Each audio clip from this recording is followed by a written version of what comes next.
Korea's death mall, 502 dead and 40 missing inside high-end department store. Hey everyone, welcome back to the channel. Tonight, we're diving into one of the most devastating peacetime disasters in South Korean history, a story of greed, corruption, and unimaginable tragedy that unfolded in the heart of Seoul's most affluent district. This is the story of the Sampoong department store collapse, where a symbol of economic prosperity became a tomb for over 500 people in just 20 seconds. Before we begin, I want to acknowledge that this case involves real victims and grieving families. We'll handle this story with the respect and sensitivity it deserves while examining how such a preventable tragedy could occur. If you appreciate detailed, thoroughly researched true crime content, please consider hitting that like button and subscribing. It really helps the channel grow. Now let's step back to Seoul, South Korea, in the summer of 1995. Part 1. Seoul's gleaming surface. The summer heat hung heavy over Seoul on June 29, 1995. In the affluent Seocho district of Gangnam, the afternoon sun beat down on streets lined with luxury boutiques, expensive restaurants, and gleaming high-rises. This was the face of South Korea's economic miracle, a neighborhood that embodied the nation's transformation from war-torn poverty to Asian tiger prosperity in just 4 decades. At the heart of this district stood the Sampoong department store, a bright pink building that had become a landmark since opening its doors in July 1990. 5 stories of retail paradise rose above 4 basement levels, connected to a second wing by an elegant atrium lobby. The store's distinctive cotton candy pink exterior made it impossible to miss, a beacon drawing shoppers from across Seoul with promises of designer fashion, electronics, cosmetics, and fine dining. On this particular Thursday, the store was busier than usual. Despite the oppressive heat, approximately 1,500 customers and employees moved through the climate-controlled interior, browsing the latest fashions, sampling cosmetics, shopping for electronics, or dining in one of the 8 restaurants on the 5th floor. The Sampoong department store attracted roughly 40,000 visitors daily during its 5 years of operation, establishing itself as one of Seoul's premier shopping destinations. For most people inside the building, June 29th seemed like any ordinary day, albeit uncomfortably warm. The air conditioning had been mysteriously turned off, leaving shoppers and staff to endure the stifling humidity that characterizes Seoul summers. Customers complained to store clerks, asking why such a prestigious establishment would operate without proper cooling. The employees, just as uncomfortable and confused, had no real answers. Management had made the decision, and they were simply told to keep working. 19-year-old Park Seung-hyun worked in the children's department on the 1st basement level. Even without air conditioning, she maintained her professional demeanor, helping customers select clothing for their kids, processing purchases, restocking shelves. It was just another shift in what she thought would be another ordinary day. Years later, she would recall that despite the heat, despite the minor inconveniences, life continued normally. Customers shopped, workers worked, the rhythms of commerce carried on. 18-year-old Yoo Ji-hwan, another store clerk, dealt with increasingly irritated customers who questioned why Sampoong, of all places, would have non-functioning air conditioning.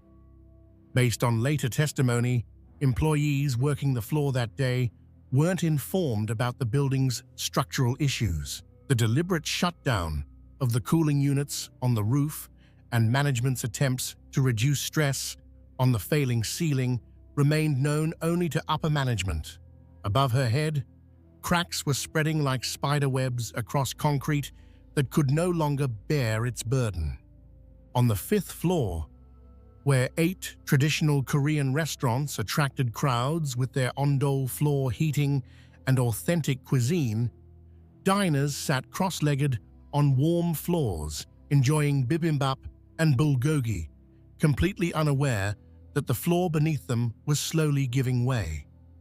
The restaurants had been particularly busy for weeks, drawing customers who appreciated both the food and the commanding views of Gangnam from their elevated perch. Outside, Seoul throbbed with the energy of a city on the rise. South Korea had spent the past decade cementing its position as an economic powerhouse. The 1988 Summer Olympics had put Seoul on the world stage, showcasing gleaming infrastructure and technological prowess. In the years since, construction cranes had become permanent fixtures of the skyline. New buildings seemed to sprout overnight. The economy was expanding at breathtaking speed. But beneath this gleaming surface, serious problems festered. The construction boom that followed the Olympics had overwhelmed local companies, prohibited from hiring international contractors due to protectionist regulations. South Korean construction firms found themselves juggling too many projects with too little oversight. Speed and profit took priority over safety and quality. Corners were cut, bribes were paid, warnings were ignored. The Sampoong department store was a perfect embodiment of this dangerous combination of ambition and negligence. What looked from the outside like a monument to prosperity was, in reality, a disaster waiting to happen. Every structural decision, every modification, every ignored warning had been building toward this moment. The building had been doomed from its inception, and now, after 5 years of operation, it was finally about to fail in the most catastrophic way possible. But for the 1,500 people inside at 5:57 that evening, the danger remained invisible. The structural fractures spreading through concrete columns, the groaning of overstressed steel, the building slowly surrendering to forces it was never designed to withstand. All of this was happening beyond their awareness. They were simply going about their lives, making purchases, eating meals, earning wages, with no indication that they were standing inside what would soon become South Korea's deadliest peacetime disaster. Part 2. The Economic Miracle and its Dark Side.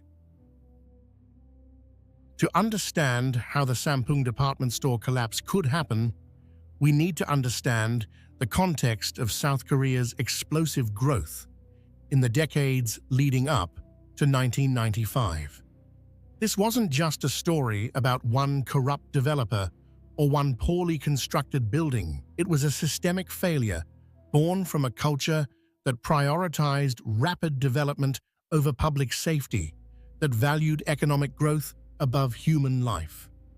The transformation of South Korea following the Korean War remains one of the most remarkable economic stories of the 20th century. In 1953, when the armistice finally brought an end to 3 years of devastating conflict, South Korea was one of the poorest countries in the world.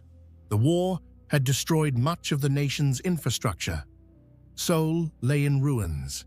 Poverty and hunger were widespread. The future looked bleak. But over the following decades, South Korea underwent a transformation so dramatic that economists coined a term for it: the Asian tiger economy. Through a combination of authoritarian planning, export-focused industrialization, and heavy investment in education, South Korea began its climb from the ashes.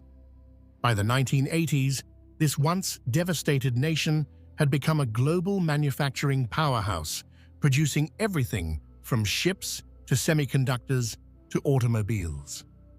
The 1988 Summer Olympics marked South Korea's coming-out party on the world stage. Hosting the Olympics was both a point of national pride and a catalyst for massive infrastructure development. Seoul needed to present itself as a world-class city capable of hosting athletes and tourists from around the globe.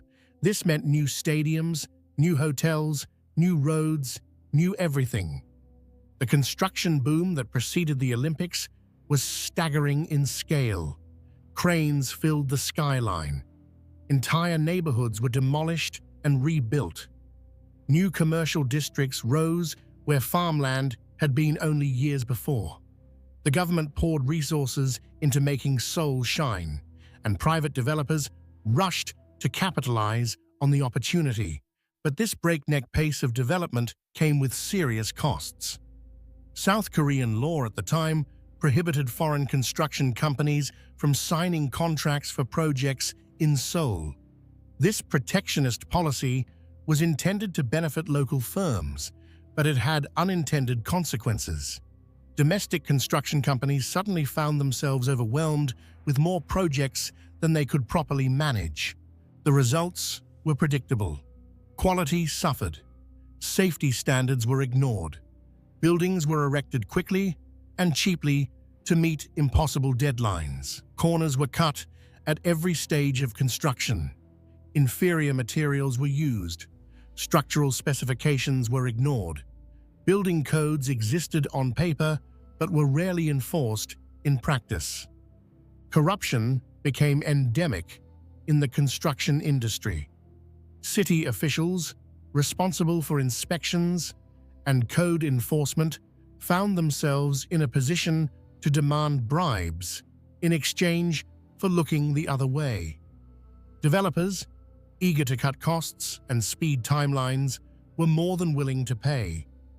A culture of graft and negligence took hold, creating an environment where dangerous buildings could be approved and occupied despite obvious safety concerns. The broader South Korean culture of the time reinforced these dangerous practices. The nation's rapid development had created what some observers called an egocentric society, where individuals competed ruthlessly to privatize resources and maximize personal gain. The collective trauma of war and poverty had given way to a hustle culture obsessed with wealth accumulation and status. Success was measured in one and real estate, not in the safety or well-being of the community.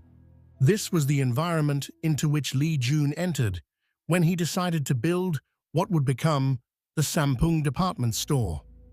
Lee embodied many of the traits that characterized South Korea's economic elite during this era. Documents from the trial and investigative reports reveal a pattern of ruthless ambition and a consistent disregard for regulations.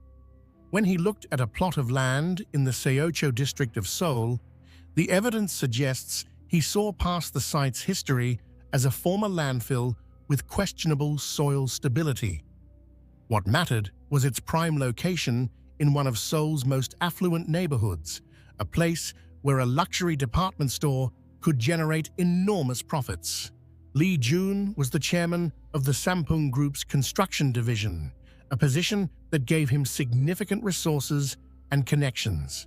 He had built a business empire through a combination of shrewd investment and strategic relationships with government officials. When he looked at a plot of land in the Seocho district of Seoul, he didn't see a former landfill with questionable soil stability.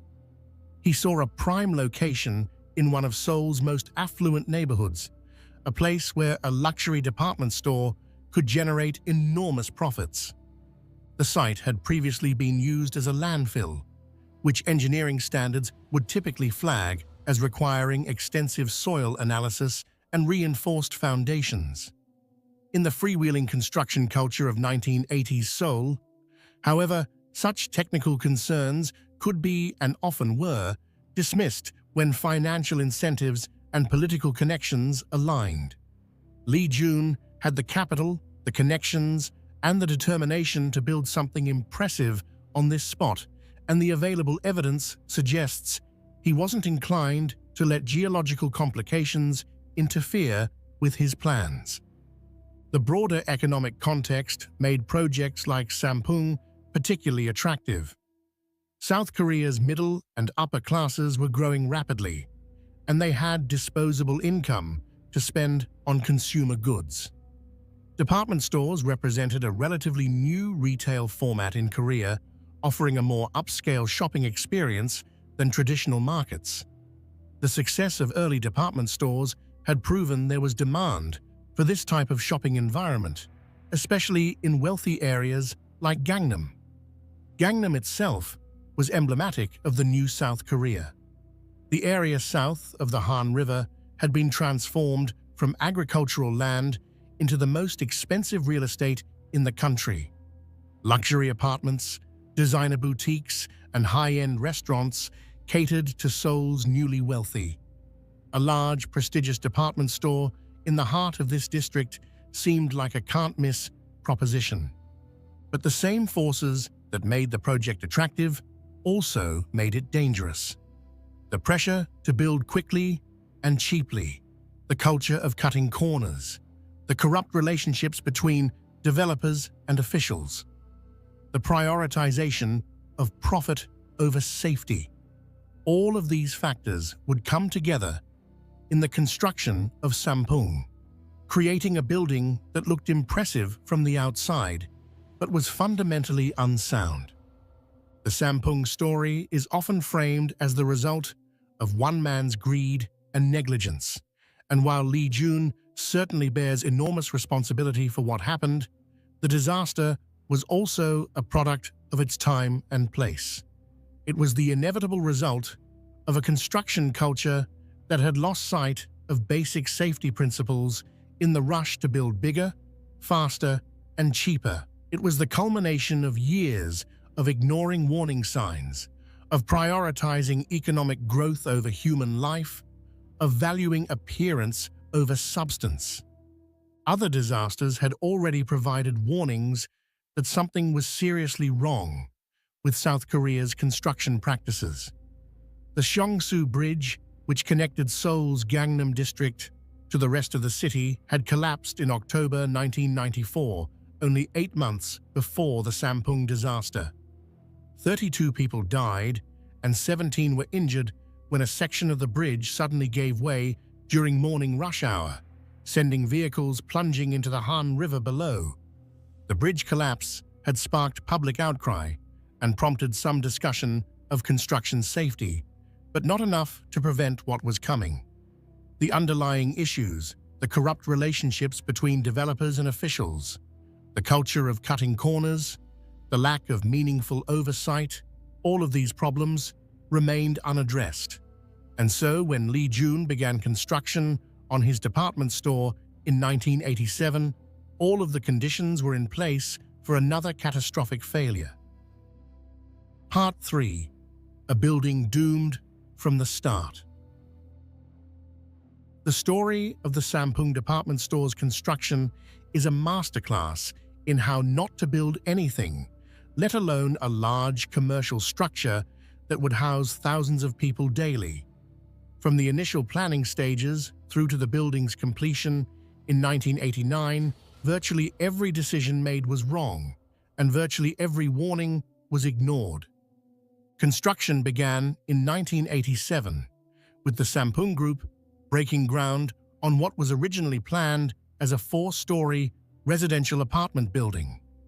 The project was assigned to Woosung Construction, a reputable firm that had been hired to handle both the construction and project supervision. The initial blueprints called for a straightforward residential structure with 4 floors above ground and 4 basement levels. The design included proper load-bearing columns, appropriate reinforcement, and structural elements suitable for the building's intended purpose. But Lee Jun had other plans. Midway through the construction process, he made a fateful decision to completely change the building's purpose. Instead of apartments, he wanted a department store. This wasn't a minor modification.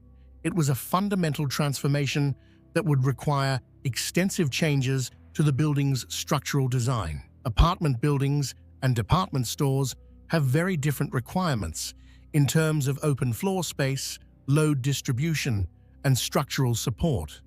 To accommodate his new vision, Lee Jun demanded significant modifications to the existing blueprints. Support columns needed to be removed to create the open floor plans necessary for a retail environment. Walls had to be reconfigured. The entire internal structure had to be reimagined. Perhaps most critically, Lee Jun decided to add a fifth floor to the building, taking it beyond its original four-story design. The engineers at Woosung Construction immediately recognized the problems with these proposed changes. The building's foundation and structural framework had been designed for a four-story residential building, not a five-story commercial structure. Removing support columns would critically compromise the building's ability to bear its own weight. The load calculations would be entirely wrong.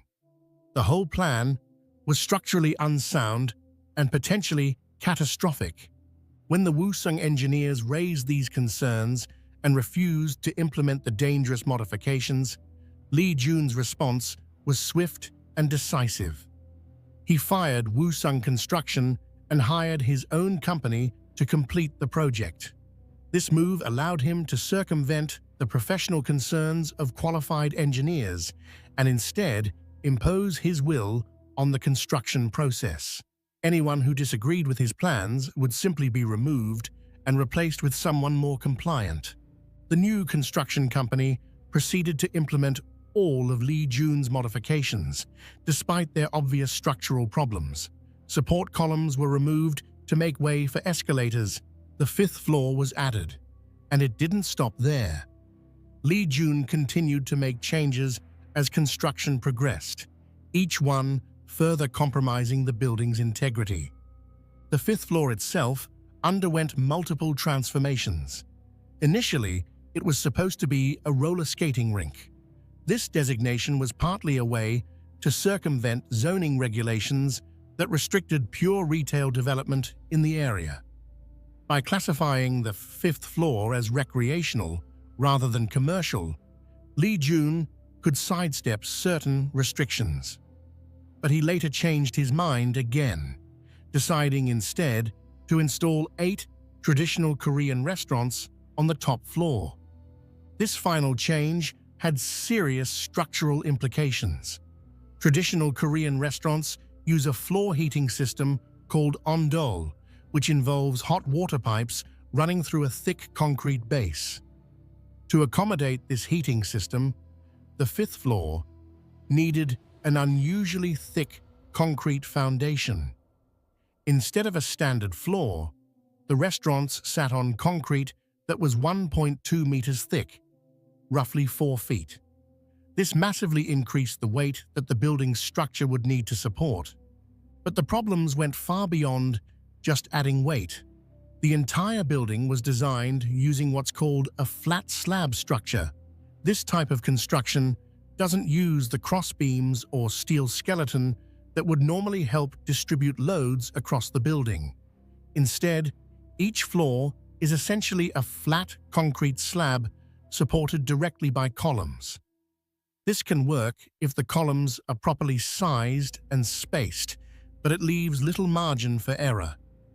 Lee Jun, in his quest to maximize open floor space for retail use, made another critical decision.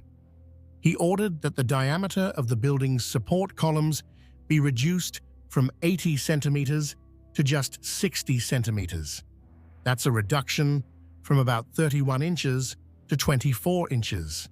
This might not sound like much, but in structural engineering, such changes have enormous implications for load-bearing capacity. The reduced columns simply weren't adequate to support the weight they would eventually be asked to bear. To make matters worse, the spacing between columns was increased to 11 meters, about 36 feet. This maximized the amount of open floor space, but meant that each individual column had to support a much larger area of the floor above it. Fewer columns, each one undersized for its task, trying to hold up floors that were heavier than originally designed. It was a recipe for disaster. The construction company also used substandard materials. The steel reinforcing rods embedded in the concrete were thinner than building codes required. The concrete itself was of inferior quality. Every aspect of the construction cut corners, sacrificed safety for cost savings, and ignored basic engineering principles. As construction neared completion, Lee Jun made one final modification that would prove to be the proverbial last straw. He decided to install 3 large air conditioning units on the roof of the south wing. Each unit, when empty, weighed 15 tons. When filled with water and fully operational, they were even heavier. These units were designed to cool the entire building, and their weight far exceeded what the roof had been designed to support. The installation of these air conditioning units demonstrated the utter carelessness that characterized the entire project. Instead of using cranes and professional equipment movers to carefully position the units, workers simply dragged them across the roof to their final locations. This created tremendous stress on the roof surface, literally gouging cracks into the concrete as the heavy equipment scraped across it. The damage was immediately visible, but no one seemed concerned. The final structure was a catastrophe waiting to happen, built on a former landfill, designed for one purpose but used for another. Support columns removed and undersized. Floors made heavier than intended. Materials below code specifications. Massive weights added to a roof that couldn't support them. Every single element of the building's construction was wrong. But perhaps the most disturbing aspect of the entire construction process was how it was allowed to happen. Building inspectors were supposed to ensure that structures met safety codes. City officials were supposed to enforce regulations.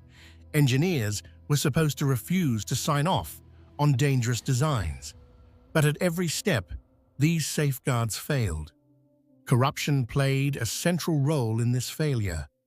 Lee Jun used bribes to get his building approved despite its obvious deficiencies. City officials accepted payments to look the other way. Inspectors rubber-stamped paperwork without actually examining the structure. The entire regulatory system that was supposed to protect public safety had been compromised by greed. 12 local building officials would eventually be convicted of accepting bribes in connection with the Sampung project. These weren't small payments. Some officials received as much as $17,000, a substantial sum in 1980s South Korea. In exchange, they approved modifications that any competent engineer would have recognized as dangerous. They issued permits for a building that never should have been allowed to open. When the building was finally completed in late 1989, it looked impressive from the outside. The distinctive pink facade gave it a cheerful, modern appearance. The spacious interior featured wide aisles, high ceilings, and an elegant atrium connecting the two wings. To the casual observer, it seemed like a perfectly normal, even upscale, department store. The building opened to the public on July 7, 1990. From the beginning, it was a commercial success. The location in affluent Gangnam attracted wealthy shoppers. The variety of stores and restaurants gave people reasons to spend hours browsing. Within weeks, the store was drawing an estimated 40,000 visitors per day. Revenue was strong. Lee Jun's gamble appeared to have paid off. But beneath the surface, the building was already showing signs of stress. Small cracks appeared in walls and ceilings. Floors sometimes made unsettling sounds. Vibrations from the air conditioning units could be felt throughout the upper floors. These were warning signs that something was wrong, but they were ignored or dismissed as minor issues. The building operated for nearly 5 years before its final catastrophic failure. During that time, it generated enormous profits for Lee Jun and the Sampoong Group. Thousands of people shopped there. Hundreds of employees worked there. It became a landmark, a destination, a symbol of Seoul's prosperity. And all the while, the structural deficiencies that had been built into its very foundation were slowly worsening.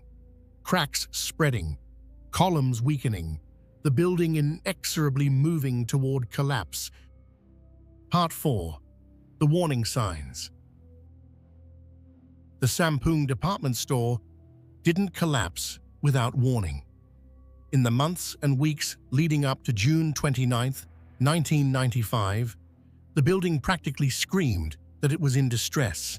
Cracks appeared and widened, floors sagged, strange sounds echoed through the structure. But at every turn, management chose to ignore these warnings, prioritizing profit over the safety of employees and customers. The first serious signs of trouble appeared in April 1995, about 2 months before the collapse. Cracks began forming in the ceiling of the 5th floor in the south wing, right where the 8 Korean restaurants were located. These weren't hairline fractures that might be dismissed as cosmetic issues. These were substantial cracks, the kind that should immediately trigger alarm in anyone who understands buildings. The restaurant staff noticed the cracks and reported them to management. The response revealed a troubling pattern. Instead of closing the floor for inspection or bringing in structural engineers to assess the situation, management simply moved merchandise and some equipment from the 5th floor down to the basement. The choice to relocate items while keeping the building operational suggests management recognized there was a problem serious enough to warrant moving valuable goods, yet not serious enough in their judgment to interrupt business operations. Over the following weeks, the situation deteriorated. The cracks didn't just stay the same size, they grew. New cracks appeared. The ceiling began to sag visibly in certain areas. Water started leaking through the cracks. These were all clear indicators of structural failure in progress, yet the store remained fully operational. Employees who worked on the 5th floor became increasingly nervous. Some reported feeling the floor move beneath their feet. Others heard strange creaking and groaning sounds coming from the structure itself. These are the sounds a building makes when it's under stress, when structural elements are beginning to fail. But management continued to assure workers that everything was fine, that there was no danger, that they should just keep working. Then came June 29th, the day the building would finally fail. That morning, the situation went from concerning to critical. The cracks that had been slowly widening over the past 2 months suddenly began expanding rapidly. What had been inch-wide gaps in the concrete became gaping fissures several inches across. The ceiling of the 5th floor wasn't just sagging anymore. In some places, it was visibly bowing downward. Store employees who arrived for work that morning were immediately struck by how bad things looked. The cracks were no longer something you might miss if you weren't paying attention. They were obvious, alarming, impossible to ignore. Several employees approached management with their concerns. The building didn't feel safe. Something was clearly wrong. Shouldn't they close the store, at least temporarily, while engineers assessed the situation? Management's response was to close the 5th floor restaurants, but that was it. The rest of the store would remain open for business. After all, it was a Thursday, and Thursdays were typically busy shopping days. The number of customers in the building was unusually high. Closing the entire store would mean losing a day's revenue, and Lee Jun was not willing to accept that loss. By mid-morning, civil engineering experts were finally brought in to examine the structure. Their assessment was immediate and unequivocal. The building was in imminent danger of collapse. They recommended immediate evacuation and closure of the entire building. This wasn't a suggestion for some time in the future. They meant right now, immediately get everyone out. But Lee Jun, who had arrived at the store after being notified of the situation, looked at the packed floors of customers and made a fateful calculation. The engineer's warnings pointed to imminent danger, but his actions that day suggest he either didn't believe the severity of their assessment or prioritized financial considerations above evacuation. The store was generating substantial revenue, and every operational hour represented significant sales. Based on witness testimony from the trial, he decided the building would remain open. Around noon, in an attempt to reduce stress on the failing structure, management made the decision to shut off the building's air conditioning system. This is why customers and employees that day found themselves sweltering in the summer heat. The massive cooling units on the roof were turned off, and the water was drained from them. This was meant to reduce both the weight and the vibrations stressing the roof. But it was far too little, far too late. The structural damage had been accumulating for years. The building had been doomed from the moment it was constructed, with undersized columns and removed supports. Turning off the air conditioning in the final hours wasn't going to save it. At about 1 o'clock in the afternoon, more ominous signs appeared. The fourth-floor ceiling, directly below the fifth-floor restaurants, was now sagging noticeably. The concrete was bowing downward under the enormous weight pressing on it from above. Management finally decided to close the fourth floor as well, but still kept the lower 3 floors and the basement levels open for business. 5 hours before the collapse, at around 1 in the afternoon, the first of several loud bangs echoed through the building. These weren't subtle sounds. They were sharp, explosive noises that startled customers and employees throughout the store. The sounds were support columns beginning to fail, concrete and steel giving way under stress they could no longer withstand. Each of these bangs should have triggered an immediate evacuation. But incredibly, management still did not order people to leave. Employees on the lower floors, who might not have fully understood how serious the situation was, continued working. Customers continued shopping. The store's PA system did not announce an evacuation. No alarms were sounded. Some employees, recognizing the danger, even without official instruction, began leaving on their own. They could hear the ominous sounds. They could feel something was terribly wrong. They trusted their instincts and got out. These people would survive. Others, following management's assurances that everything was under control, stayed at their posts. These would be the victims. Lee Jun himself, along with several other senior executives, left the building in the early afternoon. The timeline established through trial testimony shows they were present for the engineering assessment and departed shortly afterward.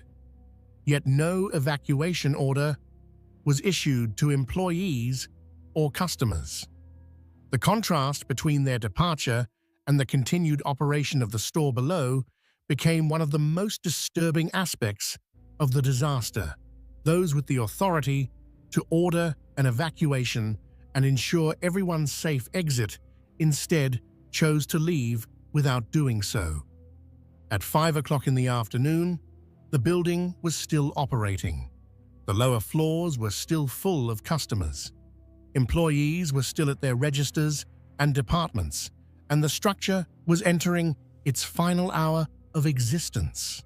Witnesses later described hearing what sounded like small explosions or gunshots in the hour before the collapse. These were support columns failing one after another, the building's structural system beginning a cascading failure that would soon become catastrophic. Each failing column transferred more stress to the remaining columns, which were already inadequate for the loads they were bearing. At 5:47, just 10 minutes before the collapse, workers throughout the building heard a sound unlike anything before, a deep, resonant groan that seemed to come from the building itself. The structure was screaming its distress. Some people finally understood that they needed to get out immediately. A rush toward exits began, but for most of the 1,500 people still in the building, there simply wasn't enough time. At 5:50 in the evening, alarms finally began sounding throughout the store. Automated fire alarms had been triggered by the building's movements. A recorded announcement told people to evacuate immediately. But the warning came just 7 minutes before the building would collapse. 7 minutes for 1,500 people to realize the danger, stop what they were doing, and make it to exits and downstairs to safety. It wasn't enough time. Not nearly enough. Part 5. 20 Seconds of Hell. 5:57 on the evening of June 29, 1995. For 1,500 people inside the Sampung department store, the world was about to end in the most terrifying way imaginable. The collapse didn't begin with a single catastrophic failure. It was the culmination of a cascade that had been building for the past several hours, indeed for the past several years. But when the final failure came, it was sudden, violent, and complete. The initiating event was the complete separation of Column 5E from the fifth-floor slab. This column, located in the center of the south wing, had been showing signs of critical stress for hours. The cracks at its base had widened throughout the day. The concrete had been crumbling. And now, at 5:57, it finally gave way completely. When a support column fails in a flat slab structure like Sampung, the results are catastrophic. Without the column to support it, the concrete slab above begins to fall. But it doesn't fall cleanly. The concrete around where the column was attached experiences what engineers call punching shear failure. Essentially, the column punches through the floor slab like a fist through paper. The moment column 5E failed, the portion of the fifth floor it had been supporting dropped. This wasn't a slow settling. It was a sudden, violent drop of several feet. The impact sent shockwaves through the rest of the structure, and more critically, it transferred all of the weight that column 5E had been carrying onto the surrounding columns. Those surrounding columns were already operating at or beyond their design capacity. They were undersized for their task. They had been weakened by years of stress and by the constant vibration from the air conditioning units. Now suddenly, they were being asked to support not just their original load, but the additional load from the failed column. They couldn't do it. Within seconds, these columns also began to fail. As each one gave way, it transferred its load to the next column, creating a cascading failure that rippled outward from the initial failure point. It was like watching dominoes fall, except each domino was a massive concrete column, and each fall dropped another section of floor. The fifth floor collapsed first, dropping into the fourth floor. The combined weight of both floors, along with the momentum of the falling concrete, was more than the fourth floor could bear. It failed almost instantly, collapsing onto the third floor. Then the third floor gave way, dropping into the second, then the second into the first. Each floor pancaking onto the one below in rapid succession. The entire process took approximately 20 seconds from the initial column failure to the final settling of debris in the basement. 20 seconds during which 5 floors of reinforced concrete, steel, furniture, fixtures, merchandise, and most horrifyingly, people collapsed in a progressive implosion. Survivors who made it out would later describe the sound as unlike anything they had ever experienced. A deafening roar that combined the cracking of concrete, the screaming of twisted metal, the explosion of shattering glass, and the desperate screams of those caught in the collapse. The noise was so loud that it could be heard blocks away, drawing people out of their homes and businesses to see what had happened. The collapse was visible from outside the building. Witnesses watched in horror as the center of the south wing simply dropped, the floors pancaking down into the basement in a massive cloud of dust and debris. The pink exterior walls initially remained standing, creating the surreal image of a building facade with nothing behind it. Then these too began to crumble and fall. Inside the building, for those who survived the initial collapse, the experience was nightmarish. The world literally fell out from under them. Everything that had been solid became chaos. The lights went out immediately. The air filled with choking dust. The sounds of screaming and the groaning of settling debris filled the darkness. Choi Myung-sok, who had been on one of the lower floors, later described the experience. One moment he was going about his business. The next, the floor dropped beneath him and everything went dark. He felt himself falling, surrounded by debris and dust. When the movement stopped and he could think again, he found himself pinned in a small pocket of space, surrounded by concrete and twisted metal, unable to see anything in the complete darkness. For Park Seung-hyun, working in the children's department in the first basement level, the collapse came as a sudden, violent impact from above. The ceiling came down on the floor she was standing on. She was buried instantly under concrete and debris, trapped in a space so small she could barely move. In the pitch darkness, unable to see anything, feeling crushing weight all around her, she had no way of knowing if she would survive the next few seconds, let alone the next few days. Yoo Ji-hwan was in a similarly terrifying situation. The collapse buried her in the basement level, creating a tiny survival pocket where she lay surrounded by debris. In the immediate aftermath, she could hear other people nearby, fellow employees who had been buried alongside her.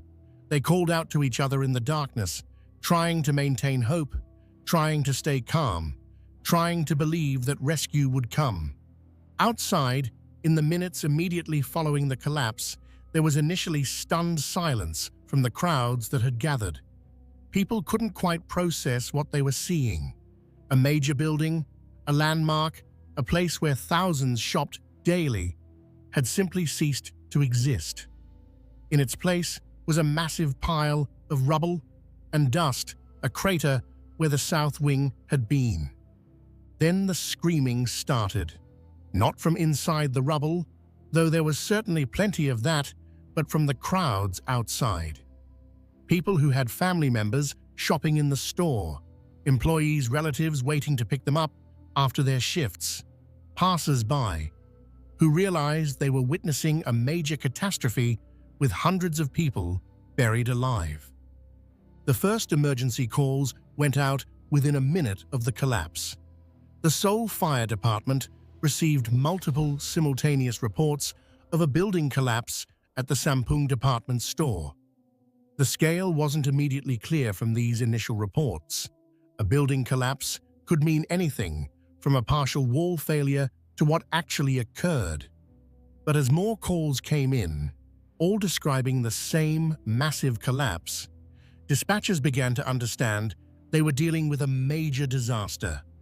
The first fire engines and ambulances arrived on the scene within 10 minutes of the collapse. What they found was a scene of utter devastation.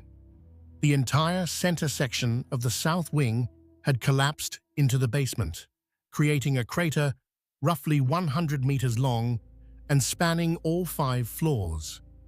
The remaining structure was unstable, with walls and floors threatening to collapse at any moment. Dust filled the air, making it difficult to see or breathe. And somewhere in that massive pile of concrete, steel, and debris were approximately 1,500 people, dead or alive. The immediate priority was to begin searching for survivors. Firefighters and emergency workers began carefully picking through the rubble near the edges of the collapse, looking for anyone who might have survived in air pockets or spaces between the slabs. Every movement had to be careful. The remaining structure was unstable. Any disturbance could trigger further collapse that would kill both survivors and rescuers. In the first hours, rescuers pulled out dozens of survivors from near the edges of the collapsed area. These were the lucky ones who had been near exits when the building came down, or who had been on the periphery of the collapse zone and ended up buried under less debris. Many were injured, some critically, but they were alive. Each rescue gave hope that more survivors might be found deeper in the rubble. But as the hours passed and night fell, the true scale of the disaster became horrifyingly clear. This wasn't a collapse with a few dozen casualties. This was a catastrophe that had killed hundreds. The vast majority of the 1,500 people who had been in the building when it collapsed was still buried in the rubble, and with each passing hour, the chances of finding them alive grew smaller. The collapse of the Sampung department store would ultimately be recorded as the deadliest peacetime building disaster in South Korean history. 502 people died. 937 were injured, many critically. 6 people were never found, their bodies presumably pulverized by the immense forces of the collapse or buried so deep in the rubble that they couldn't be recovered. But in those first hours after the collapse, the full death toll was unknown. All anyone knew was that something terrible had happened, that hundreds of people were trapped, and that time was running out to save them. Part 6. The First Hours, Chaos and Heroism. The immediate aftermath of the Sampung department store collapse was characterized by chaos, confusion, and remarkable acts of bravery by ordinary people who rushed to help.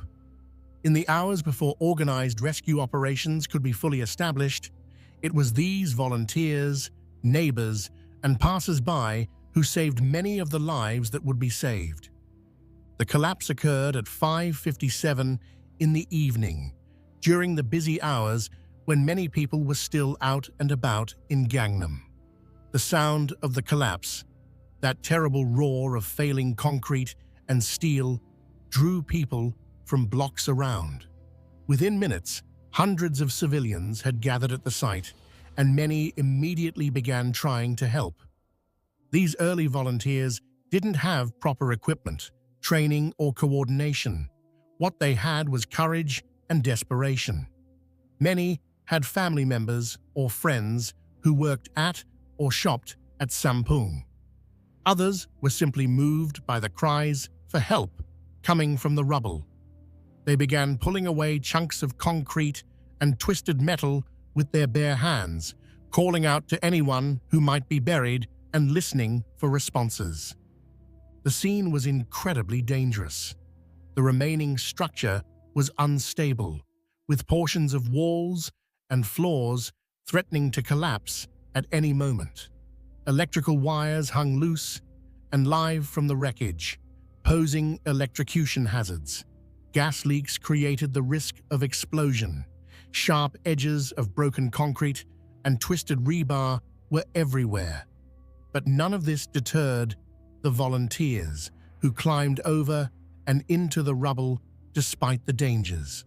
In these first chaotic hours, many survivors were pulled from the debris by these civilian rescuers. People who were near the edges of the collapse zone, who were conscious and able to call out, were located and extracted. Some were relatively uninjured, shocked but mobile.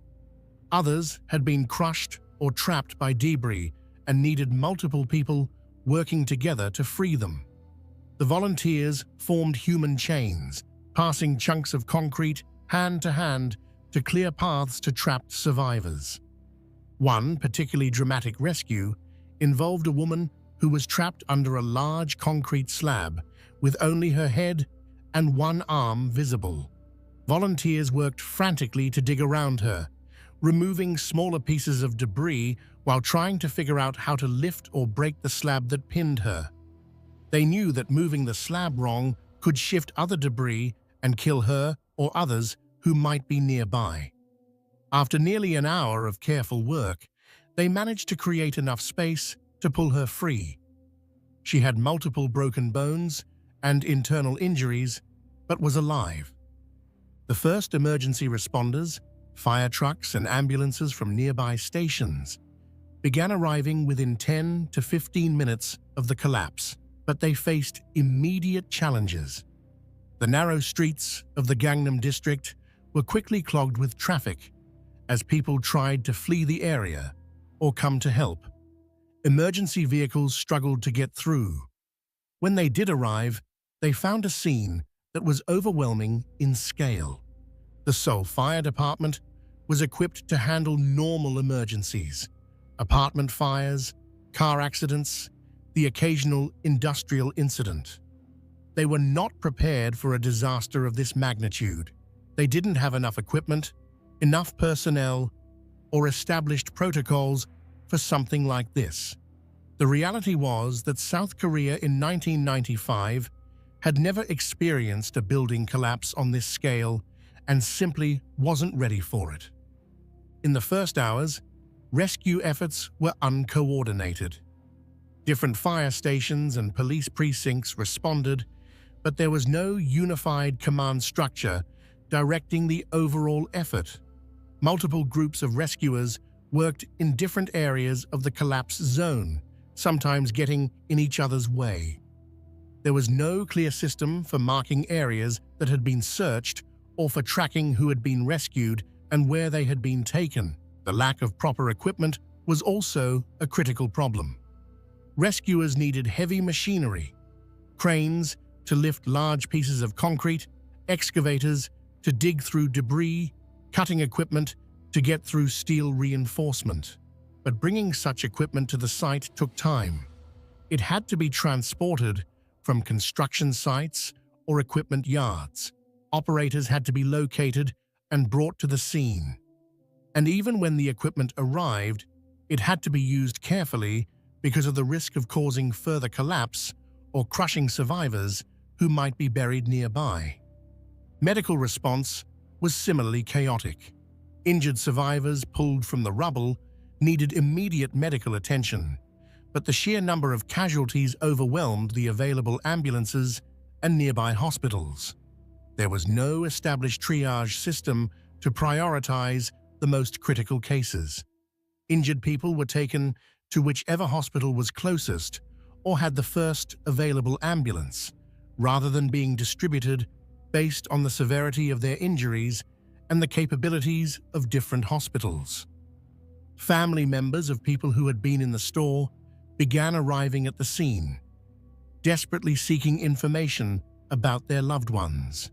But there was no organized system for providing information or for matching survivors with family. Some people wandered through the crowd of evacuees, hoping to spot a familiar face. Others went from hospital to hospital, checking emergency rooms. Still others simply stood at the edge of the rubble, calling out names and hoping for a response. As night fell, floodlights were brought in to illuminate the collapsed site, creating an eerie scene of long shadows and harsh light. The work continued through the night, but it was becoming clear that most of the people still buried were probably dead. The ones who had survived the initial collapse and were accessible had mostly been reached in the first few hours. Those still buried were either dead or trapped so deeply that reaching them would take days. Around midnight, approximately 6 hours after the collapse, Seoul's mayor, Choi Pyong-yeol, arrived at the scene. After consulting with fire officials and engineers, he made a controversial announcement. The rescue operation would be called off due to concerns that the unstable remains of the building could collapse further, endangering rescue workers.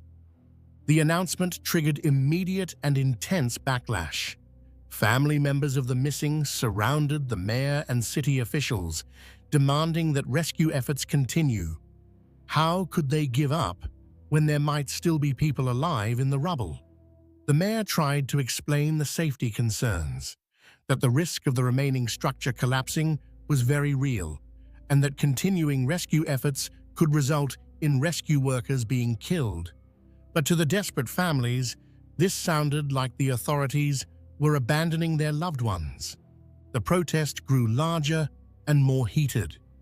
Media coverage of the mayor's decision to halt rescue efforts sparked public outrage across Seoul and indeed across the country.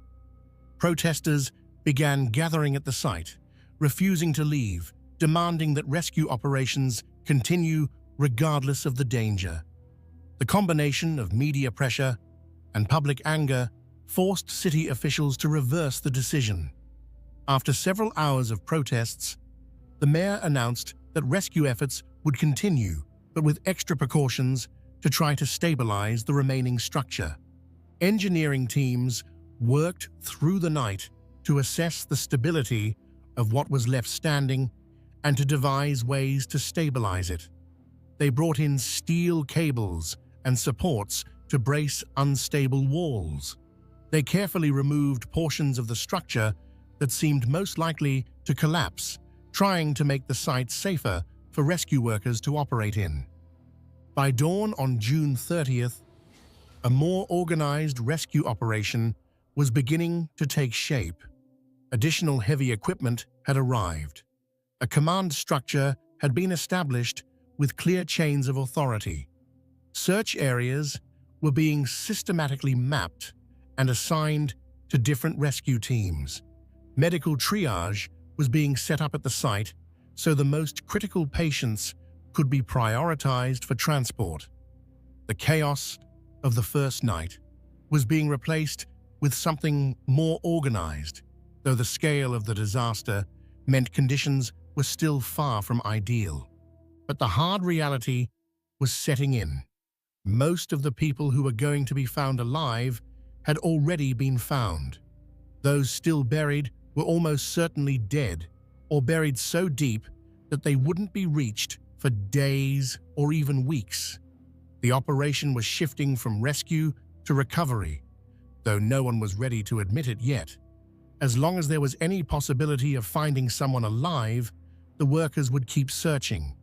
And remarkably, against all odds, they would indeed find survivors even days and weeks after the collapse. People who had been buried alive, trapped in tiny pockets of space, surviving without food and with only rainwater to drink, somehow managing to hold on until rescuers could reach them. Their stories would become symbols of hope and human resilience in the face of unimaginable horror. Part 7. Days in Darkness. The Long Rescue. As the hours stretched into days following the Sampoong department store collapse, the rescue operation transformed into a race against time. Every hour that passed decreased the chances that anyone still buried could survive. Yet rescue workers continued to find survivors, even several days after the collapse, in what can only be described as miraculous circumstances. The second day of rescue operations, June 30th, brought both hope and heartbreak. Teams of workers continued carefully excavating through the massive pile of debris, using a combination of heavy machinery for the larger pieces and hand tools for more delicate work when they suspected someone might be nearby. Every few hours, another survivor would be located and pulled from the rubble. Their rescue met with cheers from workers and families gathered at the site. But for every survivor found, many more bodies were recovered. The true scale of the disaster was becoming horrifyingly apparent.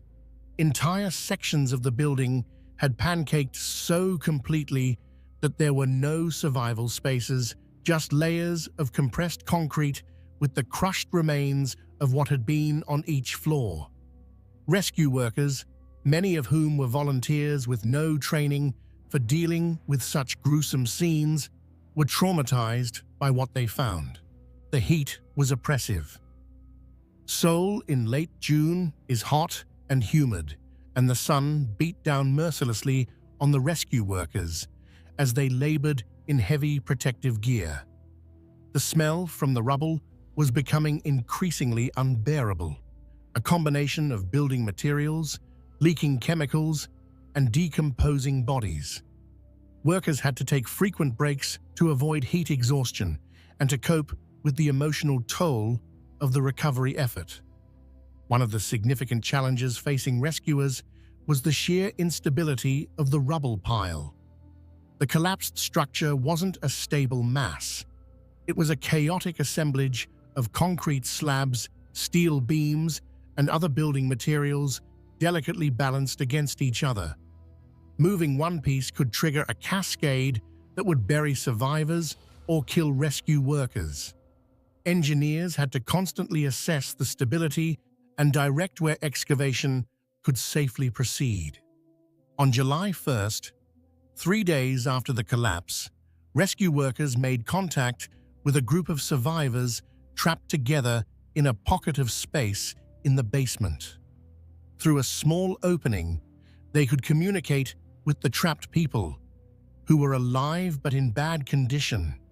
The problem was that reaching them required removing a massive concrete slab that was precariously balanced. Moving it wrong could crush the very people they were trying to save. For hours, engineers debated the best approach. Heavy machinery couldn't be used because the vibration might trigger a collapse. Hand tools would take too long, and the trapped people were already severely dehydrated. Finally, they decided to carefully drill through the slab to create an opening large enough to pull people through. The drilling process took most of the day, every moment agonizing for the trapped survivors and their families watching from behind barriers. When the opening was finally complete, rescue workers began pulling people out one by one. 5 people were extracted alive from that space, 4 of them in serious condition. One elderly woman died shortly after being pulled out, her body simply unable to recover from the trauma and dehydration. But 4 more survivors had been saved, and each rescue sustained the hope that others might still be found. Communications with potentially trapped survivors became a key part of the rescue effort. Workers would periodically stop all machinery and call for silence, then shout into the rubble or use listening devices, hoping to hear a response. Several times, they made contact with people who were alive but couldn't be immediately reached. These situations were agonizing for everyone involved. Knowing someone was alive but being unable to rescue them immediately was deeply frustrating. Korea Telecom set up a system where they would transmit a signal every half hour, designed to trigger any cell phones or pagers that trapped survivors might be carrying. The idea was that rescuers could listen for these devices going off and use the sound to locate buried victims. While this technology helped in a few cases, it was limited by the fact that cellular phones were not as common in 1995 as they would become in later years, and many phones' batteries were dead by this point anyway. As the days progressed, the operation increasingly shifted from rescue to recovery. By July 2nd, 4 days after the collapse, city officials were publicly stating that anyone still in the building was likely dead, and that the focus should be on recovering bodies rather than searching for survivors. However, workers continued to search thoroughly, knowing that giving up too soon could mean abandoning people who were still clinging to life. Conditions for those trapped in the rubble were almost unimaginably harsh. Complete darkness, crushing confinement, no food. The only water was rainwater that trickled down through cracks in the debris. The psychological toll of being buried alive, not knowing if rescue would come, was immense. Many who were pulled out alive described the experience as a constant battle against despair, trying to maintain hope even as hours stretched into days. Choi Myung-sok, who was trapped for 10 days before being rescued, later described his experience in interviews. He had been pinned in a small space, unable to move much, but not badly injured. In the complete darkness, his mind played tricks on him. He heard sounds and couldn't tell if they were rescuers working nearby or just the settling of the debris. From his accounts, we can infer that conserving energy and oxygen became paramount concerns. Time lost meaning in the darkness. The cycle of day and night became impossible to track. According to his testimony, Choi's focus narrowed to the most elemental aspects of survival. Each breath, occasional sips of rainwater when it trickled down, maintaining consciousness. His later interviews suggest he spent considerable time thinking about his family, wondering about their search efforts, and making mental commitments about how he would approach life if he made it out. When he finally heard voices that he was certain were rescuers, not just his imagination, he used the last of his strength to make noise, banging on the concrete around him to help them locate him. When light finally broke through and he saw human faces, he could barely process that he was actually being rescued. 10 days of darkness and isolation had left him disoriented and overwhelmed. He was severely dehydrated and had lost 11 pounds, but against all odds, he was alive. Yu Ji-hwan had a similar ordeal, trapped for 12 days in a space so small she could barely move. Only 18 years old, she survived in a tiny pocket measuring just 4.5 feet long and 19 inches wide. She was sustained entirely by rainwater that dripped down to her location. When rescuers finally reached her on July 11th, nearly 2 weeks after the collapse, she was remarkably coherent and in relatively good physical condition, considering her ordeal, though severely dehydrated and with minor injuries to her leg. The rescue workers were amazed by her survival. 12 days trapped in the rubble, with no food and only rainwater to drink, should have killed her. The fact that she was found alive and alert gave everyone involved in the rescue operation renewed energy and hope. If someone could survive 12 days, maybe others were still alive deeper in the rubble. The search continued with renewed intensity, but the most remarkable survival story was yet to come. On July 16th, 17 days after the collapse, rescue workers were systematically clearing one of the last sections of the basement when they heard something. A faint sound, possibly human. They stopped all equipment and listened. There it was again. Someone was alive down there. The rescue team worked frantically but carefully, removing debris piece by piece, constantly talking to the trapped person to reassure them and to gauge their location. As they got closer, they could make out a female voice. She was conscious, able to respond to questions. After hours of painstaking excavation, they created an opening and saw a young woman looking back at them. It was Park Sung-hyun, the 19-year-old store clerk who had been working in the children's department when the building collapsed. She had been trapped for 17 days in the darkness, buried under massive amounts of concrete and debris. She had survived by drinking rainwater that trickled down to her small survival space and by sheer force of will. When rescuers pulled her out, she was wrapped in a blanket, having lost the clothes she had been wearing. She was severely dehydrated and malnourished, but astonishingly, she had no major injuries. Just 17 days buried alive, and she walked out of that hellhole alive. Her rescue was broadcast on television across South Korea and became an international news story. She represented hope, resilience, the possibility of survival against impossible odds. Park Sung-hyun would be the last person pulled alive from the rubble of Sampung department store. Her rescue on the 17th day marked an extraordinary end to one of the most intensive rescue operations in South Korean history. In total, approximately 392 people were pulled from the wreckage alive, though many died later from their injuries, bringing the final death toll to 502.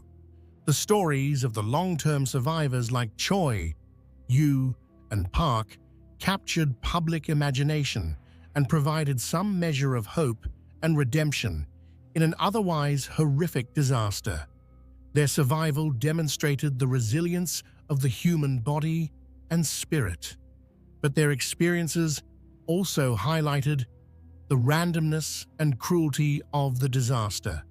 Why did these three survive when 500 others didn't? It came down to pure chance, to being in the right spot when the building collapsed, to ending up in one of the few spaces that didn't completely close off, to being fortunate enough to have rainwater reach them. Many survivors struggled with guilt and trauma after their rescue. They had survived while co-workers and friends had died. Some developed severe post-traumatic stress disorder.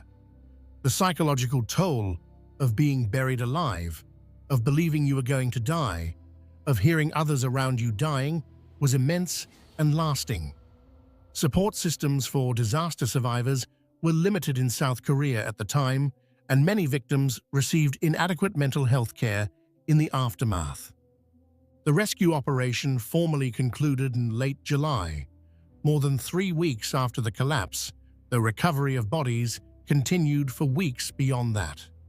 In total, the operation had involved thousands of workers, both professional rescuers and volunteers. Heavy equipment from across Seoul had been mobilized. The estimated cost of the rescue and recovery operation ran into the millions of dollars. But no amount of money or effort could bring back the 502 people who died, or the 6 whose bodies were never recovered. The Sampung department store disaster had ended, but its impact on South Korean society was just beginning to be understood. Part 8. Investigation and Justice. Even as rescue operations continued in the days following the Sampung collapse, investigations into what caused the disaster and who was responsible were already underway. The Seoul District Prosecutor's Office took the lead, assembling a team of investigators, engineers, and forensic experts to examine every aspect of the building's construction and the decisions that led to the collapse. The investigation was exhaustive, eventually producing a comprehensive report titled The Final White Book of Finding Out the Real Truth of the Collapse of the Sampung department store. This document, running hundreds of pages, meticulously detailed the structural failures, the construction shortcuts, the corrupt relationships, and the decisions on June 29th that led to such massive loss of life. The structural analysis revealed what many engineers had suspected from the beginning. The building had been doomed from its conception. The investigators confirmed that the original design had been fundamentally compromised by Lee Jun's modifications. The support columns, reduced from 80 centimeters to 60 centimeters in diameter, were simply inadequate for the loads they needed to bear. The removal of support columns to make room for escalators had critically weakened the structure. The addition of the fifth floor had added weight the building wasn't designed to support. But the most damning findings concerned the building's flat slab construction and the loads it was subjected to. Engineers calculated that the fifth floor was bearing approximately 4 times its intended design load. The heavy Ondol heating system in the restaurants, the thick concrete floor, and especially the 3 massive air conditioning units on the roof had pushed the structure far beyond its capacity. The investigators also confirmed that the air conditioning units had been negligently installed.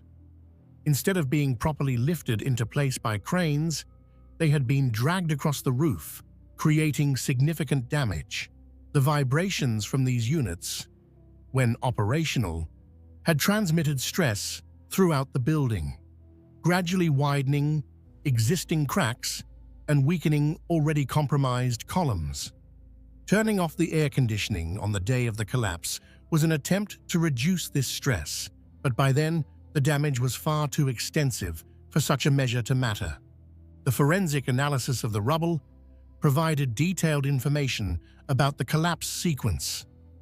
The investigators confirmed that column 5E had been the initiating failure point. This column, located centrally in the 5th floor of the south wing, had completely separated from the floor slab it was supporting. The punching shear failure at this column triggered the progressive collapse that brought down the entire center section of the south wing in about 20 seconds. Material testing revealed another layer of negligence. The concrete and steel used in construction were below specifications. The concrete was weaker than it should have been, suggesting either inferior materials or improper mixing and curing. The steel reinforcement bars were thinner than building codes required. Every aspect of the actual construction cut corners and sacrificed safety for cost savings. But the investigation went beyond just the structural failures. Prosecutors delved into the corrupt relationships that had allowed such a dangerous building to be approved and operated. They examined financial records, interviewed city officials, and traced the bribes that had been paid to allow the building's illegal modifications to proceed. What they found was a web of corruption involving Lee Jun, his son Lee Han-sung, who served as the company's president, and at least 12 city officials responsible for building inspection and approval. These officials had accepted bribes totaling hundreds of thousands of dollars, in some cases as much as $17,000 to individual officials, to approve modifications and provide certificates that the building met safety standards. The investigation also examined the events of June 29th and the decisions made by building management as warning signs became increasingly dire. Testimony from survivors and analysis of security footage revealed that Lee Jun and other senior executives had been informed multiple times throughout the day that engineers believed the building was in imminent danger of collapse. Despite these warnings, Lee Jun made the decision to keep the store open. Trial testimony from employees and managers revealed that discussions throughout the day repeatedly returned to the potential revenue loss from closing on a busy Thursday. Even when engineers explicitly recommended immediate evacuation, management resisted, initially closing only the most obviously dangerous floors while keeping the rest of the building operational. The pattern of decision-making that day suggests financial considerations weighed heavily in the response to the engineering warnings. Perhaps most damningly, the investigation revealed that Lee Jun and several other senior executives had left the building in the early afternoon, well before the collapse. They knew the danger was serious enough that they didn't want to be in the building, but they didn't order an evacuation or even inform employees and customers about the risk. They saved themselves and left everyone else behind.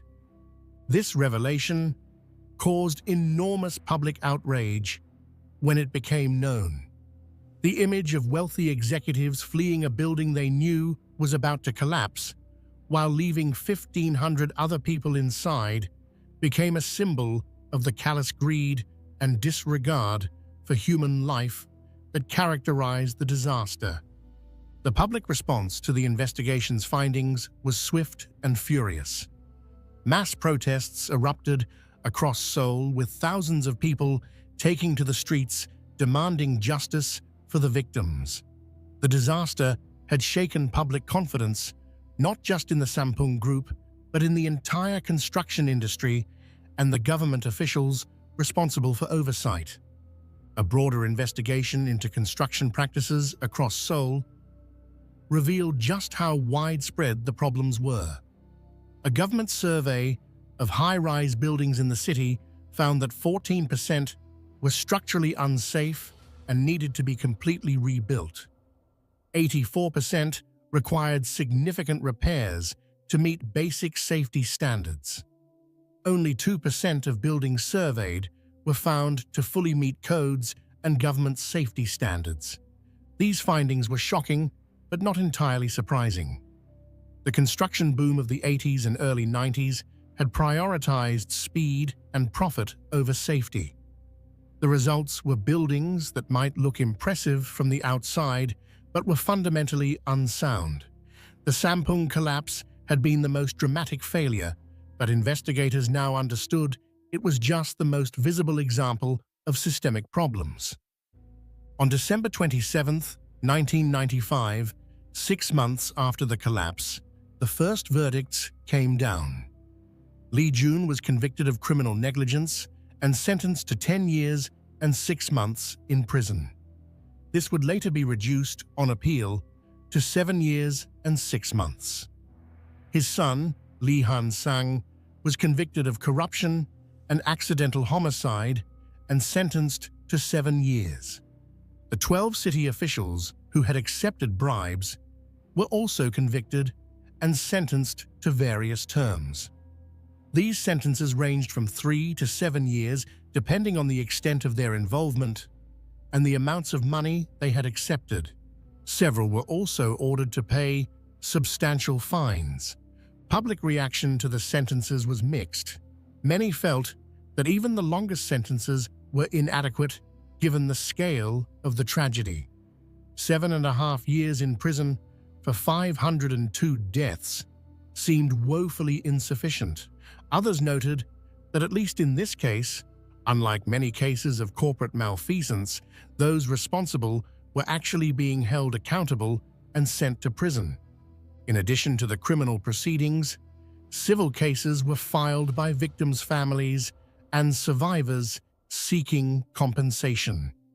2 months after the collapse, Lee Jun and his son submitted a jointly signed memorandum to the city of Seoul, offering their entire wealth to compensate the families of victims. This wasn't just a gesture. The Sampoong Group ceased to exist as a business entity. The compensation settlement ultimately involved 3,293 separate cases, with total payouts amounting to approximately 375 billion won, roughly $300 million. These payments were distributed to victims' families and survivors over several years, with all payouts completed by 2003. For many families, no amount of money could compensate for the loss of a loved one or the trauma of survival. But the comprehensive compensation program was at least an acknowledgement of responsibility and an attempt at making amends, something that victims of corporate disasters often struggle to obtain. Lee Jun served most of his sentence, being released in 2002. He was reported to be in poor health following his release and died a few years later. His son served his full sentence and subsequently maintained a low profile, the family's business empire having been dismantled to pay compensation to victims. The legal proceedings and their outcomes sent a clear message. Those responsible for the disaster would be held accountable. This represented something of a departure from the past, when corporate leaders often escaped serious consequences for negligence that resulted in loss of life.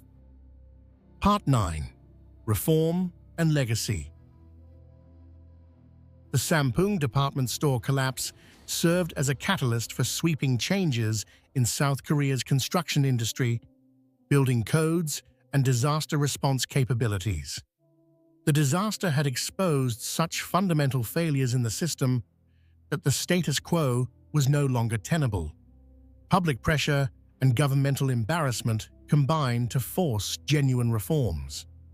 In the immediate aftermath, the South Korean government launched a comprehensive review of building safety regulations.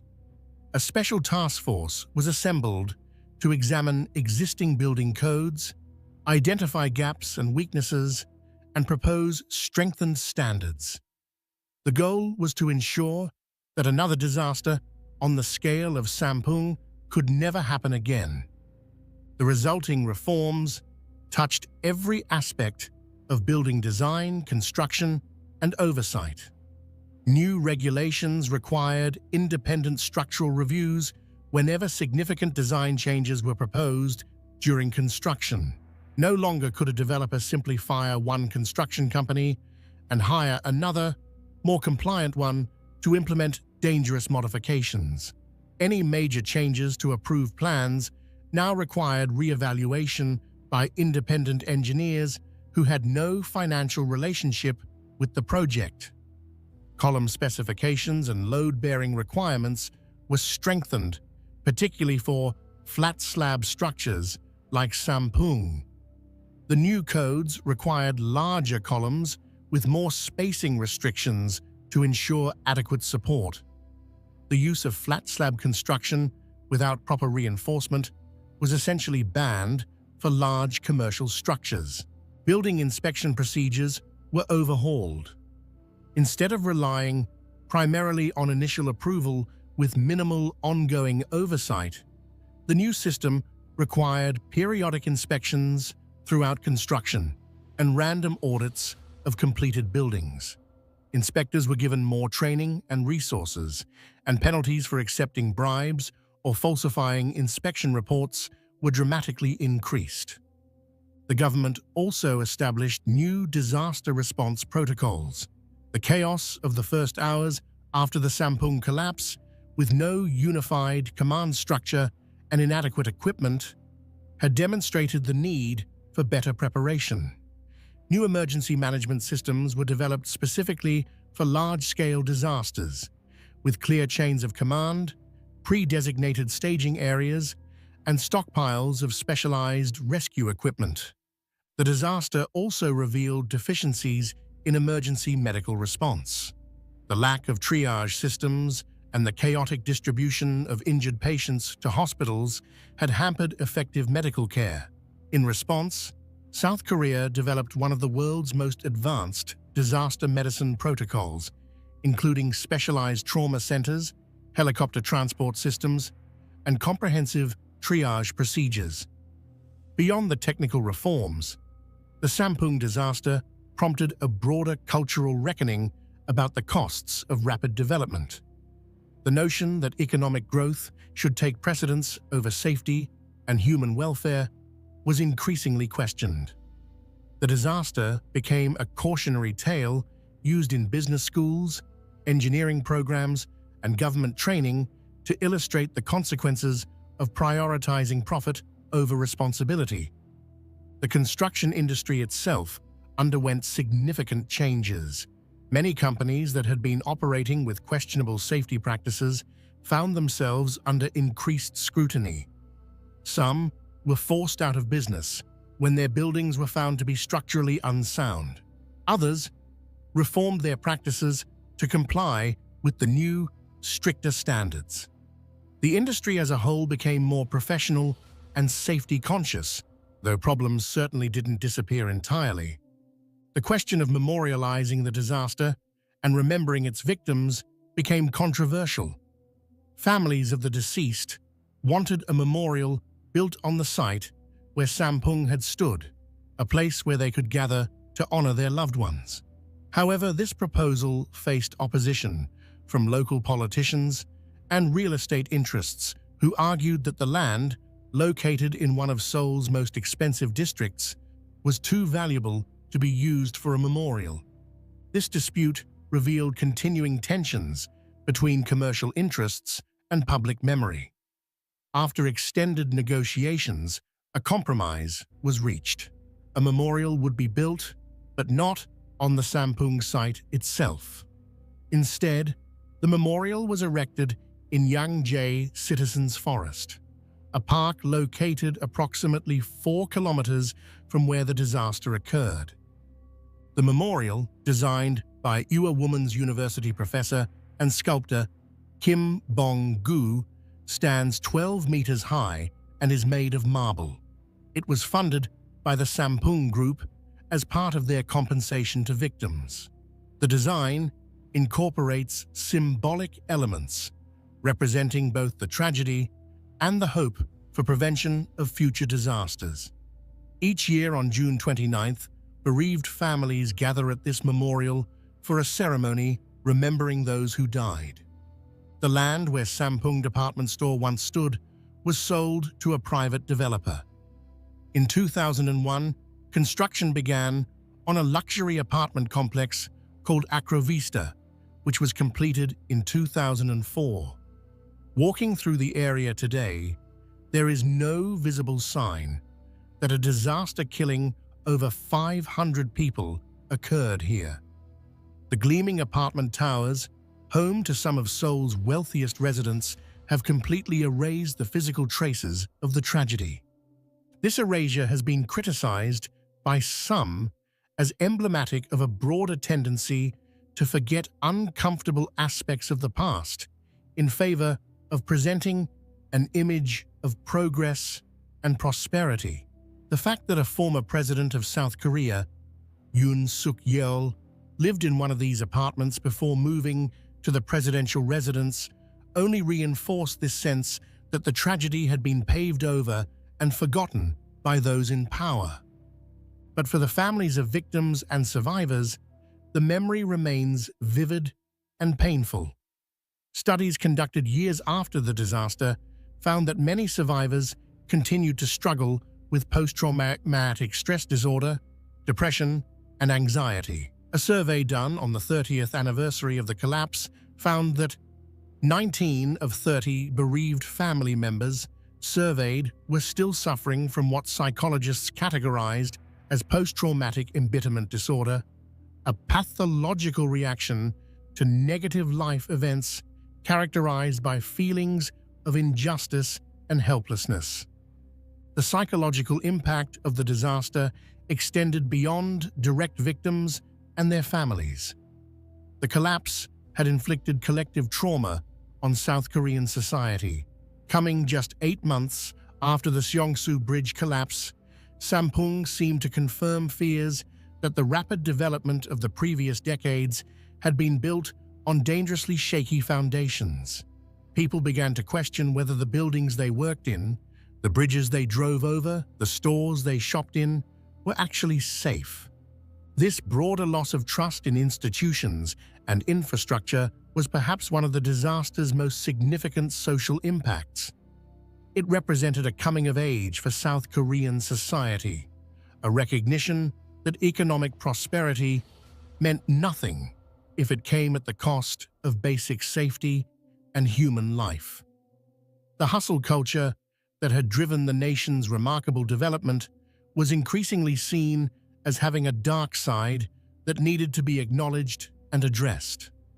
The Sampung disaster has been extensively studied by engineers, architects, disaster management professionals, and social scientists. It appears in textbooks and case studies around the world as an example of how corruption, negligence, and flawed engineering can combine to create catastrophe.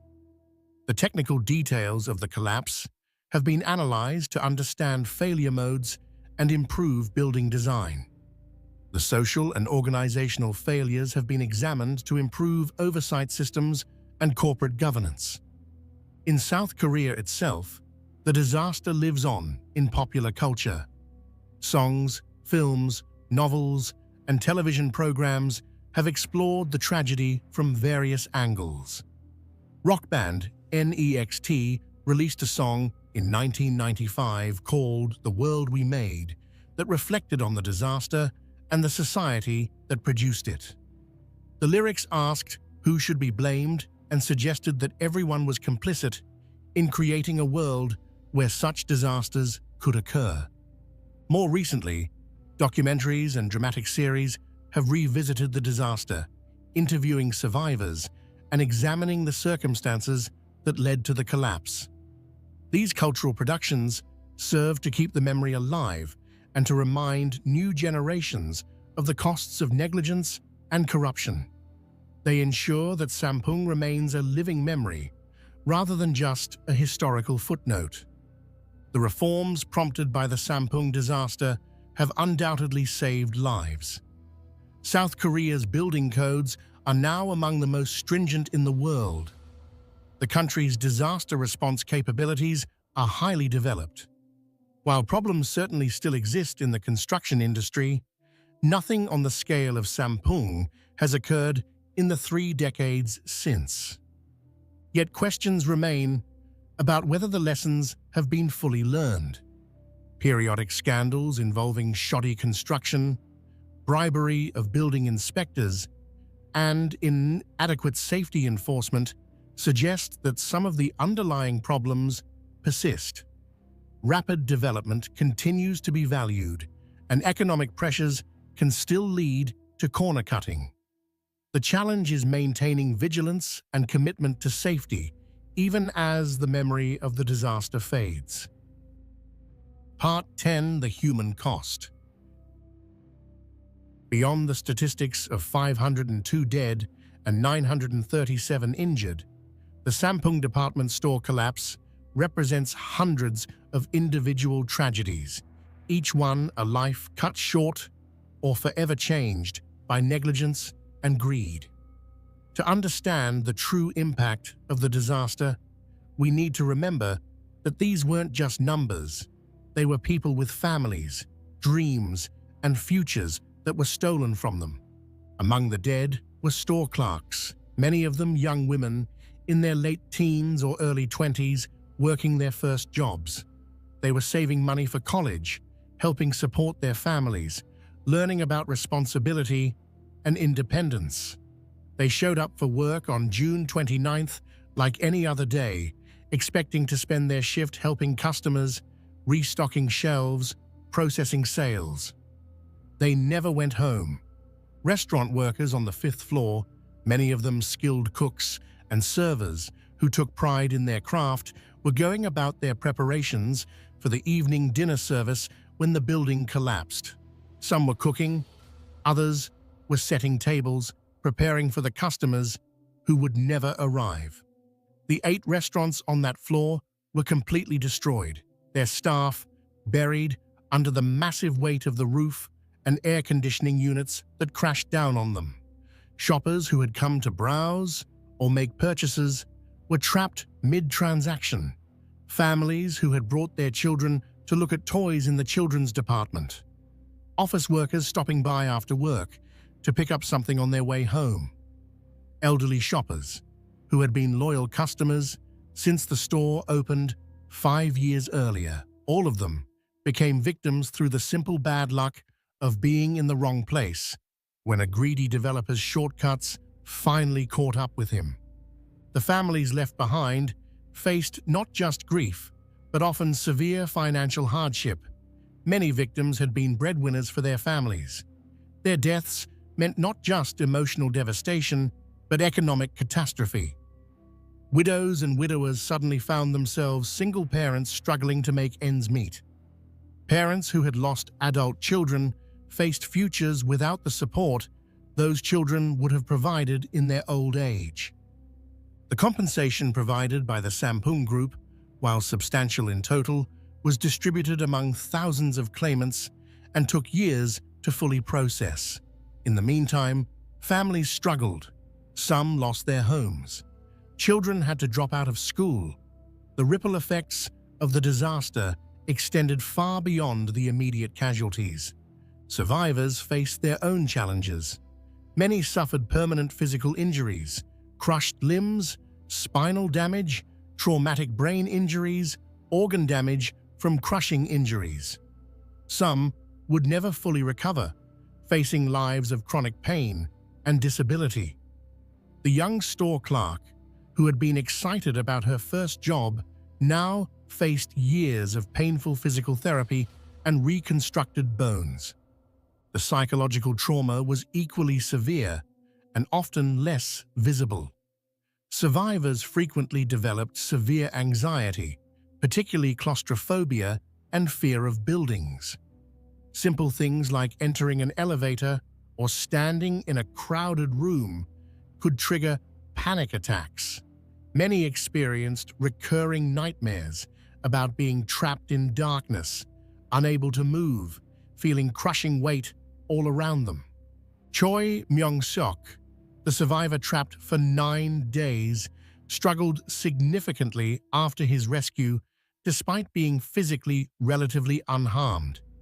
He experienced survivor's guilt. Why had he lived when so many others died? He had difficulty readjusting to normal life, finding the routine concerns of everyday existence trivial compared to the life and death struggle he had experienced in the rubble. Eventually, Choi channeled his experience into a career in structural engineering. He pursued degrees in architecture and structural engineering and spent years working for a construction company, ensuring that the buildings he worked on were safe and properly constructed. His goal was to prevent anyone else from experiencing what he had gone through. He found purpose in taking his trauma and using it to make a positive difference. But not all survivors were able to find such redemption.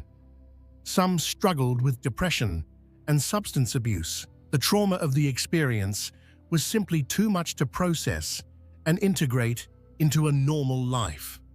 Mental health resources for disaster survivors were limited in South Korea in the 1990s, and many people suffered without adequate support. Yoo Ji-hwan, the survivor, pulled out after 12 days, experienced her own difficulties adjusting.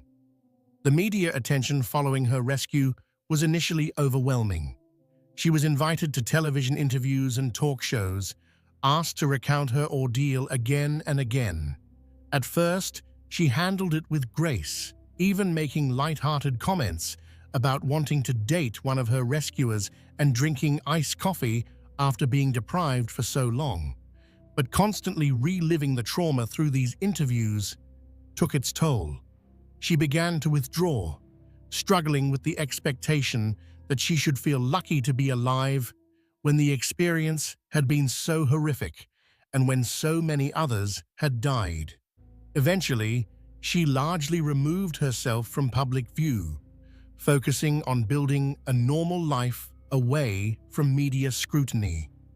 She married and settled into a quiet existence, finding healing in privacy rather than in public remembrance.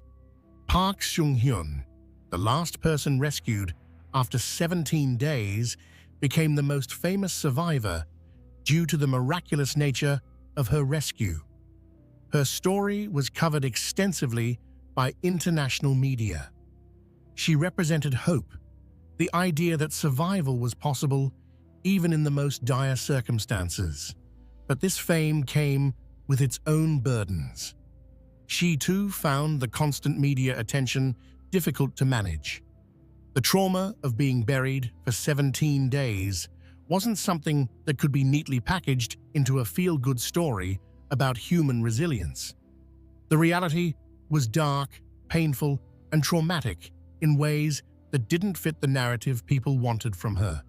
She eventually sought normalcy, marrying a classmate of one of the other survivors, and building a life focused on the present rather than the past.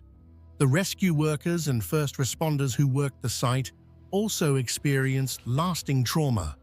Many developed post-traumatic stress disorder from the horrific scenes they witnessed and the grueling, emotionally devastating work of searching for survivors and recovering bodies.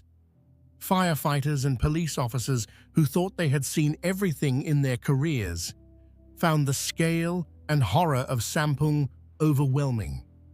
Some rescue workers described being unable to eat certain foods after the disaster because the smells reminded them of the rubble. Others had nightmares about being unable to reach people they could hear calling for help. The psychological support for first responders was inadequate, and many struggled in silence with trauma they felt unable to discuss. The bereaved families formed support groups in the aftermath, coming together to share their grief and to advocate for proper memorialization and ongoing support. These groups became important sources of comfort and community for people who felt isolated in their loss. They organized annual memorial ceremonies and pushed for reforms to prevent future disasters. But tensions sometimes emerged within these groups as well. Some families received larger compensation settlements than others, depending on the circumstances of their loss and the earning potential of the deceased. Some had recovered their loved ones' remains and were able to have proper funerals, while others never had that closure. These differences created complex dynamics within the survivor community. One particularly poignant aspect of the human cost was the number of young lives cut short. Many of the victims were in their teens or 20s, just starting their adult lives. They had barely begun to experience independence, to discover who they would become. All of that potential, all those possible futures, were erased in 20 seconds. Parents who lost children faced unique agonies. They had expected to watch their children grow up, get married, have children of their own. Instead, they had to bury them and face decades of wondering what might have been.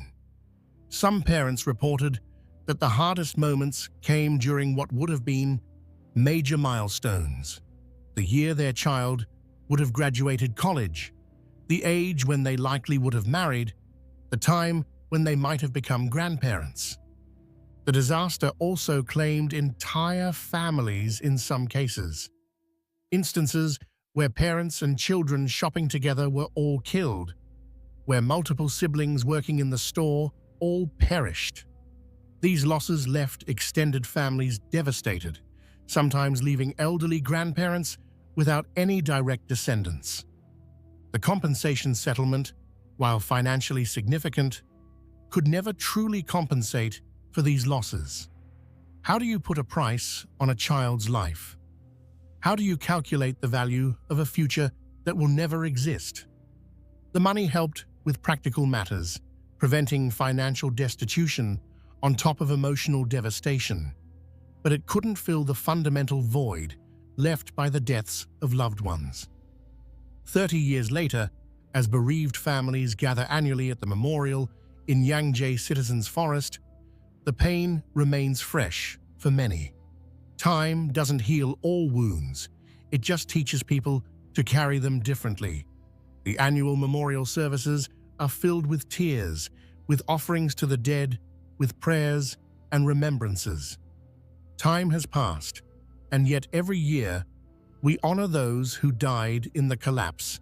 One bereaved family member said at a recent ceremony, "We just hope that South Korea will be able to become a safer country." So that hope that the sacrifice of their loved ones might lead to meaningful change that saves future lives is what many families cling to.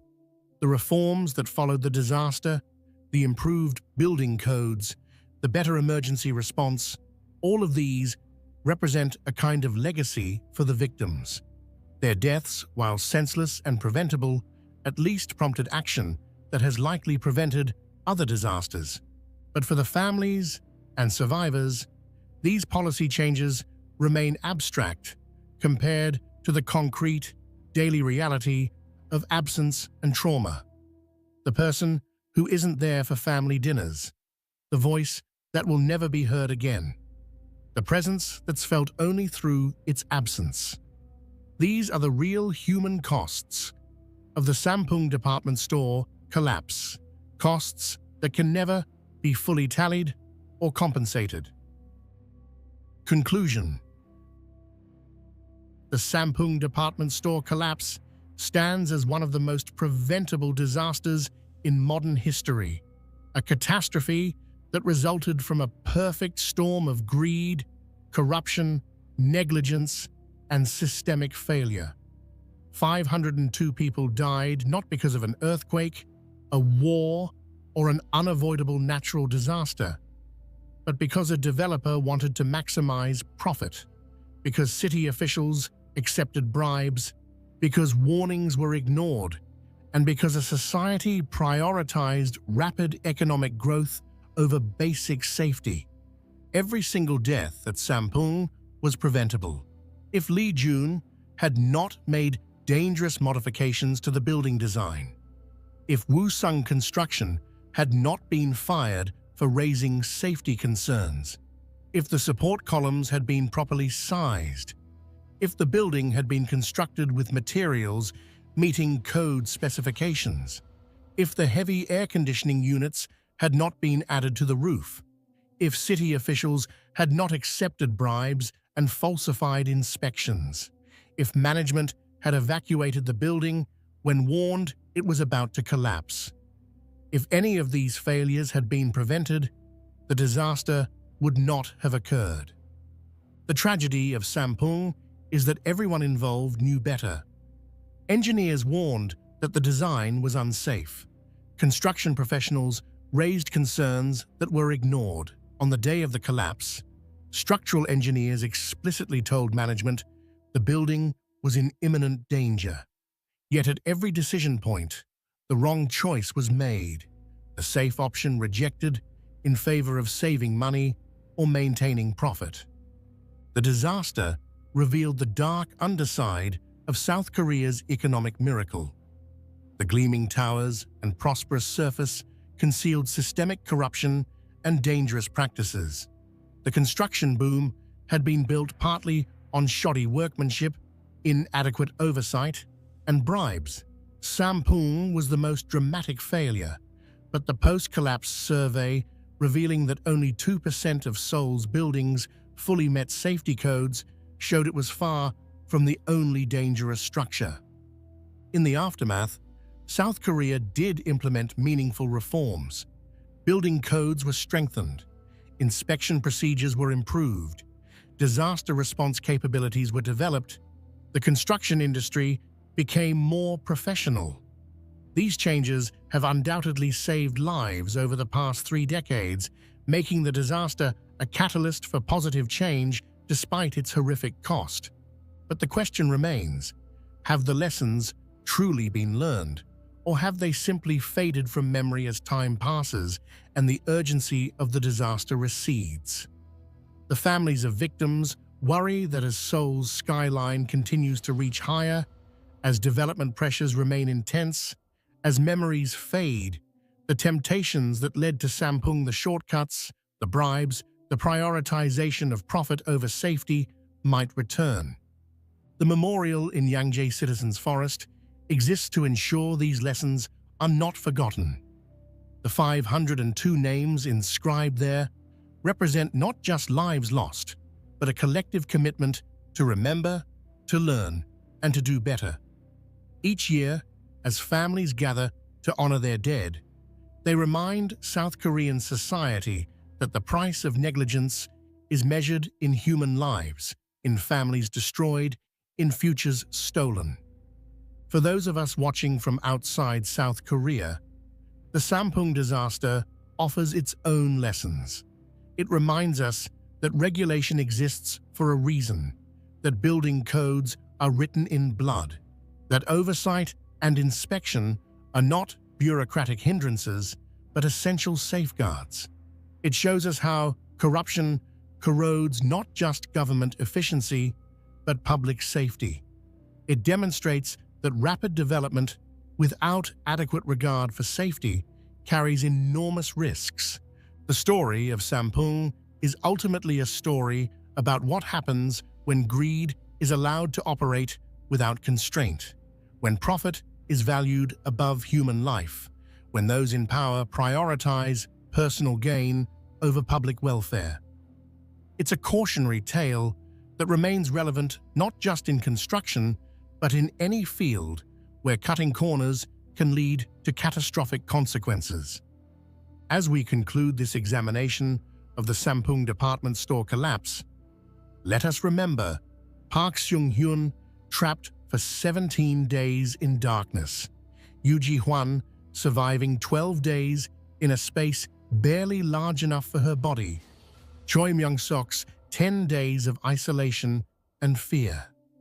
Remember the 502 who didn't make it out, whose last moments were filled with terror and pain. Remember the families still gathering at that memorial 3 decades later, still mourning, still hoping their loss meant something.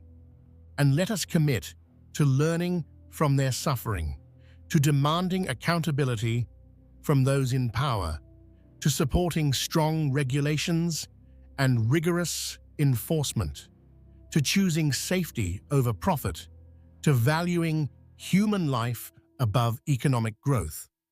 The victims of Sampung deserve nothing less than our determination to prevent such a tragedy from ever happening again. If you found this deep dive into one of history's most devastating building collapses informative and thought-provoking, please consider hitting that like button and subscribing to the channel. Your support helps me continue producing detailed, well-researched content about cases that matter. And please share your thoughts in the comments below. Thank you for watching, and I'll see you in the next video.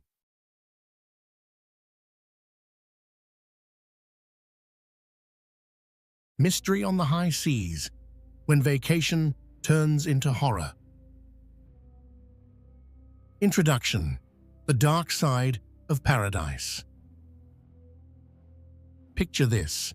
You're standing on the deck of a magnificent cruise ship, the sun warming your face as the endless blue expanse of the ocean stretches out before you, the gentle rocking of the waves beneath your feet, the sound of laughter drifting from the pool deck, the smell of salt air mixed with sunscreen and tropical drinks.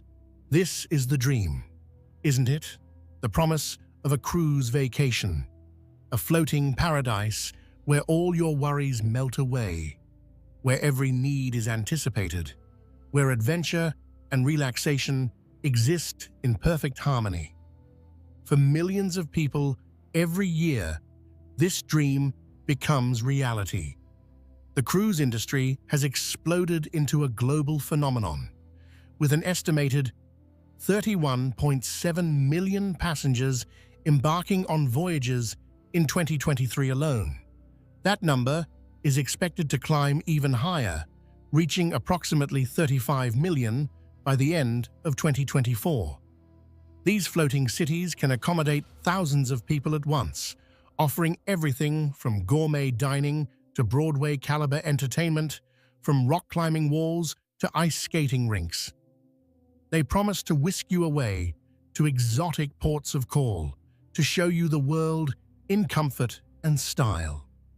But beneath the surface of this glittering industry, beneath the champagne toasts and the perfectly choreographed deck parties, there exists a darker reality.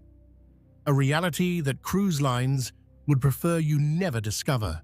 Because on these massive vessels, sailing through international waters where the laws of any single nation struggle to reach, people vanish, people are assaulted, people die under mysterious circumstances, and far too often, their stories are swept under the rug, their families left without answers, their cases left unsolved. The statistics are sobering. Over the past 2 decades, estimates suggest approximately 400 people have gone missing from cruise ships worldwide, though exact numbers are difficult to verify due to inconsistent reporting requirements. 400 individuals who boarded these vessels, full of excitement and anticipation, only to disappear without a trace. Some fell overboard. Some may have been victims of foul play. Some simply walked into the night and were never seen again. In many cases, their bodies were never recovered. Their final moments remain a mystery. And that's just disappearances. The number of assaults, sexual violence, and other crimes that occur on cruise ships is even more alarming. In 2023 alone, the FBI received reports of 131 alleged sexual assaults and rapes on cruise ships sailing to and from the United States. That's 131 people whose vacation dreams turned into nightmares. 131 incidents in a single year. And those are only the cases that were reported, only the crimes that met the threshold for mandatory disclosure under federal law.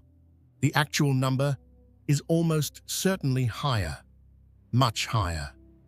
Because reporting a crime on a cruise ship is complicated.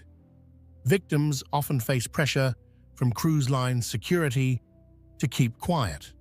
They're isolated, far from home, surrounded by strangers. They may be intoxicated or unsure of what happened. They may fear the repercussions of making waves. They may simply want to forget and go home. And even when crimes are reported, the investigation process is fraught with challenges. You see, cruise ships exist in a legal gray area. When a ship is in international waters, more than 12 nautical miles from any coastline, traditional law enforcement jurisdiction becomes murky. The ship flies under the flag of whatever country it's registered in, often a so-called flag of convenience nation like the Bahamas or Panama, countries chosen for their lax regulations and favorable tax structures rather than their robust investigative capabilities. When a crime occurs, determining who has the authority to investigate, who has the power to prosecute, and what laws even apply becomes an exercise in bureaucratic confusion. The FBI can investigate crimes involving American citizens or on ships that call on United States ports, but even then, they face significant obstacles. By the time they're notified, the ship may have already docked in multiple foreign ports. Witnesses have disembarked. Evidence has been contaminated or disposed of. The scene has been cleaned. The trail has gone cold. And cruise lines, conscious of their corporate image and bottom line, are not always as cooperative as one might hope. This is the world we're entering today. A world where the promise of paradise can transform into horror in the blink of an eye, where the vastness of the ocean offers not just beauty and tranquility, but also the perfect hiding place for terrible secrets. Where the very isolation that makes cruising feel like an escape from the world also makes it the ideal environment for crimes that might never be solved. Over the next couple of hours, we're going to explore some of the most haunting mysteries to ever unfold on the high seas.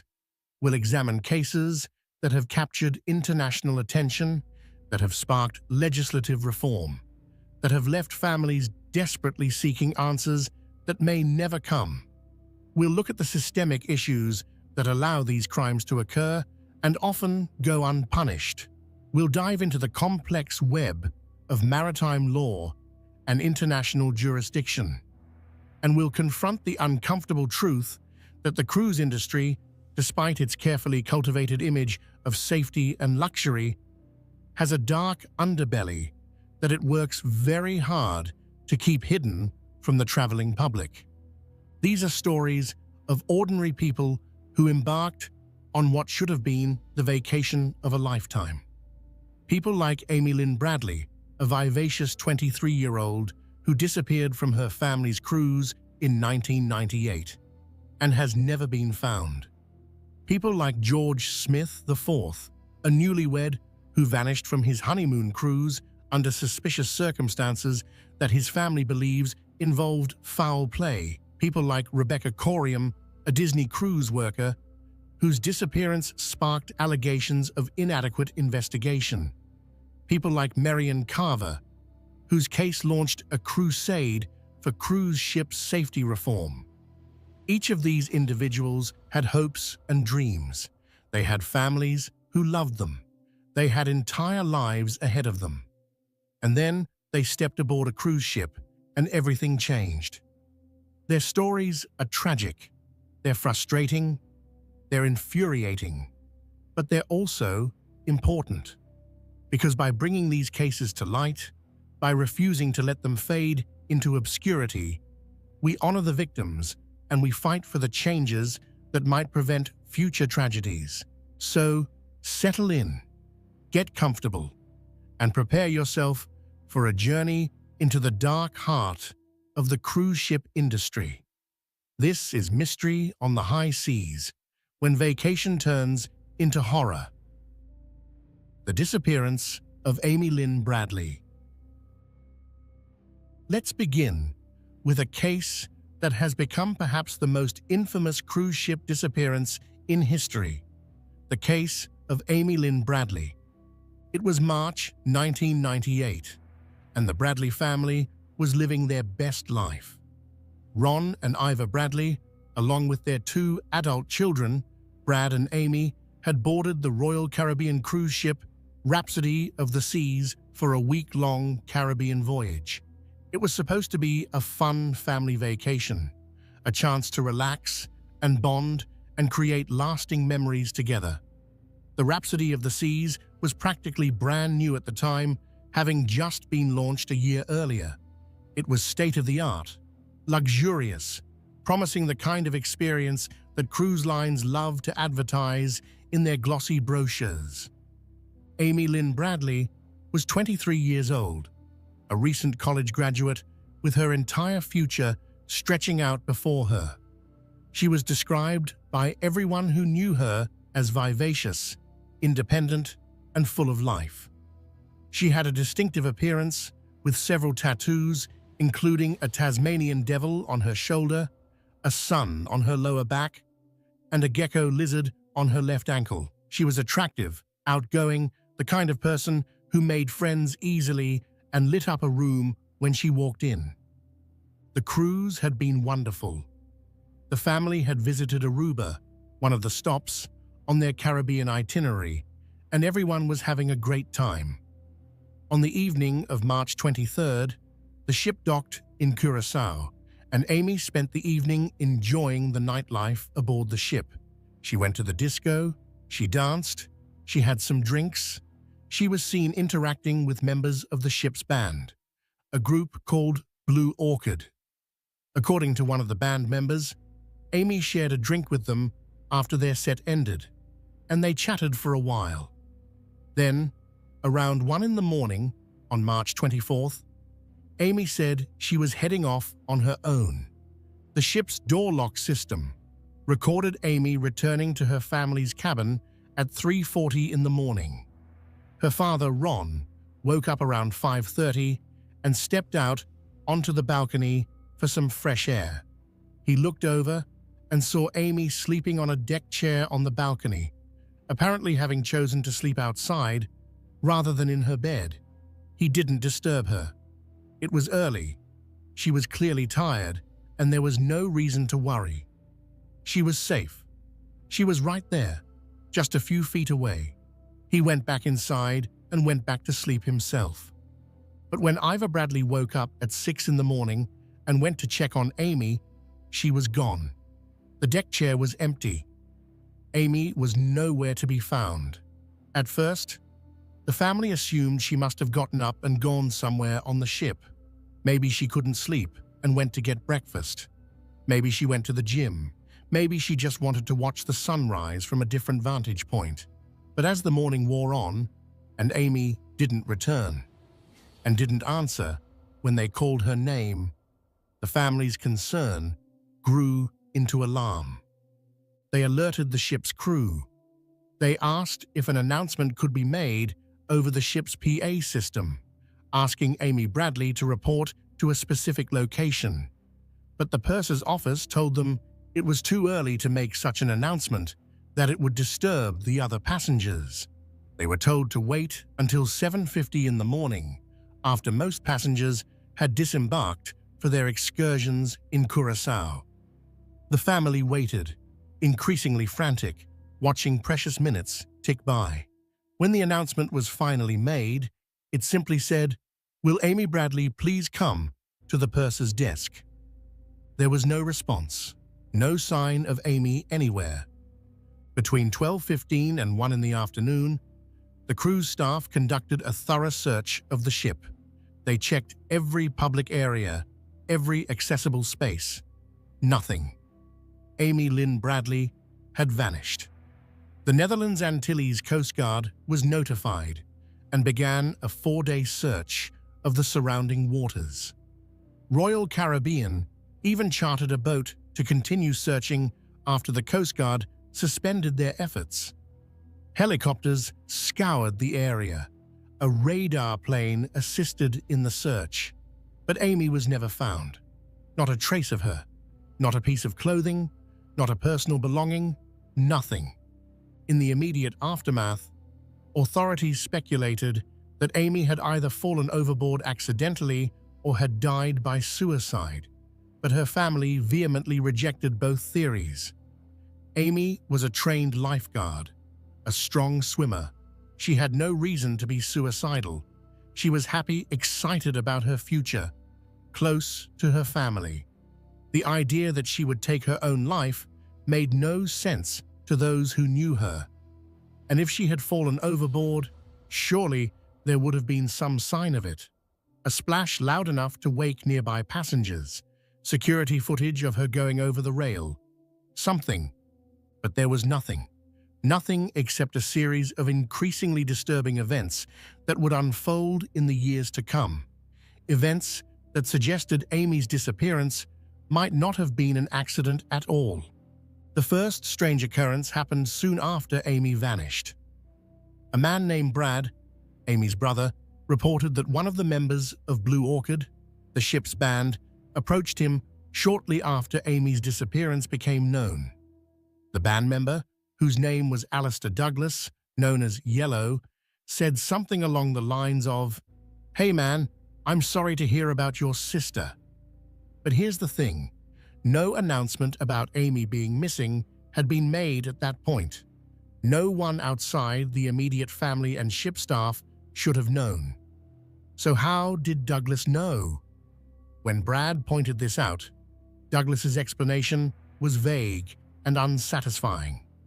Douglas later denied any wrongdoing, and a polygraph test administered by the FBI was inconclusive. He has never been charged with any crime, and the nature of his relationship with Amy, if any, remains unclear. Then, there was the matter of the ship's photographer.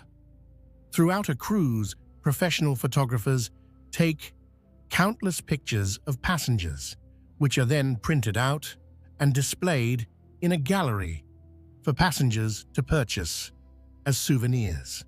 The Bradley family noticed that while there were photos of other passengers all over the display, there didn't seem to be any photos of Amy from this particular cruise.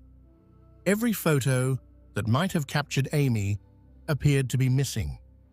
The family believed these photos had been deliberately removed, though by whom and why remains unknown. There was also a cabin attendant, a waiter, who had repeatedly tried to pass notes to Amy during the cruise. The notes reportedly contained invitations for Amy to go drinking with him once they reached shore. Some people have speculated that this waiter might have had something to do with Amy's disappearance, though there's no concrete evidence to support this theory.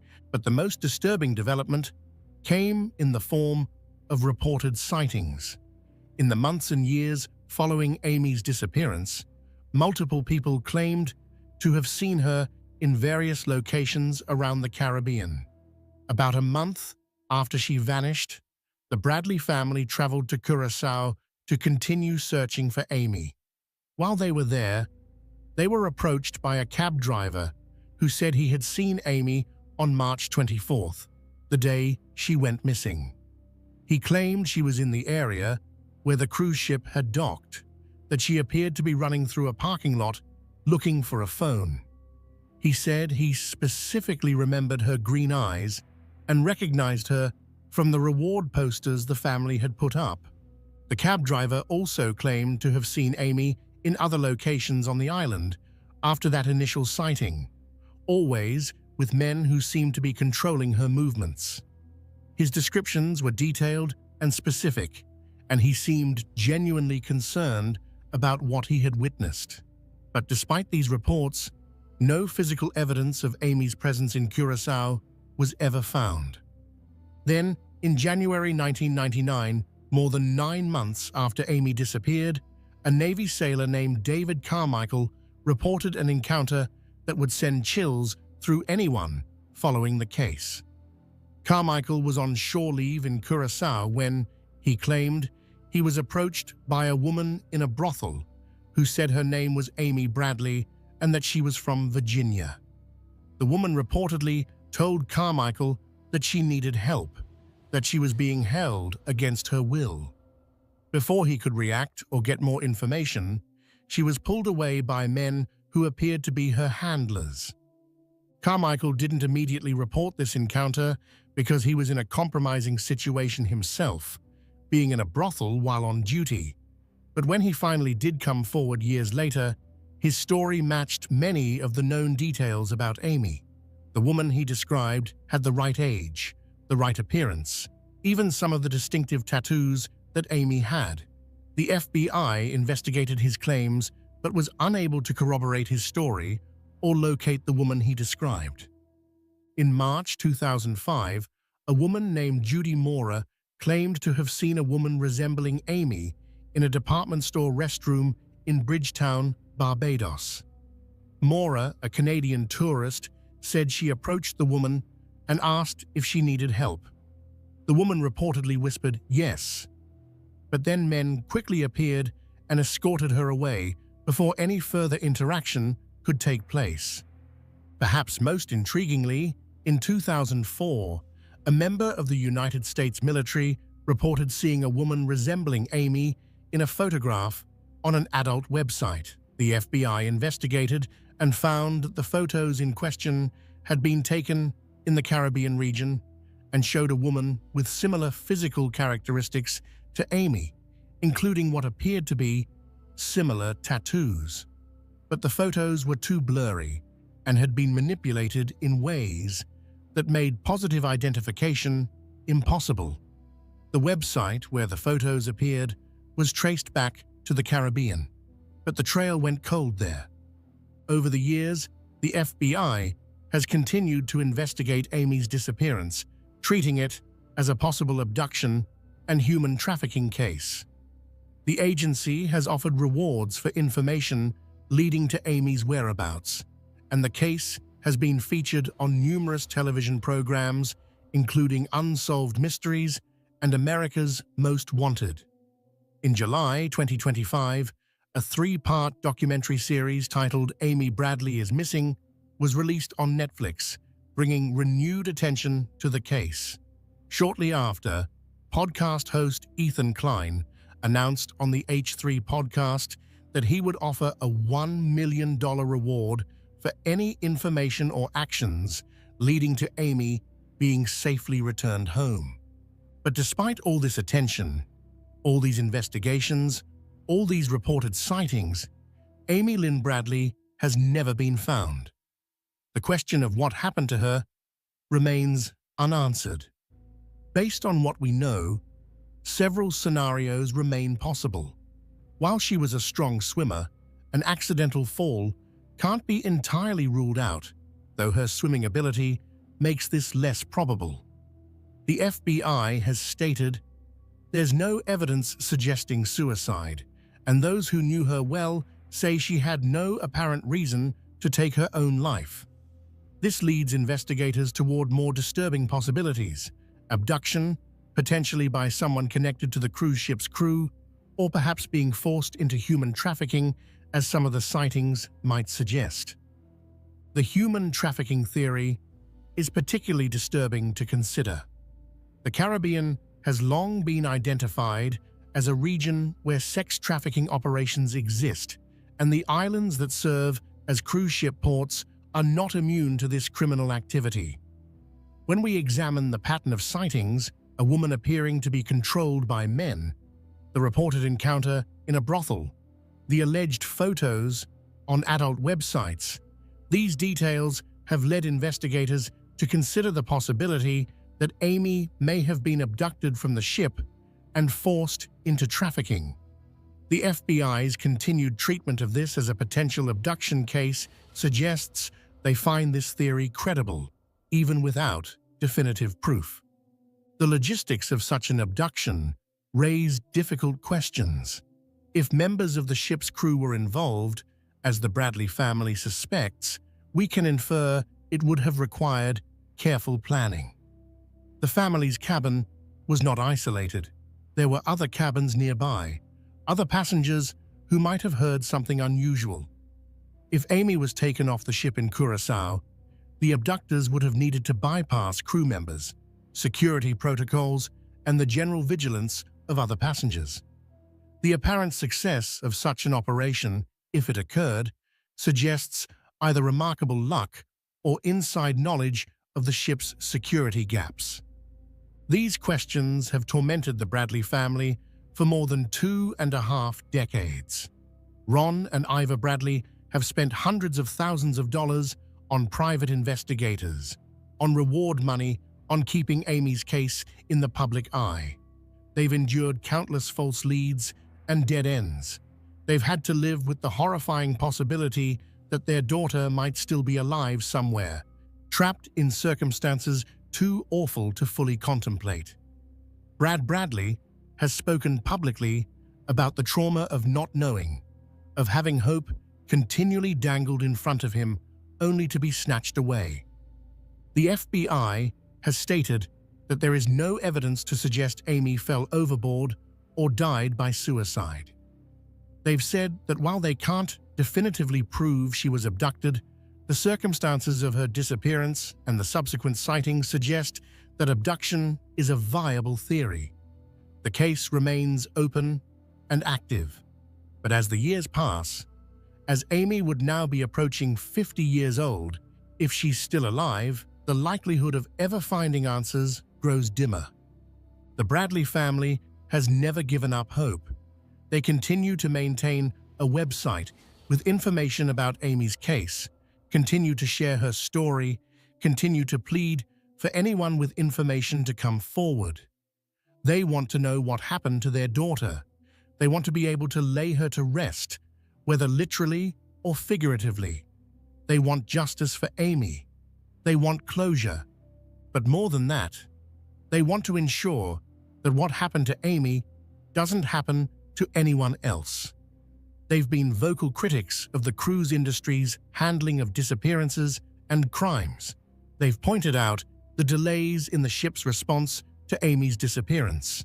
They've questioned why the ship was allowed to continue on its route, disembarking passengers in Curaçao and taking on new passengers, rather than being detained while a proper investigation was conducted. They've highlighted how this allowed potential witnesses and even potential suspects to scatter to the winds, making the investigation exponentially more difficult. Amy's case has become a rallying cry for cruise ship safety reform. It's been cited in congressional hearings. It's been used as an example of everything that can go wrong when a crime occurs in the jurisdictional no man's land of international waters. It's a stark reminder that when you board a cruise ship, you're entering an environment where the normal rules don't always apply, where help may be hours or days away, where the company's priorities may not always align with your safety. And at the heart of this case, beyond all the speculation and theories and unanswered questions, is a young woman who should be here. Amy Lynn Bradley should have celebrated her 50th birthday. She should have built a career, maybe gotten married, maybe had children of her own. She should have lived. But on that March morning in 1998, something happened to her. Something that has haunted her family and captivated the public for for more than 25 years, something that may never be fully understood. Amy's disappearance is a mystery wrapped in tragedy. It's a case that refuses to be forgotten, a story that demands answers, even as those answers remain frustratingly out of reach.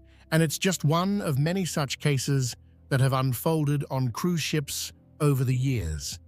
Amy Lynn Bradley may be the most famous victim, but she is far from the only one. The death of George Smith IV on his honeymoon. If Amy Lynn Bradley's case is a story of mysterious disappearance and possible abduction, then the case of George Allen Smith IV is a story of something darker and more violent. This is a story of a honeymoon that ended in blood, of a death under suspicious circumstances that his family believes was murder, and of a justice system that has so far failed to hold anyone accountable. George Allen Smith IV came from a prominent family in Greenwich, Connecticut. He was 26 years old in the summer of 2005, a young man with a bright future ahead of him. He worked at his family's liquor store in Cos Cob, and by all accounts, he was well-liked, friendly, and excited about the next chapter of his life. Because just days before, on June 25, 2005, George had married Jennifer Hagel in a beautiful cliffside ceremony in Newport, Rhode Island. It was, according to George's older sister Bree, a storybook wedding. The venue overlooked the ocean, the weather was perfect, and the couple was radiantly happy. George and Jennifer had been together for 3 years before getting married. They were in love, excited to start their lives together, thrilled about the honeymoon cruise they had planned. 10 days after their wedding, they would board the Royal Caribbean cruise ship Brilliance of the Seas for a 2-week Mediterranean cruise, visiting Greece, Turkey, and Italy. It was meant to be romantic, adventurous, the trip of a lifetime. The early part of the cruise went well. George and Jennifer made friends with other honeymooners on board, including a couple named Paul and Galina Kvitniski. The Kvitniskis later described George and Jennifer as normal, down-to-earth, happy people who seemed excited about their future together. But on the night of July 4th, going into the early morning hours of July 5th, something went terribly wrong. That evening, the ship was sailing through the Aegean Sea between Greece and Turkey. George and Jennifer spent the night drinking and gambling in the ship's casino. They were having a good time, enjoying the festivities. At some point during the night, they met a group of young men, and the group began drinking together. These men would later become the focus of intense scrutiny in the investigation that followed. The night wore on. George continued drinking heavily. According to various accounts from passengers and crew members, by the early morning hours, George was extremely intoxicated. Jennifer was also quite drunk. The exact sequence of events is unclear, as memories are hazy and accounts conflict, but at some point, Jennifer was found passed out in a hallway of the cruise ship. She was taken to the ship's medical center. Meanwhile, George was last seen entering his cabin with some of the young men he'd been drinking with. And then, around 4:30 in the morning, passengers in nearby cabins heard disturbing sounds. There was arguing coming from the Smiths' cabin, loud, angry voices. Then there was the sound of furniture being moved, and then a loud thud. Some passengers described it as a bang or a crash. It was significant enough that multiple people noticed it. The next morning, passengers on a lower deck made a gruesome discovery. There was a large, unmistakable blood stain on the canopy of a lifeboat directly below the Smiths' balcony. The blood had clearly come from above, from the area where the Smiths' cabin was located. When crew members entered the cabin, they found it in disarray. there were small traces of blood on the bedsheets, and George Smith IV was nowhere to be found. The ship's captain quickly declared the situation an accident. He suggested that George, heavily intoxicated, had fallen from his balcony into the sea. But George's family has never believed this explanation, and for good reason. Because the evidence from that morning tells a very different story. First, there's the blood itself. The amount of blood found on the lifeboat canopy was significant, and it was clearly George's blood. But if George had simply stumbled over the balcony railing while drunk, would there have been that much blood? And where did it come from? The blood pattern suggested that George had been bleeding from the head before he went over the rail. Then there's the balcony furniture. A chair was found with its back pushed up against the railing. Some investigators have suggested this indicates George may have stood on the chair and fallen, but others point out that this positioning looks more like someone tried to push or lift a body over the railing and needed the chair for leverage. There's also the question of the four-fingered bloody handprint that was found on the ship's edge, right where it appears George had been holding on before he fell into the water. Was this George's handprint, desperately trying to hold on? Or was it someone else's, someone who had pushed him? And then there are those sounds that passengers heard. The arguing, the furniture moving, the loud thud. These are not the sounds of someone accidentally falling. These are the sounds of violence, of a struggle, of something very bad happening. Perhaps most damningly, there's the matter of the young men who were with George that night. 4 men in particular were identified as having been among the last to see George alive. Their names, Josh Askin, and 3 Russian-American passengers named Greg and Zach Rosenberg, and Rusty Kaufman. These 4 men were questioned by authorities, but have never been charged with any crime related to George's death. They had been drinking with George in the casino, and they accompanied him back to his cabin in the early morning hours. They were in the cabin, or at least nearby, when those disturbing sounds occurred. When the FBI began investigating, they tried to interview these men. Josh Askin was called for a deposition as part of the civil lawsuit that would eventually be filed. His lawyer had him invoke his Fifth Amendment right against self-incrimination repeatedly, not just on substantive questions about what happened that night, but on basic questions about his identity. When asked his name, Askin invoked the Fifth. When asked his date of birth, Askin invoked the Fifth. He took the Fifth Amendment more than 100 times during the deposition. The FBI investigated the 3 Russian-American passengers as well. In 2006, a video surfaced that had been recorded by one of them just hours after George's disappearance. In the video, the men appear to be joking about George's death. At one point, one of them stands up, hunches his shoulders, and flashes gang signs. The men are laughing, seemingly unconcerned, decidedly not acting like people who had just witnessed a tragic accident involving an acquaintance. The FBI obtained this video as evidence, but to this day, none of these men have been charged with any crime. The investigation has been plagued with problems from the beginning. By the time the FBI was notified and able to begin their investigation, the ship had already stopped at multiple ports. Passengers had disembarked. New passengers had boarded. The cabin had been cleaned.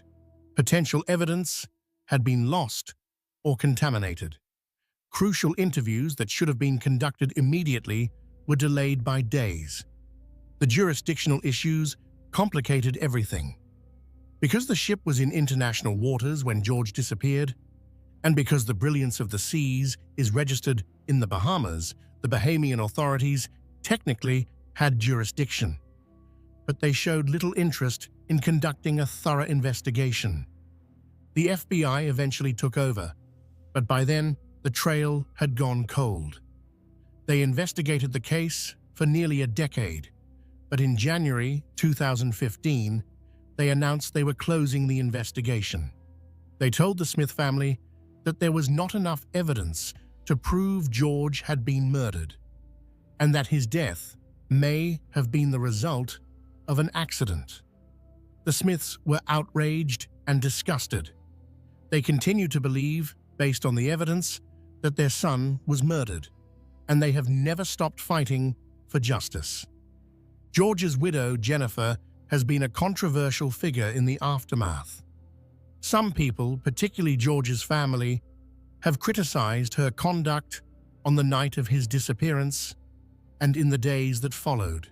She was drunk and passed out in a hallway when George vanished.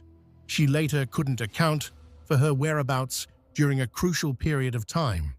In 2006, she accepted a settlement of $1.1 million from Royal Caribbean, which some saw as her trying to quickly cash in on George's death and move on.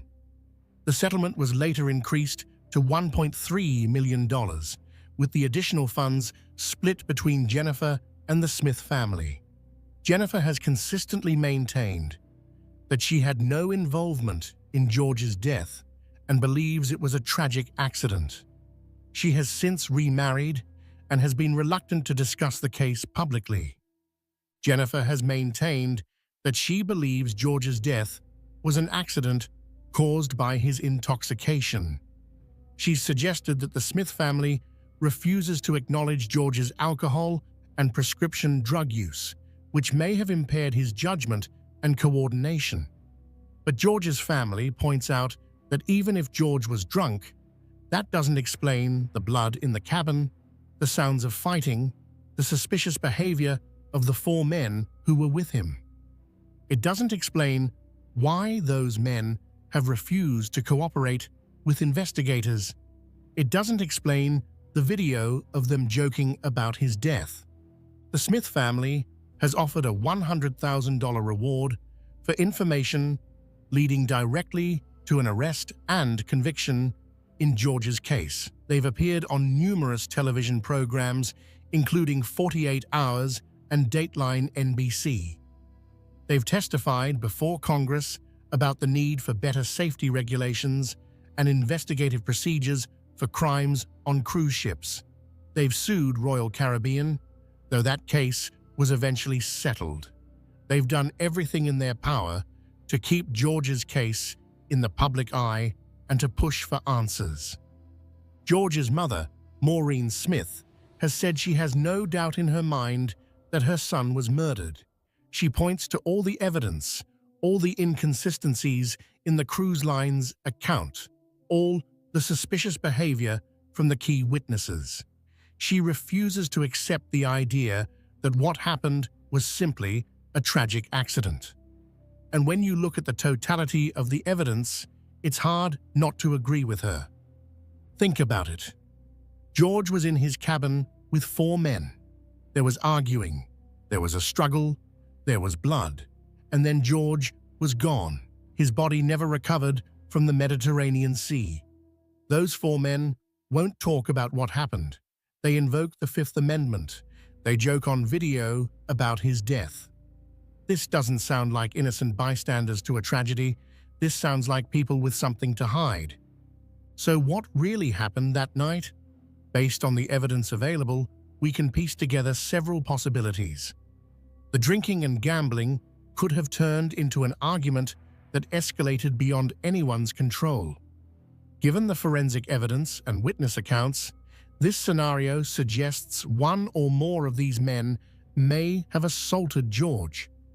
The missing Breitling watch, a wedding gift worth thousands of dollars, raises the possibility of robbery as a motive, though we can't know this with certainty. What we do know is that something violent occurred in that cabin. The question of how George ended up going over the balcony is perhaps the most troubling. The physical evidence provides some clues. The positioning of the balcony chair could imply someone needed elevation to move a body over the railing. The blood on George's bedsheets indicates he was injured inside the cabin, not on the balcony itself. The handprint on the ship's rail suggests desperate resistance, someone trying to hold on. When we look at these elements together, they paint a picture that appears more consistent with violence than with a simple accident. George Smith's case has become emblematic of the challenges of investigating crimes on cruise ships. The delayed response, the jurisdictional confusion, the contamination of evidence, the disappearance of witnesses, the lack of transparency from the cruise line. All of these factors combined to create a situation where a potential murder went unsolved, where the people who might be responsible have faced no consequences, where a family has been left without justice or closure.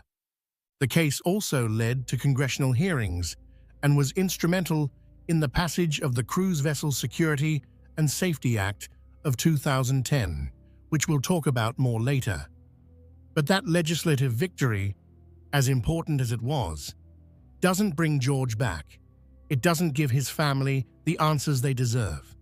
It doesn't punish whoever is responsible for his death. George Allen Smith, IV, should be alive today. He should have celebrated his 20th wedding anniversary. He should have raised children, grown old with his wife, enjoyed his life. Instead, he spent the last moments of his life in his cabin on what was supposed to be his honeymoon cruise, involved in some kind of violent confrontation that ended with him dead in the Mediterranean Sea. And the people who know what really happened, who were in that cabin, who heard the arguing and the struggle and the thud, those people have chosen silence.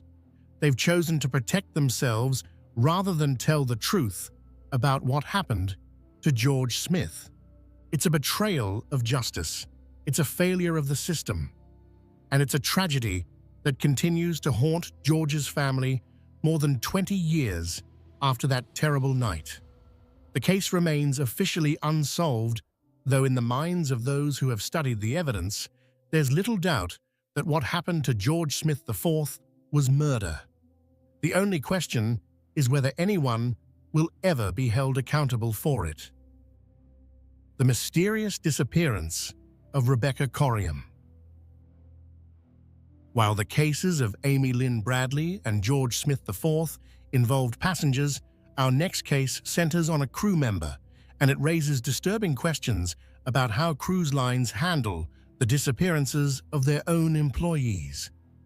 This is the story of Rebecca Corriam, a young woman whose vanishing from a Disney cruise ship sparked allegations of cover-up and corporate malfeasance that persist to this day. Rebecca Corriam was 24 years old, from Chester, England. She was, by all accounts, a delightful young woman. Outgoing, bubbly, great with children, described as having a happy-go-lucky personality with plenty to live for.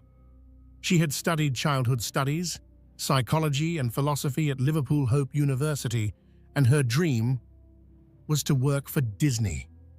When she was offered a position as a youth worker on the Disney Wonder cruise ship in 2010, she was absolutely thrilled. This was the job she'd always wanted, and she was perfect for it. Rebecca, who went by the nickname Bex, joined the Disney Wonder in June 2010. The ship typically runs cruises along the Mexican Riviera, and Rebecca settled into life at sea. She made friends among the crew, she excelled at her job working with children, and she seemed genuinely happy. She stayed in regular contact with her family back in England, and all her communications suggested she was thriving in her new environment. But on March 22, 2011, everything changed. That day, the Disney Wonder was off the Pacific coast of Mexico, docked at Puerto Vallarta. At 5:45 in the morning, Rebecca was captured on the ship's security cameras in the crew lounge. She appeared to be on an internal phone call, and she seemed distressed. The video shows Rebecca talking, and even though there's no audio, it's clear from her body language and facial expressions that she's upset about something. She's agitated, perhaps even crying. Another crew member approaches her during the call and asks if she's okay. Rebecca appears to reply that she's fine, and the crew member walks away. Rebecca finishes her call, gathers herself, and walks out of the frame. That was the last confirmed sighting of Rebecca Corriam. A few hours later, at 9 o'clock in the morning, Rebecca failed to report for her shift. This was completely out of character for her. She was reliable, punctual, professional. When she didn't show up, her colleagues became concerned. They tried to find her. They called her name over the ship's announcement system. They searched her cabin, but Rebecca was nowhere to be found. The Disney Wonder conducted a ship-wide search. They looked everywhere. They checked every public area, every accessible space, every place Rebecca might have gone. They searched for hours, but there was no sign of her. It was as if she had simply vanished into thin air. The United States Coast Guard was notified, as was the Mexican Navy. They conducted searches of the surrounding waters, but Rebecca Corriam was never found. Not her body, not any of her belongings, nothing. 3 days after Rebecca's disappearance, Disney contacted the Royal Bahamas Police Force to conduct an investigation. You see, the Disney Wonder is registered in the Bahamas, which means that Bahamian authorities technically have jurisdiction over crimes that occur on the ship. The RBPF assigned a single detective, Superintendent Paul Roll, to the case. Disney flew him out to Los Angeles via private jet when the ship returned to port. According to the initial reports, Superintendent Rolle spent several days on board the ship investigating. But when Rebecca's parents, Mike and Anne Corriam, flew from England to Los Angeles to meet the ship when it docked, the detective told them something very different. He said he had actually only spent 1 day investigating before flying back to the Bahamas. He had interviewed only a handful of crew members and none of the passengers. He had conducted what can only be described as a cursory investigation at best. The Corriams were brought on board the ship, but only after all the passengers had disembarked. They were driven to the ship in a car with blacked-out windows, entering through a back entrance. Everything about their treatment suggested that Disney wanted to minimize their visibility, to keep this situation as quiet as possible. On board, they met with the ship's captain and were shown the security footage of Rebecca's last known appearance. They were taken to Deck 5, an area near the crew swimming pool, where the captain explained his theory about what had happened to Rebecca. According to the captain, Rebecca had been swept overboard by a rogue wave while she was near the crew pool. This theory became Disney's official explanation for Rebecca's disappearance. The captain gave them a sandal that he said had been found on Deck 5 and claimed it belonged to Rebecca. And that was essentially it. The Corriams were given this explanation, this single piece of potential evidence, and they were expected to accept it and go home. But the Corriams didn't accept it, because the rogue wave theory didn't make sense. Deck 5, where the crew pool is located, is not a location where someone could easily be swept overboard. The deck is surrounded by walls that reach over 6 feet in height. For a wave to be powerful enough to lift a person over those walls and carry them off the ship, it would have to be enormous. And there were no reports of such rough seas that day. The weather conditions near Puerto Vallarta on March 22nd were normal. Calm waters, no storms, certainly nothing that would generate a rogue wave of the magnitude necessary to explain Rebecca's disappearance. Furthermore, if such a massive wave had hit the ship with enough force to sweep someone overboard, it would have caused visible damage to the vessel itself. There would have been reports from other crew members or passengers about experiencing rough seas. But there was nothing, no damage, no reports, no evidence of the kind of freak weather event that Disney was claiming had occurred. The Coriums began to suspect that there was more to their daughter's disappearance than they were being told. So they hired a private investigator, Roy Ram, a former specialist with Scotland Yard. They also sought help from their local Member of Parliament, Chris Matheson, and from former Deputy Prime Minister Lord Prescott. What these investigators uncovered raised even more questions about Disney's handling of the case. First, there was the security footage. The video that the Coriums had been shown and that has since been made public had been cropped. Specifically, the timestamp and location information had been removed. Why would Disney edit the footage in this way? What were they trying to hide?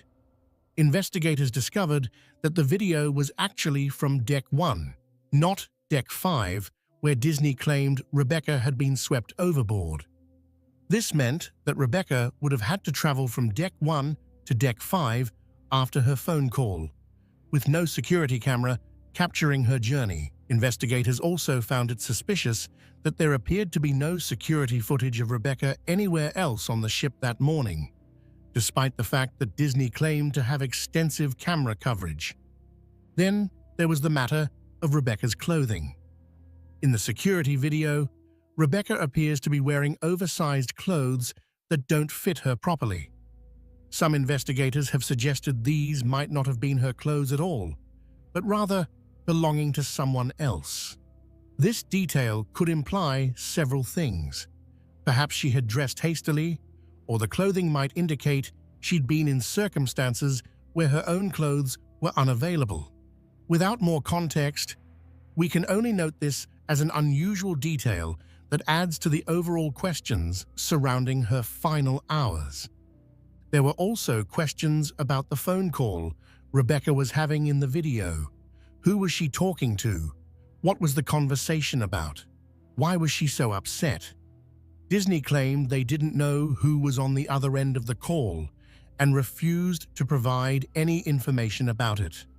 But one of Rebecca's friends among the crew later revealed that Rebecca had been in an intense relationship with another crew member, and the relationship had been volatile. Melissa, the friend, believed Rebecca might have been on the phone with this partner and that whatever was said during that call had caused her distress. This revelation opened up another possible explanation for Rebecca's disappearance.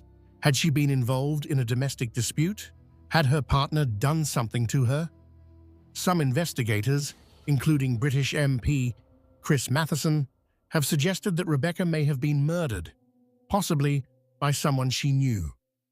They point to the lack of evidence for the rogue wave theory, the unusual circumstances of her disappearance, and allegations that have surfaced over the years suggesting Rebecca may have been the victim of sexual assault or other violence.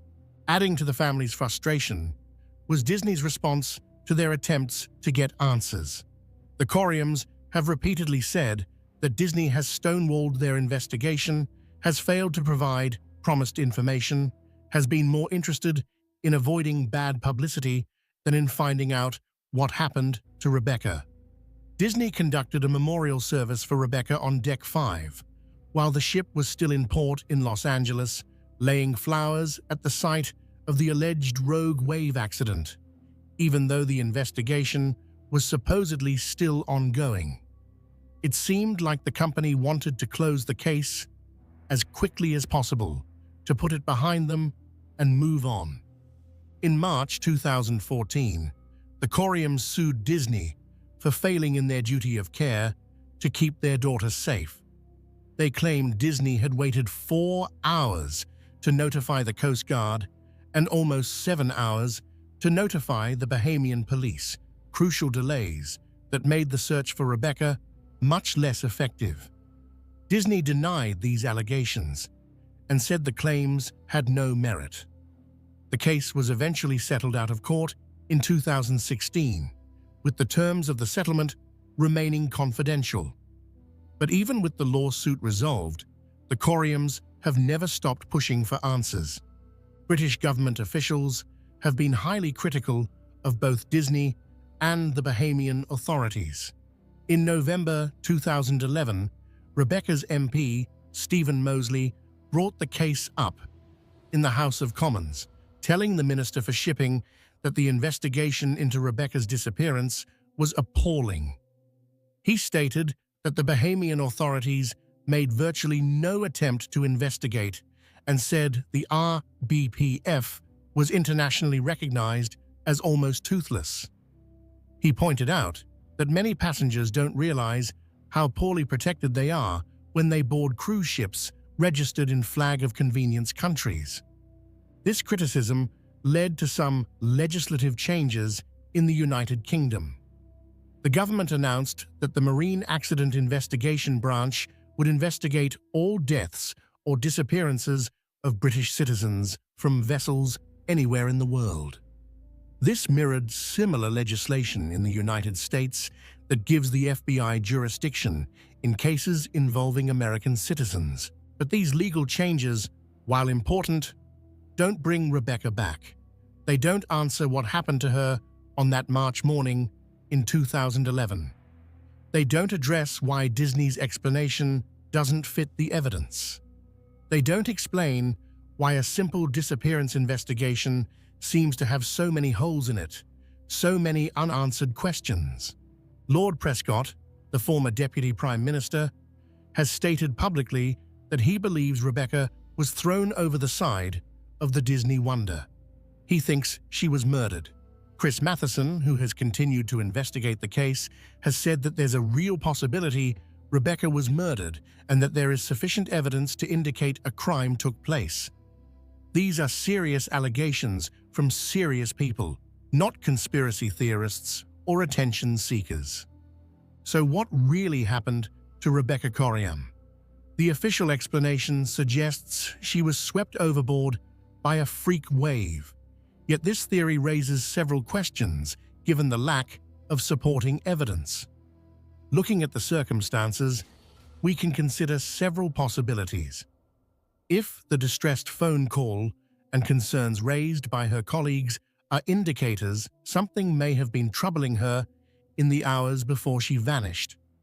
The injury to her nose and the distressed state captured on CCTV could suggest she had been in some kind of confrontation, though we can't know the specifics with certainty. Based on the forensic evidence and witness accounts, some investigators believe the possibility of foul play cannot be ruled out. Others wonder if overwhelming personal circumstances might have led to a tragic decision. The frustrating reality is that without a proper investigation from the start, these questions may never have definitive answers. The truth is, we may never know. The investigation was bungled from the beginning. Evidence was lost. The scene was not properly preserved. Crucial interviews were not conducted.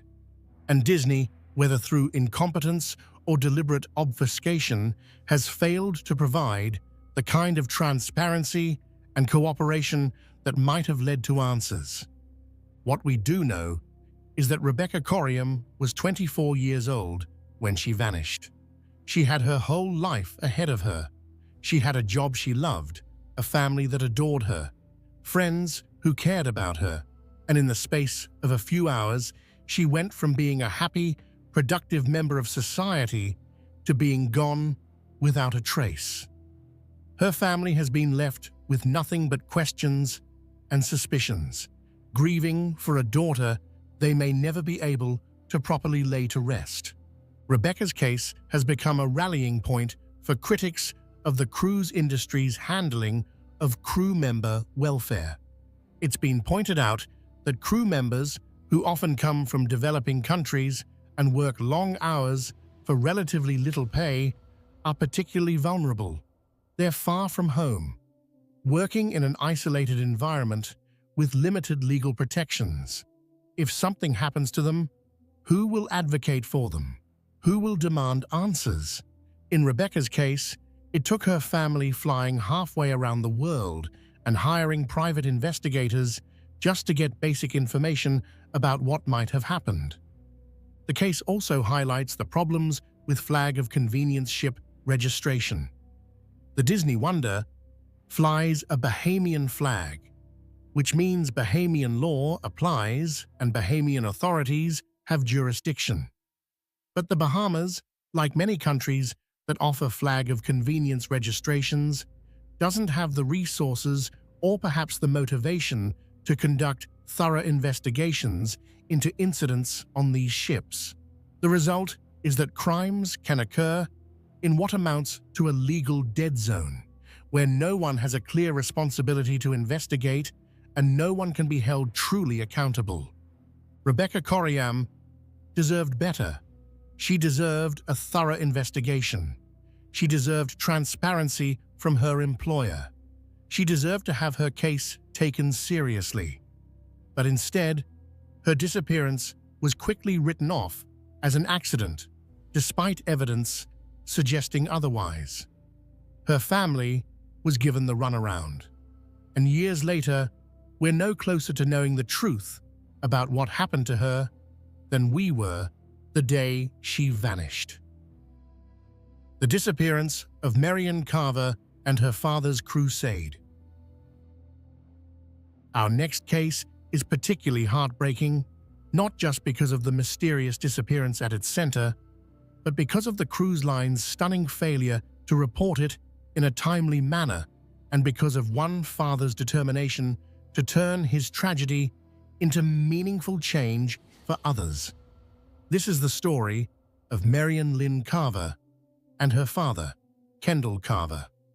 Marion Carver was 40 years old in the summer of 2004. She was a fascinating woman with a complex life. She had worked as an investment banker, a high-powered career that had afforded her financial security. But she was also a poet, a creative soul with a contemplative nature. She was described as vivacious and independent, someone who marched to the beat of her own drum. She had one child, and she lived off a trust fund and her investments, having left the banking world behind. Marion was also going through a difficult period in her life. She had gone through a divorce several years earlier, and while she seemed to have recovered well, those who knew her were aware that she sometimes struggled with her mental health. There had been an incident years before when she had threatened to harm herself, though in recent years she seemed stable and was managing well. In August 2004, Marion decided she needed a break. She needed to clear her head, to get away from everything for a little while.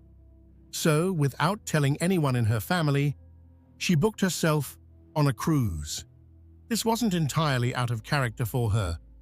Marion had been known to take spontaneous trips before, when she needed time alone to think. So when she boarded the Celebrity Mercury in Seattle, Washington, on August 27, 2004, bound for a 7-day Alaskan cruise, her family had no idea she had even left home. The cruise was supposed to make stops in Juneau, Skagway, and Ketchikan in Alaska, as well as in Prince Rupert, British Columbia. It would end on September 3rd, when the ship docked in Vancouver, British Columbia. Marion was supposed to fly home from there, but she never boarded that flight, and she was never seen again. Marion's cabin steward, a man named Domingo Montero, would later testify about his interactions with her during the cruise. He said she was personable and relaxed, looking forward to the trip. On her first night aboard, August 27th, she told him she planned to go upstairs later but didn't want to visit the dining room. Montero didn't think much of it. Many passengers prefer casual dining or room service to the formal dining room. The next night, August 28th, when Marion again said she didn't want to go to the dining room, Montero suggested ordering room service. He brought her 2 sandwiches at her request. And that was the last time anyone from the ship's crew or any passenger reported seeing Marion Carver. From August 28th onward, she was simply gone. Her cabin was empty. Her belongings were still there, but Marion herself had vanished. Here's where the story takes a turn into the truly outrageous. Domingo Montero, Marion's steward, noticed that she was missing. He went to his supervisor and reported that his passenger hadn't been seen and wasn't using her cabin. And his supervisor told him to do nothing. Just do your job and forget about it. So Montero, a low-level employee who probably feared losing his job if he made waves, did as he was told. He didn't report Marion missing. He just went about his duties. Day after day passed. Marion's cabin remained empty. Her belongings sat untouched. And Montero kept going to his supervisor saying, "This woman is still missing. Shouldn't we do something?" And his supervisor kept telling him, "No, don't make a fuss. Just do your job." The cruise ended on September 3rd. Passengers disembarked in Vancouver, and cruise line officials, faced with a cabin full of belongings from a passenger who hadn't been seen in days, didn't notify authorities. They didn't call the police. They didn't report Marion missing to anyone. Instead, they boxed up her belongings. And then they donated most of them to charity. Let that sink in for a moment. A passenger goes missing from a cruise ship. Her disappearance is reported multiple times by her cabin steward. And the cruise line's response is to pack up her stuff, give it away, and move on as if nothing happened. They didn't investigate. They didn't notify her family. They didn't tell anyone. It wasn't until September the 7th, more than a week after the cruise ended, that Marion's family realized something was wrong and reported her missing. They hadn't even known she'd gone on a cruise. When a detective began investigating her disappearance, he accessed her credit card records and discovered she had made a purchase in Seattle, the embarkation point for the Celebrity Mercury. The detective called the cruise line to ask if Marion had been on the ship. It took Celebrity Cruises, which is owned by Royal Caribbean, 3 days to confirm that yes, Marion Carver had indeed been on that cruise. By this point, it had been 26 days since she was last seen. 26 days. In those 26 days, the ship had completed multiple cruises. Evidence had been cleaned away. Witnesses had scattered. Any chance of conducting a meaningful investigation into what happened to Marion had been destroyed. When Marion's father, Kendall Carver, learned that the cruise line had known his daughter was missing but hadn't reported it, he was devastated and furious. He called Royal Caribbean, demanding answers. The risk management manager he spoke with told him that it was normal for passengers to leave their belongings behind. It was normal for them to suddenly change rooms without notice. In other words, the cruise line was claiming there was no reason to think anything was amiss. Kendall Carver didn't buy it. A passenger doesn't just abandon all their belongings and disappear. A steward doesn't repeatedly tell his supervisor someone is missing unless something is actually wrong. And a responsible cruise line doesn't just box up a missing person's belongings and donate them to goodwill. Kendall knew something terrible had happened to his daughter, and he was determined to find out what. He hired a private investigator named Tim Schmolder to get answers. Schmolder tried his best, but he was stonewalled at every turn. Royal Caribbean provided some basic information, but set up numerous roadblocks. Schmolder's requests to interview passengers or crew members were denied. He wasn't allowed access to the ship's video surveillance system. He was given only limited time on board the ship. After just a few hours, he was told to leave.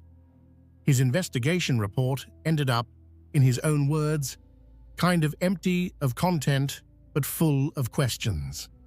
Questions about why he wasn't allowed access, why the cabin attendant wasn't available for interview, why he couldn't speak to the security manager about the camera systems. Kendall Carver wasn't satisfied with that, so he took legal action.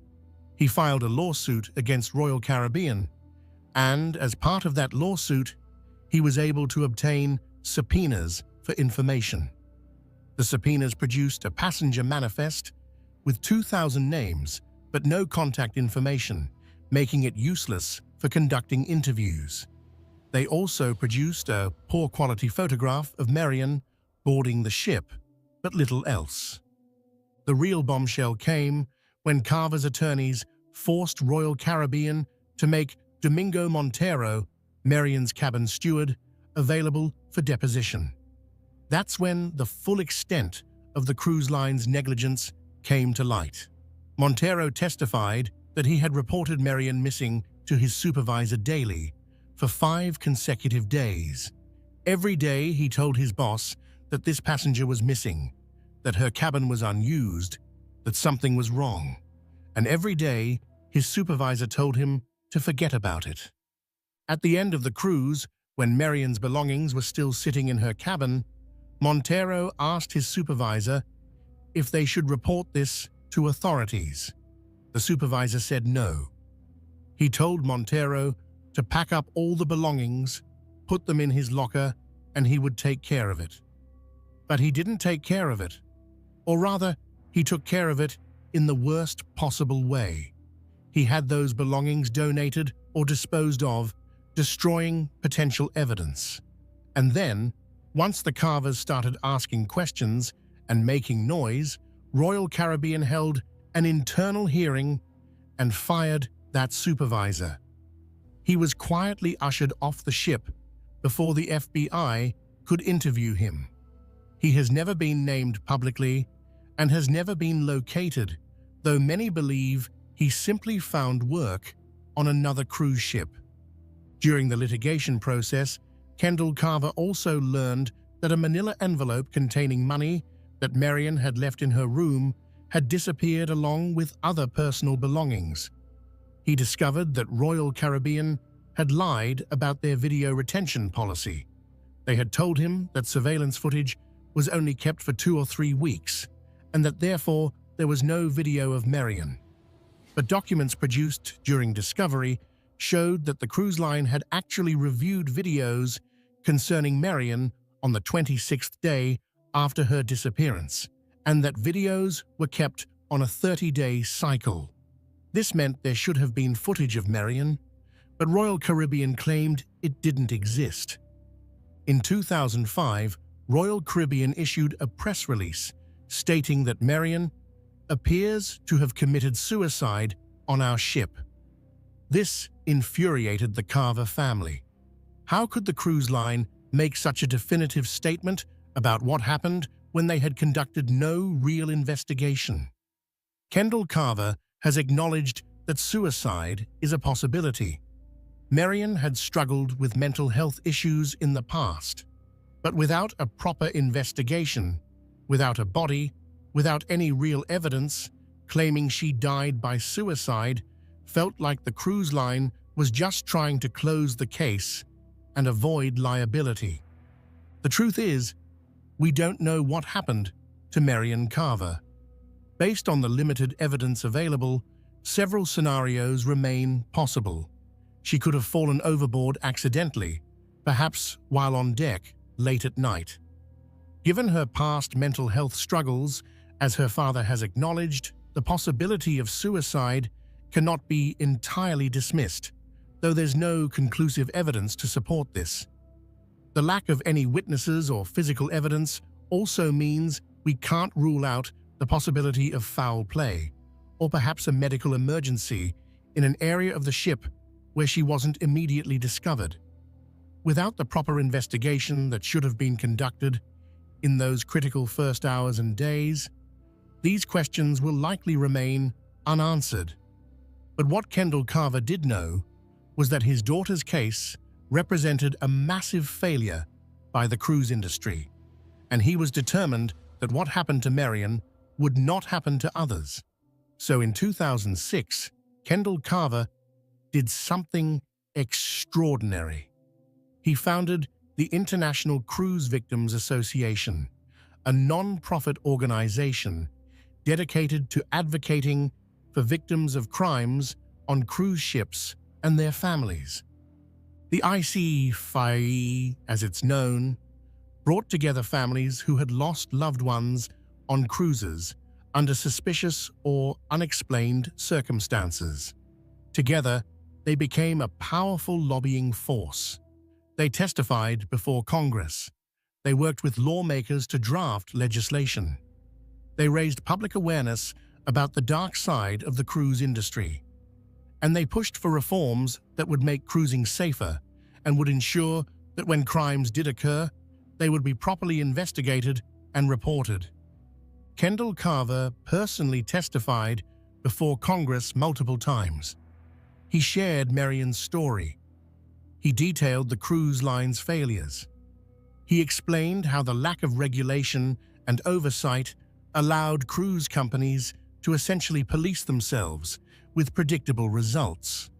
He pointed out how the jurisdictional complexities of maritime law created an environment where crimes could occur without anyone being held accountable. His efforts, along with those of other ICV members, including the Smith family, were instrumental in the passage of the Cruise Vessel Security and Safety Act of 2010, a landmark piece of legislation that mandated numerous safety and reporting requirements for cruise ships. We'll discuss the CVSSA in more detail later, but for now, it's important to understand that this law exists in large part because of Kendall Carver's determination to find meaning in his daughter's disappearance. Kendall Carver continued his advocacy work for more than a decade. He spent over $75,000 of his own money on private investigators and legal fees trying to find out what happened to Marion. He dedicated countless hours to the ICV, helping other families navigate the nightmare of having a loved one disappear on a cruise. He became a nationally recognized expert on cruise ship safety and crime, and he never stopped fighting, never stopped pushing for change. Sadly, Kendall Carver passed away in 2019 at the age of 83. He died without ever knowing what happened to his daughter. But his legacy lives on in the ICV, which continues its advocacy work, and in the legislation he helped pass, which has made cruising safer for millions of people. Marion Carver's disappearance is a tragedy. The cruise line's handling of it is a scandal. But the response to it, led by her father, is a testament to the power of determined advocacy. Kendall Carver took his grief and his anger and he channeled it into something positive.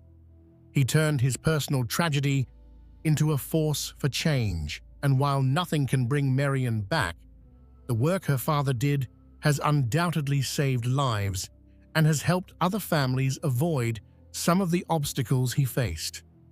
If Celebrity Cruises had reported Marion missing when her steward first raised concerns, if they had conducted a proper search of the ship and contacted authorities immediately, if they had preserved evidence and interviewed witnesses while memories were fresh, we might know what happened to her. There might have been a chance to save her if she was still alive somewhere on the ship. There might have been enough evidence to determine what happened even if she had died. But instead, the cruise line chose to prioritize its operations over a missing passenger. Their response raised serious questions about their investigative protocols and priorities. And as a result, Marion Carver remains one of the many unsolved mysteries of the high seas. Maritime law, jurisdiction, and the perfect crime. At this point in our story, you might be asking yourself a question, a very reasonable question. How is it possible that so many serious crimes on cruise ships go unsolved? How can people disappear, be assaulted, even be murdered on these ships, and yet the perpetrators face no consequences? Why do investigations fail so spectacularly? Why does it feel like cruise lines can get away with negligence and even cover-ups without facing serious repercussions? The answer lies in the unique and complicated world of maritime law and international jurisdiction. You see, when you board a cruise ship, you're not just stepping onto a vacation vessel. You're entering a legal gray area, a floating territory governed by a complex web of laws from multiple nations, none of which seem to apply with the clarity and force we expect from our normal legal system. To understand why crimes on cruise ships are so difficult to investigate and prosecute, we need to understand how jurisdiction works on the high seas. Let's start with the basics. When a cruise ship is docked at a United States port, it's subject to United States law. The FBI, local police, and other American law enforcement agencies have clear jurisdiction. If a crime occurs while the ship is docked in Miami, for example, it's handled just like any other crime that occurs in Miami. But once that ship leaves port and sails out into international waters, everything changes. International waters begin 12 nautical miles from the coastline of any nation. That's about 14 land miles. Once a ship crosses that invisible line, it's no longer in United States waters, and United States domestic law no longer clearly applies. Instead, the ship falls under the jurisdiction of whatever country it's registered in, what's called its flag state. This is where things get complicated and frankly convenient for the cruise industry. Most large cruise ships are not registered in the United States. Instead, they're registered in what are called flag of convenience nations. These are countries that offer ship registration with minimal regulations, low taxes, and lax labor laws. The most popular flag of convenience nations for cruise ships are the Bahamas, Panama, Liberia, and Malta. About 70% of cruise ships worldwide are registered in these nations. Why do cruise lines choose these registrations? It's simple economics. By registering their ships in the Bahamas instead of the United States, cruise lines avoid stricter American regulations regarding safety, labor practices, and environmental standards. They pay lower taxes. They can hire crew members from developing nations and pay them much less than they would have to pay American workers. It's a business decision based purely on maximizing profits. But this flag of convenience system has serious implications when crimes occur. Because technically, when a crime happens on a cruise ship in international waters, the flag state has primary jurisdiction. So if someone is assaulted on a Bahamas-registered ship while it's cruising through the Caribbean, Bahamian law applies, and Bahamian authorities have the responsibility to investigate. Now, as we've seen in cases like Rebecca Corriam's, these flag of convenience nations often lack the resources, the expertise, or the will to conduct thorough investigations. The Royal Bahamas Police Force sent one detective to investigate Rebecca's disappearance, and he spent one day on the ship. That's not because the Bahamian authorities don't care. It's because they're a small nation with limited resources, and they're expected to investigate crimes on dozens of cruise ships, each carrying thousands of people, sailing all over the world. It's an impossible task. The situation gets even more complicated when you consider that crimes on cruise ships often involve people from multiple countries. The victim might be American, the perpetrator might be from Russia or Brazil or India, the ship might be registered in the Bahamas, and the crime might occur in international waters between Greece and Turkey. So whose laws apply? Who has jurisdiction to investigate and prosecute?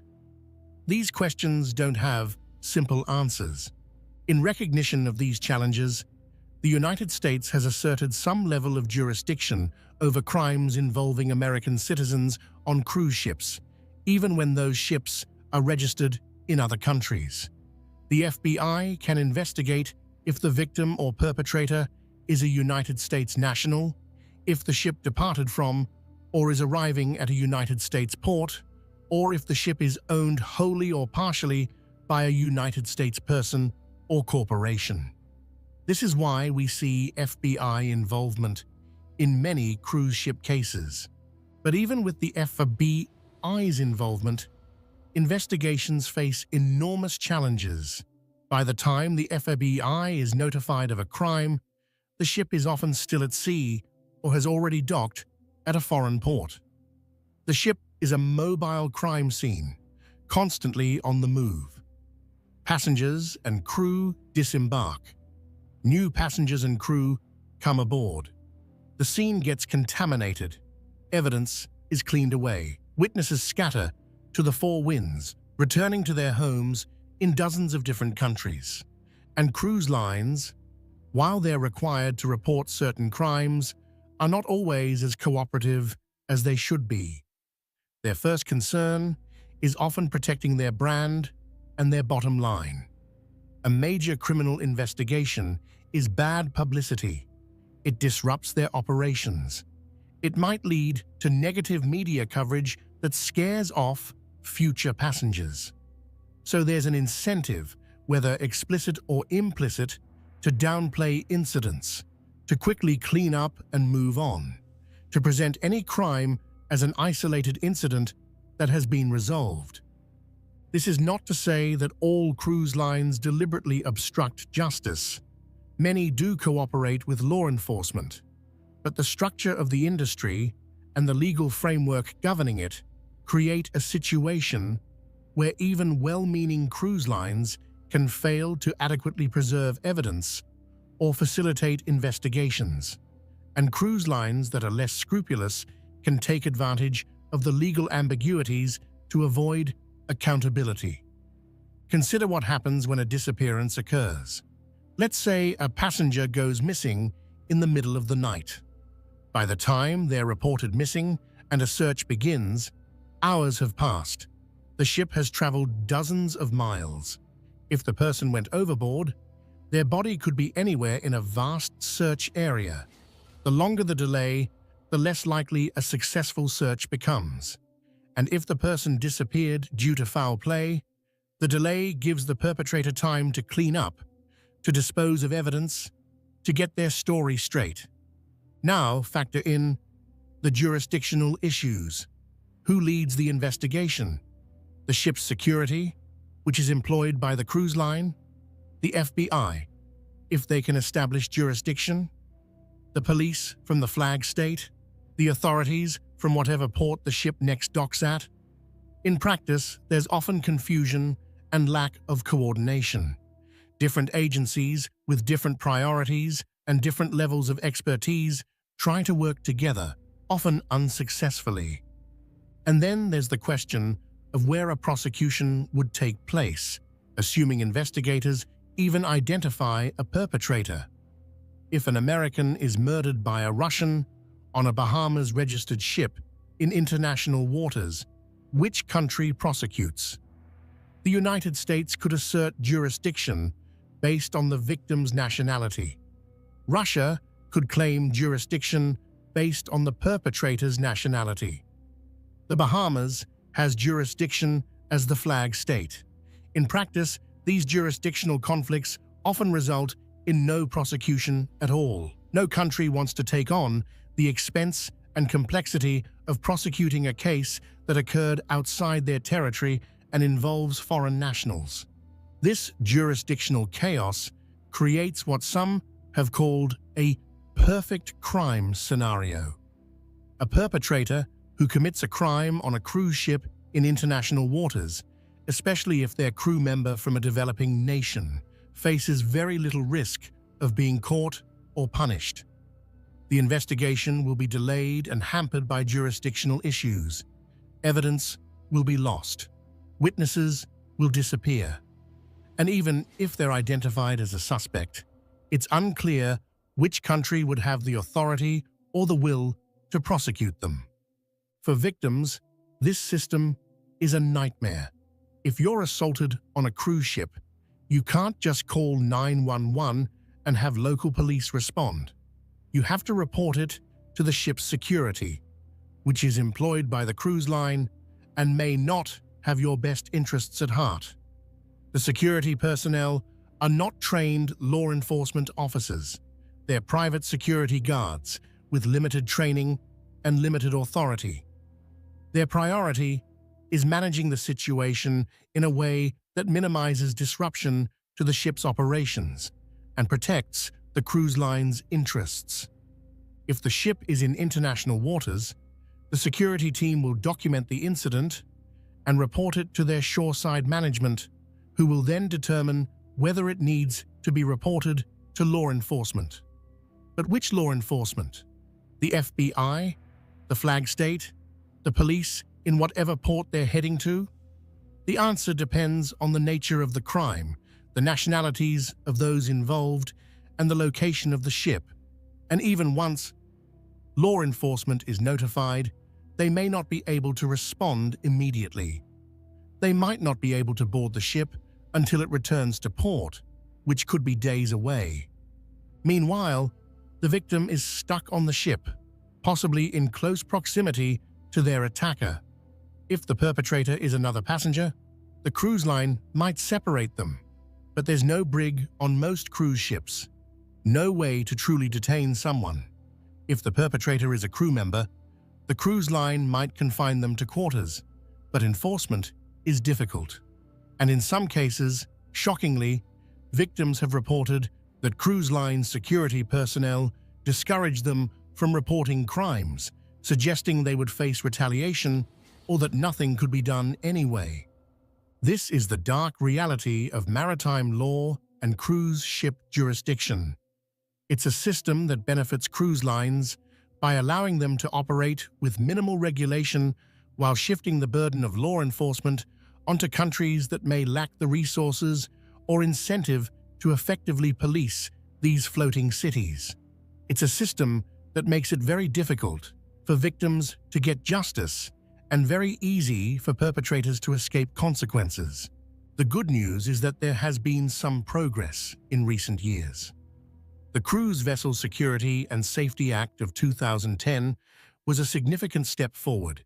It mandated specific security measures, improved reporting requirements, and provided some framework for coordination between cruise lines and law enforcement. But it's not perfect, and it only applies to ships calling on United States ports. For cruise itineraries that don't touch United States territory, passengers have even fewer protections. And even with the CVSSA in place, the fundamental jurisdictional challenges remain.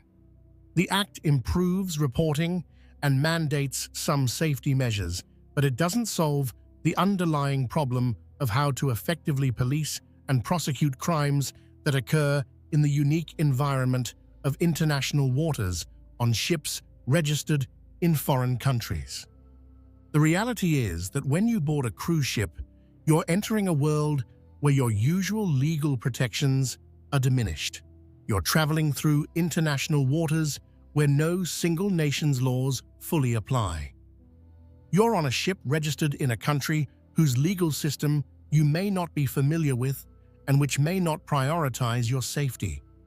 You're surrounded by crew members from dozens of different countries, any one of whom could potentially harm you, and the mechanisms for holding them accountable are weak at best. This doesn't mean you should never take a cruise. Millions of people cruise safely every year. But it does mean you should be aware of the risks and take precautions. Don't let your guard down just because you're on vacation. Don't assume that the cruise line has your best interests at heart. And understand that if something does go wrong, getting justice may be a long, frustrating, an ultimately unsuccessful process. The cases we've discussed today, Amy Lynn Bradley, George Smith IV, Rebecca Corriam, Marion Carver, and many others, all illustrate the challenges of the current system. In each case, the investigation was delayed, hampered, or bungled due to jurisdictional issues and lack of coordination. In each case, evidence was lost or contaminated. In each case, families were left without answers and without justice. And in each case, the cruise line seemed more concerned with protecting its image than with finding out what really happened. These are not isolated incidents. They're the predictable result of a system that prioritizes corporate profits over passenger safety, that allows cruise lines to operate in a legal gray area with minimal oversight, and that makes it nearly impossible to effectively investigate and prosecute crimes on the high seas. Until this system is fundamentally reformed, until there's clear jurisdiction and accountability, cruise ships will continue to be environments where crimes can occur with disturbing frequency and where perpetrators can act with impunity. The modern reality, statistics and trends. Now that we understand the legal landscape and the challenges of investigating crimes on cruise ships, let's look at the current state of affairs. Just how common are crimes on cruise ships? What kinds of crimes are we talking about? And are things getting better or worse? The numbers are sobering. According to the most recent data available from the Department of Transportation, which compiles statistics based on cruise line reporting as mandated by the Cruise Vessel Security and Safety Act, crimes on cruise ships are not only common, but they appear to be increasing. In 2023, cruise lines reported a total of 131 alleged sexual assaults and rapes to the FBI. To break that down further, there were 52 sexual assaults and 79 rapes reported.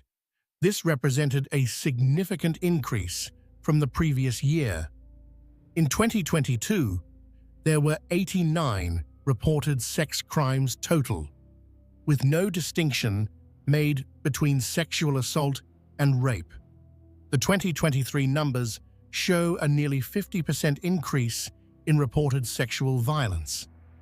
Let's put that in context. 131 reported sexual assaults and rapes in a single year. That's more than one every 3 days. And remember, these are only the reported incidents, only the crimes that met the specific reporting thresholds under the CVSSA, and only the ones that victims felt comfortable reporting. The actual number of sexual assaults on cruise ships is almost certainly much higher. Research by organizations like the Rape, Abuse, and Incest National Network, known as RAINN, has consistently shown that 2 out of every 3 sexual assaults are never reported to authorities. Victims may be ashamed, afraid, unsure of what happened, or simply want to forget and move on. This underreporting is even more pronounced in the cruise ship environment, where victims are isolated, far from home, surrounded by strangers, and may face pressure from cruise line personnel to keep quiet. If we apply this 2/3 underreporting rate to the cruise ship numbers, it suggests that the actual number of sexual assaults and rapes on cruise ships in 2023 could have been closer to 400. 400 sexual assaults and rapes in a single year on cruise ships. That's a deeply disturbing number. Sexual violence is by far the most common crime reported on cruise ships. According to FBI agents who specialize in cruise ship cases, sexual assaults top the list of incidents they investigate, followed by physical assaults. In 2023, in addition to the 131 sex crimes, there were 22 reports of physical assault with serious bodily injury. There were also 7 reported thefts of money or property worth more than $10,000, 2 missing United States nationals, and 1 suspicious death. Let's talk about those missing persons numbers for a moment. 2 reported missing American nationals in 2023 might sound like a small number.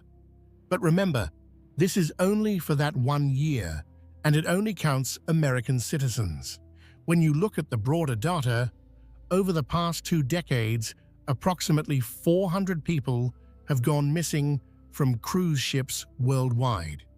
400 people who boarded cruise ships and never came home. Some of these were likely accidents, people who fell overboard due to intoxication or recklessness.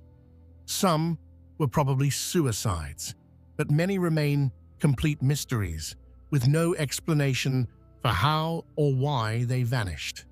And these numbers, remember, only capture crimes that are officially reported under the CVSSA. There are countless other crimes that don't meet the reporting thresholds.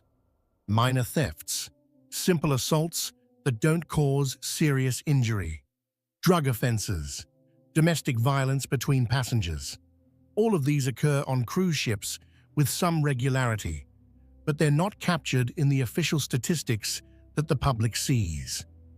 One particularly concerning trend is that certain cruise lines have significantly higher crime rates than others. Carnival Cruise Line, one of the largest cruise operators in the world, consistently reports more crimes than its competitors. In 2023, Carnival reported 45 sexual assaults and rapes, compared to significantly lower numbers for other major cruise lines like Royal Caribbean and Norwegian. Carnival also led in physical assaults, with 14 incidents of assault causing serious bodily injury reported in 2023. Carnival has attempted to explain these numbers by pointing out that they have more ships and carry more passengers than many competitors. But maritime lawyers who have analyzed the data dispute this explanation. When you calculate crimes on a per capita basis, accounting for the number of passengers and crew on ships at any given time, Carnival's ships still have a higher rate of violence than their competitors. Some analysts have calculated that Carnival's per capita rate of sexual assault is higher than the rate in many United States states. Why might Carnival have a higher rate of crime? There are several theories. One is the company's culture around alcohol. Multiple experts have noted that Carnival ships tend to have a party atmosphere, with heavy emphasis on drinking.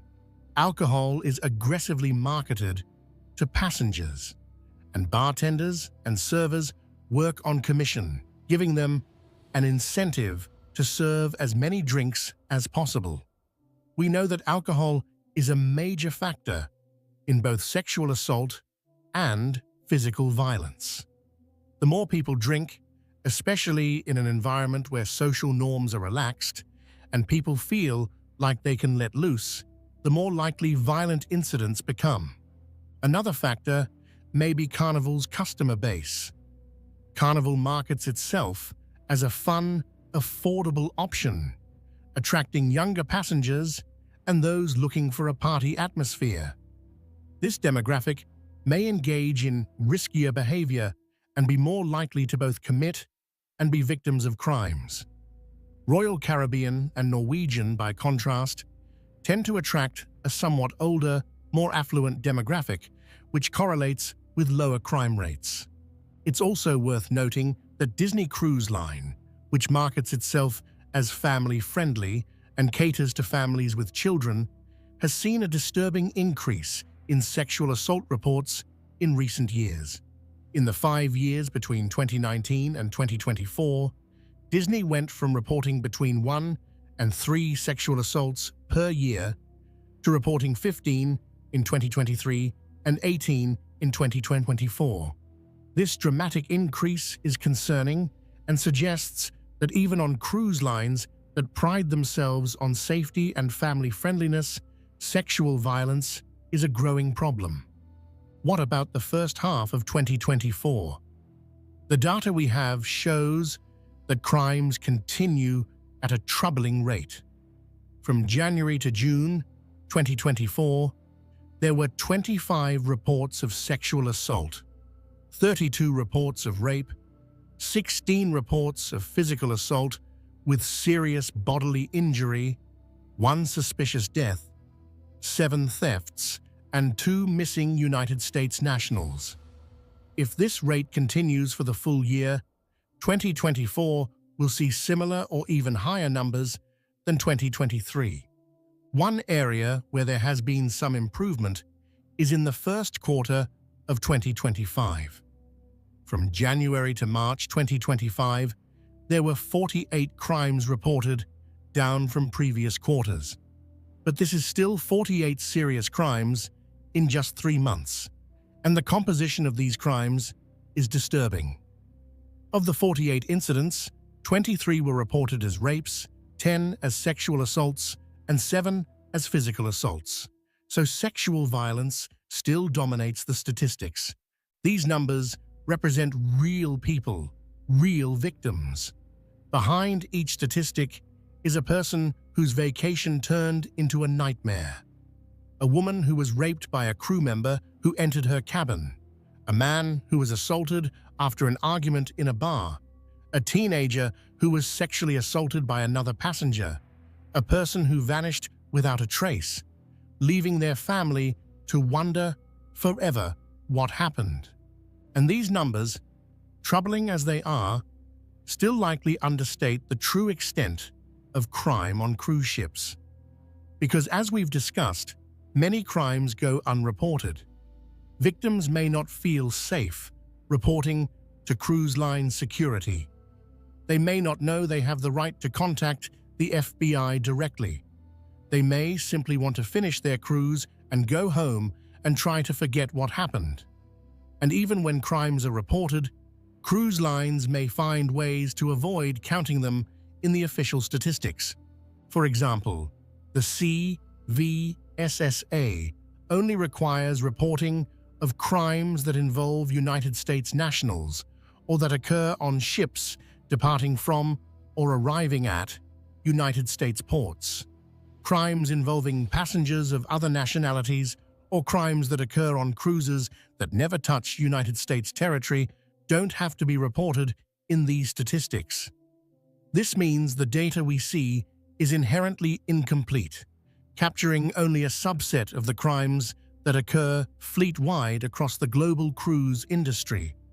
There are also questions about whether cruise lines fully comply with reporting requirements. Critics have suggested that cruise lines may classify crimes in ways that avoid triggering mandatory reporting. For instance, a sexual assault might be recorded internally as a different type of incident, or might not be recorded at all if the victim is persuaded not to make a formal report. Without independent oversight, there's no way to verify that every reportable crime is actually being reported. The FBI has jurisdiction to investigate crimes on cruise ships, but they're limited by resources. The FBI doesn't have agents stationed on cruise ships. They have to respond from shore, often after significant delays. And while the FBI takes cruise ship crimes seriously, they're also dealing with countless other serious crimes on land. Cruise ship cases require extensive resources, often involving international cooperation, interviews with witnesses scattered across multiple countries, and complex legal questions about jurisdiction. The reality is that many cruise ship crimes simply don't get the level of investigative attention they would receive if they occurred on United States soil. So what's the cruise industry's response to these statistics? The Cruise Lines International Association, or CLIA, which is the industry's main trade group, has consistently maintained that cruising is one of the safest forms of travel. They point out that when you consider the millions of passengers who cruise each year, the rate of serious crime is actually quite low. They're not wrong about that. Approximately 31.7 million people took cruises in 2023. If there were 131 reported sexual assaults, that's a rate of about 4 per 100,000 passengers. For comparison, the rate of reported rape in the United States as a whole is higher than that. But this argument, while statistically accurate, misses some important points. First, as we've discussed, the reported numbers almost certainly understate the true rate of crime on cruise ships. Second, even if the rate is lower than on land, the conditions on cruise ships make crimes particularly traumatic and particularly difficult to escape. If you're assaulted in your hometown, you can call the police, go to a hospital, be surrounded by your support network. If you're assaulted on a cruise ship, you're trapped on the ship with your attacker, far from home, far from help, dependent on the cruise line to manage the situation.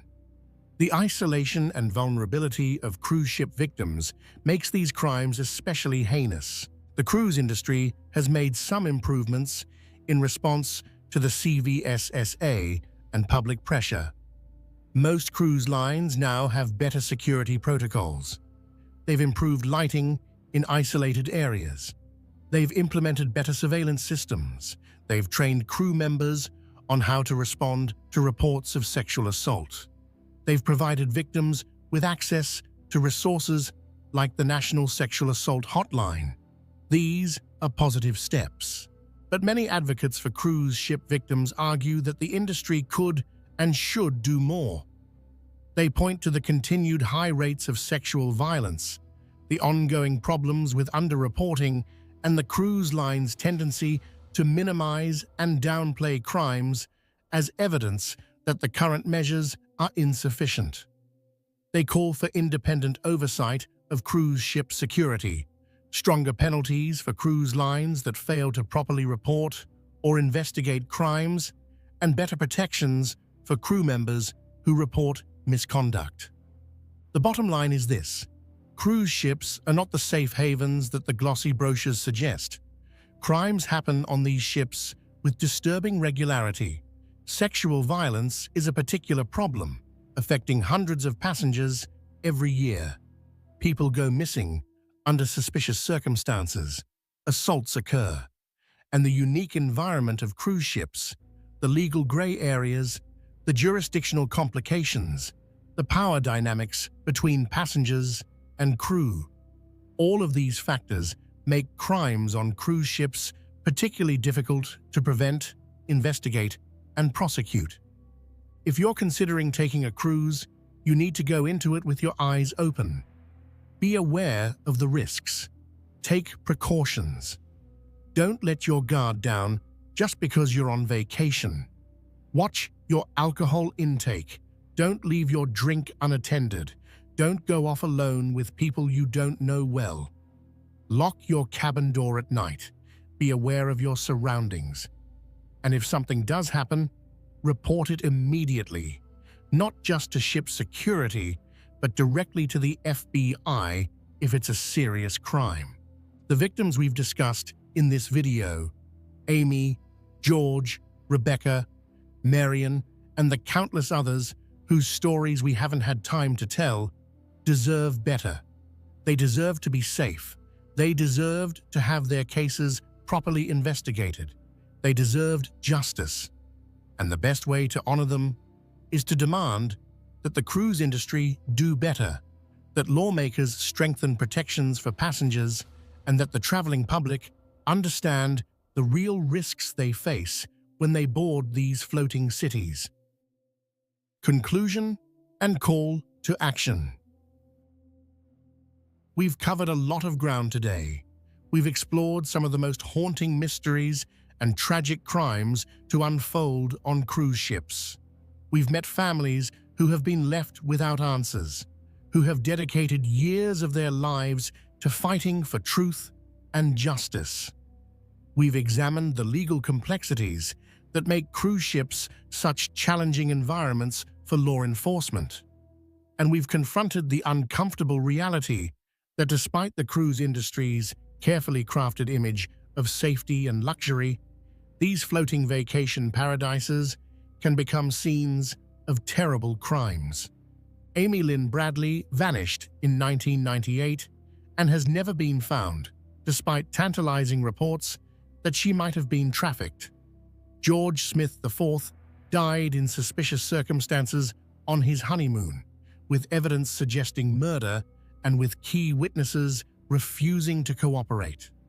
Rebecca Coriam disappeared from a Disney ship, with her family convinced there was a cover-up. Marion Carver vanished after the cruise line ignored multiple reports that she was missing. These cases represent just the tip of the iceberg. Hundreds of people have gone missing from cruise ships. Hundreds more have been sexually assaulted. Physical violence occurs with disturbing regularity, and time after time, investigations fail. Evidence is lost. Witnesses scatter. Perpetrators escape justice.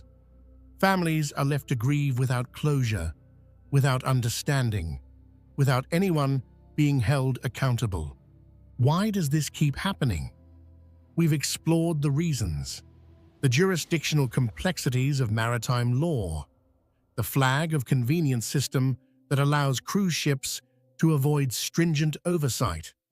The power of the cruise industry to protect its image and profits. The challenges of investigating crimes that occur in international waters on mobile vessels. The lack of resources and coordination among the various law enforcement agencies involved.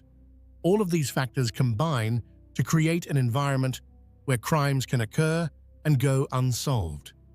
But it doesn't have to be this way. There have been improvements. The Cruise Vessel Security and Safety Act was a significant step forward, mandating better reporting, improved security measures, and some accountability. The advocacy work of organizations like the International Cruise Victims Association has brought attention to these issues and has pushed for reforms. British lawmakers have strengthened protections for their citizens on cruise ships. The FBI has developed more expertise in handling cruise ship cases, yet clearly more needs to be done. Sexual assaults on cruise ships are increasing, not decreasing. People still go missing. Investigations still fail far too often. The fundamental problems with jurisdiction and accountability remain. As long as cruise ships operate in the legal gray area they currently occupy, as long as they're registered in countries that lack the resources or will to properly oversee them, as long as profits are prioritized over passenger safety, these problems will continue. So what can we do? As individuals, we can make informed choices. If you're considering a cruise, research the cruise line's safety record. Look up their crime statistics. Choose cruise lines that have demonstrated a commitment to passenger safety. Take precautions while on board. Be aware of your surroundings. Travel with people you trust. Report any incidents immediately. As citizens, we can demand better from our lawmakers. We can push for stronger legislation that protects passengers and crew on cruise ships. We can support organizations like the ICV that advocate for victims. We can speak out when we see cruise lines trying to minimize or cover up crimes. We can refuse to let cases like Amy's and George's and Rebecca's and Marion's be forgotten. And we can share their stories. That's why content like this matters. Every time someone watches a video or reads an article about cruise ship crimes, awareness grows. Public pressure increases. The cruise industry can't as easily sweep these incidents under the rug. Families fighting for justice know they're not alone, and potential victims are better informed about the risks they face. The ocean is vast and beautiful and mysterious, and cruise ships offer an incredible opportunity to explore it in comfort. For millions of people every year, cruising is a wonderful experience that creates lasting memories. But we must never forget that beneath the surface glamour, there are real dangers. Real crimes, real victims, and real families who are still waiting for answers. Amy Lynn Bradley should be home with her family. George Smith IV should have celebrated his 20th wedding anniversary. Rebecca Corriam should still be working her dream job. Marion Carver should have finished her Alaska cruise and returned to her life. They didn't get those chances. But by telling their stories, by demanding accountability, by pushing for change, we can work towards a future where fewer families have to experience the nightmare of losing someone on a cruise ship. Thank you for joining me on this journey into the dark side of the cruise industry.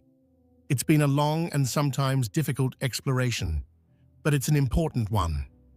If you found this video informative, please give it a like. Subscribe to the channel for more deep dives into true crime cases and mysteries. Hit that notification bell so you don't miss future content. And please share this video with others. The more people who understand these issues, the better chance we have of creating real change. If you have thoughts about these cases, if you've had experiences on cruise ships, positive or negative, feel free to leave them in the comments.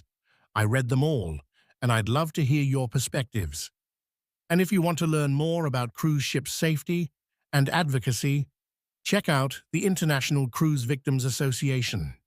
They continue the work that Kendall Carver started, fighting for justice and safety for all cruise passengers and crew. Until next time, stay safe out there, both on land and at sea. And remember, when something seems too good to be true, when the glossy brochures promise paradise, sometimes it's worth looking a little deeper, asking a few more questions, and understanding what risks you might be taking. Because the ocean keeps its secrets well, and not all mysteries on the high seas have happy endings. This has been Mystery on the High Seas, when vacation turns into horror. Thank you for watching. The Burning Sun Scandal, when K-pop's glittering facade shattered. Good evening, everyone. Tonight, we're diving into one of the most shocking and complex true crime stories to emerge from South Korea in recent memory. A scandal that would shake the foundations of the country's beloved K-pop industry, expose systemic corruption, reaching the highest levels of law enforcement, and ignite a nationwide reckoning with deeply entrenched misogyny and violence against women. This is the story of Burning Sun, a nightclub in Seoul's glittering Gangnam district that became ground zero for revelations of sexual assault, illegal filming, drug trafficking, prostitution, and police corruption. It's a story about power, privilege, and the devastating ways they can be weaponized against the vulnerable. But it's also a story about courage, the bravery of journalists who refused to look away, of victims who came forward despite unimaginable pressure, and of one young woman whose final act of defiance would help bring the truth to light, even as her own life slipped away. The Burning Sun scandal didn't just topple some of South Korea's biggest entertainment stars. It forced an entire nation to confront uncomfortable truths about gender inequality, the protection afforded to the wealthy and famous, and the systems that allow predators to operate with impunity. This is a story that demands to be told, not just for what happened, but for what it reveals about the darker currents running beneath the surface of modern society. So settle in as we explore this labyrinthine case, peeling back layer after layer to understand how a single assault at a nightclub would unravel into one of the most significant criminal investigations in South Korean history. Part 1. The glittering world of K-pop and Gangnam's dark underbelly. To understand the Burning Sun scandal, we first need to understand the world it emerged from, a world of contradictions, where carefully crafted public images concealed private horrors, and where the machinery of fame operated according to rules very different from those that governed ordinary lives. By the late 2010s, K-pop had conquered the world. Korean pop music, with its infectious melodies, precision choreography, and impossibly polished performers, had become a global phenomenon worth billions of dollars. Groups like BTS, Blackpink, EXO, and Big Bang weren't just popular in Asia. They were selling out stadiums in Los Angeles, performing at Coachella, and topping charts worldwide. The so-called Korean wave, or Hallyu, had become one of South Korea's most successful cultural exports, projecting an image of the country as modern, vibrant, and irresistibly cool. At the heart of this industry were the idols themselves, young performers, often teenagers when they debuted, who had typically spent years as trainees in the grueling system maintained by major entertainment companies. These trainees would practice singing, dancing, and foreign languages for hours every day, living in dormitories and adhering to strict rules about their behavior, appearance, and personal lives. The successful ones would eventually debut in carefully assembled groups, each member chosen for a specific role and appeal. The public image of K-pop idols was meticulously managed. They were meant to appear flawless, wholesome, and devoted entirely to their fans. Romantic relationships were often forbidden or hidden, as the fantasy of availability was part of the idol's appeal. Scandals could end careers overnight. Fans expected purity, and the industry delivered it, or at least the illusion of it. But beneath this glossy surface, the K-pop industry had a darker side. The intense pressure, lack of privacy, and exploitation of young performers created an environment ripe for abuse. Female idols, in particular, faced constant objectification and harassment. The same system that demanded perfection also demanded silence about its failures and cruelties. Seoul's Gangnam District embodied these contradictions perfectly. Made famous worldwide by Psy's 2012 hit Gangnam Style, this neighborhood on the south bank of the Han River was synonymous with wealth, luxury, and status. Designer boutiques lined the streets. Luxury cars cruised the boulevards. High-rise apartments commanded astronomical prices. Gangnam was where Seoul's elite lived, shopped, and played. And play they did. Gangnam's nightlife was legendary, a hedonistic playground where the wealthy and famous could indulge their desires behind velvet ropes and tinted windows. Nightclubs with names like Octagon, Arena, and Burning Sun catered to VIP clientele, places where celebrities could party without the prying eyes of the general public. These weren't just dance clubs. They were status symbols, exclusive worlds where the rules that governed ordinary life seemed not to apply. Burning Sun itself opened in February 2018, located in the Le Méridien Seoul Hotel in Yeoksamdong, in the heart of Gangnam. From the outside, it appeared to be just another high-end club, albeit one with an impressive pedigree. One of its publicity directors was Lee Seung-hyun, better known by his stage name Seungri, the youngest member of Big Bang, one of the most successful K-pop groups of all time. Big Bang had debuted in 2006 under YG Entertainment, one of the big three K-pop companies. Over the years, they'd become massive stars, not just in Korea, but throughout Asia and beyond.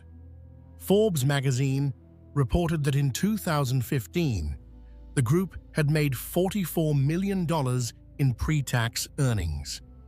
They were cultural icons, trendsetters, whose music, fashion, and behavior influenced millions of fans. Seungri born on December 12, 1990, had joined Big Bang at just 15 years old.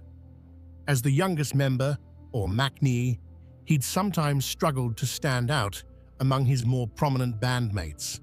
But he'd found his niche, not just in music, but in business.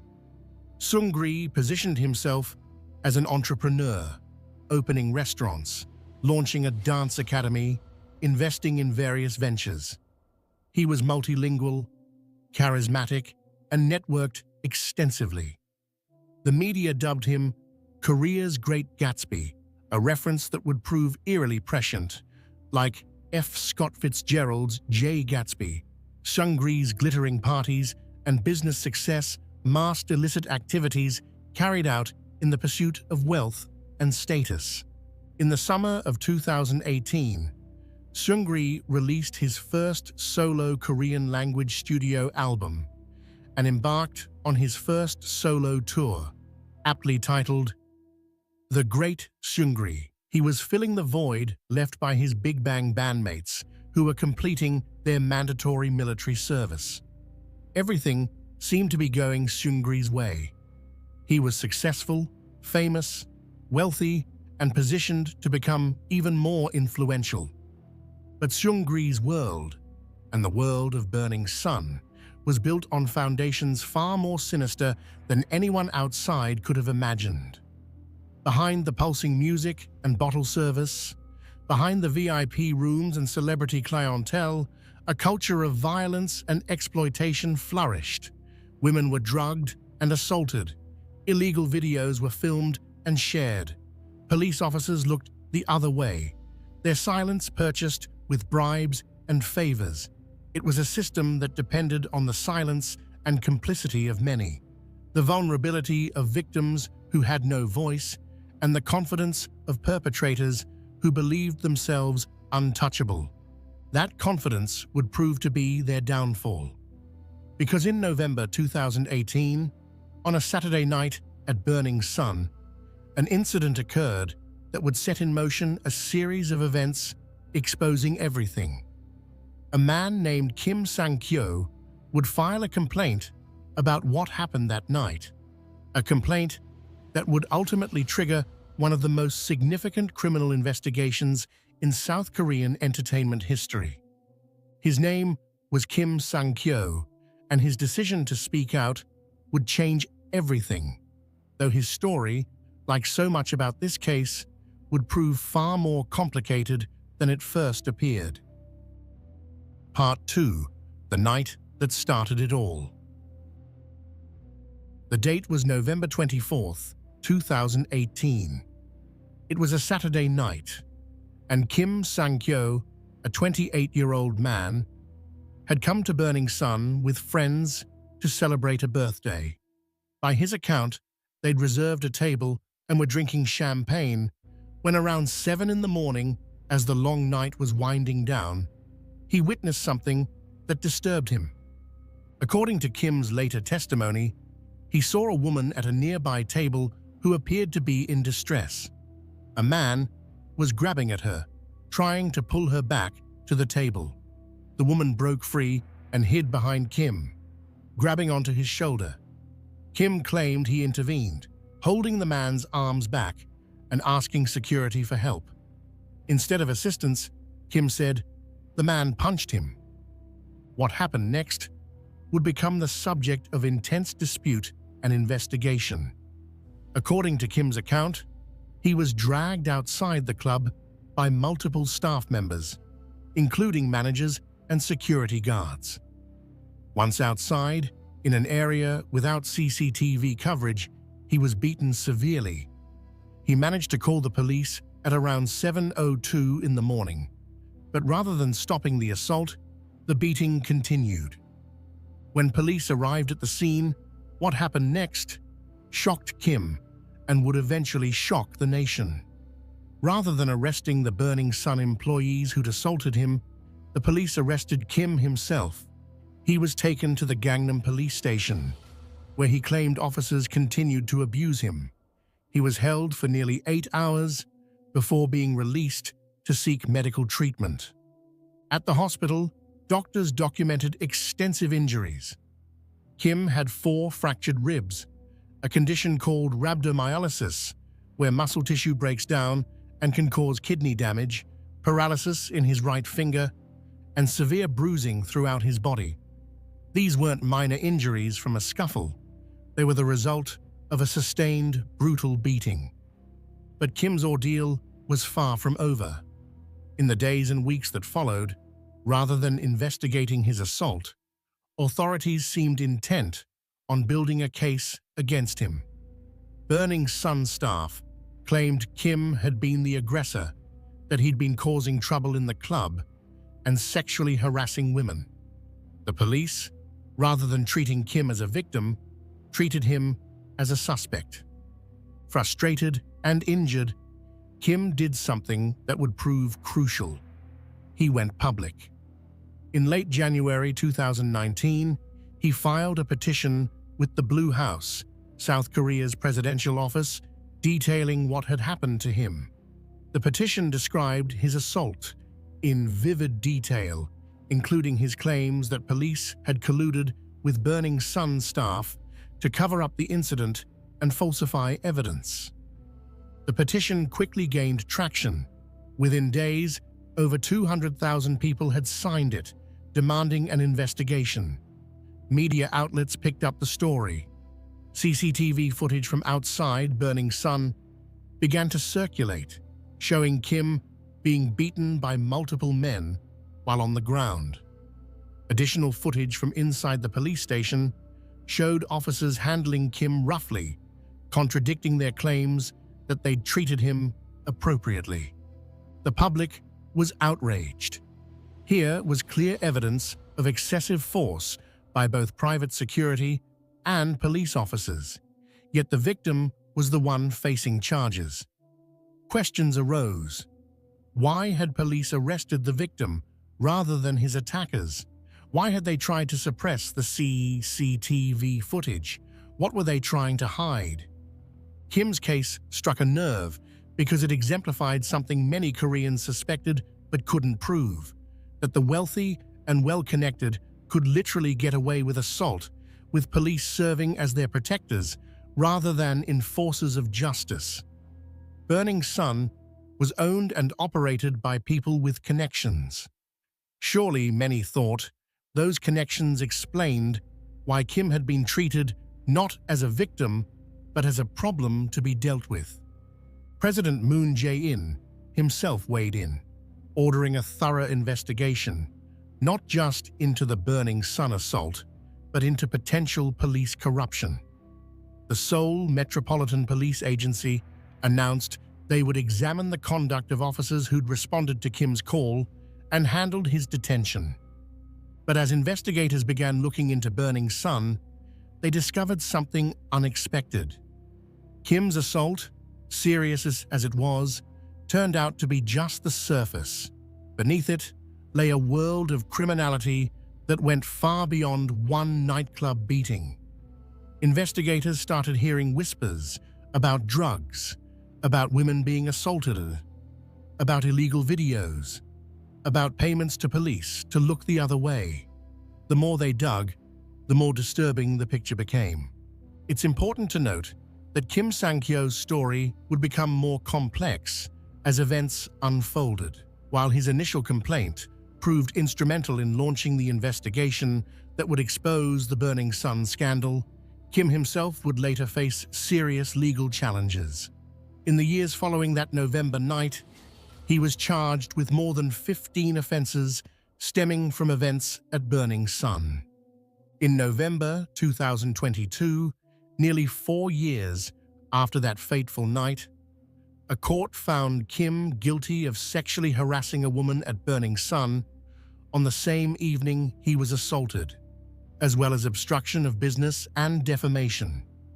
The court cited CCTV evidence and victim testimony in reaching its verdict. Kim received a suspended sentence of 1 year in prison with 2 years of probation, along with mandatory completion of a 40-hour sexual assault treatment program and 80 hours of community service. Kim maintained throughout his legal battles that many of the charges against him were attempts to discredit him as a whistleblower, and that authorities had aggressively pursued him in retaliation for exposing corruption. He was acquitted of 2 other sexual harassment charges due to insufficient evidence. The court did acknowledge procedural irregularities in Kim's arrest, including failure to properly read him his rights and improper handling during his transport to the station. This complexity doesn't negate the importance of Kim's initial report in exposing the systematic criminal activity at Burning Sun. His complaint, whatever the circumstances surrounding it, did trigger an investigation that would ultimately reveal crimes far more serious and widespread than anyone initially imagined. But it does illustrate something important about this case, that the events of that night and the scandal that followed involved layers of truth that defied simple narratives of heroes and villains. Real life rarely offers the clear moral lines that make for easy storytelling, and the Burning Sun scandal was no exception. What Kim's complaint did accomplish was this. It forced authorities to look closely at Burning Sun, and once they started looking, they couldn't ignore what they found, and what they found would prove explosive in ways no one could have predicted. Part 3. Burning Sun's Dark Reality.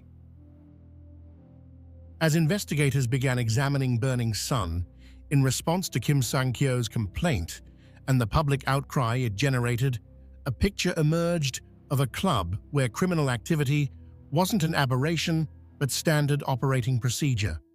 The assaults on customers, it turned out, weren't isolated incidents. They were part of a pattern of violence used to control the club and protect its illegal operations. Multiple women came forward with similar stories. They'd gone to Burning Sun for a night out and found their drinks tasting strange. They'd wake up the next morning, or sometimes days later, with little or no memory of what had happened, with injuries they couldn't explain, or in unfamiliar places. When they tried to report these incidents to police, they were dismissed, told they'd simply had too much to drink, that they needed to be more responsible. The stories followed disturbing patterns. Women reported feeling suddenly disoriented or losing consciousness after just 1 or 2 drinks. Security footage, when it existed, often showed women being carried or dragged out of the club by staff or male customers while clearly incapacitated.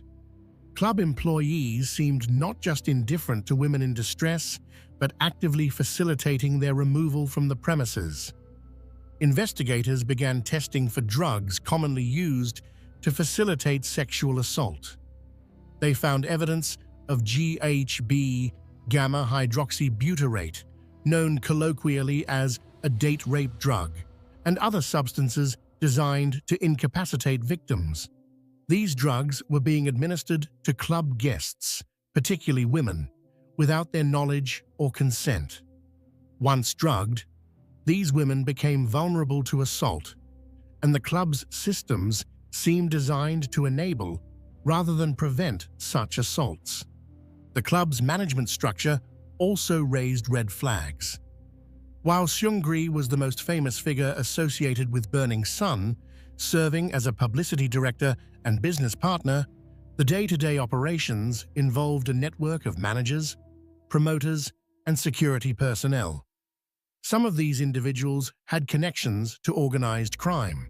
One security staff member had ties to gangs, and there were allegations that the club employed violence not just against troublesome customers, but as a means of enforcing loyalty and silence among staff.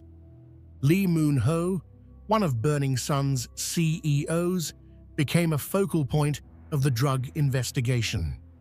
Authorities found evidence that Lee had not only used drugs himself, including ecstasy and ketamine, but had supplied them to club customers. This wasn't recreational use happening incidentally at a nightclub. This was systematic distribution, with drugs being provided to specific customers, often wealthy businessmen being entertained by club management. The club's financial records revealed other irregularities. There were allegations of money laundering, tax evasion on a massive scale, and violation of food sanitation laws. An investigation would later reveal that Arena, another club with similar ownership, had evaded approximately 16 billion won in taxes, around $14 million, between 2014 and 2017. But perhaps most disturbing were the allegations about prostitution. Investigators heard consistent reports that Burning Sun and other clubs in the same network weren't just venues where prostitution might happen incidentally. They were places where prostitution was actively arranged by management for VIP customers and potential investors. Women were recruited, sometimes under false pretenses, and provided to wealthy men as part of business entertainment packages. These weren't independent sex workers making their own choices about clients and compensation. These were women being directed, managed, and provided by club staff to men who'd been promised such services as part of their VIP experience. Some of the women involved may not have even realized they were being positioned as prostitutes until they found themselves in situations they couldn't easily escape. The scale of the operation was stunning. This wasn't a few corrupt employees taking advantage of their positions.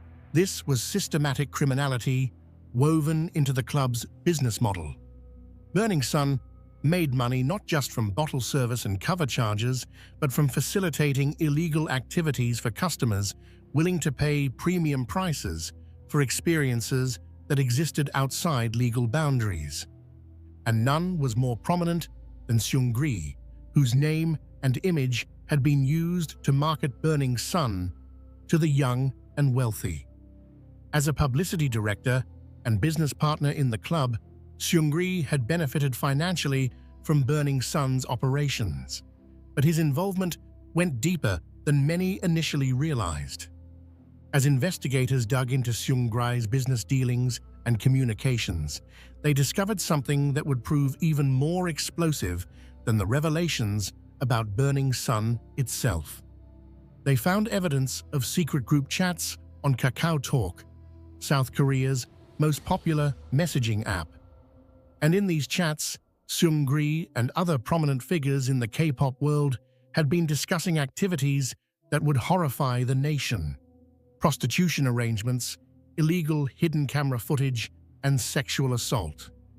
The scandal was about to get much, much worse. Part 4. The chat rooms, messages that exposed everything. The discovery of the KakaoTalk chat rooms represented a turning point in the Burning Sun scandal, transforming what had begun as an investigation into one nightclub into an expose of widespread criminal activity among some of South Korea's most famous and beloved celebrities. These messages, extracted from the personal phone of singer Jung Jun-young, would reveal crimes that had been going on for years, involving multiple famous figures and victimizing countless women. The story of how these messages came to light reads almost like a thriller. In September 2016, Jung Jun-young, then a rising star in the Korean entertainment industry, had been investigated by police after a woman accused him of secretly filming a sexual encounter.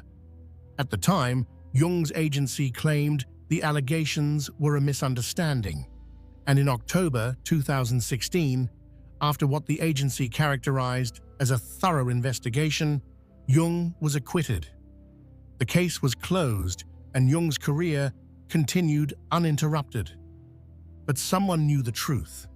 When Jung took his phone to a private forensics company for repairs sometime around 2018, a technician there discovered something disturbing on the device: videos and chat messages that clearly showed Jung filming sexual encounters without the consent of the women involved, then sharing those videos with friends. The technician, whose identity has never been publicly revealed, made a decision that would prove momentous. Rather than simply fixing the phone and returning it, the technician copied the incriminating material.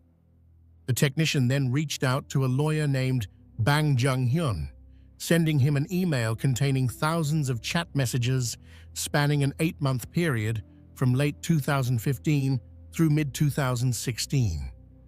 Bang recognized immediately that what he was looking at was evidence of serious crimes.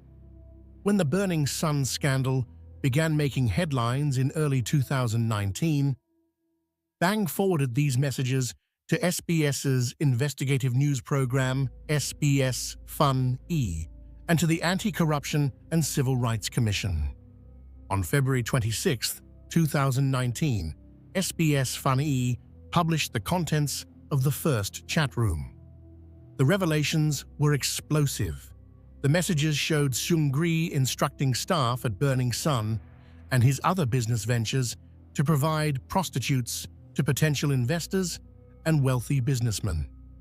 He discussed the arrangements in clinical, business-like language, treating the women involved as commodities to be provided as part of his hospitality to business partners. But that was just the beginning. On March 11, 2019, SBS's 8 o'clock news revealed more chat rooms, and these were far more disturbing. These groups included not just Seungri, but Jung Jun-young, Choi Jong-hoon, a former member of the popular K-pop group FT Island, and several other men. The content of these chats was genuinely shocking, even to investigators and journalists who thought they'd seen everything.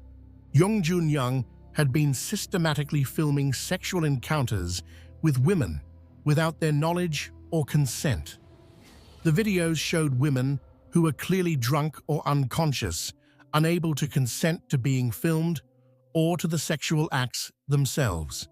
Jung would then share these videos in the group chats, sometimes within minutes of filming them.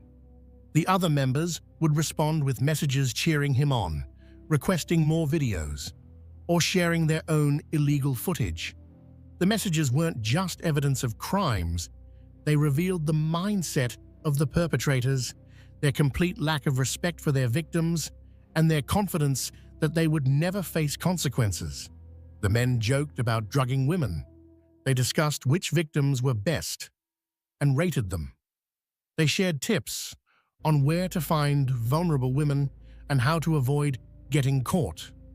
When one participant expressed mild concern about the legality of what they were doing, others laughed it off, assuring him that they had police connections who would protect them, and they weren't wrong to feel confident. The chat rooms also revealed a cozy relationship between these celebrities and high-ranking police officials. One figure referred to in the chats as the police superintendent general appeared to be providing the group with inside information about investigations and helping them avoid legal troubles. The group members joked about their police protection, confident that they were essentially untouchable. The sheer number of victims was staggering. According to court documents that would later be released, Jung Jun-young alone had filmed and distributed content from at least 11 different women between November 2015 and June 2016, and that only covered the period for which investigators had direct evidence. Jung had shared these videos across 5 different group chats and sent them in 3 separate private conversations, with 14 different people receiving the illegal material. The victims in these videos had not given consent to be filmed. Many didn't even know the videos existed until police contacted them during the investigation. Some of the women had been in relationships with Jung and thought they were having private, consensual, intimate moments. Others had been too drunk or drugged to know what was happening. When authorities reached out to these women as part of the investigation, many were devastated. One victim, interviewed by reporter Kang Kyung-yoon, who broke the story, begged, "Please save me. How do I live after this?" The trauma inflicted on these women was immeasurable. Not only had they been violated in the most intimate way possible, but their private moments had been shared among strangers, turned into entertainment for a group of men who saw them as nothing more than objects. And because the videos had been shared digitally, the women faced the terrifying reality that these images might still be circulating, impossible to fully delete or contain. As investigators dug deeper into the chat rooms, more names emerged. In addition to Jung and Choi, the group included Kim, a former Burning Sun employee, Kwon Hyuk-jun, a businessman who would later be revealed as the older brother of Girls' Generation member Yuri, Heo, a former YG Entertainment employee, and several other men whose identities were protected due to their status as non-public figures. One particularly disturbing aspect of the chat rooms was the participants' discussions of gang rape. Messages suggested that multiple men had participated in assaulting unconscious or severely intoxicated women, with the attacks sometimes being filmed and shared. These weren't spontaneous crimes of opportunity, but coordinated assaults, with participants discussing logistics, sharing locations, and celebrating their crimes afterward. What made these revelations particularly shocking to the Korean public was the contrast between the public personas of these men and their private behavior. Jung Jun-young had been a beloved television personality, appearing on popular variety shows where he portrayed himself as charming and fun-loving. Choi Jong-hoon had been a member of FT Island, one of Korea's most popular rock bands, whose music often dealt with themes of love and respect. Seungri was a member of Big Bang, whose fans numbered in the millions worldwide. These men had stood on stages, accepted awards, and spoken about being role models. Their fame had been built on the devotion of fans, many of them young women, who'd supported their careers for years, buying albums, attending concerts, and defending them against critics. Those fans now had to reckon with the fact that their idols had been living double lives, projecting wholesomeness while privately engaging in the most degrading treatment of women imaginable. The technical integrity of the chat messages was carefully verified. When lawyer Bang Jung-hyun appeared on SBS's 8 o'clock news on March 11th to discuss how he'd obtained the messages, he explained that the files had been protected with tamper-proof verification, a hashcode system that would show if any alterations had been made. This meant the messages could stand as legitimate evidence in court, despite claims by some of the accused that the chats had been manipulated or taken out of context. As more chat room contents were revealed, the scandal expanded beyond just the core group. Other celebrities found themselves under scrutiny for their connections to the participants. Journalists began investigating whether other prominent figures in the entertainment industry might have been involved or had knowledge of these activities. The entire K-pop industry came under suspicion, with questions raised about how many more celebrities might be engaging in similar behavior, protected by their fame and industry connections. The chat room revelations transformed public perception of the scandal. What had started as a story about one nightclub's bad practices had become a window into a culture of misogyny, violence, and sexual exploitation at the highest levels of the entertainment industry. These weren't just random criminals.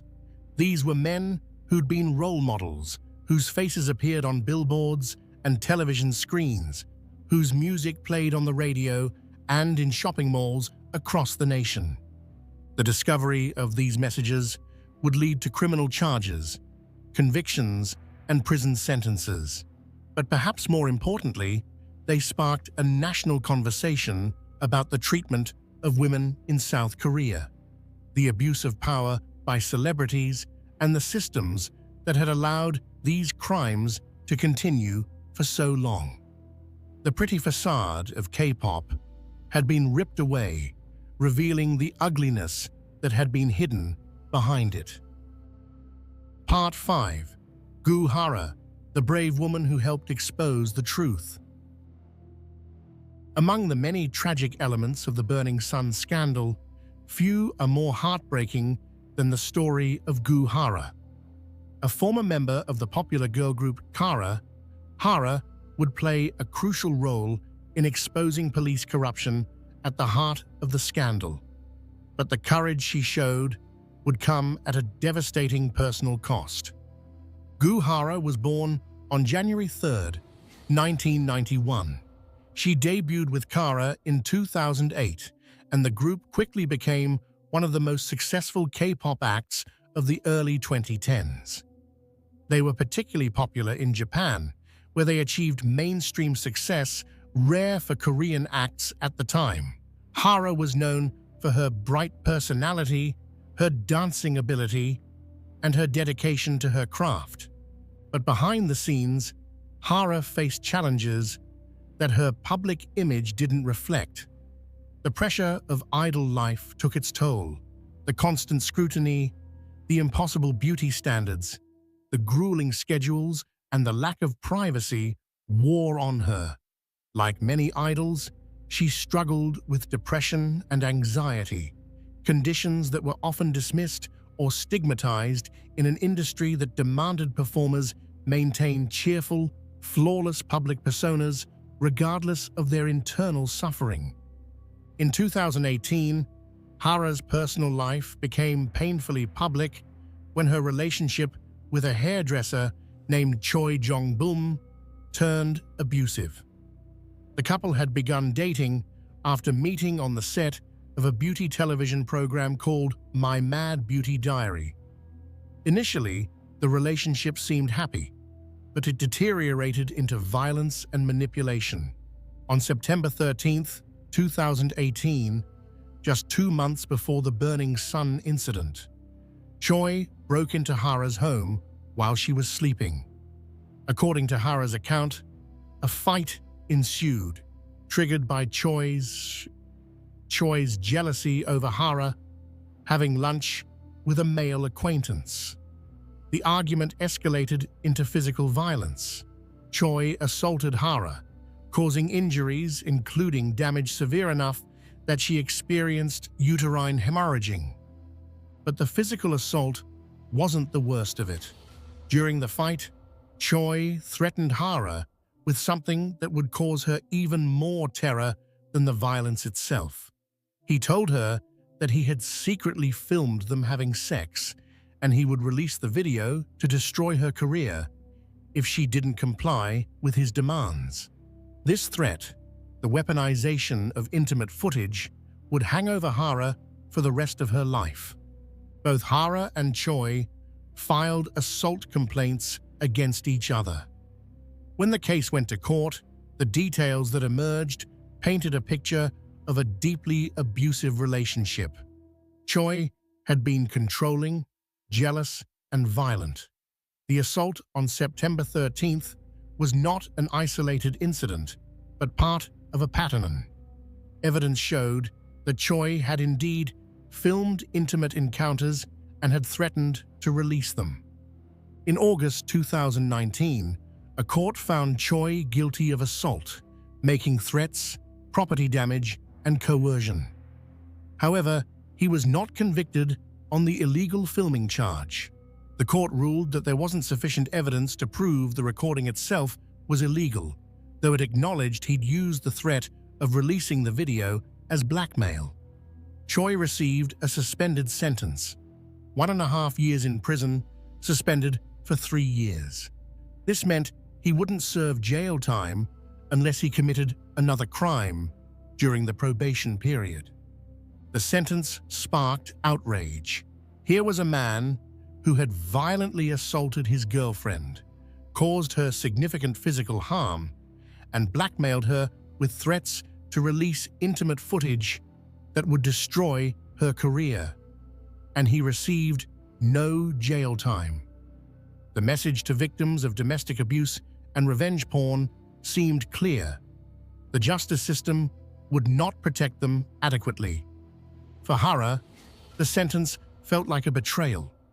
She'd been brave enough to come forward, to testify about her abuse in public, to allow the details of her victimization to become part of the public record. And in return, her abuser walked free. Worse, she faced intense public scrutiny and judgment. While some supported her, others blamed her for the relationship's problems, suggesting she'd somehow provoked Choi's violence or questioning why she dated him in the first place. The cruel logic of victim blaming was applied mercilessly. Choi had physically assaulted Hara, damaged her property, and terrorized her with threats to release intimate videos, yet he received only a suspended sentence. The message seemed clear. Even when the justice system acknowledged a man's abusive behavior, it wouldn't impose serious consequences. The stress of the case, combined with the intense public judgment, took a terrible toll on Hara's mental health. In May 2019, she attempted suicide. Fortunately, she survived, and her friend and fellow Kara member Gu Ji-young found her in time. Hara was hospitalized and later released, but the incident revealed the depth of her suffering. Around this same time, the Burning Sun scandal was unfolding. As we've already discussed, Hara reached out to reporter Kang Kyung-yoon to offer help with the investigation. Despite dealing with her own traumatic situation, the lawsuit, the suicide attempt, the continuing public scrutiny, Hara wanted to help other victims of illegal filming and sexual exploitation. Hara's role in identifying Yoon Kyu-gun as the corrupt police official protecting the Burning Sun criminals was crucial. She used her connection to Choi Jong-hoon, whom she'd known since their trainee days, to convince him to tell the truth. She recorded the conversation where Choi revealed Yoon's identity and provided it to investigators. Without Hara's intervention, this key piece of the puzzle might never have been solved. When Hara spoke to Kang about why she wanted to help, she explicitly identified with the victims of Jung Jun-young and the others. "I am also a victim of revenge porn," she told Kang. Hara understood what it felt like to have your intimate moments weaponized against you, to be threatened and violated, and then blamed for your own victimization. She wanted to prevent others from suffering as she had suffered. Hara's bravery during this period was remarkable. She was simultaneously fighting her own battle against an abuser, dealing with the psychological aftermath of a suicide attempt, and helping to expose one of the biggest criminal scandals in South Korean entertainment history. All of this while facing public judgment, online harassment from fans who didn't want to believe the accusations against their favorite celebrities, and the knowledge that her ex-boyfriend might at any time release intimate footage of her. After the Burning Sun scandal broke fully into public view, Hara continued her activities, including traveling to Japan for work commitments. She posted on social media, sharing updates with fans. In photos and videos from this period, she appears to be trying to maintain normalcy, to continue her career despite everything happening in her personal life. But beneath the surface, Hara was struggling terribly.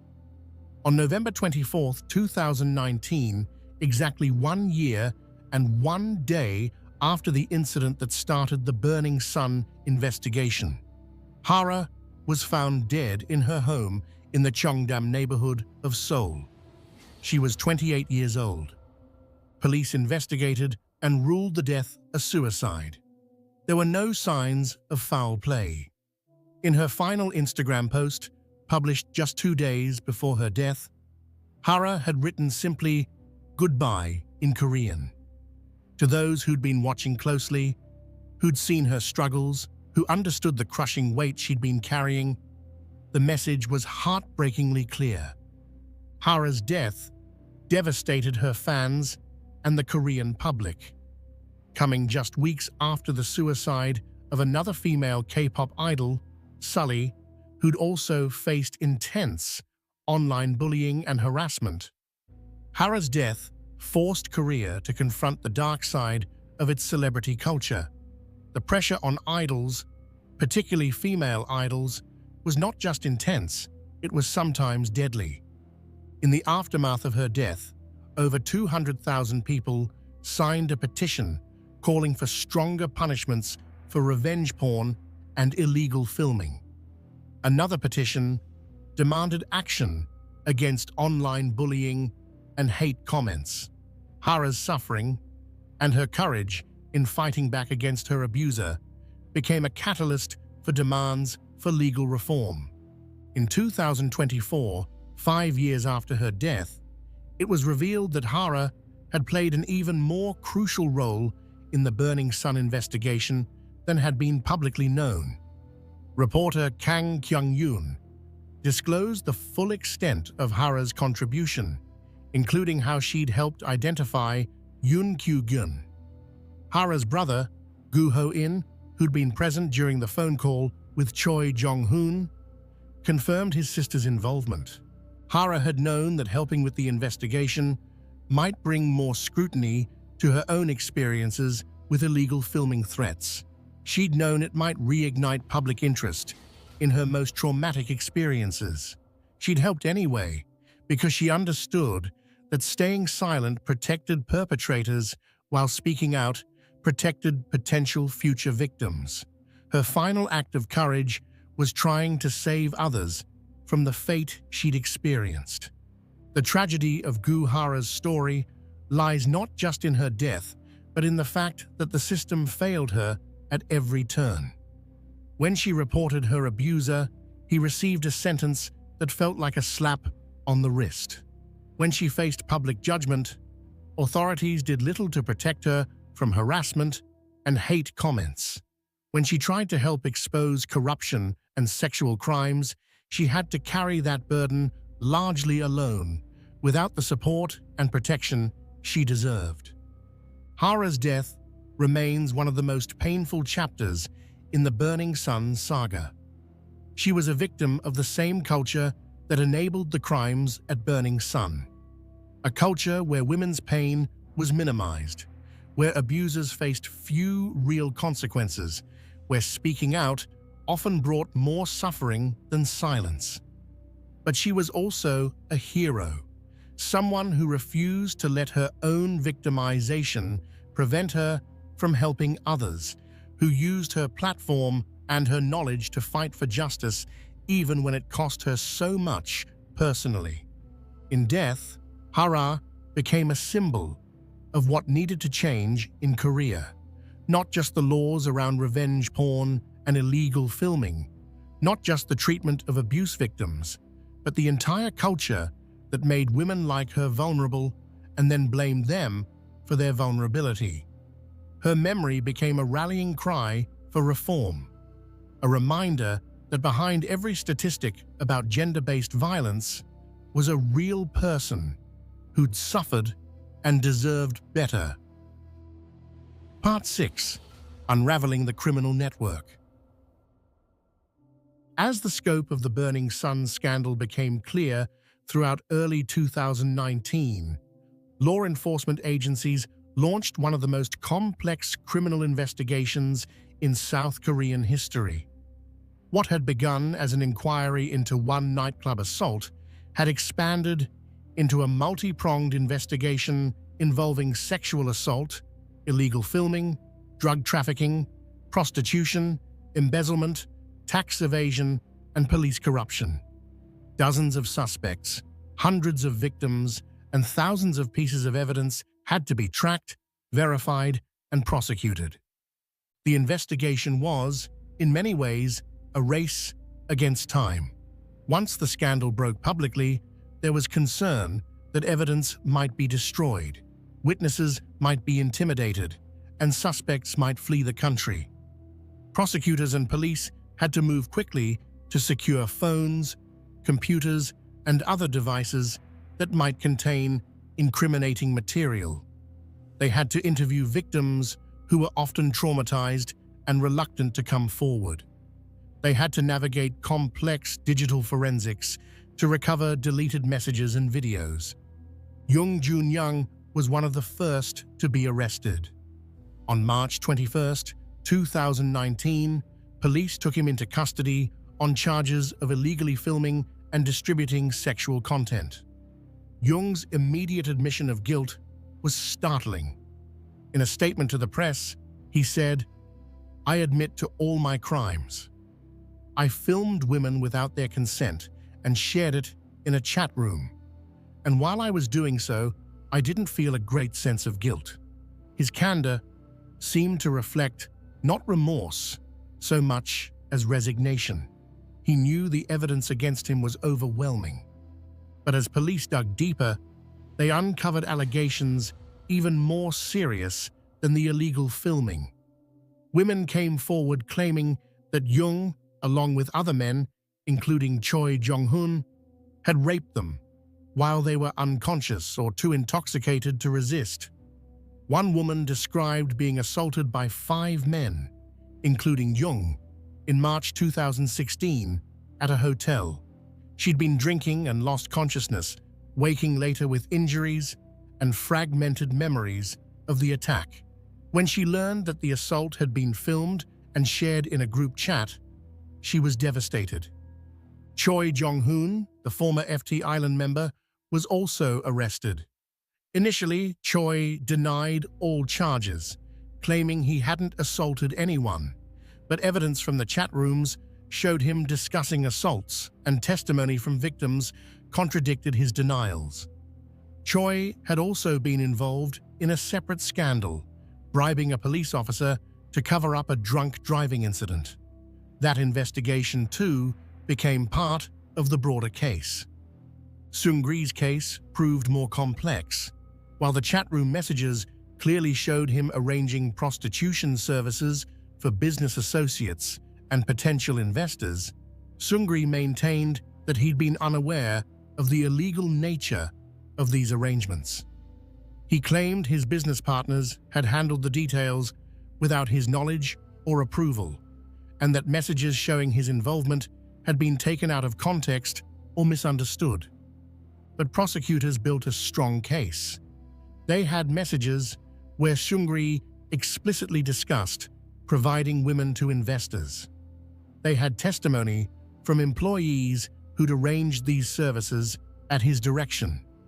They had financial records showing payments related to prostitution services. Seungri was charged with multiple counts of prostitution mediation, essentially pimping, along with embezzlement, illegal gambling, and violation of the Food Sanitation Act. In March 2019, Seungri announced his retirement from the entertainment industry. "The public's anger toward me is very serious, he said in a statement. "I've decided to retire from the entertainment industry." He maintained his innocence on most charges, but acknowledged that his association with the scandal had become untenable. 2 months later, he enlisted in the military, a move that some saw as an attempt to avoid further scrutiny or to have his case handled by military rather than civilian courts. Lee Moon-ho, Burning Sun's CEO, was arrested on drug charges. Investigators found evidence that Lee had regularly used ecstasy and ketamine and had supplied drugs to club customers. Another club official, a promoter known as MD Cho, received even more serious charges related to drug smuggling and large-scale distribution. Police drug sweeps at Burning Sun and related venues netted hundreds of arrests for possession and distribution of various controlled substances. The police corruption investigation proved particularly difficult. Identifying and prosecuting corrupt officers required navigating an institution that was understandably defensive about accusations of widespread corruption. The blue wall of silence, the tendency of police to protect their own, made witnesses reluctant to testify and evidence difficult to obtain. Yoon Kyu-gun, the senior police official identified through Gu Hara's intervention, became the highest-profile target. Yoon was arrested in March 2019 on charges of bribery and using his position to suppress investigations and provide inside information to club owners and operators. The charges alleged that Yoon had accepted bribes in exchange for warning club operators about planned raids, providing information about ongoing investigations, and using his influence to minimize the consequences when club operators were caught breaking laws. President Moon Jae-in personally weighed in on the scandal, calling for thorough investigations of both the entertainment industry figures and the police officers who'd enabled them. The Burning Sun incident is not just about one club, Moon said. It's about the culture of corruption and the abuse of power. He ordered police reforms, including better oversight of nightlife venues and stricter protocols for handling sexual assault cases, but the police corruption investigation faced obstacles. Many of the lower-ranking officers who'd responded to the initial Burning Sun call or who'd had regular contact with club officials received only administrative punishments, reprimands, suspensions, or transfers. The most serious charges were dropped or resulted in acquittals. In several high-profile cases, judges ruled that while the officers' conduct had been inappropriate, prosecutors hadn't proven criminal intent, or that money had actually changed hands. This frustrated many who felt the scandal had revealed systemic corruption that went unpunished. The two officers most directly involved in Kim Sang-kyo's arrest and detention were cleared of assault charges, with the court ruling that while their procedures had been flawed, there wasn't sufficient evidence to prove they'd intentionally harmed Kim. The message seemed to be that institutional failures and bad judgment weren't criminal offenses, even when they enabled serious crimes by others. Meanwhile, victims of the crimes faced their own challenges. Many women who'd been filmed without consent or sexually assaulted struggled with whether to cooperate with investigators. Coming forward meant having their victimization become part of the public record. It meant facing questions about their behavior, their clothing, their alcohol consumption, all the victim blaming that typically accompanies sexual assault cases. It meant potentially facing the perpetrators in court, reliving trauma, and having intimate details of their assaults discussed by strangers. Reporter Kang Kyung-yoon, who'd broken many of the key stories, became an advocate for these victims. She worked to protect their identities while ensuring their stories were told. She faced death threats and harassment for her reporting, threats serious enough that she required police protection at times.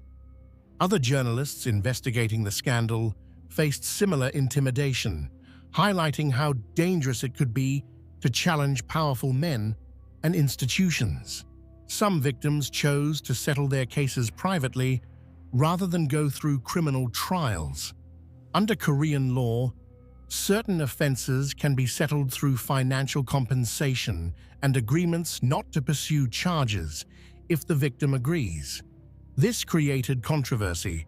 Some felt it allowed wealthy perpetrators to literally buy their way out of consequences. But for victims, the decision to settle often came from exhaustion, trauma, and the knowledge that even successful prosecutions might not bring satisfying justice. The investigation also revealed the scale of the Molcha problem in South Korea. The Burning Sun case wasn't isolated. It was part of a much larger epidemic of illegal filming and distribution of intimate content. Police were overwhelmed with complaints about hidden cameras in changing rooms, public restrooms, hotels, and other spaces. Websites openly hosted and profited from illegal content. The technology to film secretly had become cheap and ubiquitous, while the legal and social responses had lagged far behind. By mid-2019, prosecutors had indicted dozens of people in connection with the Burning Sun scandal and related cases. The entertainment industry reeled as more names emerged. Several other celebrities found themselves under investigation for their connections to the chat rooms or similar behavior. Talent agencies scrambled to distance themselves from the scandal, while fans grappled with the reality that their idols had committed serious crimes. The trials themselves would take years. COVID-19 pandemic-related delays, appeals, and the sheer complexity of the cases meant that final sentences weren't handed down for some defendants until 2021 and 2022. But as the legal process unfolded, the contours of justice and its limitations became clear. Part 7: Verdicts, Sentences, and the Incomplete Nature of Justice. The legal proceedings arising from the Burning Sun scandal stretched across more than 3 years, with trials, appeals, and final verdicts gradually determining the fates of those involved. The sentences handed down would spark debates about whether justice had truly been served, whether the powerful and famous received preferential treatment, and whether the legal system adequately addressed the severity of the crimes. Yong Jun-young and Choi Jong-hoon were tried together for rape and sexual assault. On November 29, 2019, the Seoul Central District Court delivered its verdict. Young was sentenced to 6 years in prison. Choi received 5 years. Both were also ordered to complete 80 hours of sexual violence treatment programs. Judge Kang Seong-soo, in delivering the sentence, was blunt about the nature of their crimes. The defendants are well-known celebrities and friends, but the chat they've had showed that they simply considered women as objects of sexual pleasure and committed crimes that were extremely serious, he said. Strict punishment is inevitable, as the damage inflicted has not properly been recovered and the victims demand harsh penalties. Young's 6-year sentence covered multiple crimes: 2 counts of gang rape committed in 2016, where he and other men had assaulted unconscious women, and 11 counts of illegal filming and distribution of sexual content. The court found that Young had systematically filmed women without consent, often when they were unable to resist, and had shared this content with others for entertainment. On appeal, Young's sentence was reduced to 5 years. The appellate court acknowledged his expressions of remorse and the fact that he'd admitted guilt, though many observers noted that this remorse had only come after he'd been caught with overwhelming evidence against him. Young would ultimately serve the full 5-year sentence, being released from prison in March 2024. Choi Jong-hoon's 5-year sentence reflected his participation in gang rapes and his attempts to use his celebrity status and connections to avoid consequences.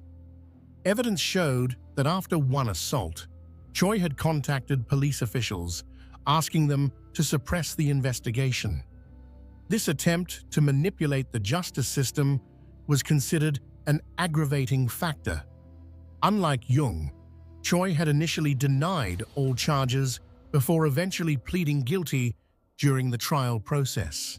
Seungri's case took a different path because he'd enlisted in the military before being formally charged.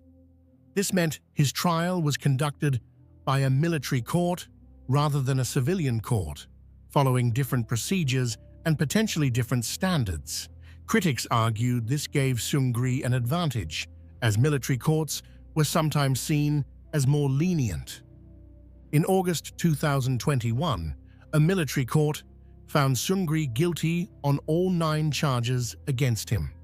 These included prostitution mediation, procuring prostitution services for himself, embezzlement of approximately 528 million won, around $455,000, habitual gambling in Las Vegas involving approximately 2.2 billion won, around $2.2 billion million, violation of the Foreign Exchange Transaction Act, violation of the Food Sanitation Act, sharing illegally filmed content, and ordering subordinates to threaten people. The court sentenced Seungri to 3 years in prison and ordered him to pay a fine of approximately 1.15 billion won, about $9 million, $190,000. While this was a substantial sentence, prosecutors had asked for 5 years, and many felt 3 years was insufficient given the range and severity of his crimes. But Seungri's legal journey didn't end there. He appealed the sentence, and in January 2022, a military appeals court reduced his sentence to 1.5 years. The reduction came after Seungri admitted to all charges and expressed remorse, a marked change from his earlier denials. The appeals court cited his acknowledgement of guilt and stated intention to reflect on his crimes as mitigating factors. In May 2022, South Korea's Supreme Court upheld the 1.5-year sentence, making it final. Because Seungri had already served several months, he faced approximately 9 more months in civilian prison after being discharged from military service. He was ultimately released in February 2023, having served less than 2 years total. The reduction of Seungri's sentence sparked outrage. Many felt that his wealth and celebrity status had allowed him to receive preferential treatment. The pattern seemed clear: admit guilt after fighting charges for years, express remorse once it becomes strategically advantageous, and receive a reduced sentence. For a man who'd arranged for women to be provided to business associates as commodities, who'd benefited financially from prostitution and illegal activities, and who'd shown no remorse until legally cornered, 1.5 years seemed inadequate. Other figures in the scandal received varied sentences. Lee Moon-ho, Burning Sun's CEO, was sentenced to 1 year for habitual drug use. MD Cho, the promoter involved in large-scale drug smuggling, received 4.5 years. These sentences, while substantial, still seemed light relative to the damage done and the scale of the criminal enterprise they'd operated. Yoo In-sok, Seungri's business partner, who'd admitted to arranging prostitution services for investors, received a suspended sentence of 3 years probation. He'd cooperated with investigators and testified against others, which worked in his favor.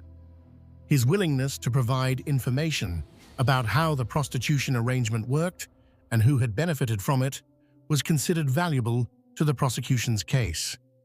Yang Hyun-suk, the head of YG Entertainment, the company that had managed Big Bang, was fined for illegal gambling and money transactions in Las Vegas.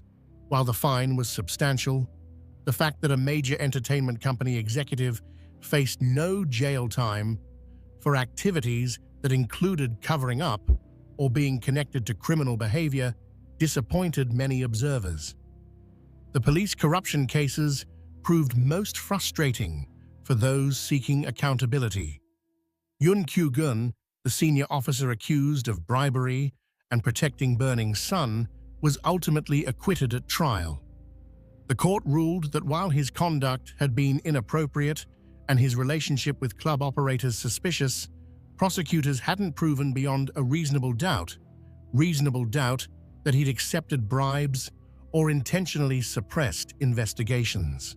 The acquittal suggested how difficult it was to prosecute corruption cases when evidence often came down to he said, she said testimony and circumstantial connections. Lower-ranking officers involved in the initial response to Kim Sang-kyo's assault were disciplined administratively but faced no criminal charges. 12 out of 40 officers involved in the case received some form of disciplinary action, but the punishments were generally minor. Reprimands, short suspensions, transfers to different departments. None faced the kind of serious consequences that might deter future corruption or misconduct. This pattern of minimal accountability for institutional actors contrasted sharply with the years-long legal battles faced by individuals like Kim Sang-kyo, who, despite triggering the investigation that exposed the scandal, ended up convicted of sexual harassment and other charges himself. The system seemed more capable of punishing individuals than of reforming the institutions that enabled their crimes. For the victims, the legal outcomes were mixed at best. Some received validation when their perpetrators were convicted and sentenced to prison. These convictions acknowledged, in the formal language of law, that real crimes had been committed against them. But the sentences often felt inadequate to the harm suffered. Years in prison couldn't undo violations, couldn't remove videos from the internet, couldn't restore privacy or dignity or peace of mind. Many victims also received financial settlements from perpetrators seeking to resolve civil claims. While the money provided some tangible benefit, it also highlighted the transactional nature of justice for the wealthy. Write a check, serve a reduced sentence, move on. For women whose intimate moments had been filmed without consent and shared among strangers, no amount of money could truly compensate for the violation. The scandal's legal resolution also highlighted problems with how South Korea handled sexual crimes. Convictions for rape and sexual assault often resulted in surprisingly light sentences compared to many other developed nations.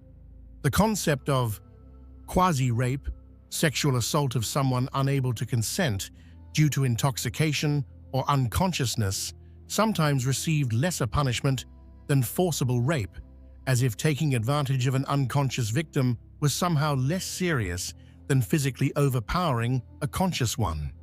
Illegal filming and distribution of intimate content, despite the severe psychological harm to victims, often resulted in fines or suspended sentences for first-time offenders. The laws had been strengthened over the years, but enforcement remained inconsistent. Judges sometimes showed leniency toward defendants who expressed remorse or who claimed they hadn't understood the seriousness of their actions. Lenience that victims felt was misplaced. The incomplete nature of justice in the Burning Sun scandal reflected broader truths about legal systems everywhere.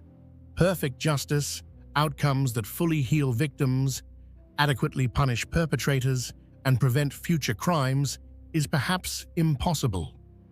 Legal systems can provide formal acknowledgement of wrongdoing, can remove dangerous individuals from society temporarily, can create some deterrent effect. But they cannot undo harm, cannot restore what was taken, cannot make victims whole again. For the women victimized by Yoon Jun-young, Seung-gi, Choi Jong-hoon, and others, the convictions and sentences provided something, validation, a sense that they'd been heard and believed, the knowledge that their abusers would face consequences. But they also had to live with the knowledge that their private moments remained somewhere in the digital ether, potentially being viewed by strangers. They had to cope with trauma that would take years to process. They had to rebuild lives that had been shattered by violations they'd never asked for and often hadn't even known about until investigators contacted them. The Burning Sun legal proceedings concluded with convictions and sentences, but not with closure. The trials ended, but the harm continued. Justice had been served in a formal sense, but in the lived experience of victims, justice remained incomplete and always would be. Part 8. The broader context: South Korea's reckoning with gender-based violence.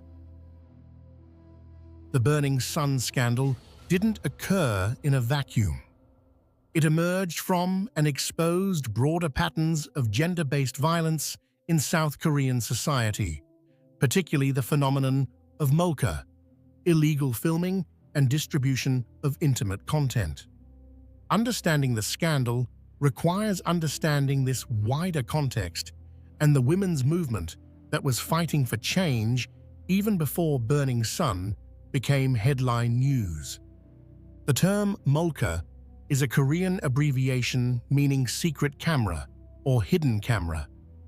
While technically it could refer to any covert filming, in practice it came to specifically mean illegal filming of women for sexual purposes, in bathrooms, changing rooms, subway cars, or during intimate encounters. The content would then be shared online, often for profit, creating a market for violations of women's privacy and dignity. By the late 2010s, molka had become epidemic in South Korea.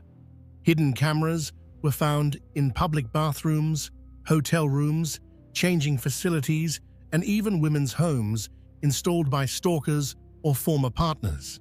The technology had become incredibly sophisticated and miniaturized. Cameras could be hidden in pens, clocks, air fresheners, power outlets. Nearly any object in a room might conceal surveillance equipment. The websites hosting this content operated openly with minimal legal consequences. Men would share footage they'd taken and discuss techniques for filming without detection.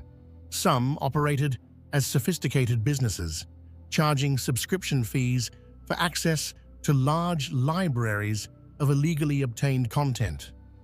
The women in these videos often had no idea they'd been filmed, much less that their most private moments were being bought and sold online. Women responded by becoming hypervigilant. They learned to check bathrooms for suspicious objects, to cover or avoid certain types of fixtures that commonly concealed cameras, to be constantly on guard in spaces that should have felt safe. This hypervigilance itself was a form of harm, the psychological burden of knowing you might be filmed at any moment, that your body might become content for strangers' consumption without your knowledge or consent. In 2018, women in South Korea began organizing mass protests, specifically targeting molka crimes and the inadequate legal and social responses to them. The protests grew to be some of the largest demonstrations in South Korean history, with tens of thousands of women taking to the streets of Seoul and other cities. The protests held in May and June 2018 were particularly significant. Women gathered in Seoul's Daehangno area, holding signs reading, "My life is not your porn," and demanding stricter punishments for perpetrators, better enforcement of existing laws, and social recognition of molka as a serious crime rather than merely embarrassing or unfortunate incidents. The protesters highlighted stark disparities in how the justice system treated perpetrators versus victims. Men caught filming illegally often received fines or suspended sentences, particularly for first offenses.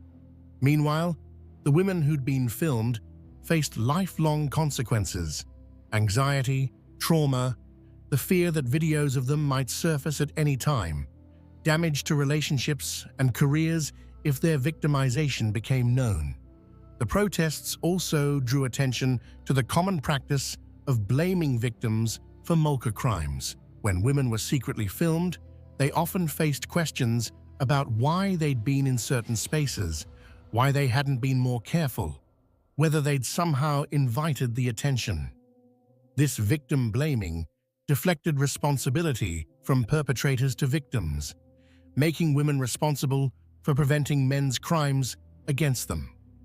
The connection between the Mocha epidemic and the Burning Sun scandal was direct and profound.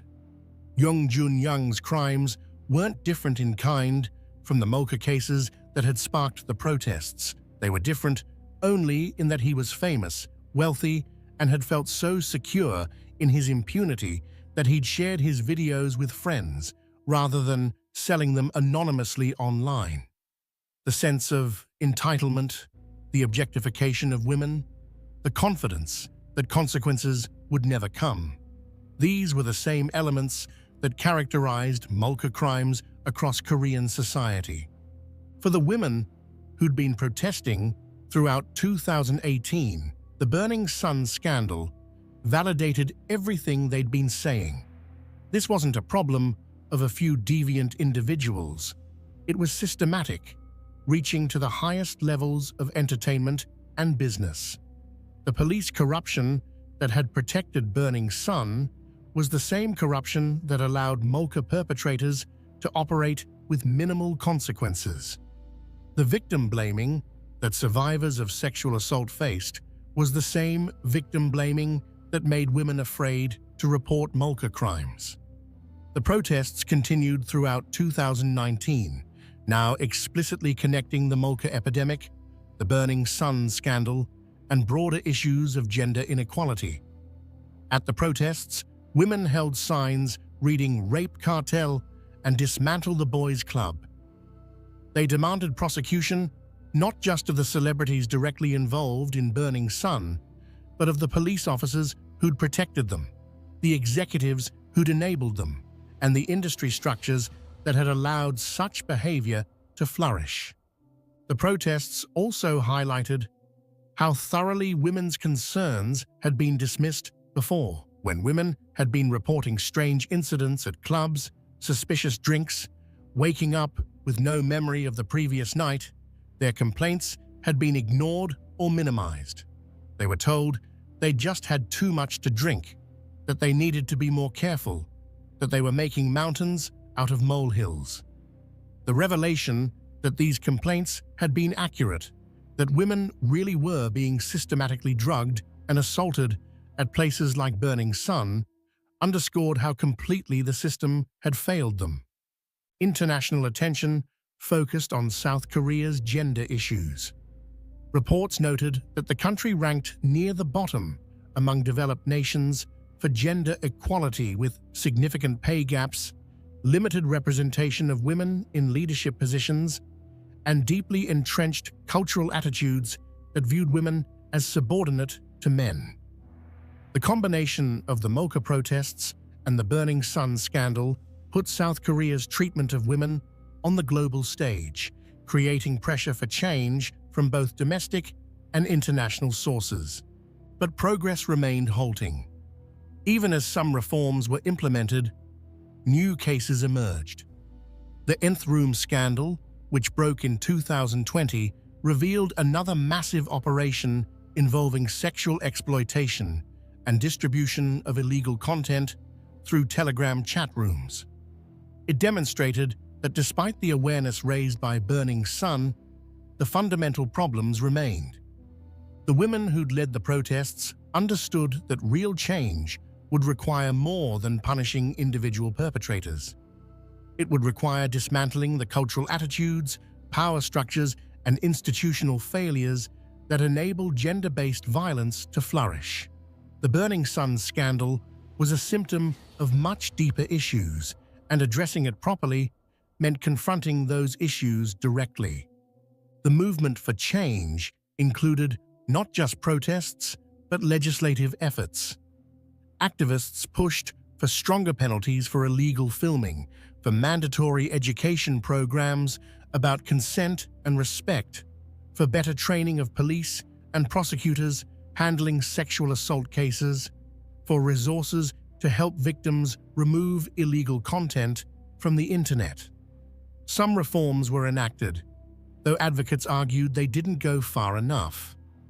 The Burning Sun scandal, despite its horrors, provided an opportunity. It forced conversations that had been avoided. It made visible patterns of abuse that had been normalized or hidden. It created political will for reforms that had previously faced resistance. The question was whether that opportunity would lead to meaningful change, or whether, once the scandal faded from headlines, old patterns would reassert themselves. For the women who'd been fighting against gender-based violence long before Burning Sun became news, the scandal was both vindicating and exhausting. Vindicating because it proved they'd been right about the scope and severity of the problem. Exhausting because it showed just how much work remained to be done. How deeply entrenched the attitudes and systems they were fighting against truly were. Part 9. Lessons and Legacy. Years have passed since the Burning Sun scandal first broke, and the immediate crisis has faded from daily headlines. The convicted have served or are serving their sentences. The club itself has long since closed. The entertainment careers of those involved have ended, though some have attempted comebacks to varying degrees of success and public acceptance. But the lessons of Burning Sun remain relevant, both for South Korea and for societies everywhere grappling with similar issues. First, the scandal demonstrates how easily systems meant to protect the vulnerable can be corrupted to instead protect the powerful. The police officers who should have investigated crimes instead suppressed them. The entertainment industry that should have safeguarded its artists instead created conditions where abuse flourished. The cultural norms that should have promoted dignity and respect instead enabled violence and exploitation. At every level, institutions failed the women who were victimized, choosing instead to protect men with money, fame, and connections. Second, the scandal reveals the particular vulnerability women face in societies marked by deep gender inequality. The crimes committed at Burning Sun and documented in the chat rooms weren't random acts by disturbed individuals. They were systematic exploitation enabled by cultural attitudes that viewed women as objects existing for male pleasure. The victim blaming that survivors faced, the lenient sentences perpetrators received, and the difficulty victims had in getting their cases taken seriously all reflected these underlying attitudes. Third, the scandal shows the power of journalism and civic engagement in forcing accountability. Without reporters like Kang Kyung-yoon and Park Hyo-sil, the truth might never have emerged. Without Kim Sang-kyo's refusal to stay silent, despite the personal cost, the investigation might never have begun. Without the mass protests by women demanding change, authorities might have continued ignoring the Molka epidemic and related crimes. Change came not from institutions working properly, but from people outside those institutions, forcing them to act. Fourth, the scandal demonstrates that fame and success don't correlate with character. Jung Jun-young, Seungri, and Choi Jong-hoon had achieved what millions dream of: success in the competitive entertainment industry, wealth, and the adoration of fans. Yet they were capable of terrible cruelty and criminality. The lesson isn't that fame corrupts, though it certainly can, but that we shouldn't assume success means someone is inherently good. Character must be demonstrated through actions, not inferred from accomplishments. Fifth, the scandal highlights how digital technology can enable new forms of violation. The ease with which Jung could film and distribute videos, the encrypted chat rooms where criminals coordinated, the websites where illegal content was bought and sold, all these reflected how technology that could be used for good could also facilitate terrible harm. South Korea's struggles with Molka crimes showed how quickly predators could adapt new technology for their purposes, and how slowly legal and social systems responded. Finally, the scandal reminds us that justice is often incomplete. While some perpetrators faced consequences, many others didn't. Police officers who'd enabled crimes received minimal punishment.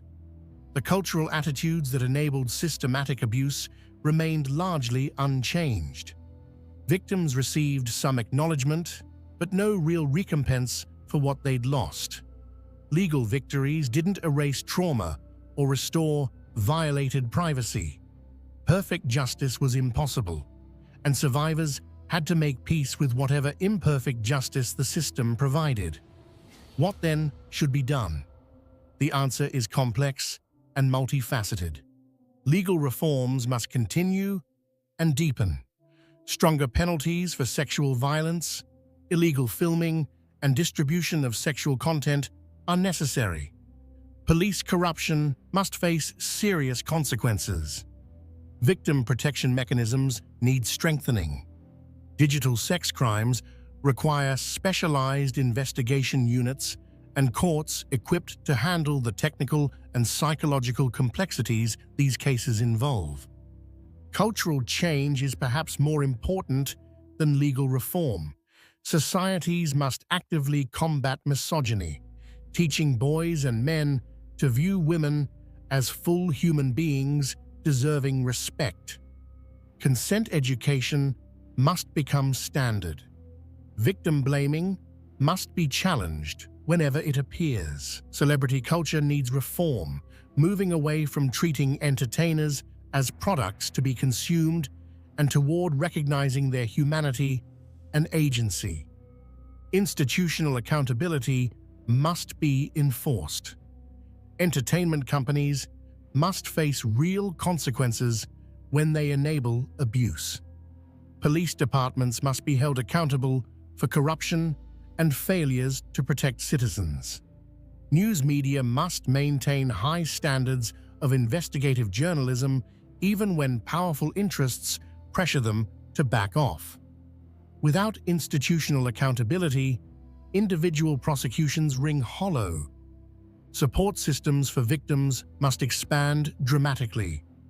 Women who experience sexual violence, illegal filming, or other violations need access to competent, compassionate support, legal aid, mental health counseling, assistance removing illegal content from the internet, protection from retaliation.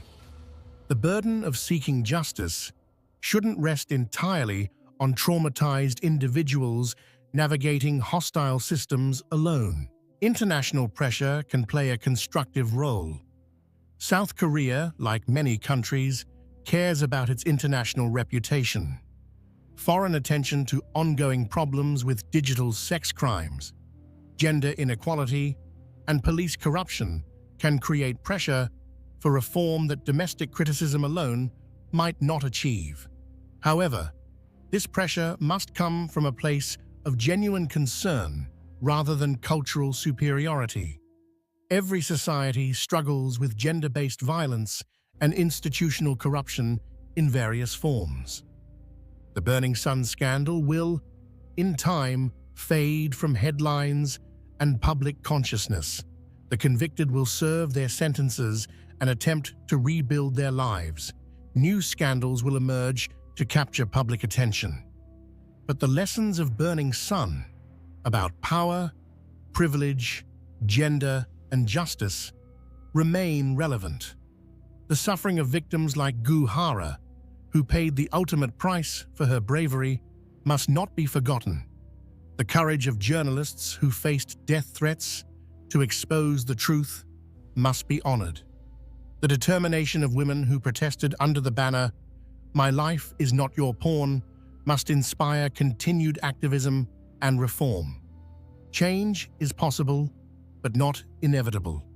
It requires sustained effort from many people over long periods. It requires individuals willing to speak up when they witness wrongdoing. It requires journalists willing to investigate powerful people. It requires prosecutors and judges committed to equal justice under law. It requires voters demanding accountability from elected officials.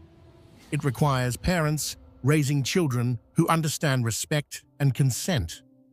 It requires all of us choosing to be part of the solution rather than complicit in the problem.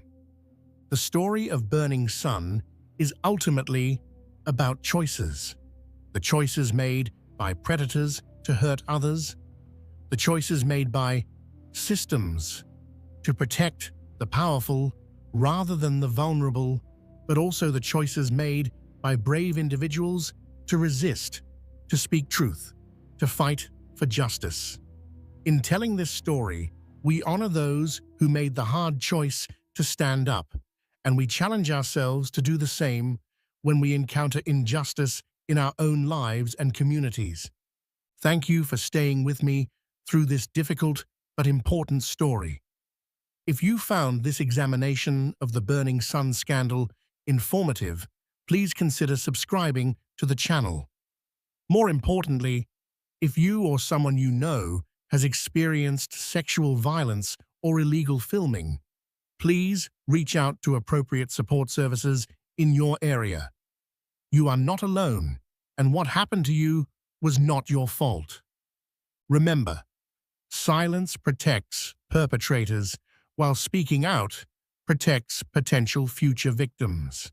The bravest thing any of us can do is refuse to stay silent in the face of injustice. Until next time, take care of yourself. Psychological Profiles, Unseen Predators. Welcome back. Tonight, we're diving deep into the darkest corners of criminal psychology, exploring the minds of predators who lived among us, hidden in plain sight. These aren't the killers you typically hear about in mainstream true crime discussions. These are the ones who slipped through the cracks, who manipulated systems, who understood human psychology well enough to exploit it for years before anyone caught on. This is going to be a longer journey than usual, because understanding these individuals requires us to examine not just what they did, but who they were, how they thought, and what made them so uniquely dangerous. We're going to explore cases that changed how law enforcement approaches criminal profiling, cases that exposed vulnerabilities in our justice system, and cases that continue to haunt investigators decades later. Tonight's exploration will take us across decades and continents, from the sun-soaked beaches of Southern California to the frozen wilderness of Alaska, from remote mountain cabins to the suburban streets where families slept believing they were safe. We'll examine 6 cases in extraordinary detail, understanding not just what happened, but why it happened, how it was allowed to happen, and what we learned from the devastating aftermath. Before we begin, I want to acknowledge the victims and their families. These were real people whose lives were cut short in unimaginable ways. While we need to examine the psychology of their killers to understand and prevent future crimes, we must never lose sight of the human cost. Every statistic was someone's daughter, son, mother, father, friend, or loved one. Part 1. The Toolbox Killers, Lawrence Bittaker and Roy Norris. The name sends a chill down your spine once you understand its origin. Lawrence Bittaker and Roy Norris weren't called the Toolbox Killers because of their professions. They earned that moniker because of what they used on their victims. Common tools, the kind you'd find in any garage or workshop, became instruments of prolonged agony in their hands. Their case remains one of the most disturbing in American criminal history, not just because of what they did, but because of how methodically they planned it, how carefully they selected their victims, and how they documented their crimes in ways that haunt investigators to this day. Lawrence Sigmund Bittaker entered the world on September 27, 1940, in Pittsburgh, Pennsylvania. His biological parents immediately put him up for adoption, a rejection that would mark the beginning of a life defined by displacement and dysfunction. The family who adopted him, the Bittakers, moved constantly due to his adoptive father's work in aircraft factories. By the time they finally settled in California, young Lawrence had lived in 4 different states, never staying anywhere long enough to form stable attachments or lasting friendships. Despite possessing an exceptionally high IQ of 138, placing him in the 99th percentile, Bittaker showed no interest in applying his intelligence constructively. He dropped out of high school at 17 and immediately began accumulating a criminal record. His first arrests came for auto theft, evading arrest, and leaving the scene of a hit-and-run accident. The pattern that would define his life had already emerged.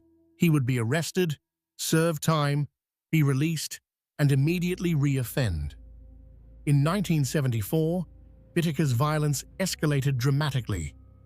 He stabbed a supermarket employee who had accused him of shoplifting, coming within inches of hitting the man's heart.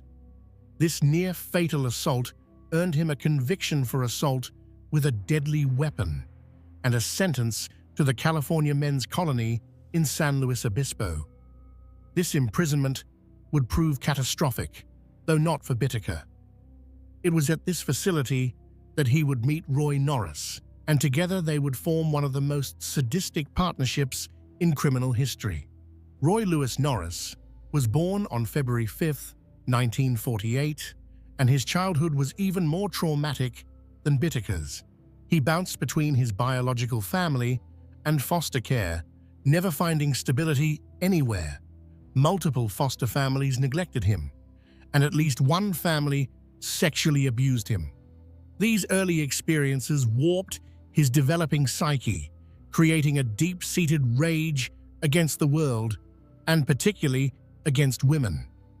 In May 1970, while out on bail for another offense, Norris violently attacked a female student with a rock on the campus of San Diego State University. This unprovoked assault demonstrated an escalating pattern of violence against women.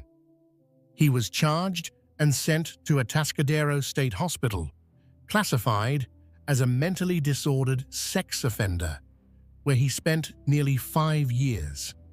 The system's response remained inadequate to the threat he posed. The fateful meeting occurred in 1977 at the California Men's Colony.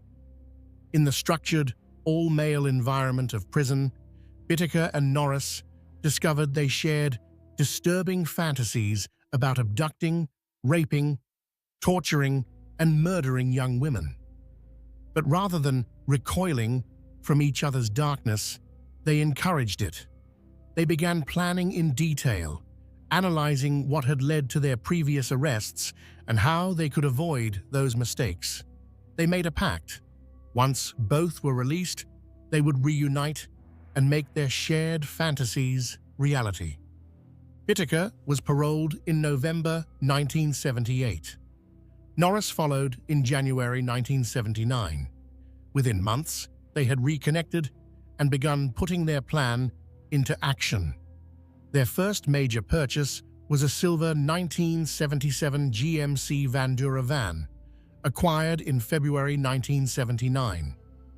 They chose this specific vehicle because the passenger-side sliding door would allow them to quickly pull victims inside. They nicknamed it Murder Mac, revealing how they viewed their planned crimes as almost a project, but they didn't immediately begin killing. From February to June 1979, they picked up more than 20 hitchhikers without harming them. These were practice runs, testing their approach, building confidence, and scouting locations. In late April 1979, they found an isolated fire road in the San Gabriel Mountains. Bittaker broke the lock on the entry gate and replaced it with his own. They now had their private torture chamber. Their first victim was 16-year-old Lucinda Lynn Cindy Schaefer. On June 24, 1979, She was walking along the Pacific Coast Highway in Redondo Beach when they offered her a ride. When she refused, Norris pretended to repair the van. When Schaefer walked past, Norris grabbed her and dragged her into the vehicle. What happened over the next hours is almost too horrible to describe. They raped her, tortured her, and eventually strangled her to death. Her body was never recovered. Over the next 5 months, 4 more young women would die. 18-year-old Andrea Joy Hall, 13-year-old Jacqueline Leah Lamp, 15-year-old Jacqueline Doris Gilliam, and 16-year-old Shirley Lynette Ledford. Each killing was more brutal than the last, as their sadism escalated. They documented their crimes with photographs and audio recordings. The recordings, particularly the one of Ledford's torture, would later be played during Bittaker's trial. Many people fled the courtroom, unable to bear listening to it. FBI profiler John Douglas, who has interviewed dozens of serial killers, described Bittaker as the most disturbing individual for whom he ever created a criminal profile. Their capture came when Norris began bragging to an old prison friend named Jimmy Dalton about the murders. When Ledford's body was discovered, Dalton reported Norris to his lawyer, who passed the information to the Los Angeles Police Department. Under interrogation, Norris confessed but tried to minimize his role. He agreed to testify against Bittaker in exchange for a plea deal that spared him the death penalty. When police searched Bittaker's motel room and Norris's apartment, they found the evidence: the audio tape of Ledford's torture, photographs of nearly 500 teenage girls, tools used in the murders, and items belonging to the victims. Prosecutor Stephen Kay, who would spend his career prosecuting some of California's most notorious criminals, still considers the Toolbox Killers case the worst he ever handled. For years after the trial, he suffered recurring nightmares about the case. Paul Bynum, the chief investigator, never recovered emotionally. In December 1987, at age 39, he died by suicide. In his 10-page suicide note, he specifically mentioned the case and expressed fear that Bittaker and Norris might somehow be released. Bittaker was convicted of 5 counts of murder and received the death penalty on March 24, 1981. He spent nearly 4 decades on death row at San Quentin State Prison, dying of natural causes on December 13, 2019, at age 79, having never been executed.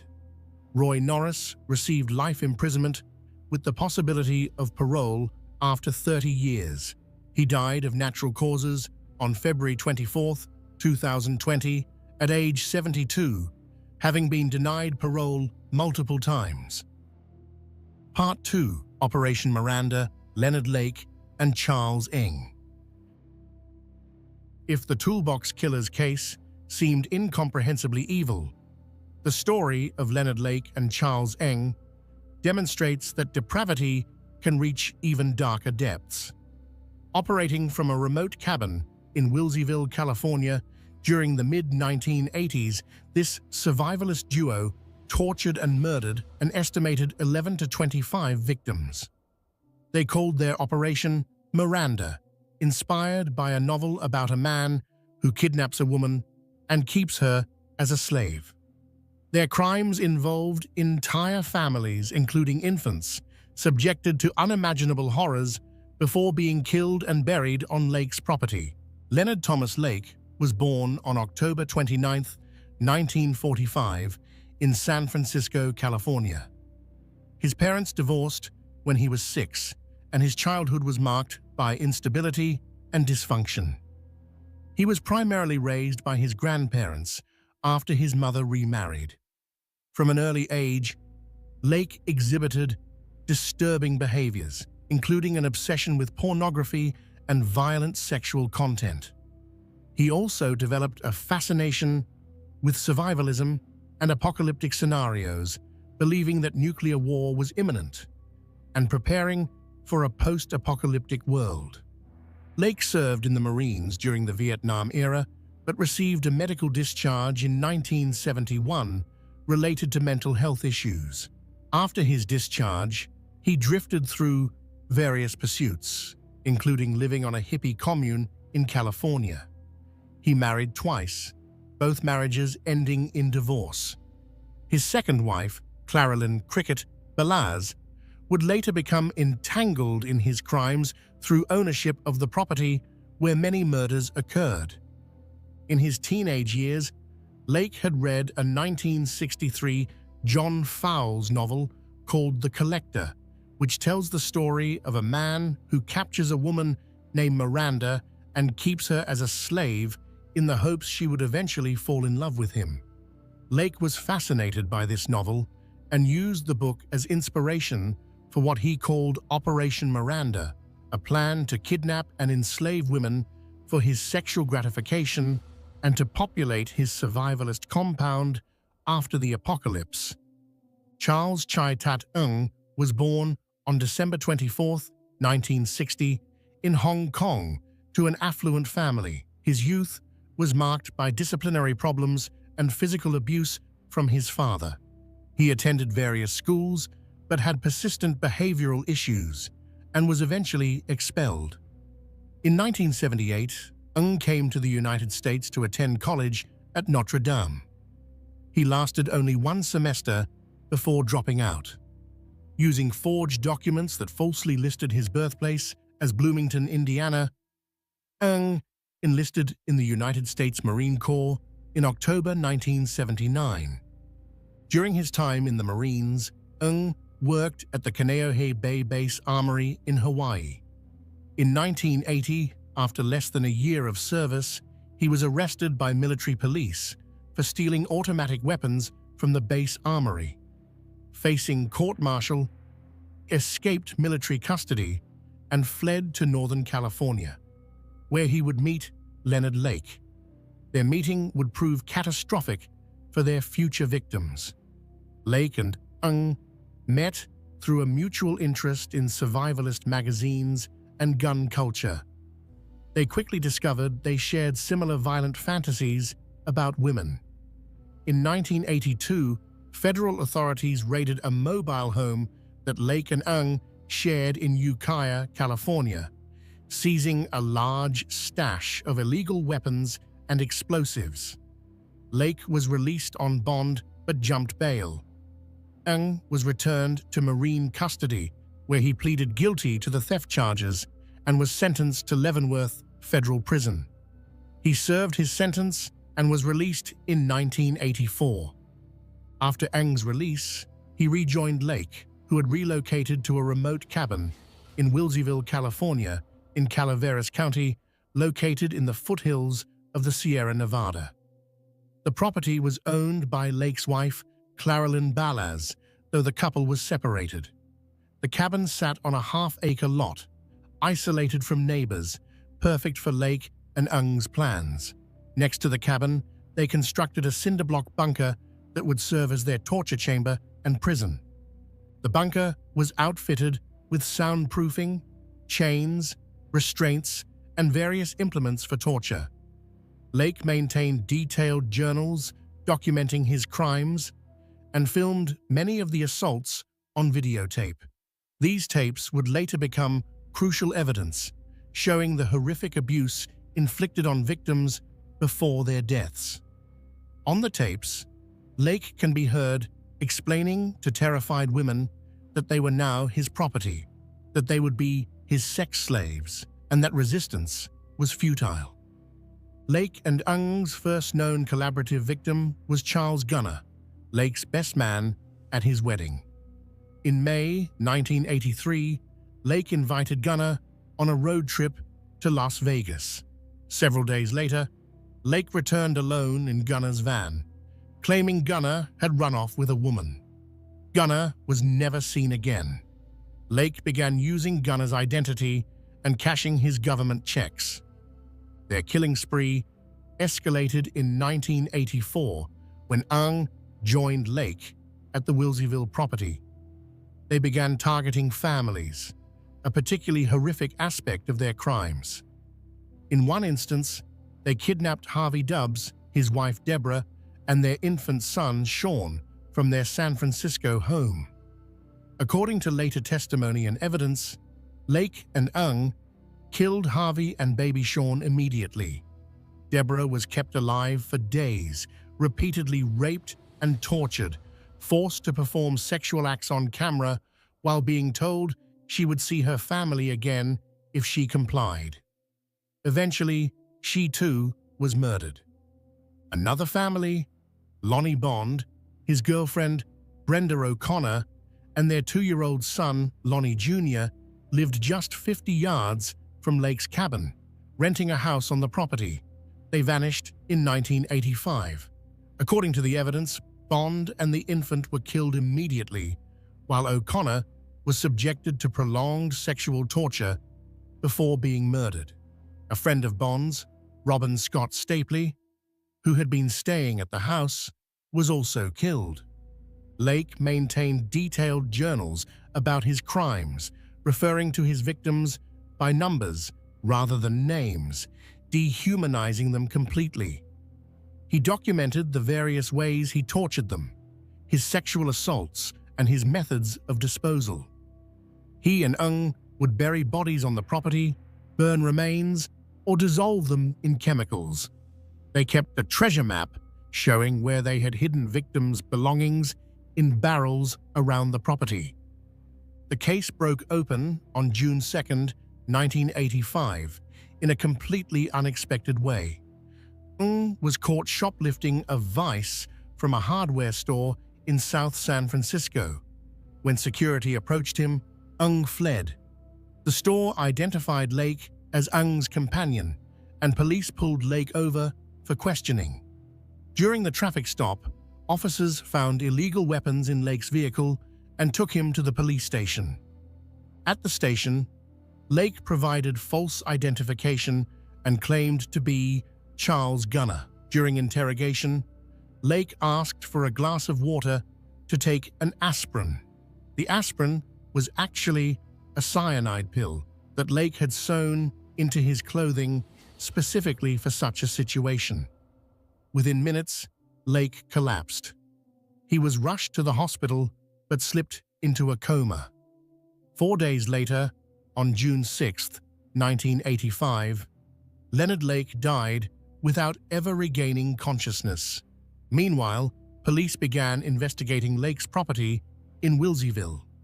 What they discovered was a scene from a nightmare. In the bunker, they found restraints, chains, women's clothing, and a copy of The Collector. Searching the property, they discovered shallow graves containing human remains. They found videotapes showing Lake and Ng torturing female victims. They recovered over 45 pounds of charred human bone fragments. Investigators eventually identified remains of 12 victims on the property. Charles Ng had fled to Canada immediately after the shoplifting incident. On July 6, 1985, he was captured in a department store in Calgary, Alberta, after another shoplifting attempt. When a security guard confronted him, Ng shot the guard. Though wounded, the guard managed to disarm and detain Ng until police arrived. Ng was arrested and imprisoned in Canada. For the next 6 years, Ng fought extradition to the United States, arguing he would face capital punishment. His legal battles delayed his return until 1991. Once extradited, he was indicted on 12 counts of first-degree murder. His trial began in 1998 and lasted 7 months, becoming one of the longest and most expensive criminal prosecutions in California history, costing approximately $11 million. Despite overwhelming video evidence showing him participating in the torture and murders, Ng maintained he was merely an observer, that Lake had planned and committed all the crimes alone. The prosecution introduced evidence that directly contradicted this claim, including video footage showing Ng actively participating in assaults. They also introduced disturbing evidence Ung had created in prison. Cartoons he had drawn showing babies being tortured in various ways, including being put in microwaves, drowned, and fried in woks. On February 24, 1999, after 3 weeks of deliberation, the jury convicted Ung of 11 counts of first-degree murder. 6 men, including Charles, Gunnar, Clifford Peranto, Jeffrey Gerald, Michael Carroll, Lonnie Bond Sr., and Robin Scott Stapley. 3 women, Deborah Dubbs, Kathleen Allen, and Brenda O'Connor, and 2 male infants, Sean Dubbs and Lonnie Bond Jr. They could not reach a verdict on the 12th count, the murder of Paul Cosner. Ung was sentenced to death.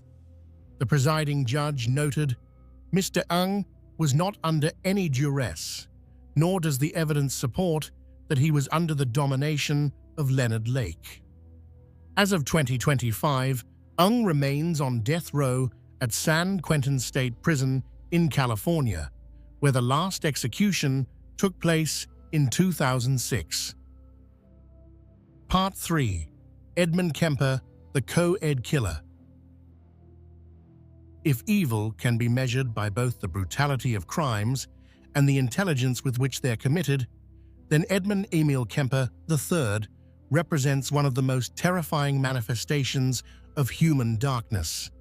Standing 6 feet 9 inches tall, weighing over 300 pounds, and possessing an IQ of 145, Kemper used his massive physical presence and exceptional intelligence to commit murders that shocked even hardened investigators. Between 1964 and 1973, he killed 10 people, including his paternal grandparents, his mother, 6 young female college students, and his mother's best friend. Edmund Kemper was born on December 18, 1948, in Burbank, California, weighing an impressive 13 pounds. From the very beginning, he was larger than other children, and this physical difference would mark him throughout his childhood. His parents, Edmund Kemper Jr. and Clarnell Elizabeth Kemper, had a volatile marriage filled with constant conflict. When Edmund was 9 years old, his parents divorced. Clarnell Kemper was an alcoholic and deeply disturbed woman who emotionally and psychologically abused her son throughout his childhood. She constantly berated him about his size, calling him a real weirdo, and telling him repeatedly that no woman would ever love him. She forced him to sleep in the basement, allegedly because she was afraid he would molest his sisters, a fear that had no basis in reality at the time, but may have been a self-fulfilling prophecy. Her abuse was relentless, designed to make him feel ashamed of his existence. Young Edmund began exhibiting disturbing behaviors. He killed the family cats, burying one alive and dissecting another. He played violent games with his sisters, including one where they acted out his execution in a gas chamber. These were clear warning signs of a deeply disturbed child. But in the 1950s and early 1960s, understanding of such behaviors was limited and nothing was done. At age 14, Kemper ran away from his mother's home in Montana and traveled to California to find his father. But Edmund Kemper Sr. wanted nothing to do with his son, rejecting him again. This rejection was crushing. His father sent him to live with his paternal grandparents, Edmund and Maud Kemper, on their ranch in North Fork, California. On August 27, 1964, at age 15, Edmund committed his first murders. After an argument with his grandmother, he shot her in the head with a .22 caliber rifle. When his grandfather returned home, Edmund shot him as well. When asked why he killed his grandmother, Edmund said, "I just wondered how it would feel to shoot Grandma." When asked why he then killed his grandfather, he said, "So he wouldn't have to see Grandma dead." Kemper was committed to Atascadero State Hospital, a maximum security facility for the criminally insane. He was diagnosed with paranoid schizophrenia, though later evaluations would question this diagnosis. At Atascadero, Kemper was considered a model patient. He was intelligent, cooperative, and insightful about his crimes. He even administered psychological tests to other patients, memorizing the answers and learning how to manipulate the tests. After 5 years, when he turned 21, the doctors determined he had been successfully rehabilitated. On his 21st birthday in 1969, Edmund Kemper was released. His juvenile record was sealed and expunged. This decision was made despite warnings from several staff members who felt Kemper remained dangerous. Upon his release, Kemper moved back to California and lived with his mother, who was now working as an administrative assistant at University of California, Santa Cruz. Initially, Kemper tried to build a normal life. He attended community college briefly. He tried to join the California State Police, but at 6'9" and over 300 pounds, he exceeded their size requirements. But Kemper was developing elaborate violent fantasies, particularly about young women. He began picking up female hitchhikers, initially not harming them. These were practice runs. Kemper would later estimate that he gave rides to approximately 150 hitchhikers before he finally acted on his violent impulses. The killing began on May 7th, 1972. Kemper picked up 2 Fresno State College students, 18-year-old Marianne Pesce and 18-year-old Anita Luchessa. He drove them to a remote area, killed them both, put their bodies in the trunk of his car, and drove back to his apartment. There, he dismembered them, decapitated them, and engaged in sexual acts with their corpses. He took photographs throughout this process. 4 months later, on September 14, 1972, Kemper picked up 15-year-old Aiko Koo. In January 1973, he killed 19-year-old Cindy Scholl. In February 1973, he encountered 23-year-old Rosalind Heather Thorpe and 20-year-old Alice Helen Allison Liu on the UC Santa Cruz campus. Kemper had obtained a university parking sticker because his mother worked there, making students more likely to trust him. Throughout this period, Kemper was friends with several police officers. He frequented a bar called the Jury Room that was popular with law enforcement, listening to them discuss the ongoing investigation into the co-ed murders. His inside knowledge helped him stay ahead of detection. The police discussing their case with him never suspected that the gentle giant sitting at the bar was the killer they were hunting.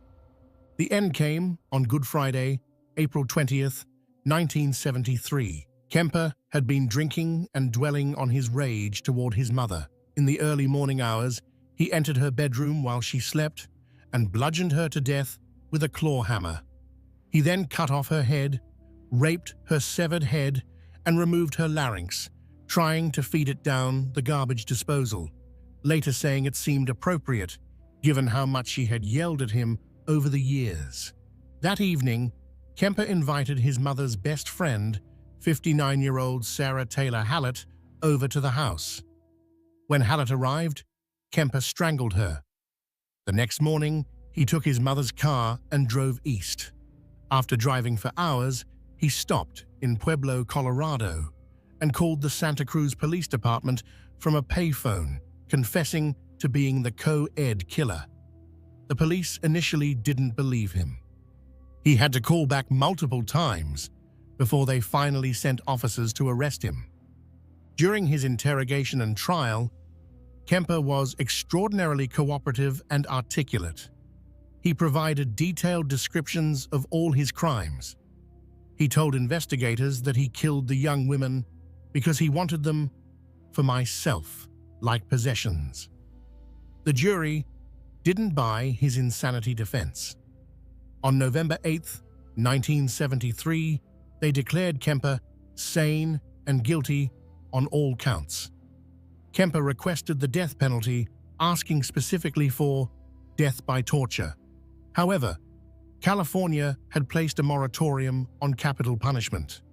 So instead, he received 7 years to life for each count, to be served concurrently. Kemper became an unusual prisoner, volunteering for psychological studies and interviews. His interviews with FBI profilers John Douglas and Robert Ressler became foundational material for the FBI's criminal profiling program. But Kemper's articulateness shouldn't be mistaken for remorse. He shows no genuine empathy for his victims. When asked how he felt when he saw a pretty girl after killing his mother, he replied, "One side of me says, I'd like to talk to her, date her. The other side says, I wonder how her head would look on a stick." Kemper has been denied parole multiple times. At his most recent hearing in 2024, he was found to remain a high risk to reoffend. He's now 76 years old, his massive frame diminished by age and health problems. Yet the parole board continues to determine that Edmund Kemper is still too dangerous to release. Part 4. Robert Hansen, the Butcher Baker. The frozen wilderness of Alaska seems like it should be a place of pristine beauty, far removed from the darkness of serial crime. But in the late 1970s and early 1980s, that wilderness became a hunting ground for a predator who took the concept literally. Robert Christian Hansen, known as the Butcher Baker, abducted at least 17 women from Anchorage, flew them to remote wilderness locations, released them, and hunted them like animals before killing them. Robert Hansen was born on February 15, 1939, in Estherville, Iowa. His childhood was marked by severe insecurity and social rejection. He suffered from terrible acne that left his face scarred. He wore thick glasses and had buck teeth. Worst of all, he had a severe stutter that became more pronounced when he was stressed. In the cruel social environment of 1950s schools, these characteristics made him a target for relentless bullying, particularly from girls. His father, Christian Hansen, was a Danish immigrant who owned a local bakery. He was demanding and sometimes harsh, expecting his son to work long hours in the bakery from a young age. Combined with constant rejection from his peers, this created in young Robert a deep well of rage and resentment, particularly directed at women. Unable to connect with people, Hansen found solace alone in the woods. He became an avid hunter and outdoorsman, spending hours tracking and killing animals. Hunting gave him a sense of control and power. These skills would later become tools for murder. Hansen's criminal behavior started early. In 1960, at age 21, he convinced a young bakery employee to help him burn down a school bus garage. His stated motivation was revenge against people he believed had wronged him. He was caught, convicted, and served less than 2 years of a 3-year sentence. After his release, Hansen married and in 1967 moved with his second wife to Anchorage, Alaska. In Alaska, Hansen finally found something approaching success. He opened a bakery in downtown Anchorage that became popular with locals. He was known as Bob the Baker, a quiet, unassuming man. He and his wife had 2 children. He set hunting records. Police officers frequented his bakery for coffee and donuts. By all outward appearances, Robert Hansen had built a respectable life. But beneath that surface, Hansen's rage had never diminished. In 1971, he was arrested twice, first for abducting and attempting to rape a housewife, and second for raping a sex worker. He pleaded no contest to assault with a deadly weapon, and the rape charge was dropped. He was sentenced to 5 years, but released to a halfway house after only 6 months. This light sentence was catastrophic. If Hansen had been kept in prison, at least 11 women would still be alive. The late 1970s saw massive changes in Anchorage. The Trans-Alaska Pipeline brought tens of thousands of workers, and with them came a boom in bars, strip clubs, and prostitution. This transient population created the perfect hunting ground for Hansen. Women would appear, work briefly, then disappear, and no one would notice. Alaska State Trooper Glenn Floth later explained that Hansen quickly learned which victims were safest to target. Sex workers and exotic dancers were less likely to be missed, less likely to be believed if they reported an assault. Hansen's method was straightforward. He would cruise downtown Anchorage looking for women working the streets. He would offer money for sex. Once the woman was in his car, he would pull a gun and drive her to his home. He had a soundproofed room in his basement where he would handcuff victims, rape them, and torture them. When he was done, he would drive them to his airplane hangar. This is where Hansen's crimes became truly unique. He was a skilled pilot with his own bushplane. He would fly victims to remote wilderness locations.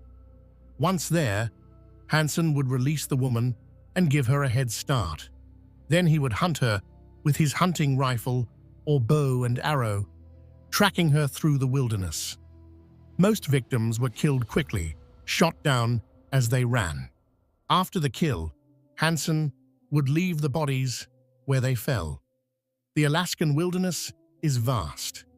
He believed it would hide his victims forever. For many years, he was right. Between 1971 and 1983, 17 women that we know of were murdered by Robert Hansen. The break came on June 13, 1983, when Cindy Paulson, a 17-year-old sex worker, was picked up while hitchhiking. She was half-naked, handcuffed, hysterical. She told police an almost unbelievable story about being abducted, chained in a basement, raped repeatedly, and taken to an airport. While her attacker was loading his plane, she had managed to escape. Paulson had seen the airplane and gotten its tail number. A security guard corroborated her story. The tail number led directly to Robert Hansen. When police questioned Hansen, he denied everything, claiming Paulson was lying. He had an alibi from a friend. Police initially found Hansen more credible than a teenage prostitute. But Detective Glenn Floth wasn't convinced. He and his team had been investigating the discovery of several women's bodies for years. Floth began looking more carefully at Hansen. He re-interviewed Hansen's friend, and the alibi fell apart. With the alibi cracked, investigators obtained a search warrant. What they found was damning. In the basement, they discovered the soundproof room. They found jewelry and personal items belonging to multiple women. They found a .223 caliber rifle that matched bullets found in victims. Most significantly, they found an aviation map hidden in Hansen's headboard. On this map, Hansen had marked more than 20 locations with tiny X's. When Floth compared the X's to known crime scenes, several matched exactly. Faced with overwhelming evidence, Hansen confessed. He admitted to killing 17 women over a 12-year period.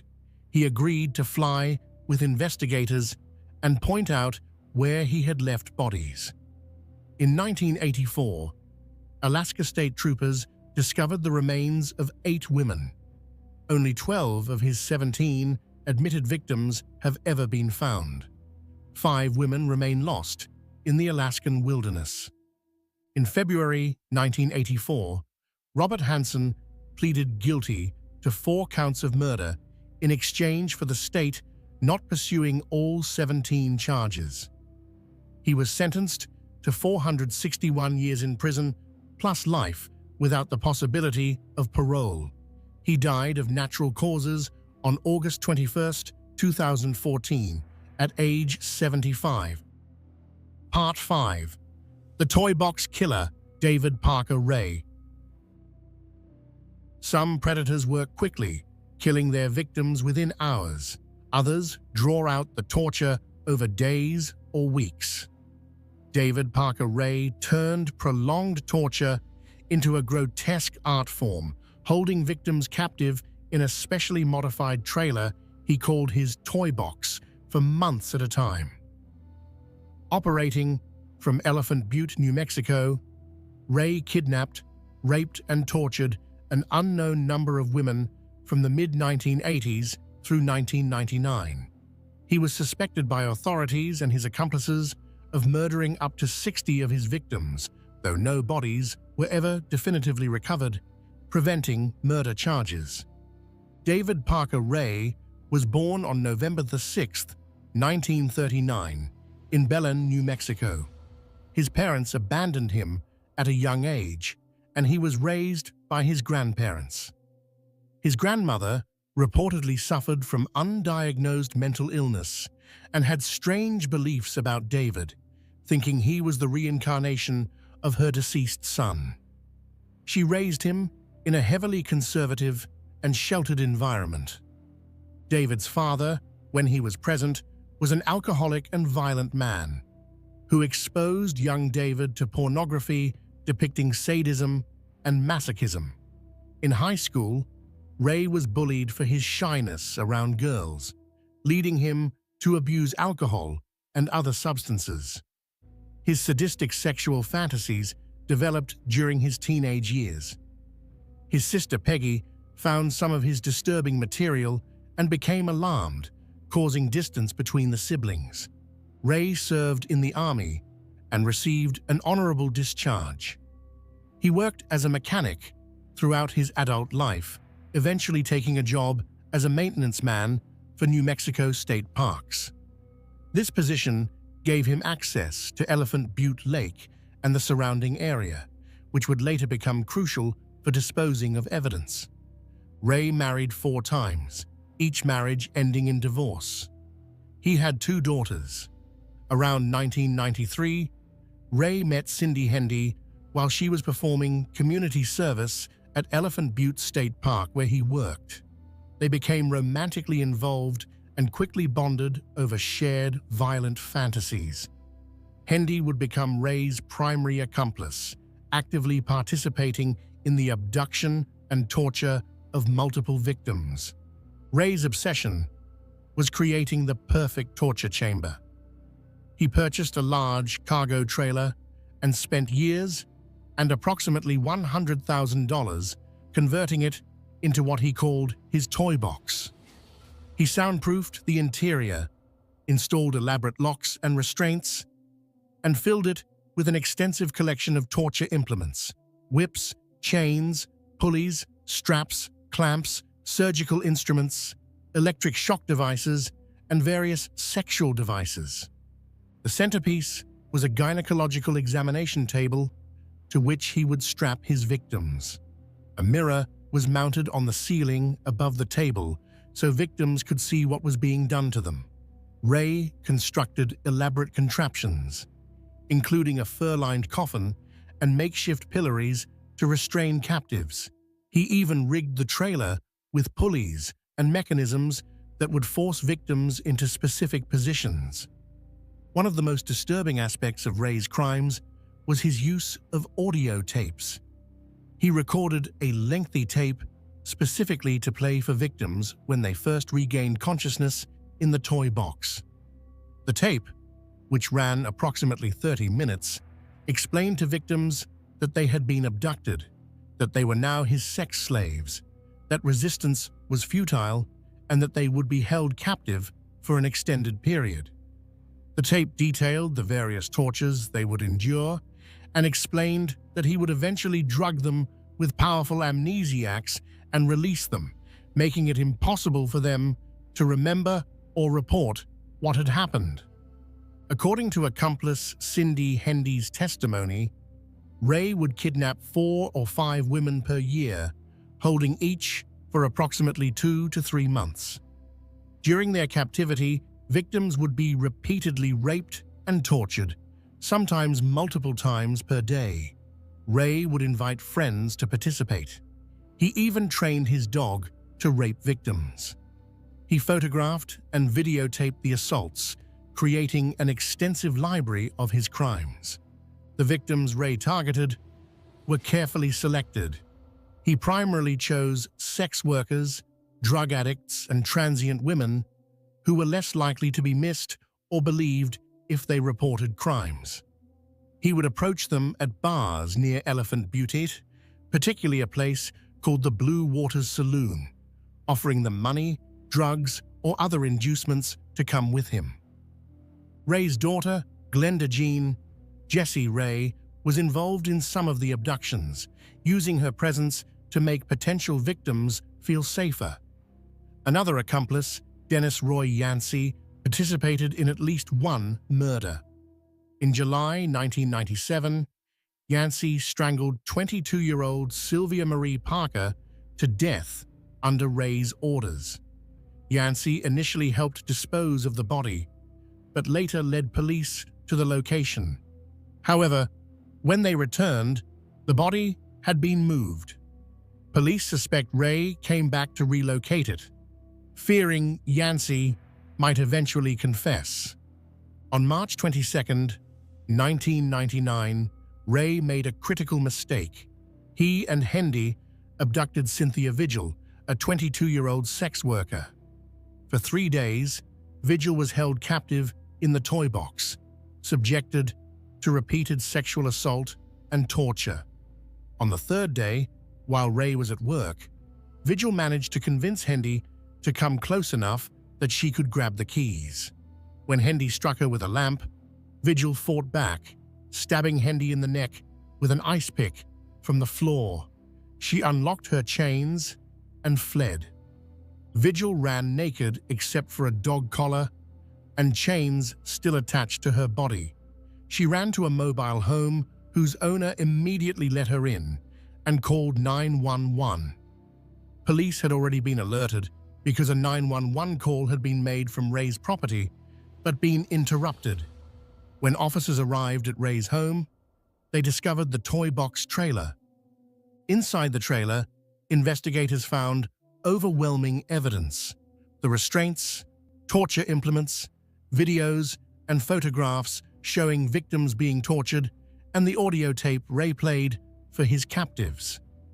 They found items belonging to multiple women, including jewelry and identification. Detailed diagrams showing methods of inflicting pain were mounted on the walls. When Ray was arrested, he initially maintained he had done nothing wrong, claiming everything was consensual. But as more victims came forward, including Angelica Montano and Kelly Garrett, who recognized themselves in photographs recovered from the trailer, the evidence became overwhelming. Cindy Hendy agreed to testify against Ray in exchange for a plea deal. She received a 36-year sentence. Jessie Ray was charged with kidnapping and criminal sexual penetration. She pleaded no contest and received a 30-month sentence. Dennis Roy Yancey pleaded guilty to second-degree murder in the death of Marie Parker and received a prison sentence. Ray's trial was complex and lengthy. Judges ruled that cases involving different victims would be tried separately. In 2001, Ray was convicted on multiple counts of kidnapping and sexual assault involving Cynthia Vigil and was sentenced to 224 years in prison. Before additional trials could proceed, Ray suffered a fatal heart attack. On May 28, 2002, David Parker Ray died at age 62 while in custody at the Lee County Correctional Facility in Hobbs, New Mexico. He was scheduled to be interrogated by state police about additional victims when he died. With his death, the case became largely unsolvable. No bodies were ever recovered. No victims beyond the few who came forward were definitively identified. The FBI believes Ray's victim count could be as high as 60 women over nearly 50 years, but without bodies or additional victim identification, the true scope of his crimes will never be known. In 2011, the FBI released hundreds of photographs of jewelry, clothing, and personal items recovered from Ray's property, hoping the public could help identify owners. To date, most items remain unclaimed, representing unknown victims whose families may never know what happened to them. Part 6. Richard Ramirez, the Night Stalker. While the predators we've examined so far operated with careful planning and specific victim selection, Richard Ramirez was chaos incarnate. Between April 1984 and August 1985, Ramirez terrorized California in a crime spree so random, so violent, and so varied in its methods that investigators initially didn't believe all the crimes could be committed by one person. He murdered at least 14 people, sexually assaulted dozens, and burglarized countless homes. His victims ranged from children to elderly women, from wealthy neighborhoods to poor ones, killed by guns, knives, blunt force trauma, or strangulation. He became known as the Night Stalker, a name that perfectly captured the terror he inspired. Ricardo Leyva Muoz Ramirez was born on February 29, 1960, in El Paso, Texas, the youngest of 5 children born to Mexican immigrant parents. His father, Julian Ramirez, was a former Mexican policeman who worked on the Santa Fe Railroad. His mother, Mercedes, was a devout Catholic. From the outside, the family appeared working class, but stable. The reality was darker. Julian Ramirez was physically abusive to his children, subjecting them to frequent beatings. Richard witnessed and experienced this violence throughout his childhood, but perhaps the most damaging influence on young Richard was his older cousin, Miguel Mike Ramirez. Mike was a Vietnam War veteran who had been awarded the Purple Heart. He also suffered from severe PTSD and likely had schizophrenia. When Richard was around 12 years old, Mike began sharing stories about his time in Vietnam. But these weren't typical war stories. Mike boasted about the war crimes he had committed, particularly violent sexual assaults against Vietnamese women. He showed Richard photographs of women he claimed to have raped, tortured, and killed. Some photographs showed Mike posing with severed heads. This exposure to graphic violence and sexual sadism at such a young age had a profound impact on Richard's developing psyche. He began to idolize his cousin, to see Mike's violence as something powerful and admirable. On May 4, 1973, Richard witnessed Mike shoot his wife Jessie in the face during an argument, killing her. Mike was found not guilty by reason of insanity and sent to a mental hospital, from which he was released after just a few years. After witnessing the murder, Richard moved in with his sister Ruth and her husband Roberto. But Roberto was a peeping Tom who would prowl neighborhoods at night looking in windows. He took young Richard along on these voyeuristic excursions, further normalizing criminal behavior in Richard's mind. By his early teens, Richard was heavily involved in drugs, particularly marijuana, LSD, and PCP. He began engaging in petty theft to support his habits. He dropped out of high school and took a job at a Holiday Inn, where he used his access to steal from guests. He molested children in the hotel elevator and attempted to rape a woman in her room before being caught by her husband and fired. Ramirez's obsession with Satanism began in his teenage years. He and his friend Tom developed an intense interest in the occult, in heavy metal music with satanic themes, particularly AC/DC's album Highway to Hell. Ramirez believed that Satan was a real entity who gave him power and protected him. This belief would become central to his crimes and his public persona. Ramirez's first known murder occurred on April 10, 1984, when he broke into the San Francisco hotel where he was living and raped and murdered 9-year-old Mei Leung in the basement. He stabbed her to death and hung her body from a pipe. This murder wasn't connected to his later crimes until 2009, when DNA evidence linked him to the scene.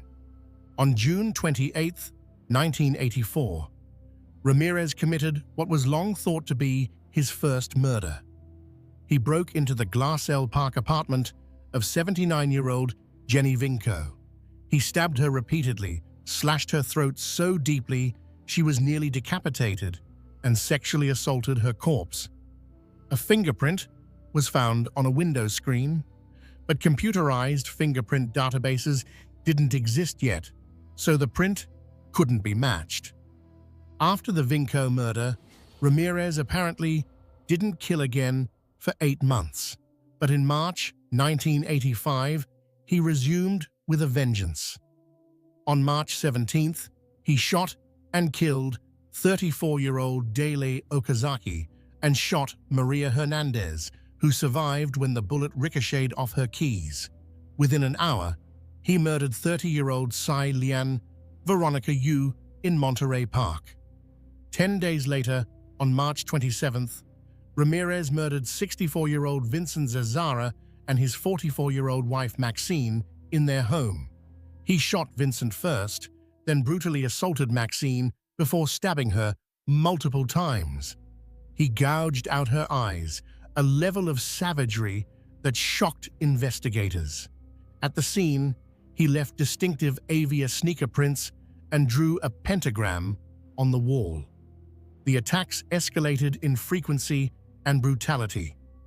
In May, Ramirez killed 84-year-old William Doi and raped his wife, Lillian, who survived. At the end of May, he beat 2 elderly sisters, Mabel Bell and Florence Lang, with a hammer so severely that it cracked the handle. He drew a pentagram on Mabel's inner thigh. Mabel died from her injuries, but Florence survived.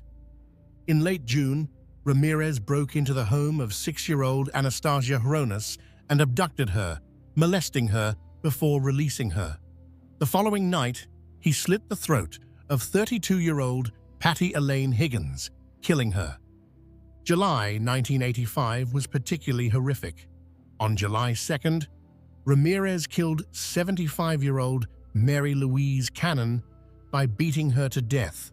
On July 5th, he killed 16-year-old Whitney Bennett by beating her with a tire iron, though she miraculously survived. On July 7th, he killed 61-year-old Joyce Lucille Nelson and 63-year-old Sophie Dickman, who he sexually assaulted. On July 20th, he killed 66-year-old Maxine Kneiding, 64-year-old Layla Kneiding, and 32-year-old Chinarong Kovananth, also sexually assaulting Kovananth's wife. Throughout all these attacks, Ramirez would often force victims to swear on Satan that they weren't hiding valuables.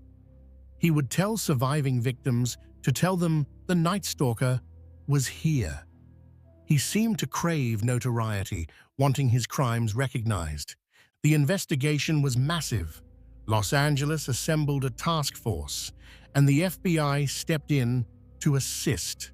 But Ramirez was frustratingly difficult to profile. His victims had no common characteristics.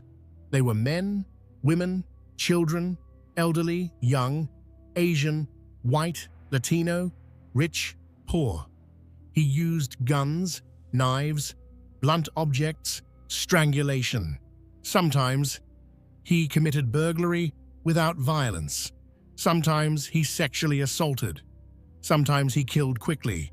Sometimes he tortured victims for hours. The breakthrough came from fingerprint technology. One of Ramirez's fingerprints from a crime scene was run through a newly computerized system and matched to his records. On August 30th, 1985, Ramirez's name and photograph were released to the media. The next day, August 31st, Ramirez was in East Los Angeles when someone recognized him from the newspaper. Ramirez tried to flee, attempting to steal a car, when the car's owner and neighbors realized who he was. They chased him down. A crowd formed, beating Ramirez until police arrived and rescued him from the mob. He was arrested, bruised and bloody, but alive. Ramirez's trial began in July 1988. Throughout the proceedings, he displayed no remorse. He would hold up his palm, showing a pentagram he had drawn there, and shout, "Hail Satan," to the courtroom. He smiled and laughed when gruesome crime scene photos were shown. When asked why he hurt and killed his victims, he simply smiled and said, "No comment." On September 20th, 1989, Richard Ramirez was convicted of 13 counts of murder, 5 attempted murders, 11 sexual assaults, and 14 burglaries. He was sentenced to death. The judge stated that his crimes showed cruelty, callousness, and viciousness beyond any human understanding. Ramirez's response was big deal. Death always went with the territory. Ramirez spent over 23 years on death row at San Quentin State Prison. During this time, he married Doreen Lioy, a magazine editor who became obsessed with him. He received thousands of letters from admirers, a disturbing phenomenon where serial killers attract fans. In June 2013, Ramirez was diagnosed with B-cell lymphoma. He died on June 7, 2013, at age 53, having never been executed. Conclusion: understanding the unseen. We've journeyed through 6 cases tonight, each representing a different manifestation of the same underlying pathology: the need to dominate, control, and destroy other human beings for psychological gratification. Lawrence Bittaker and Roy Norris, finding in each other permission to enact their worst impulses. Leonard Lake and Charles Eng, building a survivalist torture compound where they enslaved and murdered entire families. Edmund Kemper, using his exceptional intelligence to understand his own pathology without being able to control it. Robert Hansen, using the Alaskan wilderness as his personal hunting ground. David Parker Ray, creating an elaborate torture chamber where victims were held for months. Richard Ramirez, embodying chaos and randomness, striking terror into an entire state. What connects these cases beyond their horror? Childhood trauma appears in every single case. Bittaker and Norris both experienced rejection and abuse. Lake witnessed family dysfunction and developed apocalyptic paranoia. Eng suffered severe physical abuse from his father. Kemper endured relentless emotional abuse from his mother. Hansen was bullied mercilessly for his appearance and stutter. Ramirez was exposed to graphic violence and war crimes by his cousin. The common thread is a fundamental warping of normal empathy and attachment. High intelligence is another common factor. Bittaker, Lake, Kemper, Hansen, and Ray all demonstrated above-average intelligence. They used their cognitive abilities not to contribute to society, but to more effectively prey upon it. They planned carefully, avoided detection for years, and manipulated those around them. The targeting of vulnerable victims appears repeatedly. Hansen explicitly chose sex workers and dancers. Lake and Ng targeted families who could be isolated. Ray chose transient women and sex workers. These predators understood that society cares less about certain victims, that investigations into their disappearances would be less thorough. Geographic factors played significant roles. Hansen used Alaska's vast wilderness. Lake and Ng used a remote mountain cabin. Ray operated from an isolated trailer in the New Mexico desert. Location wasn't just where they killed, it was part of their strategy. The ability to appear normal, to maintain a mask of sanity, is perhaps the most disturbing common trait. They were a bakery owner, a survivalist, a friendly giant, a park maintenance worker. They held jobs, maintained relationships, and convinced everyone around them that they were ordinary, harmless, maybe even admirable. These cases changed how we approach serial crime.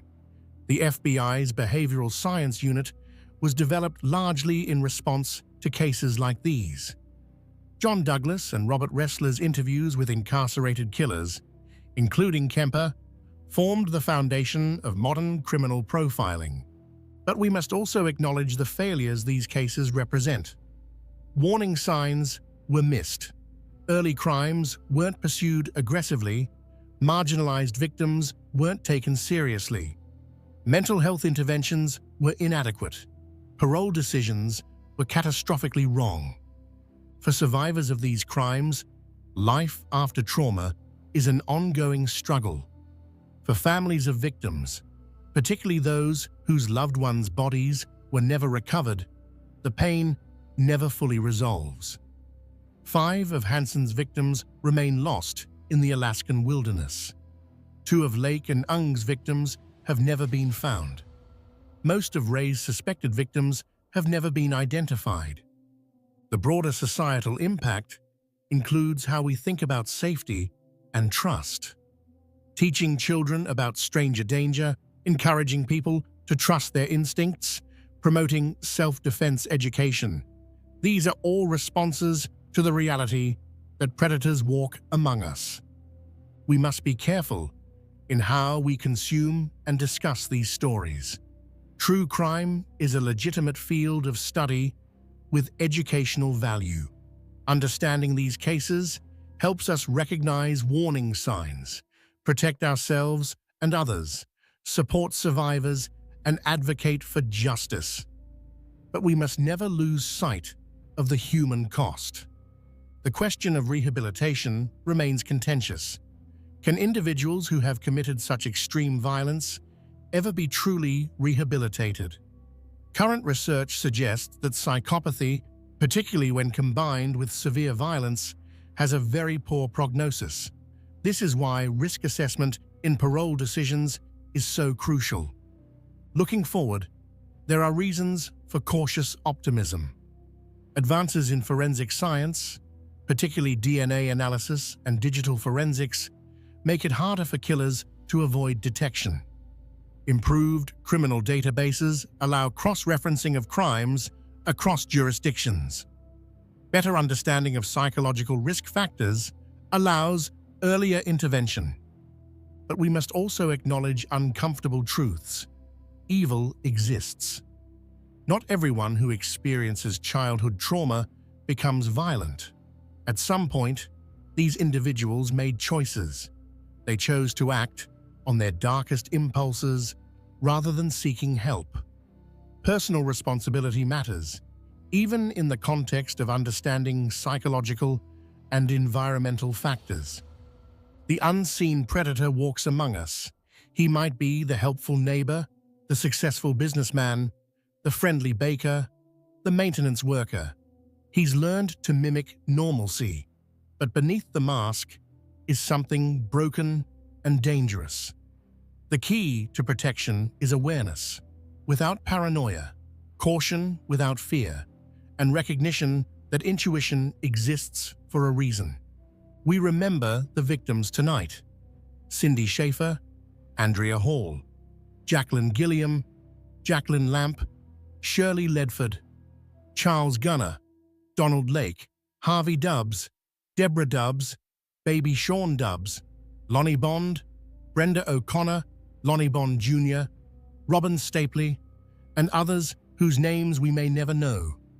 The 17 women murdered by Robert Hansen, only 12 of whom have been identified: Mary Ann Pessy, Anita Luchessa, Aiko Koo, Cindy Scholl, Rosalind Thorpe, Alice Liu, Clarnell Kemper, Sarah Hallett, Marie Parker, and the many unidentified victims of David Parker Ray: Mei Leung, Jenny Vinko, Daly Okazaki, Tsai Lian Yu, Vincent Zazara, Maxine Zazara, William Doi, Mabel Bell, Patty Higgins, Mary Cannon, Joyce Nelson, Sophie Dickman, Maxon Niding, Layla Niding, Chainarong Kovananth.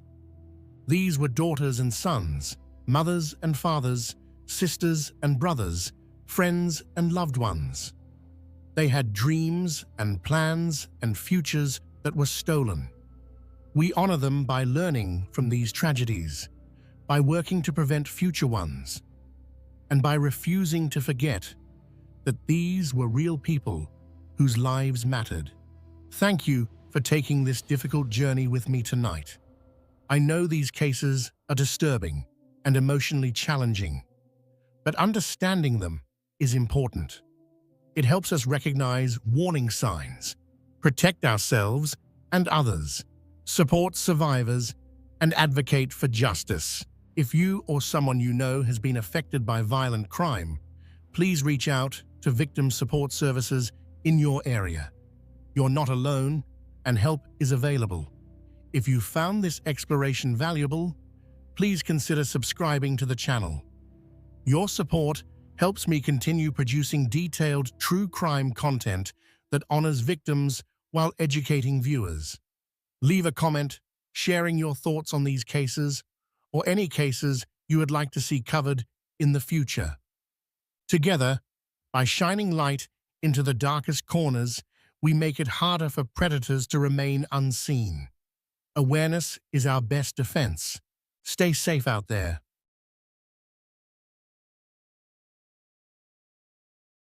The Doomsday Mum: When Love, Faith, and Madness Ended in Murder.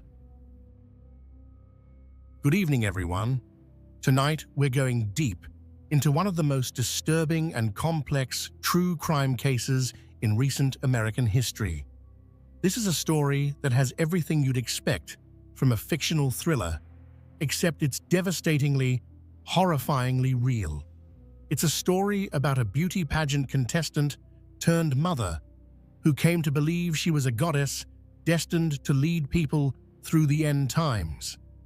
It's about a self-proclaimed prophet who wrote books about the apocalypse and claimed he could communicate with the dead. It's about two missing children whose faces appeared on billboards across America, whose grandparents pleaded on national television for their safe return, only for their worst fears to be confirmed when law enforcement discovered two small bodies buried in a rural Idaho backyard. This is the story of Lori Vallow Daybell and Chad Daybell, a couple whose twisted religious beliefs and obsessive romance would leave a trail of bodies across multiple states. 3 confirmed murders, 2 attempted murders, multiple suspicious deaths that may never be fully explained, and at the center of it all, 2 innocent children: 7-year-old Joshua Jackson, J.J. Vallow, an autistic boy who loved his red pajamas and playing with his toys, and 16-year-old Tylee Ryan, a teenager who loved Chipotle and driving her Jeep, a girl who was just beginning to figure out who she was and who she wanted to be. The case of the Doomsday Mom, as the media would come to call Lori Vallow Daybell, isn't just about murder. It's about how seemingly ordinary people can become radicalized by fringe beliefs. It's about how love can become obsession, how faith can become fanaticism, and how the human capacity for self-deception can lead to unspeakable evil. It's about a mother who referred to her own children as zombies, whose bodies had been possessed by dark spirits, who smiled for the camera on a Hawaiian beach just weeks after burying them in shallow graves. As we trace this story from its beginning, through the disappearance of J.E.J. and Tylee to the horrific discoveries that would follow, we'll explore not just what happened, but how it happened. How did a woman who friends described as a devoted mother transform into someone capable of murdering her own children? How did a seemingly harmless author of religious fiction become an accomplice to multiple homicides? And perhaps most importantly, how did they manage to operate for so long, leaving a wake of death behind them before anyone could stop them? This is a story that demands to be told, not for the sensational aspects, though there are certainly shocking elements, but because understanding what happened might help us recognize the warning signs when someone we love begins to slip away from reality. It's a story about the people who tried to save J.J. and Tylee, about the investigators who refused to give up, and about a family torn apart by secrets, lies, and an ideology that valued the eternal over the lives of the living. So settle in. This is going to be a long journey, and parts of it will be difficult to hear. But it's a journey worth taking, because at the end of it, we honor the memories of J.J. Vallow and Tylee Ryan, two children who deserved so much better than the fate that awaited them. Part 1. Before the Darkness, the early lives of Lori and Chad. To understand how this story ends, we need to understand where it begins. And it begins, as so many American stories do, with two people who seemed, on the surface at least, relatively ordinary. Lori Noreen Cox was born on June 26, 1973, in Loma Linda, California, into a family that adhered to the Church of Jesus Christ of Latter-day Saints, commonly known as the Mormon Church. But her family wasn't just religiously conservative. They were also deeply suspicious of government authority. Her parents were tax protesters who followed sovereign citizen ideology, spending about 2 decades in conflict with the Internal Revenue Service. This anti-government sentiment, this belief that ordinary rules didn't necessarily apply to them, would be one of the threads running through Lori's entire life. Growing up, Lori was by all accounts attractive, charismatic, and ambitious. She had dreams of fame and success, dreams that seemed attainable when you looked at her.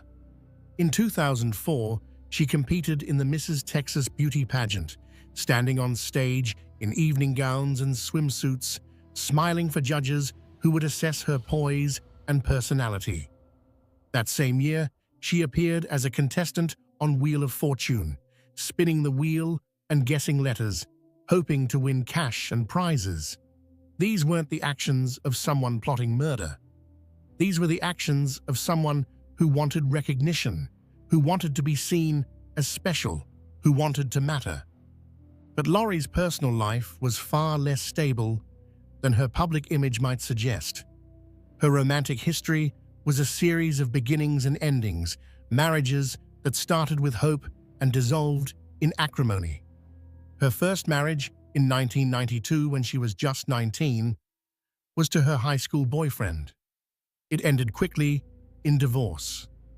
In October 1995, she married again, and in 1996 gave birth to a son named Colby. That marriage also ended in divorce in 1998. Then, in 2001, came her marriage to Joseph Anthony Ryan Jr. This marriage would prove to be particularly contentious and would play a significant role in the dark events to come. Joseph and Lori had a daughter together in 2002, a girl they named Tylee Ashlyn Ryan.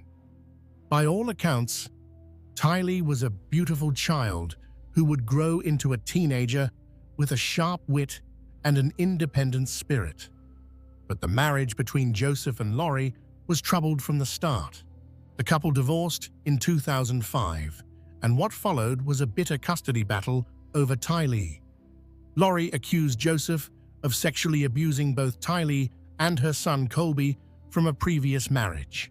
These were serious allegations, the kind that could destroy a person's life even if never proven. Investigators found no evidence to support the claims, and Joseph was never charged with any crime, but the damage was done. He lost equal custody rights in 2007, relegated to supervised visitation with the daughter he loved. That same year, Lori's brother Alex Cox physically attacked Joseph Ryan using a taser to assault him. Alex Cox would later be convicted for this attack and served 90 days in jail. Years later, close friend Angeline Law would claim that Lori had once told her she'd hired her brother to attack Joseph because of things he'd allegedly done to the children. Whether this was true or just another layer of manipulation in Lori's growing pattern of behavior is unclear, but it established a pattern. Alex Cox was willing to use violence to protect his sister or to carry out her wishes. Joseph Ryan died on April 3, 2018, officially of arteriosclerotic cardiovascular disease, a heart attack. He was found in his Arizona apartment during a welfare check.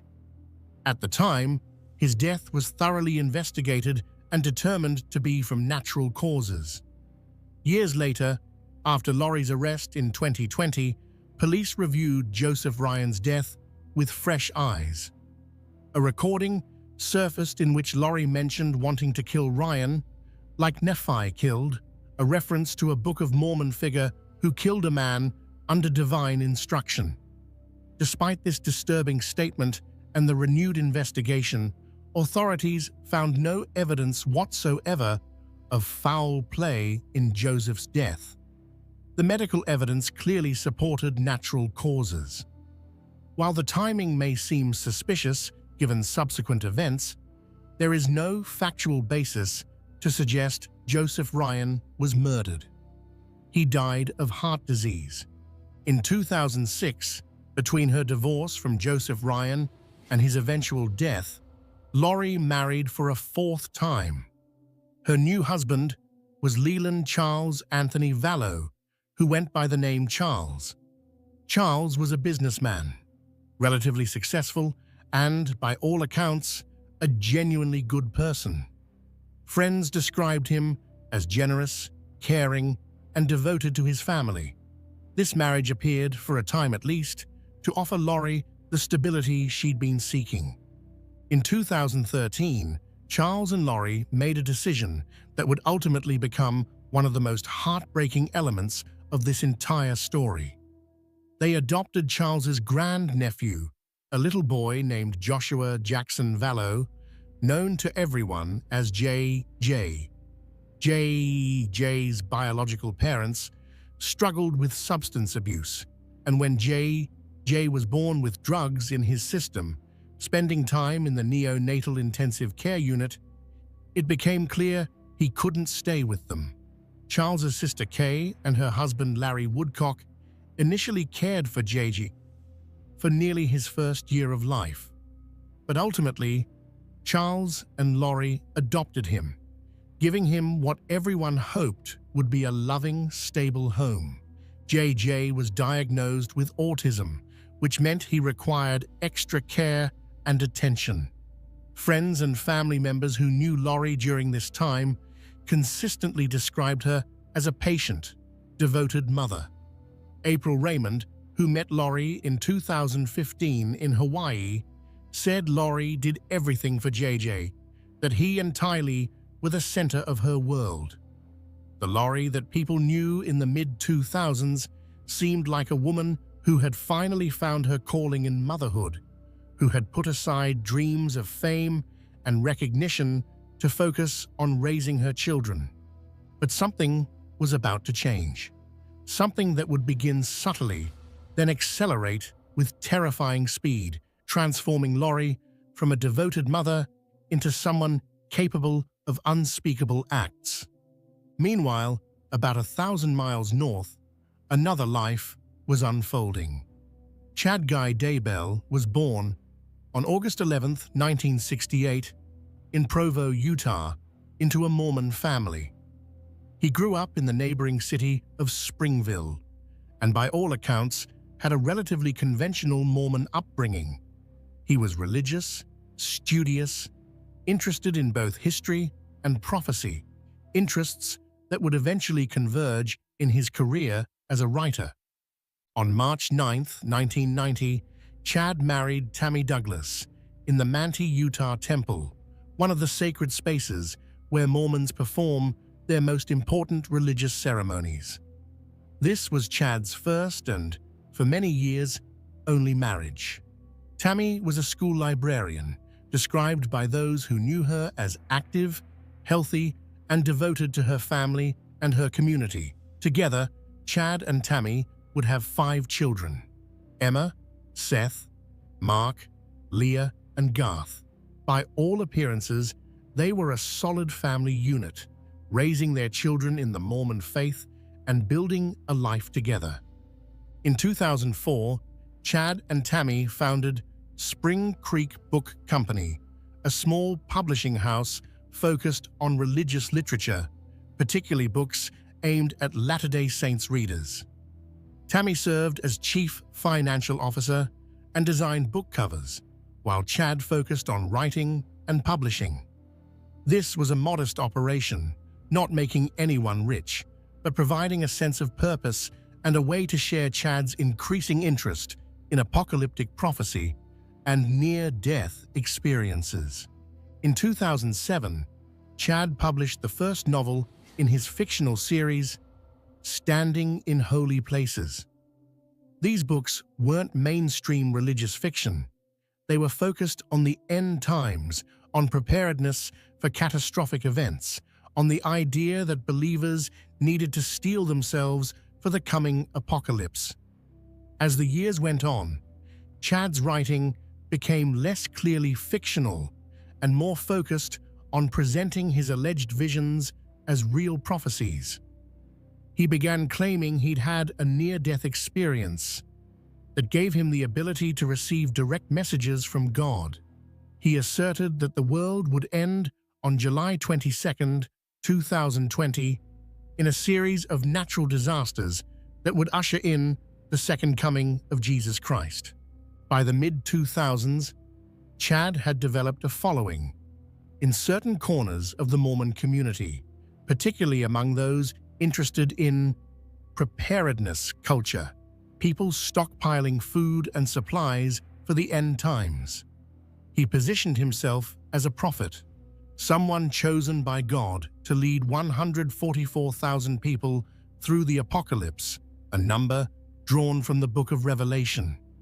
He also claimed he possessed the ability to see people's souls, to determine whether they had light or dark spirits. Those with dark spirits, he reportedly said, were zombies whose bodies had been taken over by evil forces. These zombies, Chad taught, could only be freed if their physical bodies were killed, releasing the original soul from its prison. These weren't mainstream Mormon beliefs. In fact, they directly contradicted much of what the LDS Church teaches. But to a certain type of believer, someone seeking special knowledge, secret truths, and the promise of being among the chosen few, Chad's teachings were intoxicating. He was offering not just salvation, but significance. He was telling people they were special, that they had been selected for a divine purpose. In 2015, Chad claimed he'd received a divine message telling him to relocate to Rexburg, Idaho. This was supposedly because Utah would be devastated by an earthquake that year, a prediction that never came to pass. though apparently this didn't shake the faith of Chad's followers. That June, Chad and Tammy moved to Salem, Idaho, just outside Rexburg, purchasing a property with several acres of land. Tammy continued working as a librarian while Chad focused on his writing and his growing role as a speaker at religious conferences. Around this same time, Lori Vallow in Arizona became interested in Chad Daybell's books. She reportedly discovered his Standing in Holy Places series around 2015 and became increasingly fascinated with his apocalyptic teachings. Over the next few years, she read more of his books, listened to podcasts featuring excommunicated Mormons discussing end times prophecy, and dove deeper into radical religious beliefs that increasingly diverged from mainstream Mormonism. In late 2018, Lori began corresponding with Chad online.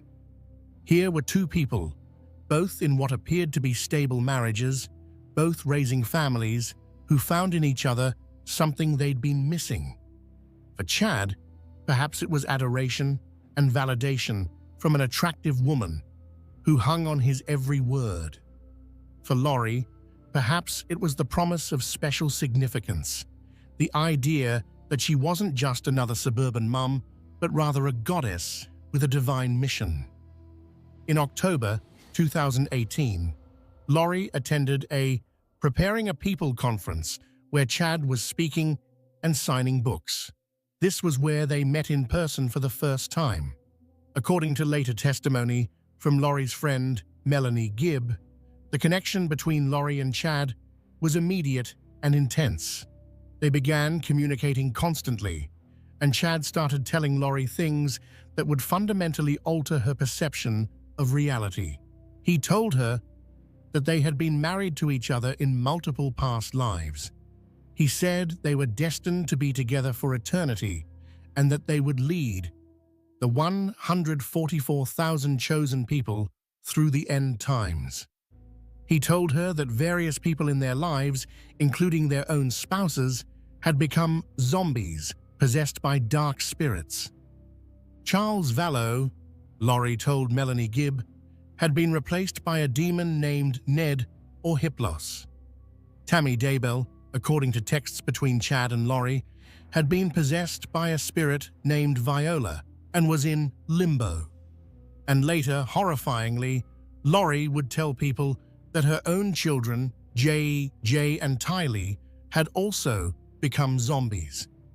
This belief system, according to prosecutors and expert testimony, wasn't harmless religious enthusiasm. It provided a framework that justified murder. Because if you genuinely believe that someone's soul has been replaced by an evil spirit, and if you believe that killing their body will free their soul, then murder becomes not just justified but necessary. It becomes a mercy, an act of spiritual liberation. And so, as 2018 turned into 2019, two families, the Vallows in Arizona and the Daybells in Idaho, were headed toward a collision course that would end in death and devastation. Part 2. The First Death. Charles Vallow. Charles Vallow had been noticing changes in his wife for months, and by early 2019, he was deeply worried. The woman he'd married, the mother who had seemed so devoted to their children, was acting completely differently. She was distant, secretive, spending hours on her phone, communicating with people Charles didn't know. She was making increasingly bizarre statements about religious prophecies and the end of the world. And most disturbingly, she'd begun talking about Charles himself in frightening terms. On January 31st, 2019, Gilbert, Arizona police officers responded to the Vallow home. The body cam footage from that night shows Charles, clearly distressed, trying to explain to officers that his wife had become unhinged. He told them that Lori believed she was a goddess preparing for the end of days. He said she'd threatened to murder him. The concern on Charles's face in that footage is palpable. This was a man who knew something was terribly wrong, but didn't know how to fix it. On February 5th, 2019, Charles filed for divorce from Lori. In the court documents, he explicitly stated that he feared for his own safety and for the safety of the children. He was, it seems, one of the few people who truly recognized the danger Lori posed. But then, inexplicably, in the following month, Charles dismissed the divorce proceedings. Perhaps Lori had reassured him that things would get better. Perhaps he hoped that whatever phase she was going through would pass. Perhaps he simply loved her enough to keep trying. Whatever his reasons, it was a decision that would cost him his life.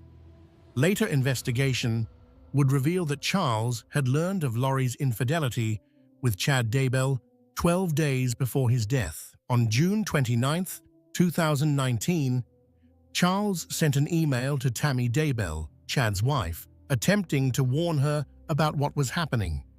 "Tammy, my name is Charles Vallow," the email read. "I have some vital and disturbing information regarding your husband and my wife Lori.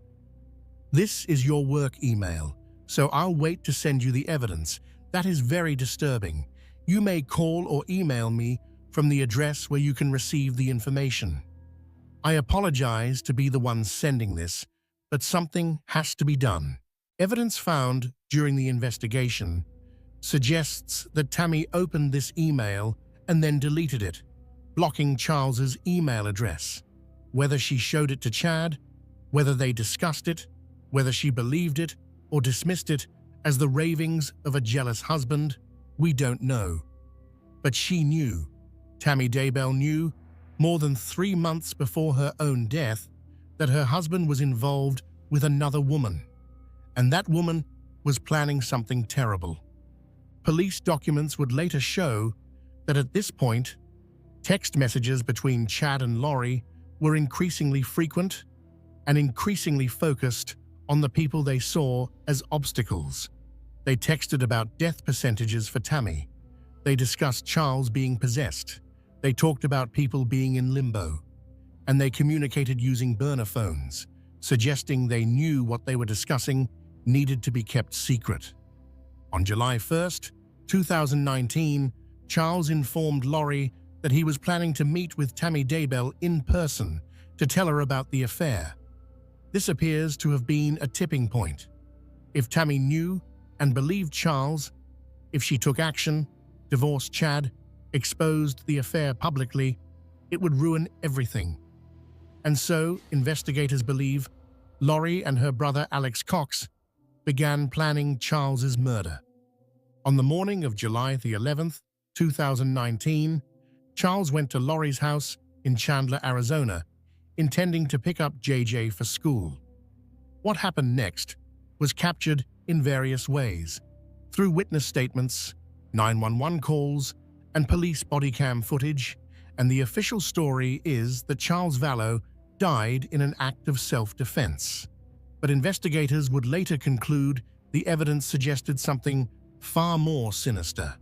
According to Alex Cox's account to police, Charles came at him with a baseball bat, hitting him in the back of the head. Alex said he grabbed his gun and shot Charles twice in the chest, killing him in self-defense. But there are problems with this story. Witnesses reported seeing Charles arguing with Lori and Tylee before Alex appeared. Tylee herself told police that Charles had hit Alex with the bat, corroborating her uncle's story. But years later, investigators would question whether she'd been coached or threatened into supporting the narrative. When police arrived, they found Charles Vallow's body on the floor. He was 48 years old. Alex Cox appeared calm, cooperative, answering questions and insisting it had been self-defense. Lori seemed shaken, but not devastated, not in the way you'd expect from a wife who just watched her husband die violently. The police investigated, but without clear evidence contradicting Alex's account, and with Tylee supporting his version of events, no charges were filed. Alex Cox walked free. Looking back, there are red flags everywhere. Alex Cox had a history of violence, particularly when it came to protecting Lori from her husbands. He'd attacked Joseph Ryan with a taser years earlier. Texts between Lori and her friends around this time show her referring to Charles as a zombie who had to be stopped. The day Charles Vallow was killed, his life insurance policy named Lori as the beneficiary for $1 million. Prosecutors would later argue this was part of the motive. However, what Lori apparently didn't know was that Charles had changed his life insurance beneficiary just months earlier, removing Lori and naming his sister Kay Woodcock instead. When the insurance company denied Lori's claim, she was reportedly furious. She'd helped orchestrate the murder of her husband, and she wasn't even going to get the money she'd been counting on. But if Lori was angry about the insurance money, she didn't let it slow her down.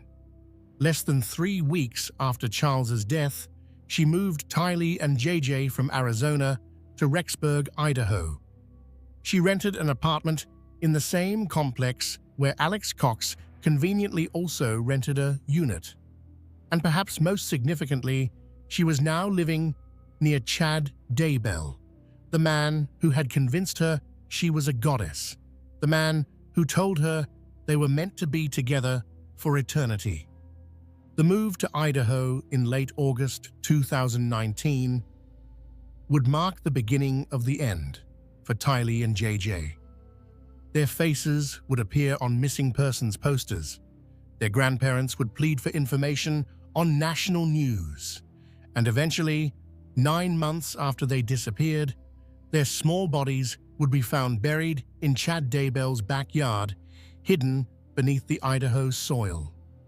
But we're getting ahead of the story, because before the children disappeared, before their bodies were buried, there was a period of several weeks when they were still alive, still attending school, still appearing in photos, still capable of being saved.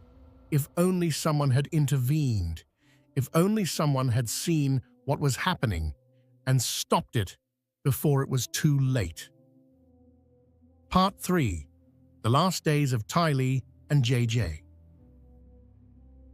When Lori Vallow moved her children to Rexburg, Idaho in late August 2019, it must have seemed to Tylee like just another upheaval in what had been an increasingly chaotic life. Tylee was 16 years old. At that particular age, where independence and identity are everything, where being uprooted from your friends and your familiar surroundings feels like the end of the world. According to her best friend from Arizona, Tylee hadn't wanted to move to Idaho, but she went anyway, reportedly because she wanted to protect her little brother JJ. JJ was 7 years old, an autistic child who thrived on routine and stability. The move to Idaho disrupted his entire world. He'd been attending Lawrence Institute for Education in Gilbert, Arizona, where teachers and staff understood his needs and worked with him patiently. Now he was being enrolled in Kennedy Elementary School in Rexburg, in a completely new environment with people who didn't know him. Tylee had been attending Perry High School in Gilbert. Whether she was ever enrolled in a high school in Idaho isn't entirely clear from the records, but what is clear is that her time in Rexburg would be measured in days, not months or years. On September 8, 2019, Lori took Tylee and JJ on what would be their last family trip. Lori's brother, Alex Cox, drove them in his Ford F-150 to Yellowstone National Park. They spent the day touring the park, taking photos, appearing for all the world like a normal family, enjoying the natural beauty of Yellowstone's geysers and hot springs and wildlife. There are photographs from this day that would later become crucial evidence. Images of Tylee smiling, images of her wearing a necklace with a distinctive silver charm, images of JJ looking happy despite the upheaval in his life.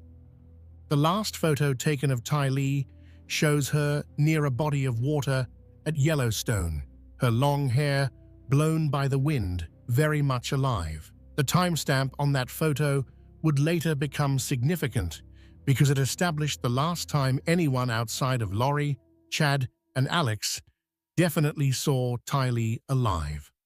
According to phone records, Alex Cox's phone pinged at a restaurant in West Yellowstone, Montana at 8:37 p.m. that evening. By midnight, they'd returned to Rexburg. The phone records from that night paint a disturbing picture. At around midnight, Alex returned to his own apartment. But at 2:42 a.m., he went back to Lori's apartment. What happened during those early morning hours? What was discussed? We don't know for certain, but we know what happened the next morning. The morning of September 9th, 2019, data from Alex Cox's cell phone placed him at Chad Daybell's property, specifically near the pet cemetery and fire pit area on Chad's land. The phone remained at that location for approximately 2 hours. About 14 minutes after Alex's phone showed him leaving the property, Chad Daybell sent a text message to his wife Tammy, who was away from home. The text read, "I spotted a big raccoon along the fence. I had my gun handy, and he is now in our pet cemetery. Fun times." This text message would later become one of the most chilling pieces of evidence in the case. Because when investigators eventually searched Chad Daybell's property 9 months later, they wouldn't find a raccoon in the pet cemetery. They would find the remains of 16-year-old Tylee Ryan, dismembered, burned, and buried in a shallow grave. The forensic analysis would later reveal just how horrific Tylee's death had been. Her body had been burned while still whole, not in pieces, according to forensic anthropologist Dr. Eric Bartelink. Large parts of her remains were missing, including her arms, legs, and portions of her ribs. What was found was examined by forensic experts who discovered evidence of blunt force trauma to many of her bones. The cause of death was officially listed as homicide by unspecified means because the extent of the burning and dismemberment made it impossible to determine exactly what had killed her. But there's no question that she died violently. Tylee's DNA would be found on a pickaxe and a shovel in Chad Daybell's garage.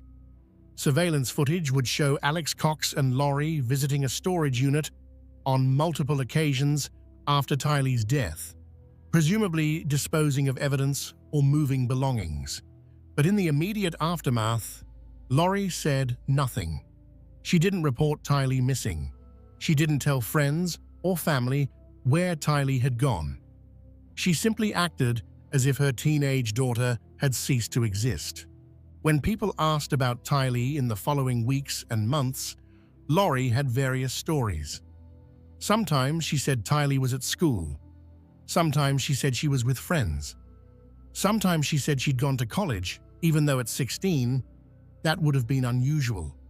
Lori's friend, Melanie Gibb, would later testify that she heard Lori refer to Tylee as a zombie, using the language Chad Daybell had taught her to describe people whose bodies had supposedly been taken over by dark spirits. If Lori truly believed this, if she genuinely thought Tylee's soul had been replaced and that murdering her daughter's body was somehow an act of spiritual liberation, it's hard to imagine a more tragic delusion. But whatever happened to Tylee in Chad Daybell's backyard on that September morning in 2019, one thing is certain: she was gone. And soon, her little brother would follow. J.J. Vallow continued attending Kennedy Elementary School in Rexburg after Tylee's disappearance, though one wonders what he was thinking, what questions he might have asked about where his sister had gone. JJ's autism meant he likely relied heavily on Tylee for emotional support and stability. Suddenly losing her must have been deeply confusing and frightening for him. On the weekend of September 21st to 22nd, 2019, Lori's friends, Melanie Gibb and David Warwick, were staying with her in Rexburg. This was about 2 weeks after Tylee had disappeared. On the evening of September 22nd, David Warwick witnessed Alex Cox carrying JJ into Lori's apartment. The boy was reportedly asleep on his uncle's shoulder. But the next morning, when Warwick asked to see JJ, Lori told him that JJ was being a zombie and that Alex had to take him away. This language, calling her own son a zombie, would later be crucial in establishing that Lori had adopted Chad's belief system completely. She wasn't just going along with Chad's ideas to please him. She genuinely believed, or claimed to believe, that her children had been possessed by dark spirits and needed to be eliminated. September 23, 2019, would be the last day anyone definitively saw JJ Vallow alive. The next morning, according to phone records, Alex Cox's cell phone returned to Chad Daybell's property.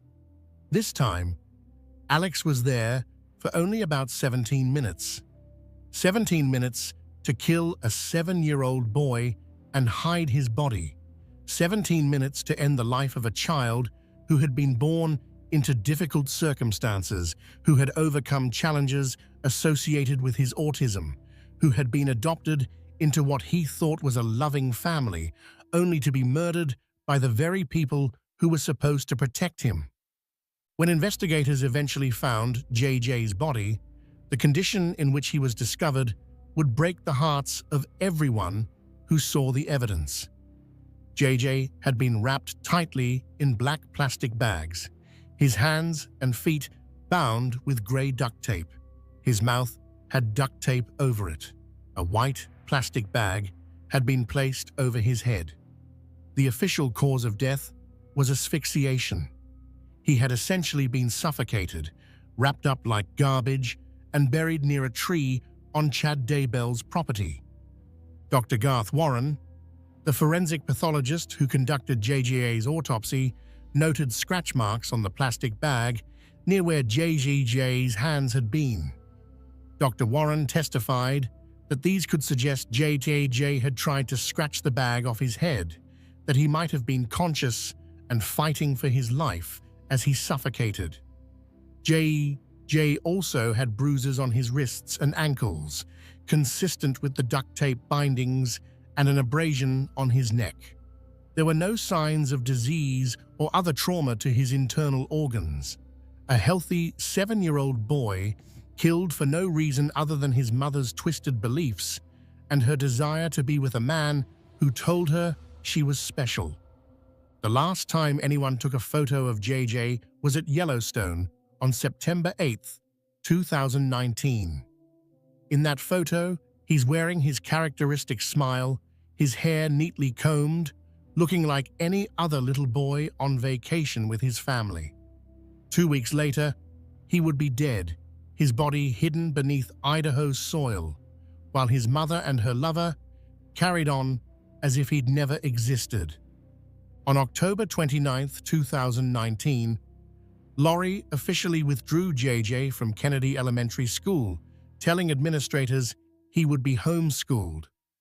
This was approximately 5 weeks after JJ had been killed and buried. There were no records of any homeschooling arrangements at any of Lori's residences. No school district ever received requests for JJ's academic records.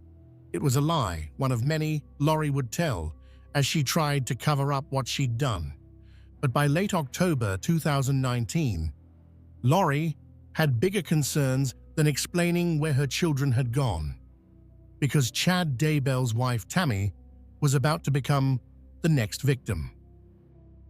Part 4. Tammy Daybell's death. Tammy Douglas. Daybell had been married to Chad for 28 years. They'd raised 5 children together. They'd built a life centered around their faith, their family, and their small publishing company. Friends and co-workers universally described Tammy as healthy, active, and engaged with life. She worked as a librarian at Central Elementary School. She attended high-intensity fitness classes regularly. She was taking a clogging class. Several people who exercised with Tammy in the months before her death described her as fit and able to keep up with vigorous workouts without difficulty. Tammy was 49 years old in October 2019. There was no indication she was seriously ill. She hadn't expressed concerns about her health to her friends.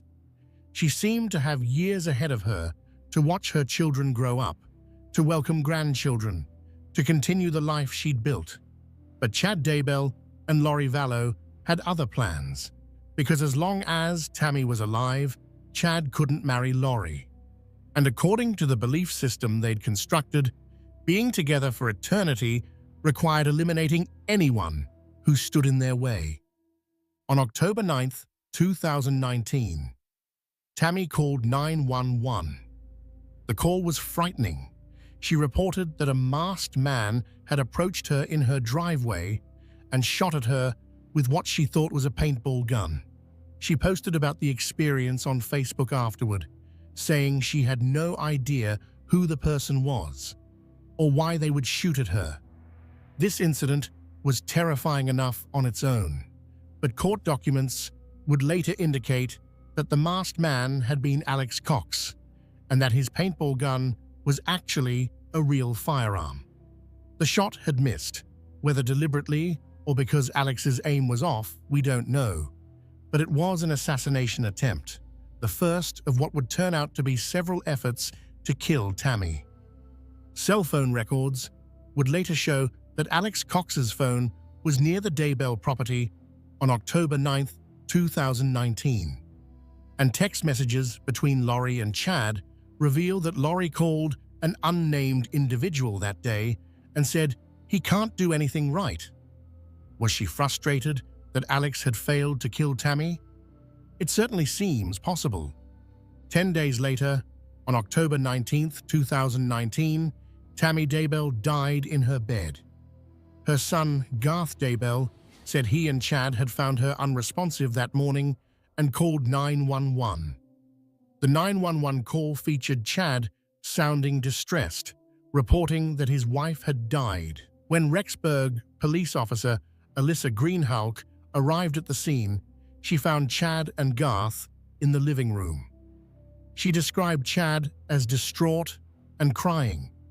Garth was quiet and reserved, likely in shock. Chad told Officer Greenhalgh that Tammy had woken up around midnight with a coughing fit and had vomited multiple times. He said he'd helped her back to bed and then woke later that morning when she fell from the bed, pulling the blankets off him. That's when he discovered she was unresponsive. He mentioned that Tammy had fallen about a month earlier and didn't have any major medical issues, though he referenced some fainting episodes and shaking fits that might have been seizures. Fremont County Coroner Brenda Dye was called to the scene. When she arrived, Chad was very upset, pacing around. Dye examined Tammy's body and noted that it was cold, with rigor mortis already setting in. Tammy's body showed blood pooling consistent with having died on her back. There was pink foam around her mouth, a fluid that can leak into airways when people die. Dye also noticed what she initially identified as old bruises on Tammy's body. Based on Chad's account of Tammy's recent health issues, the coughing, the vomiting, the supposed fainting spells and seizures, Coroner Dye initially ruled the death as natural causes, likely a heart attack. Tammy's body was released to the family, and no autopsy was performed. Chad and his children specifically declined to have an autopsy done. Tammy was buried 3 days later, on October 22, 2019, in a cemetery in Springville, Utah, near her beloved mother. Chad's choice to bury Tammy in Utah rather than Idaho raised some eyebrows among those who knew the family. When questioned about it, Chad explained that the weather was colder in Rexburg and that Tammy would have wanted to be buried near her mother. It seemed like a reasonable explanation, but looking back, you have to wonder if Chad chose to bury Tammy in Utah to make it more difficult for investigators to exhume her body if questions ever arose about her death. Less than 24 hours after reporting Tammy's death, Chad sent a text message to Lori. "I know exactly how you feel." What did he mean by this? Was he referencing the deaths of Charles Vallow and the children? Was he acknowledging that he'd just gotten away with murder, just as Lori had? The exact meaning is ambiguous, but the timing is chilling. Approximately 2 weeks after Tammy's funeral, on November 5th, 2019, Chad Daybell and Lori Vallow got married on a beach in Hawaii. Let that timeline sink in. 28-year marriage ends. Wife buried. 14 days later, beach wedding to a woman whose husband had been killed less than 4 months earlier and whose 2 children had recently disappeared. Photos from the wedding show Chad and Lori smiling, barefoot on the sand, looking for all the world like 2 people in love, starting a new life together. Text messages from around this time show Lori talking about their completed mission, about how they were now free to be together eternally. On October 2nd, 2019, Lori had purchased a wedding ring on Amazon, the same day as another significant event we'll discuss shortly. The ring was later seen on her finger in wedding photos. Chad's adult children, Emma, Seth, Mark, Leah, and Garth, were apparently not invited to their father's quick remarriage. In fact, most of the family seemed to have been kept in the dark about how fast Chad had moved on. When Tammy's sister, Samantha Gwilliam, learned that Chad had remarried only 2 weeks after Tammy's death and 1 month after her burial, she was shocked. Chad had told Samantha that his new wife's name was Lori Ryan, using her daughter's last name, not Vallow, and that her previous husband had died of a heart attack. He also told Samantha that Lori had no children, that they would be empty nesters. This was a lie, of course. Lori had 4 living children at the time of this conversation, her adult son Colby, and the now deceased Tylee and JJ. Even if Chad believed Tylee and JJ were dead, which he certainly should have, since their bodies were buried in his backyard. Telling family members that Lori had no children was a calculated deception designed to prevent questions about where those children might be. Chad and Lori returned from their Hawaiian honeymoon and settled into what they apparently thought would be their new life together. They'd eliminated the obstacles. They'd gotten away with murder. They were free to lead their 144,000 followers into the apocalypse, which, according to Chad's prophecy, would arrive on July 22nd, 2020. But they'd made a crucial miscalculation. They'd forgotten about JJ's grandparents, Kay and Larry Woodcock. Part 5. The Search for the Missing Children. Kay Woodcock was Charles Vallow's sister, and her bond with JJJ went back to his earliest days. When JJ was born with drugs in his system due to his biological parents' substance abuse issues, Kay and her husband Larry had stepped in immediately. For nearly 10 months, they'd cared for this tiny, vulnerable infant, watching him overcome his difficult start, celebrating every milestone. When Charles and Lori adopted JJ in 2013, Kay had been relieved and happy. She knew her grandson would be raised by her brother, a man she trusted completely, and his wife, who at that time seemed to be a devoted mother. Kay had watched JJ grow from that fragile newborn into a bright, energetic boy. Yes, he had autism, which meant he experienced the world differently than neurotypical children. He needed structure, routine, patience, but he was also funny, affectionate, and full of life. Kay loved him fiercely, as grandmothers do, and made it a point to stay actively involved in his life even though she lived in a different state.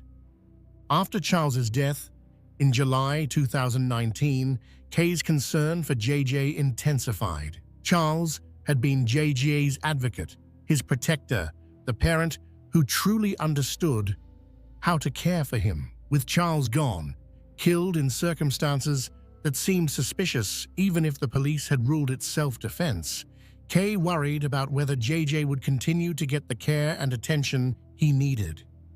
She tried to maintain regular contact with him, calling frequently to hear his voice, to let him know his grandma loved him, to make sure he was okay.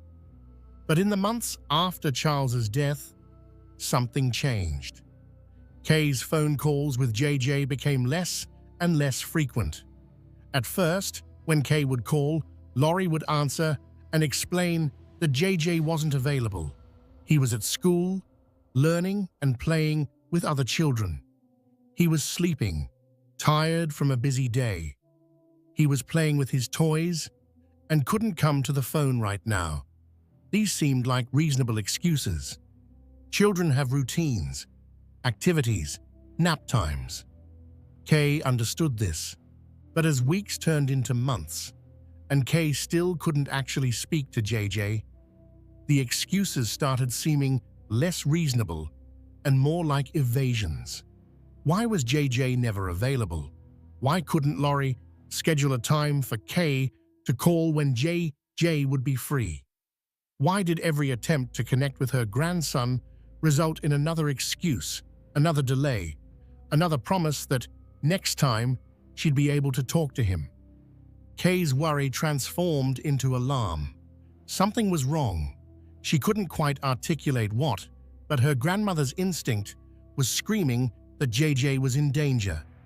She shared her concerns with Larry, and together they decided they needed to take action. If Laurie wouldn't let them talk to JJ, if she kept making excuses and putting them off, then they needed someone with authority to check on the boy and make sure he was safe. On November 26, 2019, Kay and her husband, Larry Woodcock, asked Rexburg police to conduct a welfare check on JJ.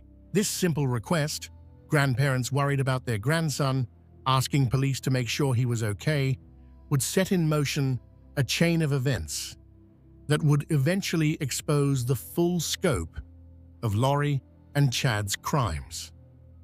When Rexburg police arrived at Laurie's apartment on November 26th, she lied to them.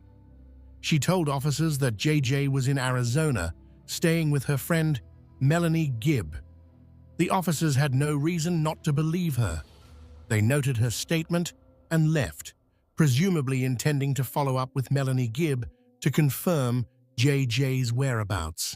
But Laurie knew the lie would unravel quickly, so she called Melanie Gibb and asked her to lie to the police if they contacted her, to say that JJ was with her even though he wasn't. Melanie Gibb initially went along with this, but the weight of the lie gnawed at her conscience. The next day, Melanie called the Rexburg police and told them the truth. JJ Vallow was not with her. She had no idea where JJ was. Police immediately returned to Laurie's apartment to question her again, but Laurie and Chad had fled. The apartment was hastily cleared out, with belongings left behind, half-packed bags on the beds. Rexburg police obtained a search warrant for the apartment, and what they found, or rather, what they didn't find, was deeply troubling. There was no sign that a 7-year-old autistic boy had ever lived there. No toys, no adaptive equipment, no medication, nothing that suggested JJ's presence. As police continued their investigation, they realized that not only was JJ missing, but so was Tylee. When had anyone last seen her? The last confirmed sighting was the photo from Yellowstone National Park on September 8, 2019. That was over 2 months ago, and now both children were gone. Their mother had lied to police and disappeared, and no one could provide any credible information about where the children might be. On December 20th, 2019, Rexburg police held a press conference announcing that 7-year-old Joshua J.J. Vallow and 16-year-old Tylee Ryan were missing and believed to be in danger. The police released photos of both children, appealing to the public for any information. The case immediately captured national attention. 2 photogenic children, a mysterious mother, allegations of cult beliefs, and doomsday prophecies. The media couldn't get enough of it. As the story spread, more troubling details emerged. Journalists discovered that Lori's brother Alex Cox had shot and killed her husband Charles Vallow. They found that Chad Daybell's wife Tammy had died suddenly just before Chad married Lori. They learned about the bizarre religious beliefs, the talk of zombies and dark spirits, the claims about being married in past lives. Each new revelation made the case stranger and more disturbing. By late December, police had traced Lori and Chad to Kauai, Hawaii, where they were living in a rented condo, apparently enjoying an extended honeymoon. On January 25, 2020, Lori was formally served with a court order to produce Tylee and JJ within 5 days to authorities in Madison County, Idaho, or face legal consequences. Lori ignored the order. She didn't produce the children.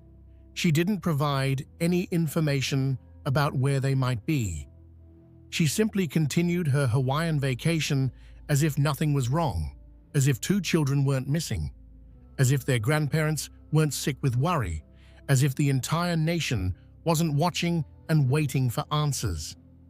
On February 20th, 2020, Lori was arrested in Kauai and charged with 2 counts of desertion and non-support of dependent children, as well as resisting or obstructing officers, solicitation of a crime, and contempt of court for violating the order to produce the children. Video footage from her court appearance shows Chad sitting in the gallery behind her, showing his support. Outside the courthouse, as Lori was being transported, investigative reporter Morgan Lowe called out questions. "Where are your kids? How come you're not telling anybody where your kids are?" Lori said nothing, her face impassive. Lori was extradited from Hawaii back to Idaho to face the charges. Bail was set at $1 million, which she couldn't afford. She remained in jail while Chad returned to Idaho, moving back into the home where Tylee and JJ's bodies lay buried just 50 feet from the house. The investigation continued to expand. In December 2019, suspicious about the circumstances of Tammy Daybell's death, Fremont County investigators obtained permission to exhume her body from the cemetery in Utah. On December 11, 2019, Tammy's coffin was disinterred and her remains were transported to the Utah Medical Examiner's office for an autopsy. Dr. Eric Christensen, Utah's chief medical examiner at the time, performed the autopsy alongside Dr. Lily Marsden, then a fellow at the office. What they found contradicted the initial determination of natural causes. Tammy had bruising on her chest and arms that appeared to be recent, not old injuries. The pattern of bruising was consistent with someone being restrained or having pressure applied to them. The doctors also found evidence that contradicted Chad's story about Tammy's supposed health problems. Chad had told coroner Brenda Dye that Tammy had been experiencing fainting spells and seizure-like activity, but Tammy's medical records showed no history of seizures. There was no structural defect in her heart. She was a healthy, 49-year-old woman who had no business being dead. After thorough examination, including microscopic analysis of the bruised tissue, the medical examiners determined that Tammy Daybell had died of asphyxiation, specifically asphyxiation by suffocation. The manner of death was changed from natural to homicide. Someone had killed Tammy Daybell, most likely by smothering or strangling her, then positioned her body to make it look like she died peacefully in her sleep. The pink foam found around Tammy's mouth, which Coroner Dye had noted at the scene, is actually fluid that leaks into the airways during certain types of death, including asphyxiation. The fact that Tammy's body showed blood pooling consistent with lying on her back for some time after death suggested she'd been killed in bed, or at least positioned there very soon after death.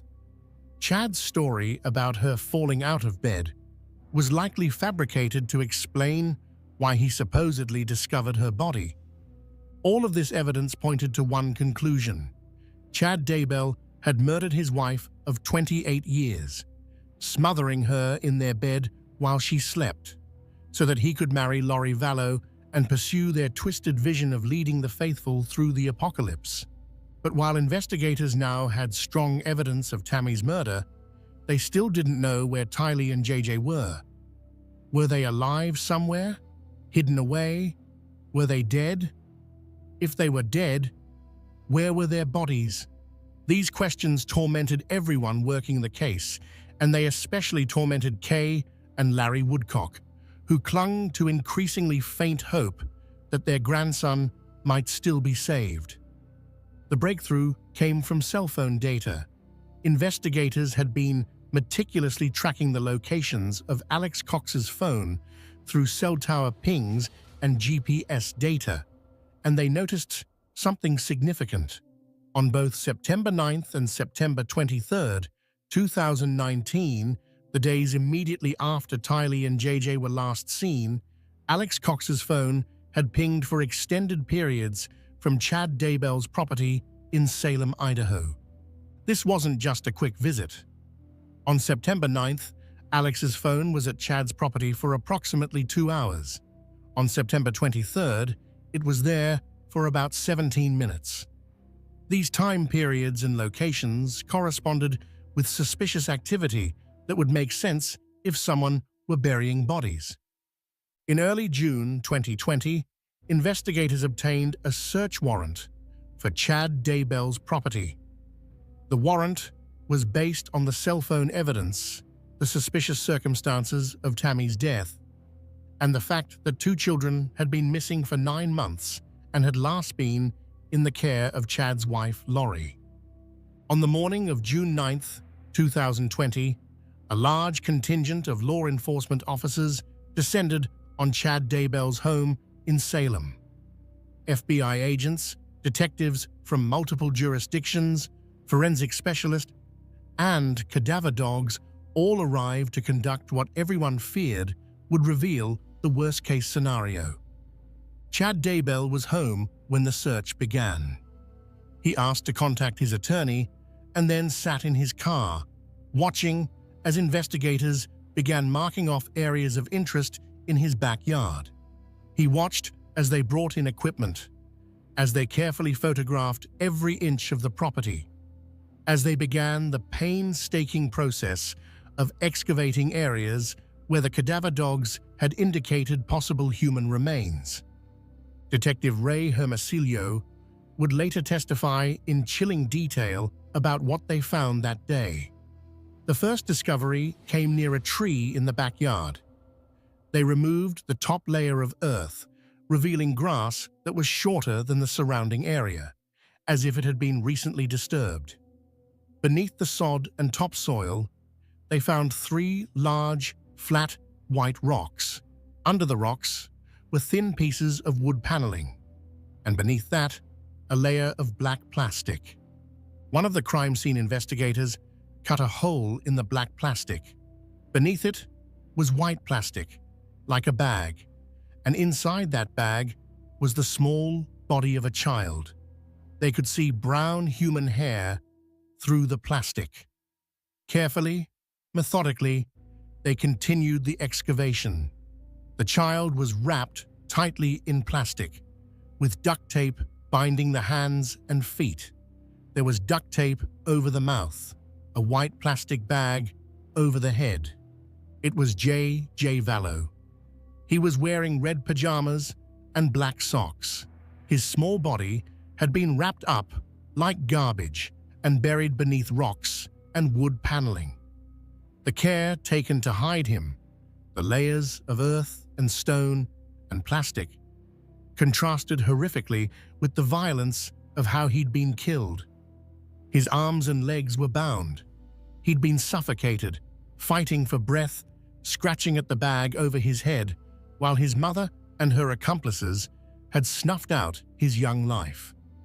As investigators continued searching the property, they made a second, equally horrific discovery. In an area Chad had described as a pet cemetery, where Chad had supposedly buried a raccoon back in September, they found something far worse than animal remains. The excavation in this area revealed charred remains, burned bone fragments, tissue that had been melted by intense heat. As they carefully sifted through the burned material, they found what had once been a 16-year-old girl. Tylee Ryan's body had been dismembered and burned, her remains mixed with soil and ash. Among the burned material, they found a melted green bucket and a distinctive silver charm, the same charm Tylee had been wearing in the photos from Yellowstone on September 8, 2019. FBI Special Agent Steve Daniels testified that about 14 minutes after Alex Cox's phone left the property on September 9th, Chad Daybell had sent the text to his wife about shooting a raccoon for the pet cemetery. The spelling error, raccoon instead of raccoon, seemed almost insulting, as if Chad couldn't even be bothered to spell-check his cover story for murdering a child. The condition of Tylee's remains was beyond disturbing. Forensic anthropologist Dr. Angie Christensen received more than 100 bone fragments from Tylee's body for analysis. Major parts of the skeleton were represented: the skull, arms, legs, pelvis, but many parts were missing, presumably destroyed by the fire or still buried somewhere on the property. Many of the bones showed evidence of blunt force trauma. The body had been burned whole, not in pieces, based on the burn patterns, and there was no evidence in the toxicology that Tylee had been alive when she was burned. A small mercy in an otherwise unimaginably cruel death. The moment Jay's body was confirmed as found, someone apparently radioed Chad Daybell's daughter Emma, where Chad had been waiting. Detective Eric Wheeler testified that he saw Chad's daughter Emma approach the car where Chad sat handcuffed, crying as Chad told her how to access his bank account. "I'm sorry," he was overheard saying to her. Then Chad drove away from his daughter's house at a high rate of speed. Detective Wheeler pursued him and stopped him, placing Chad under arrest and informing him that Jay's remains had been found. Chad Daybell was taken into custody on June 9, 2020, and charged with 2 counts of destruction, alteration, or concealment of evidence. Additional charges, including murder charges, would come later as the investigation continued and more evidence was gathered. The discovery of the children's bodies answered the question everyone had been asking: where are Tylee and Jay? But it raised 100 more questions. Who exactly had killed these children? When? How? Had they suffered? Did they know what was happening to them? And most painfully for those who loved them, could they have been saved if someone had intervened sooner? The news of the discovery spread quickly. Within hours, every major news organization in America was reporting the story. The images of the small graves being excavated, the footage of Chad Daybell being arrested as he fled his daughter's home, the photographs of Jay and Tylee that had been displayed on missing persons posters for months. All of it flooded television screens and social media feeds across the country. The public reaction was intense and visceral.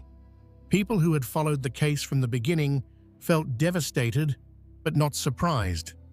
There had been little hope the children were still alive after so many months, but having that hope finally, definitively extinguished was still crushing.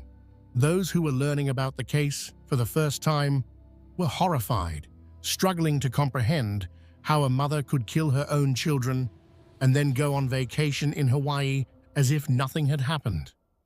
The Rexburg community, where Chad had lived and where his property had become a crime scene, was shaken. This was a small town, a place where people knew their neighbors, where this sort of thing wasn't supposed to happen.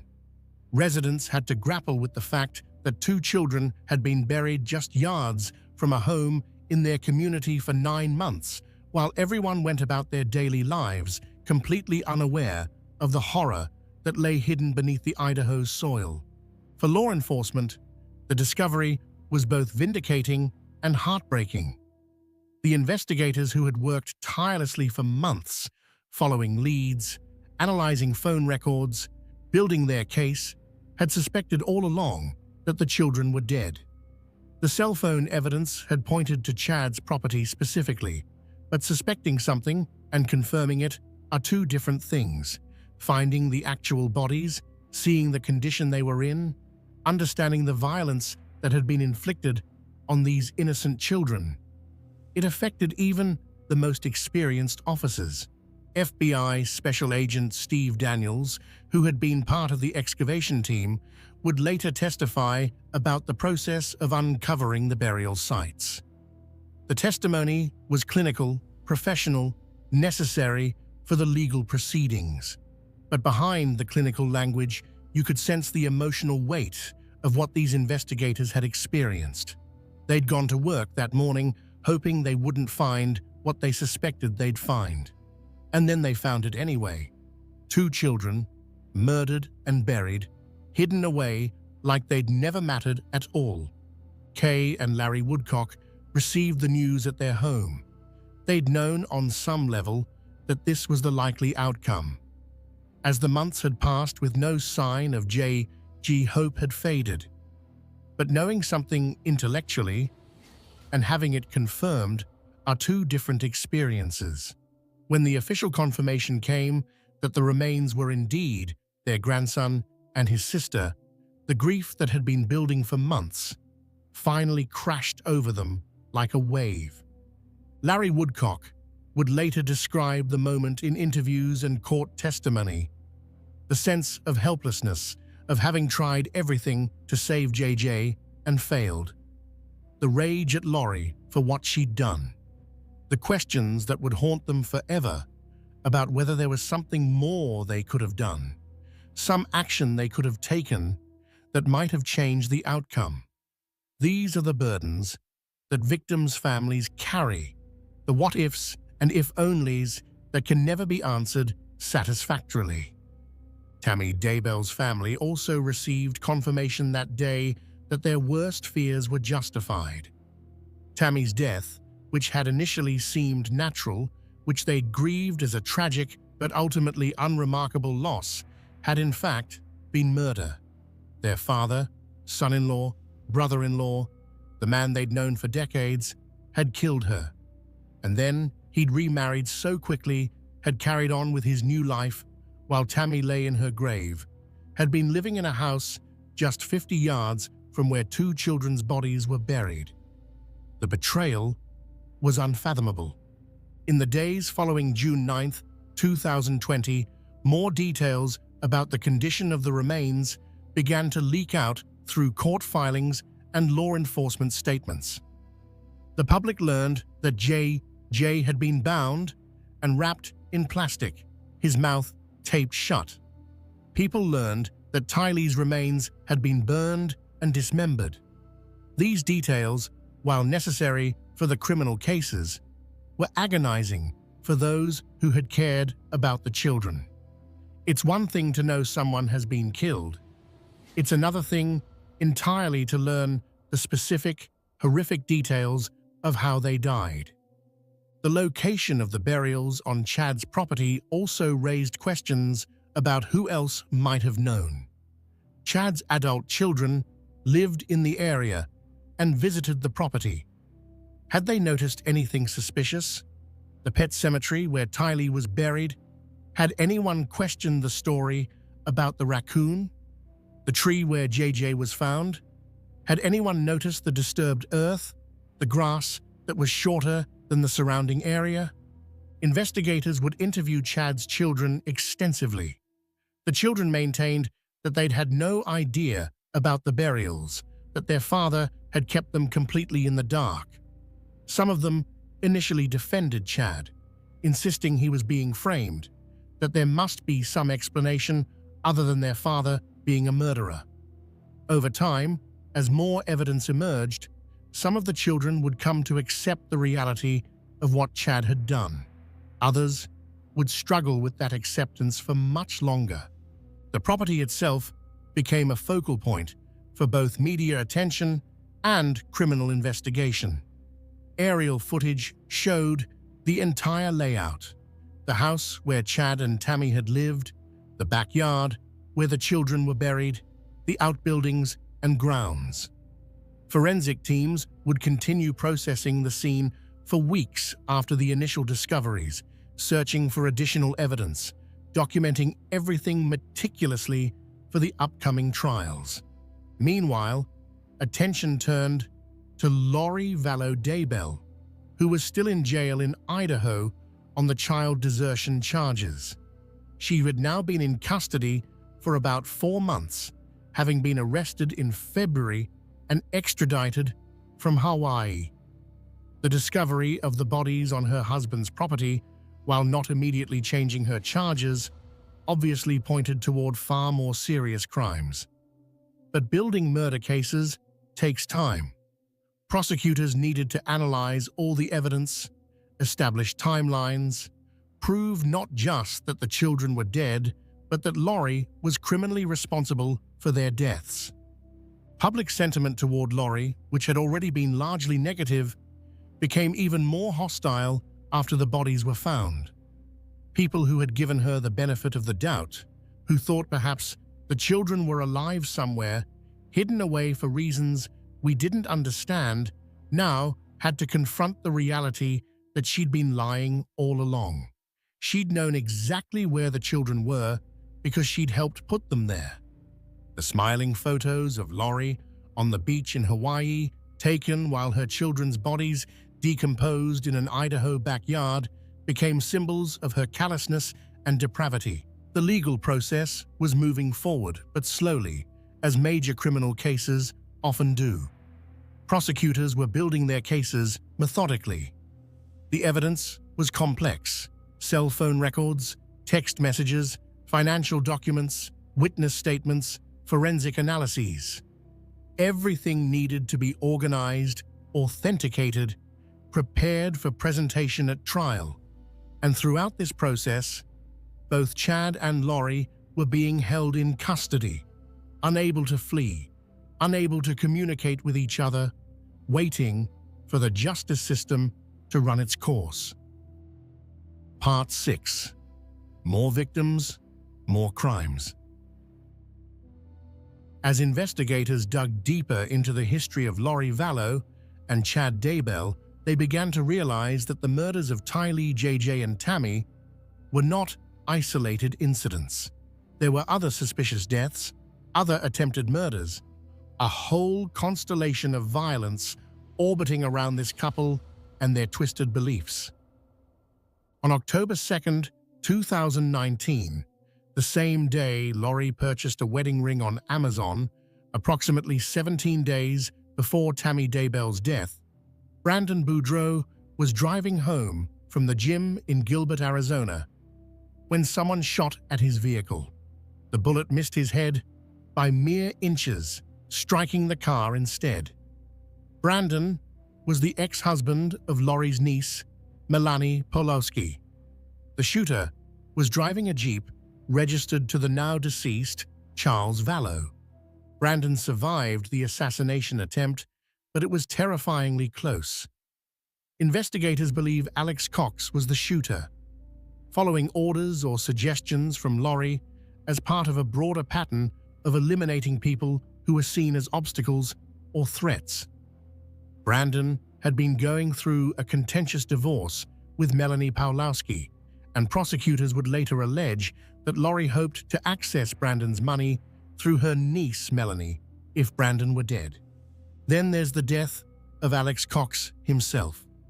On December 12, 2019, just weeks after Tylee and JJ had been killed and buried, shortly after Lori and Chad had fled to Hawaii, Alex Cox was found unresponsive on his bathroom floor in Gilbert, Arizona. He was rushed to the hospital but pronounced dead. He was 51 years old. The Maricopa County Medical Examiner conducted an autopsy and extensive toxicology testing. The primary cause of death was determined to be bilateral pulmonary thromboemboli, essentially blood clots that had become wedged in arteries in his lungs. The medical examiner also noted atherosclerotic and hypertensive cardiovascular disease, meaning plaque buildup in arteries and high blood pressure. Based on this evidence, Alex Cox's death was officially ruled natural causes. Alex's widow, Zulema Pastens, whom he'd married just weeks before his death, along with other family members, issued statements saying they'd always maintained Alex's death had no sinister aspect. They seemed genuinely relieved that the medical examiner had confirmed natural causes, validating what they'd believed all along. However, many people following the case remained suspicious. The timing was awfully convenient. Alex Cox died before he could be questioned about the children's disappearance, before he could be charged with any crimes, before he could potentially testify against his sister. Some speculated that Lori or Chad had somehow poisoned Alex, perhaps fearing he would crack under pressure and expose their crimes. But the medical examiner's report was clear. The blood clots and heart disease were real, and there was no evidence of homicide. Sometimes, even in cases as complex and sinister as this one, people just die naturally. Before he died, Alex Cox had been given a patriarchal blessing by Chad Daybell on November 24, 2019. This recording, later found on Lori's iCloud account, featured Chad telling Alex that he had assisted Chad and Lori in ways that can never be repaid. Chad called Alex a prophet and a hero, predicting he would have a future as a messenger of the Lord. The blessing had no official standing in the LDS Church. Chad had been excommunicated and had no authority to give such blessings, but to Alex, it apparently meant everything. He died believing he'd done the right thing, that he'd helped his sister fulfill a divine mission. The investigation also revealed other suspicious circumstances. Joseph Ryan, Lori's third husband and Tylee's biological father, had died in April 2018 of what was officially ruled a heart attack. After Lori's arrest, police reviewed Joseph's death, particularly in light of the recording where Lori mentioned wanting to kill him, like Nephi killed. But investigators found no evidence suggesting foul play. Joseph's death appeared to be natural, though the timing, dying when Lori might have found him inconvenient, certainly makes one wonder. Prosecutors also examined the complex web of financial motives underlying these crimes. Charles Vallow's life insurance policy would have paid out $1 million to Lori if she'd still been the beneficiary when he died. Chad Daybell had increased Tammy's life insurance policy shortly before her death. Lori was receiving Social Security survivor benefits for both J.J. and Tylee even after they were dead, essentially stealing money meant to care for them. The theft charges in the indictments reflected this ongoing fraud. And then there were the religious conferences, the followers, the people who bought Chad's books and attended his speaking events. Chad and Lori weren't just committing crimes for money or even just for each other. They were operating within a belief system that justified everything they did, a system where they were the heroes, the chosen ones, the people destined to save humanity. Part 7. The Trials and Verdicts.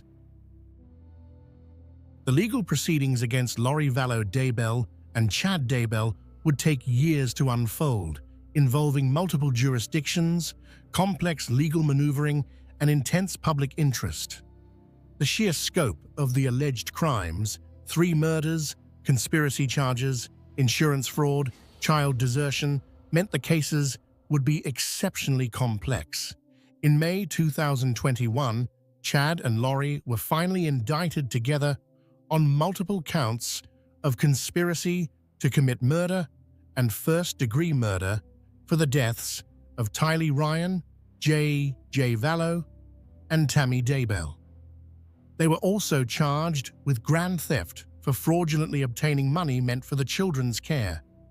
However, the cases would not be tried together. At Chad's request, and due to concerns about his ability to receive a fair trial if tried jointly with his wife, the judge severed the cases. Lori would be tried first, and Chad's trial would follow later. But before Lori could stand trial, there was a significant delay. On May 27, 2021, she was found incompetent to stand trial after mental health evaluations. The judge stayed her case, sending her for treatment at a mental health facility. This was a controversial decision. Was Lori genuinely mentally ill, suffering from delusions that prevented her from understanding the proceedings? Or was she malingering, pretending to be incompetent to delay her trial? Mental health experts disagreed, but eventually, Lori was restored to competency and deemed fit to stand trial. Lori Vallow Daybell's trial began on April 3, 2023 in Ada County, Idaho. The case had been moved from Fremont County due to concerns about finding an impartial jury, given the extensive pretrial publicity. Judge Stephen Boyce presided over the proceedings, which would last several weeks and feature testimony from dozens of witnesses. The prosecution, led by Fremont County Prosecutor Lindsay Blake and Madison County Prosecutor Rob Wood, laid out a methodical case. They presented the cell phone evidence showing Alex Cox at Chad's property on the days the children disappeared. They showed text messages between Lori and Chad discussing dark spirits and zombies and death percentages. They called Melanie Gibb, Lori's former best friend, who testified about the bizarre religious beliefs and about hearing Lori refer to her own children as zombies. They presented the autopsy evidence, including the horrific photographs of how JJ and Tylee's bodies had been found. The atmosphere in the courtroom throughout the trial was heavy with emotion and significance. This wasn't just another criminal trial. This was a case that had captured national attention, that had sparked conversations about religious extremism, maternal love, and the capacity for human evil. Every seat in the gallery was filled every day. Reporters from major news organizations documented every moment. And watching it all were the people who had loved the victims, family members seeking justice and answers. The prosecution's opening statement set the tone for everything that would follow. Lindsay Blake stood before the jury and methodically laid out what the state intended to prove. She explained how Lori and Chad had developed a twisted belief system based on Chad's teachings about dark spirits and zombies. She described how this belief system had been used to justify removing anyone who stood in the way of their relationship. She walked through the timeline. Charles Vallow's death in July 2019, Tylee's disappearance in September, JJ's disappearance later that same month, Tammy's death in October, and then the wedding in Hawaii just 2 weeks after Tammy's funeral. Blake pulled no punches in describing what the evidence would show. She told the jury about the cell phone data that would place Alex Cox at Chad's property when the children vanished. She described the text messages that would reveal the couple's mindset. She warned them about the graphic photographs they would see. Images of JJ wrapped in plastic and duct tape, images of Tylee's burned and dismembered remains. This wasn't going to be an easy trial to sit through, Blake acknowledged, but it was necessary if justice was going to be served. The defense's opening statement, delivered by Jim Archibald, attempted to create reasonable doubt. Archibald acknowledged that terrible things had happened. No one disputed that the children were dead, that they'd been found on Chad's property. But he argued that the prosecution hadn't proven Lori herself had killed anyone. He suggested that Alex Cox, who had conveniently died before he could be charged or testify, might have been acting alone or primarily responsible. He emphasized that believing in unusual religious ideas, even very unusual ones, wasn't the same as committing murder. The prosecution had to prove beyond reasonable doubt that Lori had actually committed these crimes, not just that she had bizarre beliefs or that she'd acted suspiciously afterward. The prosecution then began presenting their case witness by witness, building methodically toward the most damaging evidence. Early witnesses established the timeline and basic facts. Law enforcement officers testified about responding to Lori's apartment when Kay Woodcock had requested the welfare check, about how Lori had lied about JJ's whereabouts, about how the apartment had been hastily abandoned when police started asking questions. Relatives of the victims testified, their pain evident even as they tried to maintain composure on the stand. Charles Vallow's sister, Kay Woodcock, described her efforts to maintain contact with JG after Charles's death, her growing alarm when she couldn't reach him, her desperate hope, even as months passed, that he might still be alive somewhere. Her testimony was heartbreaking, particularly when prosecutors asked her to identify photographs of JJ alive in happier times, and then the photographs from the crime scene. Kay broke down sobbing, unable to continue for several minutes. Colby Ryan, Lori's adult son from an earlier marriage, testified about the last time he'd spoken with his brother JJ and his sister Tylee. He described how Lori had lied to him about how Charles Vallow died, initially telling him it was a heart attack before the truth about the shooting came out. He talked about trying to reach his siblings after they'd moved to Idaho, about getting evasive answers from his mother, about the growing sense that something was terribly wrong. Watching Colby testify was perhaps one of the most poignant moments of the trial. A son forced to testify against his mother in a case involving the murders of his siblings.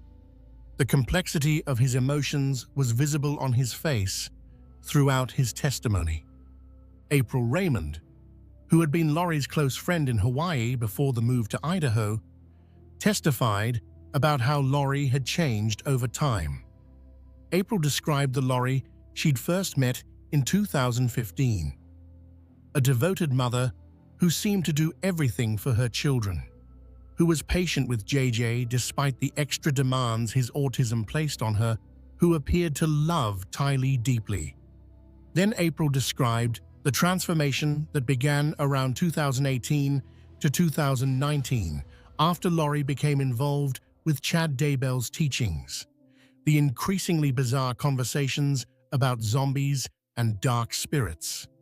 The growing distance between Laurie and Charles. The sense that Laurie was becoming someone April didn't recognize anymore. April's testimony was important because it established that this wasn't a woman who had always been capable of murder. Something had changed, and that something appeared to be her involvement with Chad Daybell. Then came Melanie Gibb, one of the prosecution's star witnesses. Melanie had been Laurie's best friend during the critical period when everything fell apart. She'd attended the Preparing a People conference where Laurie first met Chad in person. She'd been staying with Laurie in Rexburg in September 2019 when JJ disappeared.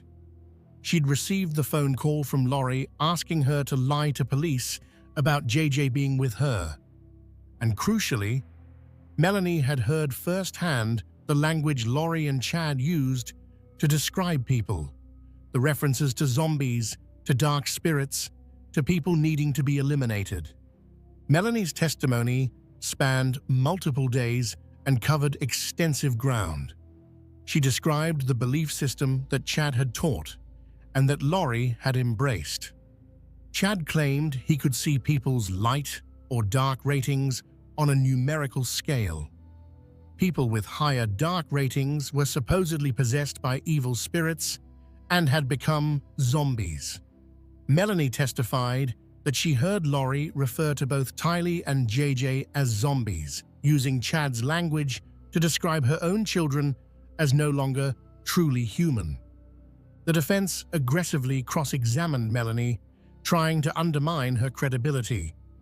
John Pryor, who would later represent Chad Daybell, questioned her about her own involvement in the group's beliefs.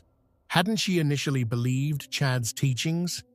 Hadn't she participated in discussions about dark spirits and demons? Hadn't she initially lied to police herself when Laurie asked her to? Melanie acknowledged all of this, but she was clear that she'd eventually recognized how dangerous these beliefs were, that she'd ultimately chosen to tell the truth to police, even though it meant betraying her friend, and that she deeply regretted not seeing the danger sooner. The forensic evidence was presented next, and this was when the trial became truly difficult to witness. FBI Special Agent Steve Daniels walked the jury through the process of excavating the burial sites on June 9, 2020. He used diagrams, photographs, and careful descriptions to explain what investigators had found: the layers of soil and rock covering JJ's body, the plastic bags and duct tape, the condition of the remains. Photographs were shown to the jury, photographs so graphic that they were blocked from the live stream and public viewing, visible only to those physically present in the courtroom. Larry and Kay Woodcock, who had attended most of the trial, left the courtroom during this testimony.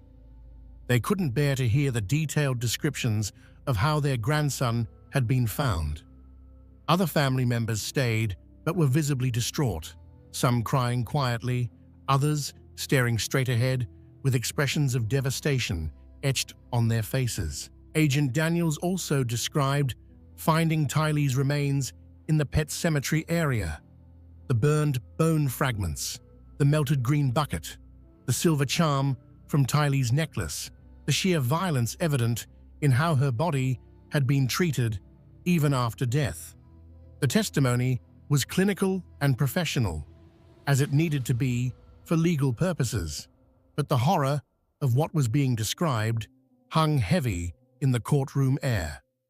Dr. Garth Warren, the forensic pathologist who had conducted the autopsies on both children, testified next. His testimony was perhaps the most difficult of the entire trial. Warren explained in medical detail what he'd found when examining the children's remains.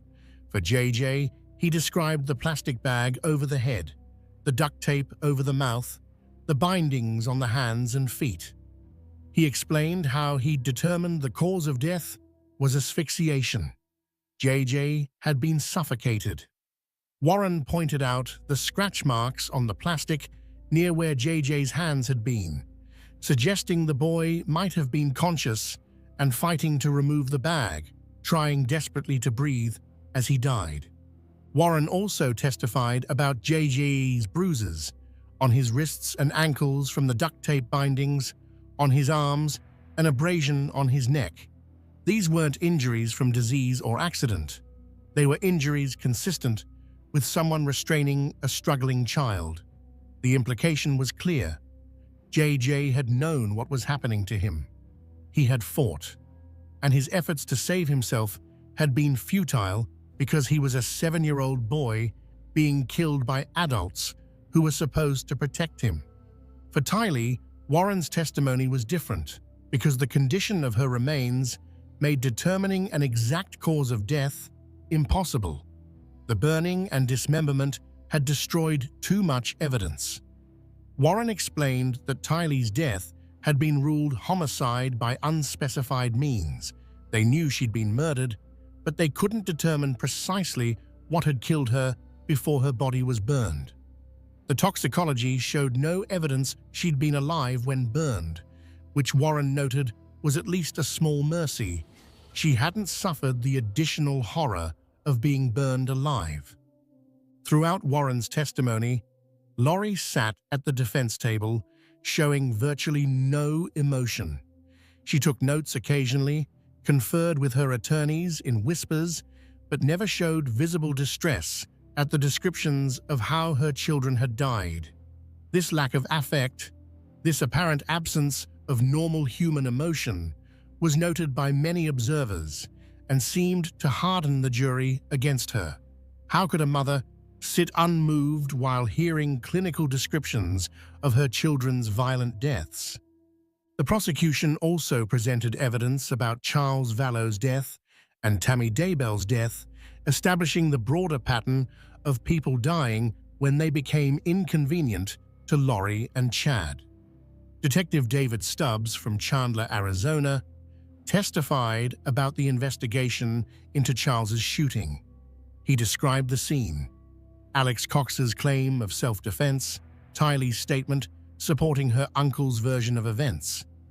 He acknowledged that police at the time had believed it was self-defense, but that looking back with the benefit of hindsight and additional information, there were red flags they'd missed.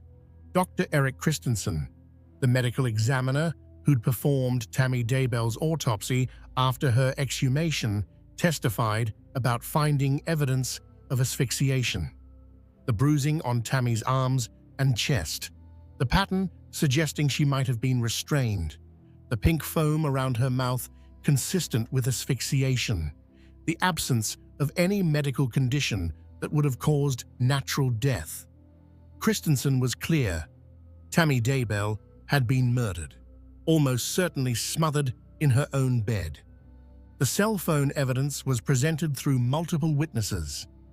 FBI analysts who'd examined the records, law enforcement officers who'd interpreted the data. Maps and timelines showed Alex Cox's phone at Chad's property on September 9th and September 23rd, 2019, the days immediately after Tylee and JJ were last seen alive. The phone had remained at the location for extended periods, 2 hours in one case, long enough to dig graves and bury bodies, 17 minutes in the other case, long enough to kill a small boy and hide him under a tree. Text messages between Lori and Chad were read aloud in court. Messages sent while both were still married to other people. Romantic messages declaring their eternal love, but also more disturbing messages about death percentages, about dark spirits, about people being possessed. One particularly chilling exchange occurred shortly after Charles Vallow's death. About a month after Charles's passing, Lori's asking Chad, "Do you think there is a perfectly orchestrated plan to take the children?" Blake told the jury, displaying the message. "There is a plan being orchestrated for the children," Chad replied. "I was shown last night how it fit together again." This message, sent before the children disappeared, suggested premeditation. It showed that Lori and Chad had been discussing what to do about the children, that there was a plan, that Chad was claiming divine revelation about how this plan would unfold. It was exactly the kind of evidence prosecutors needed to prove conspiracy and premeditation rather than impulsive killings. Financial evidence was also presented. Records showing that Lori had continued collecting Social Security survivor benefits for both J.J. and Tylee even after they were dead. The amounts were substantial, thousands of dollars over the months the children were missing. This wasn't just murder, it was also theft, fraud, a betrayal of the children's memory for money. The prosecution argued this showed Lori's motivation was partly financial, that she wanted the children gone so she could be with Chad, but she also wanted to continue profiting from their deaths. Evidence about Charles Vallow's life insurance came in as well. The $1 million policy that Lori thought she'd inherit, but that Charles had changed to name his sister Kay as beneficiary instead. Text messages and conversations suggested Lori had been counting on that money, that she'd been furious when she learned she wouldn't receive it. This, prosecutors argued, showed another pattern: killing for money that didn't always materialize, but that didn't stop the killing.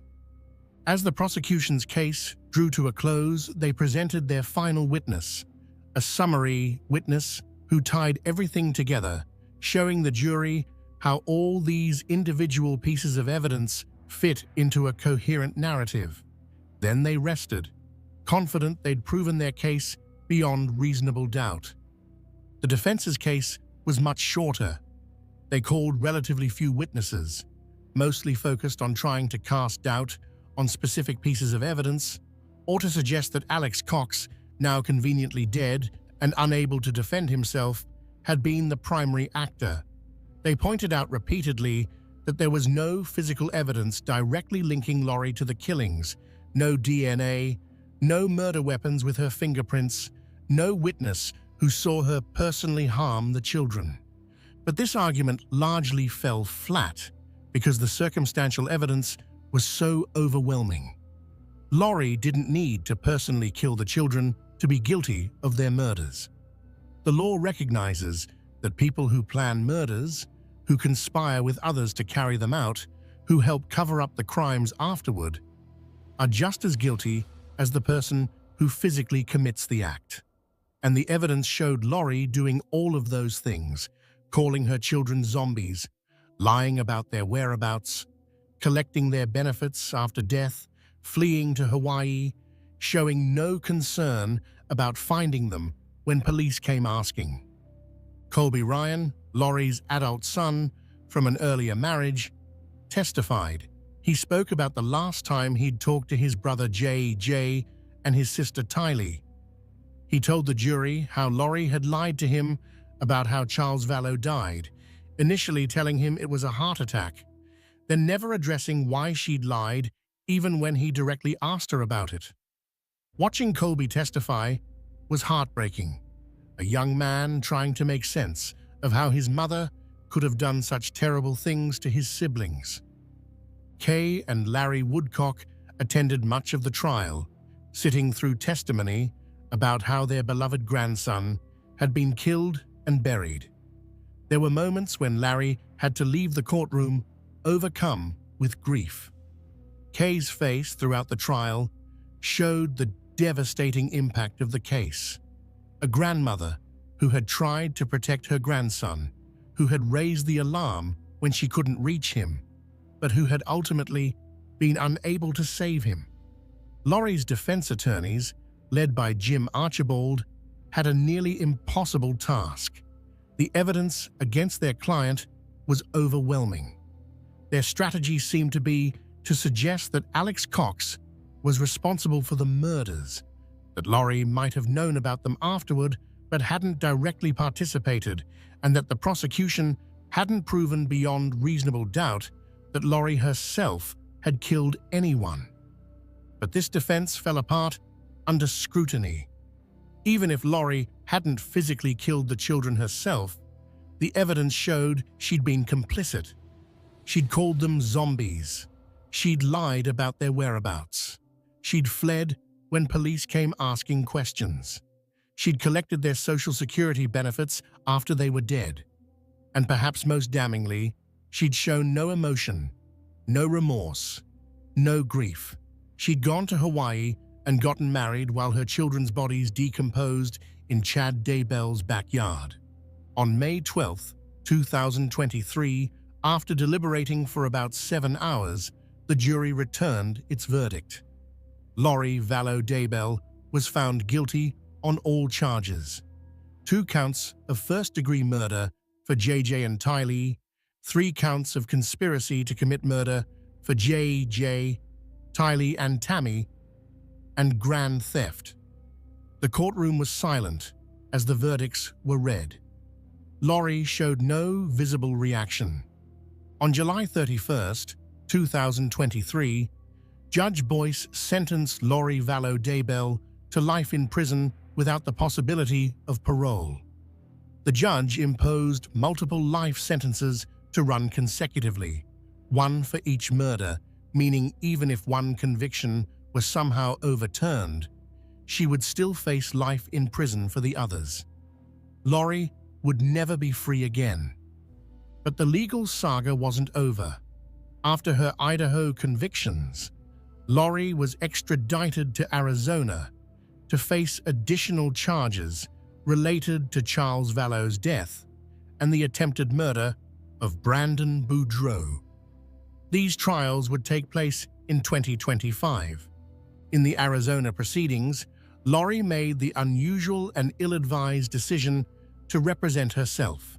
Despite having court-appointed attorneys available, she chose to conduct her own defense, leading to multiple contentious exchanges with the judge and prosecutors. On April 22, 2025, after about 3 hours of jury deliberation, she was found guilty of conspiring to murder Charles Vallow.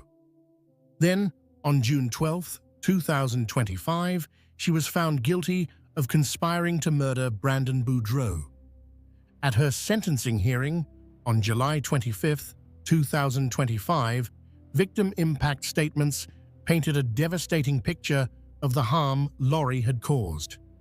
Colby Ryan spoke about losing his father, Charles, whom he described as generous and caring. Larry Woodcock, in an emotional statement, told Lori, "I will never call or speak of your name again, murderess. You are nothing." Brandon Boudreaux said he would never feel safe if Lori wasn't kept in prison.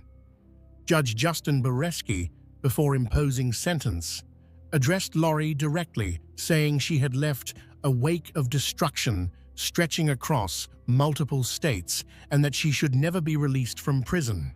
He then sentenced her to 2 additional consecutive life terms with the possibility of parole after 25 years. Combined with her Idaho sentences, Lori Vallow Daybell would almost certainly die in prison. While Lori's trials concluded, Chad Daybell's case was still pending. His trial finally began on April 1, 2024, in Boise, Idaho, after being moved from Fremont County for the same reason as Lori's trial. Pre-trial publicity made finding an impartial jury difficult in the area where the crimes occurred. The prosecution's case against Chad followed a similar structure to Lori's trial, but with some key differences. They could present evidence from Lori's trial, including her testimony in her own defense, which she'd ultimately declined to give. They had additional time to analyze evidence and build their case. And crucially, Chad was facing the death penalty, which Lori had avoided due to procedural issues with evidence disclosure. The trial lasted about 8 weeks, from jury selection through closing arguments. Prosecutors Rob Wood and Lindsay Blake again led the case for the state, presenting the same methodical evidence: cell phone data, text messages, testimony from Chad's own children, autopsy results, and the terrible photographs from June 9, 2020, when the bodies were discovered. Chad's defense attorney, John Pryor, argued that his client had been manipulated by Lori, that she had created the person who committed these crimes. He suggested that Chad was fundamentally a good man who had been corrupted by his relationship with Lori. He emphasized that there was no physical evidence directly tying Chad to the murders. No DNA, no murder weapons with his fingerprints, nothing that proved beyond doubt that Chad himself had killed anyone. But the circumstantial evidence was damning. The children were buried on Chad's property. Chad had texted about a raccoon for the pet cemetery on the very morning Tylee was killed and buried there.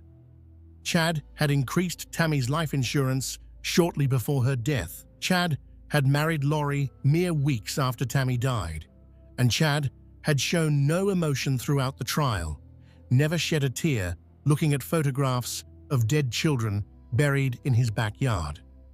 On May 30th, 2024, after less than 6 hours of deliberation, the jury found Chad Daybell guilty on all 8 charges. 3 counts of first-degree murder for Tylee, JJ, and Tammy, 3 counts of conspiracy to commit murder, and 2 counts of insurance fraud. His face remained largely expressionless as the verdicts were read. The trial then moved to the penalty phase, where the jury would decide whether Chad should receive the death penalty or life in prison.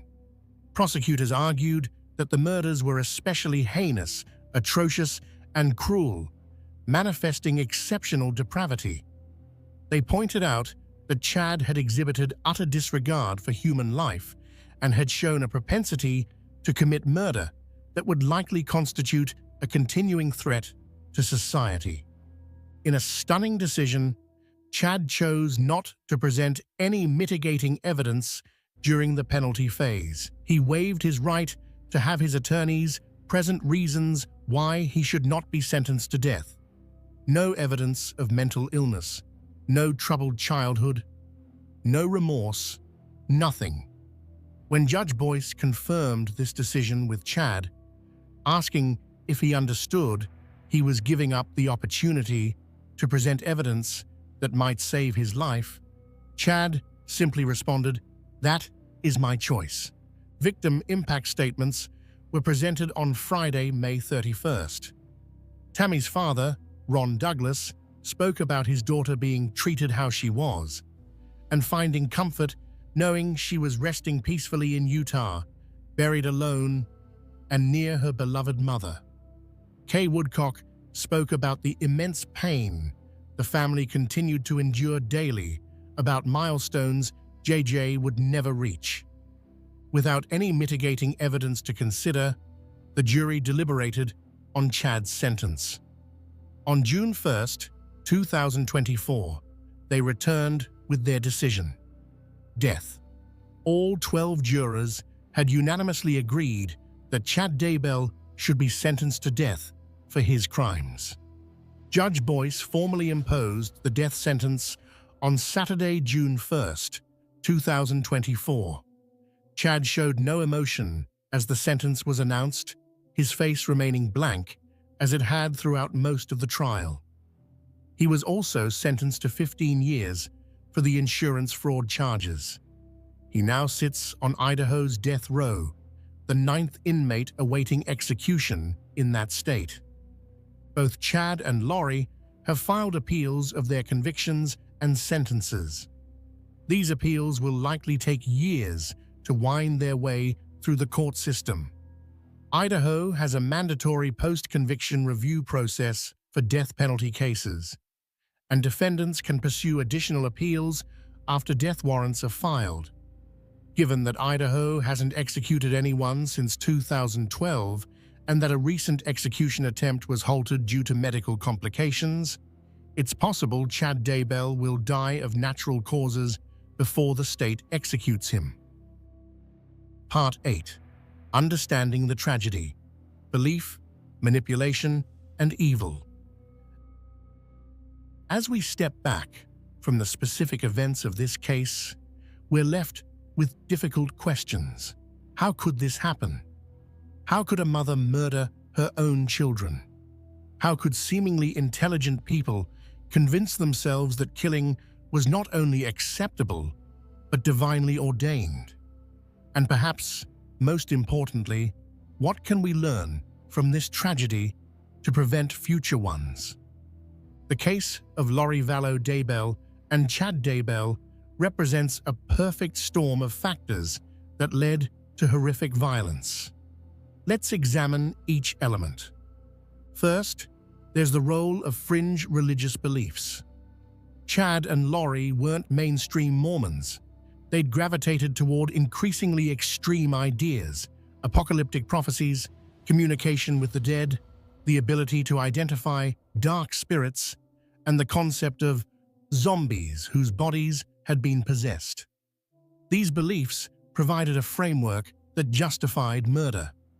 If you genuinely believe someone is no longer human, that their body is merely a prison for their soul, that killing them is actually an act of liberation, then murder becomes not just acceptable, but necessary. This is a pattern we see in other cases involving cult-like groups or extreme religious movements. When people become convinced they have special knowledge, that ordinary moral rules don't apply to them, that they're acting on divine instruction, the normal inhibitions against violence can evaporate. Jim Jones convinced his followers to murder a congressman and then commit mass suicide. The Heaven's Gate cult convinced its members to kill themselves, believing they'd ascend to a spaceship. Charles Manson convinced his followers they were starting a race war. In each case, a charismatic leader with a compelling ideology convinced others to commit acts they never would have considered on their own. Chad Daybell positioned himself as a prophet, someone with direct communication with God. This gave him enormous influence over Lori and others who followed his teachings. When he declared someone a zombie, he was essentially issuing a death sentence. And Lori, seeking significance and special status, embraced this role enthusiastically. She wasn't just a suburban mom anymore. She was a goddess destined to save humanity. That sense of importance, of cosmic significance, can be intoxicating. Second, there's the role of romantic obsession. Lori and Chad weren't just religious partners. They were intensely romantically involved. They believed they'd been married in past lives, that they were soulmates destined to be together for eternity. This romantic obsession blinded them to reality and gave them motivation to eliminate anyone who stood between them. Charles Vallow was killed shortly after he planned to expose Chad and Lori's affair. Tammy Daybell was killed so Chad would be free to marry Lori. Even the children's deaths can be seen through this lens. They were obstacles to Lori and Chad's perfect life together. If Lori was going to run away to Idaho with Chad, what would she do with two children, one of whom required special care for his autism? The cold calculation is horrifying, but it's consistent with how people in the grip of obsessive romantic attachment can rationalize nearly anything.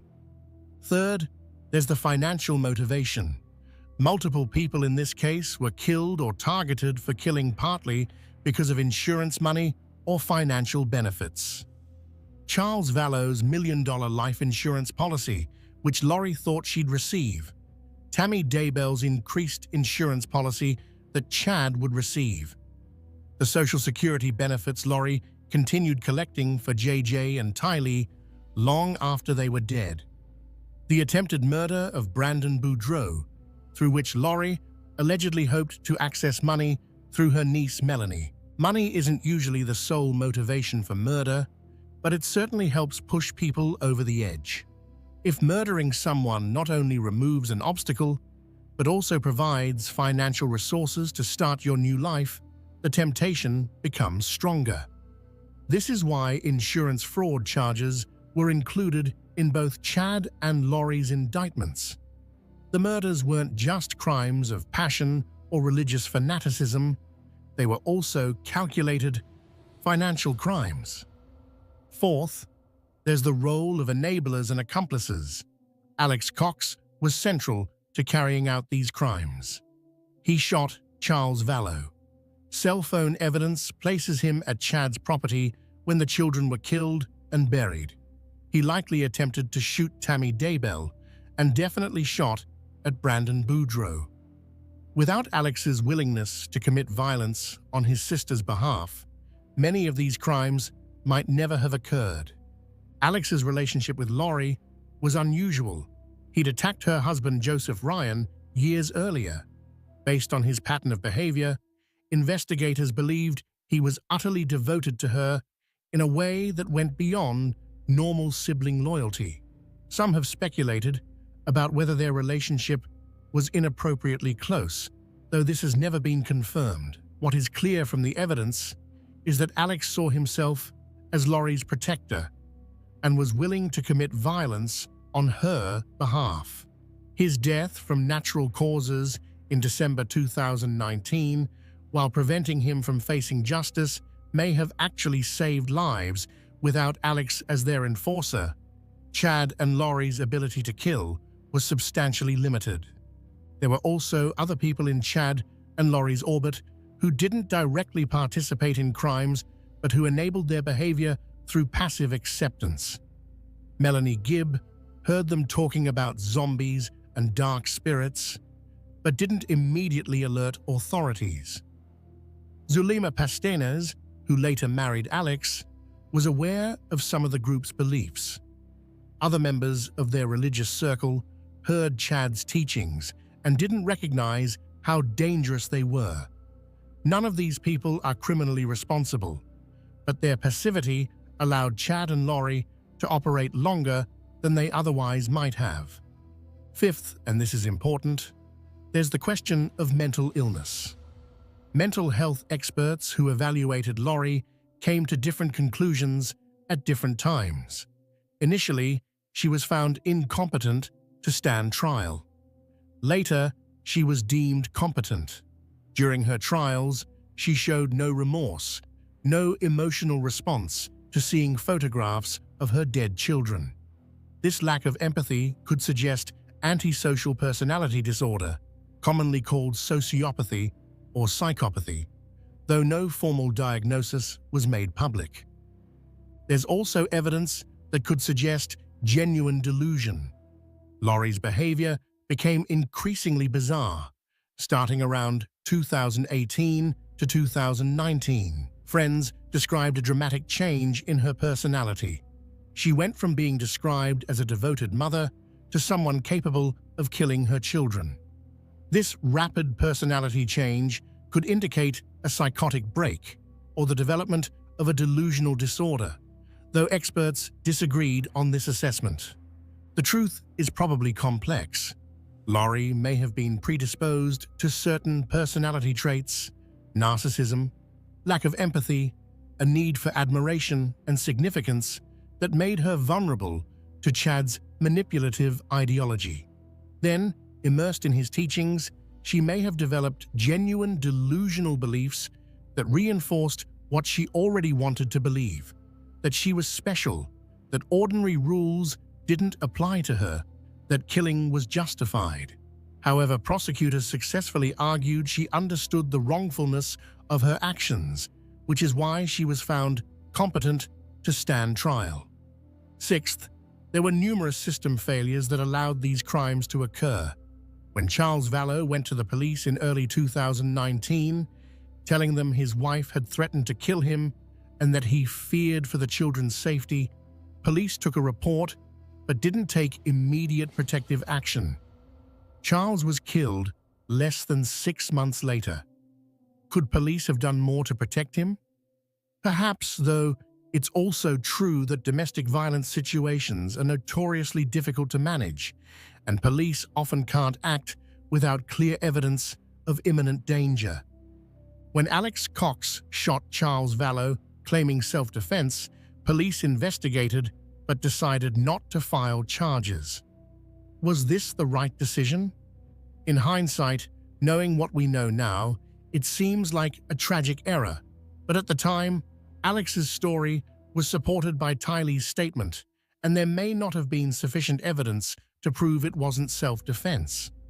Still, one wonders if more aggressive investigation might have uncovered evidence of premeditation.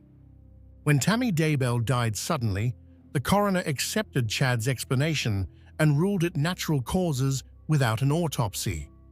This was a mistake, though an understandable one. Tammy's family declined an autopsy. Chad presented a plausible story about her health issues, and nothing immediately suggested foul play.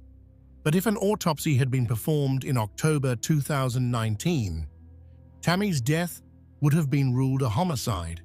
Chad would have been arrested, and Tylee and JJ might still have been alive to testify against their mother. These weren't malicious failures. They were failures of training, of imagination, of resources, of protocols. Police, coroners, social workers, they're all dealing with countless cases, limited budgets, incomplete information. They can't investigate every death as if it might be murder.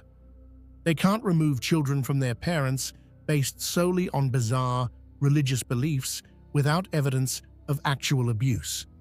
The systems did what systems do. They followed established procedures, made decisions based on available evidence, and moved on to the next case. But the consequences of these failures were catastrophic.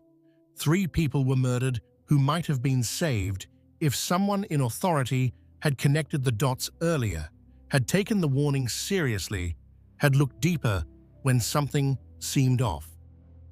Part 9. The Victims. Remembering Tylee, JJ, and Tammy.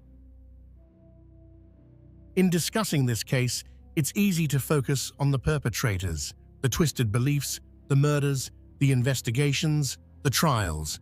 But we should never forget that at the center of this story are 3 innocent victims whose lives were cut short. Tammy Douglas Daybell was 49 years old when she was murdered by her husband of 28 years. She was a school librarian who loved working with children.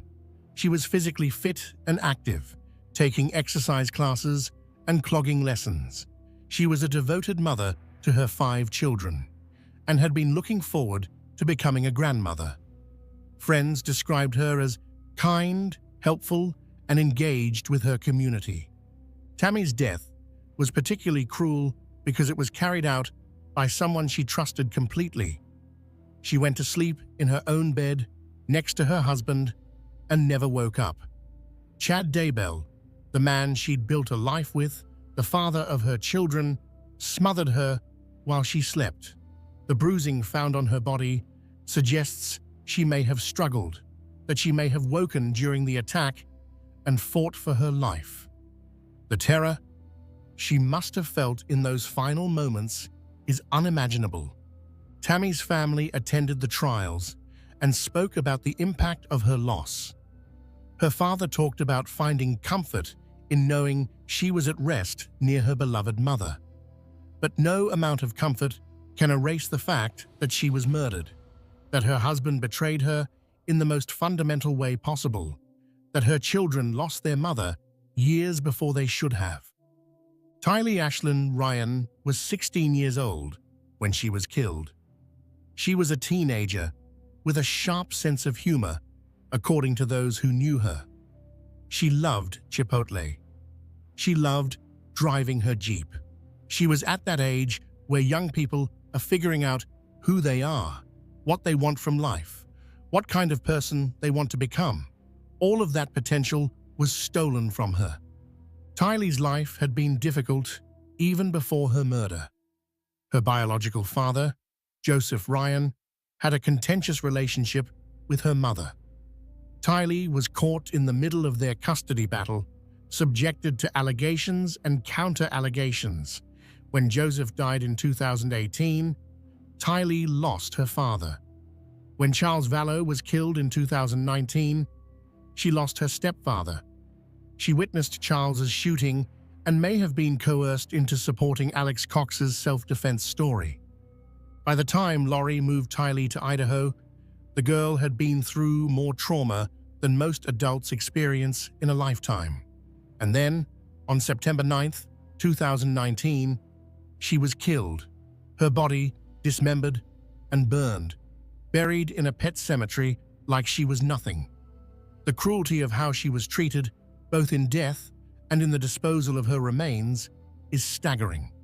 Tylee's older brother Colby spoke movingly about her during the trials. Her best friend from Arizona, Vaisia Itaiho, talked about their friendship, about how she'd always hoped Tylee was alive somewhere, how she couldn't bear to believe otherwise. Tylee deserved so much better than the life and death she got. Joshua Jackson, J.J. Vallow, was 7 years old when he was murdered.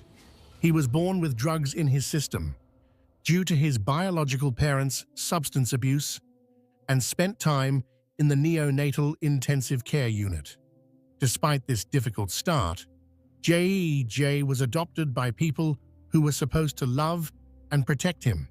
He was diagnosed with autism, which meant he needed extra care and patience, but people who knew him described him as a happy boy who loved to play and laugh. JJ had already lost so much by September 2019. His adoptive father Charles, who truly loved him, had been killed. His sister Tylee had disappeared. He was in a new state, attending a new school, away from everyone familiar. And then, one night, he was suffocated, bound with duct tape, wrapped in plastic bags, and buried under rocks and dirt. The evidence suggests JJ may have been conscious as he was being killed, that he scratched at the bag over his head, trying to get it off, trying to breathe. A 7-year-old autistic boy, confused and terrified, fighting for his life, while the adults, who should have protected him, instead murdered him. It's a level of cruelty that defies comprehension. JJ's grandparents, Kay and Larry Woodcock, became the public face of the search for him. They never gave up hoping he'd be found alive, even as months passed, with no word. When his body was discovered, Larry could barely contain his grief in the courtroom. Kay spoke about milestones J.E. would never reach: birthdays, first days of school, graduations, all stolen from him. In remembering these victims, we honor their lives, not just their deaths. Tammy was a woman who dedicated her career to helping children learn. Tylee was a teenager with her whole life ahead of her. JJ was a little boy who deserved love and care. They were real people with hopes and dreams, and people who loved them. They weren't zombies, they weren't obstacles. They were human beings with inherent value and dignity. And while nothing can bring them back, while no amount of justice can undo what was done to them, we can at least ensure they're remembered not as victims in a sensational true crime case, but as individuals who mattered, whose lives had meaning beyond the circumstances of their deaths. Part 10. Lessons and Implications.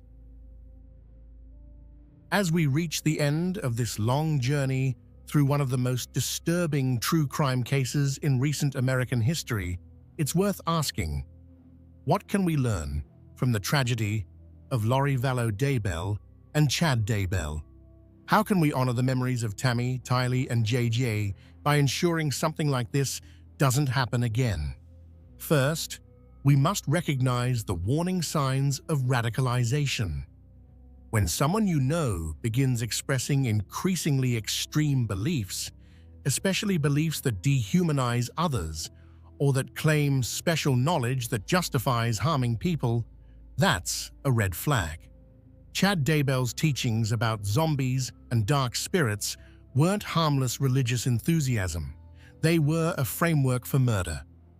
If someone in your life starts talking about people as if they're not fully human, as if killing them would be justified or even necessary, that person may be dangerous. The challenge is distinguishing between unusual but harmless beliefs and genuinely dangerous ideology. Plenty of people hold unconventional religious or spiritual views without becoming violent. The key warning signs include dehumanizing language towards specific people, claims of divine authority to harm others, increasing isolation from friends and family who question the beliefs, and escalating rhetoric about taking action against those deemed evil or possessed.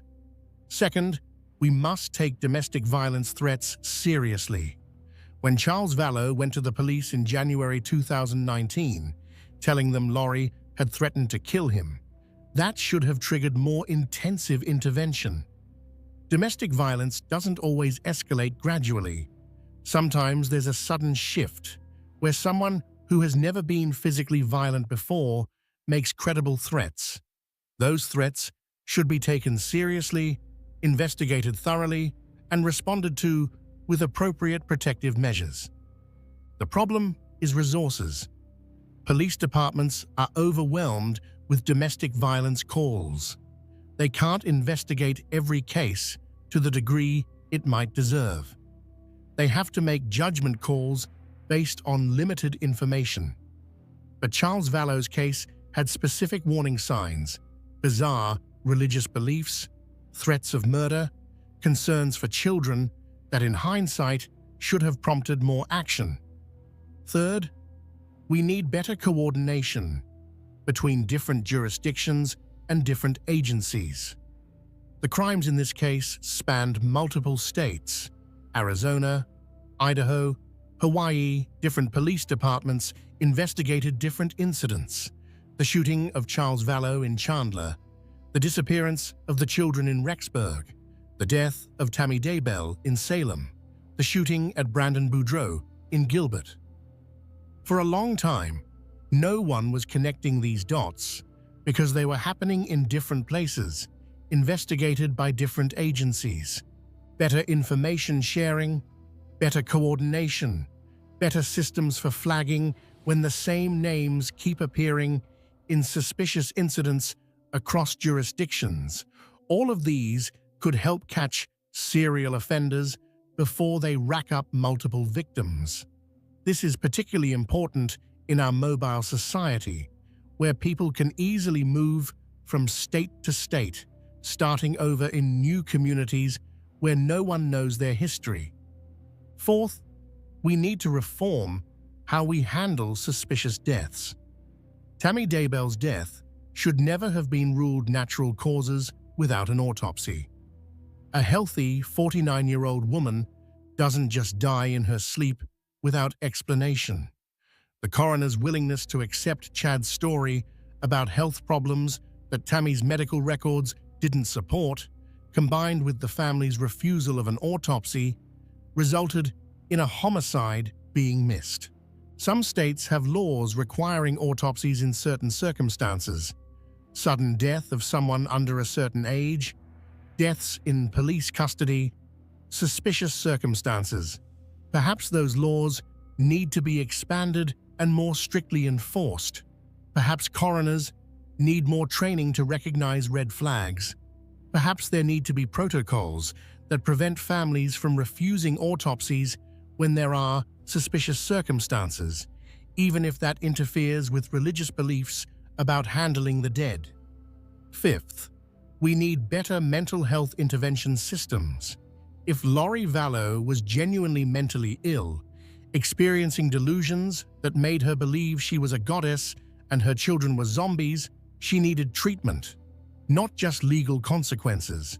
But our mental health system is notoriously inadequate. It's difficult to get someone involuntarily committed for treatment even when they're clearly a danger to themselves or others. Privacy laws prevent sharing mental health information even with family members who might be able to help. Insurance often doesn't adequately cover mental health treatment.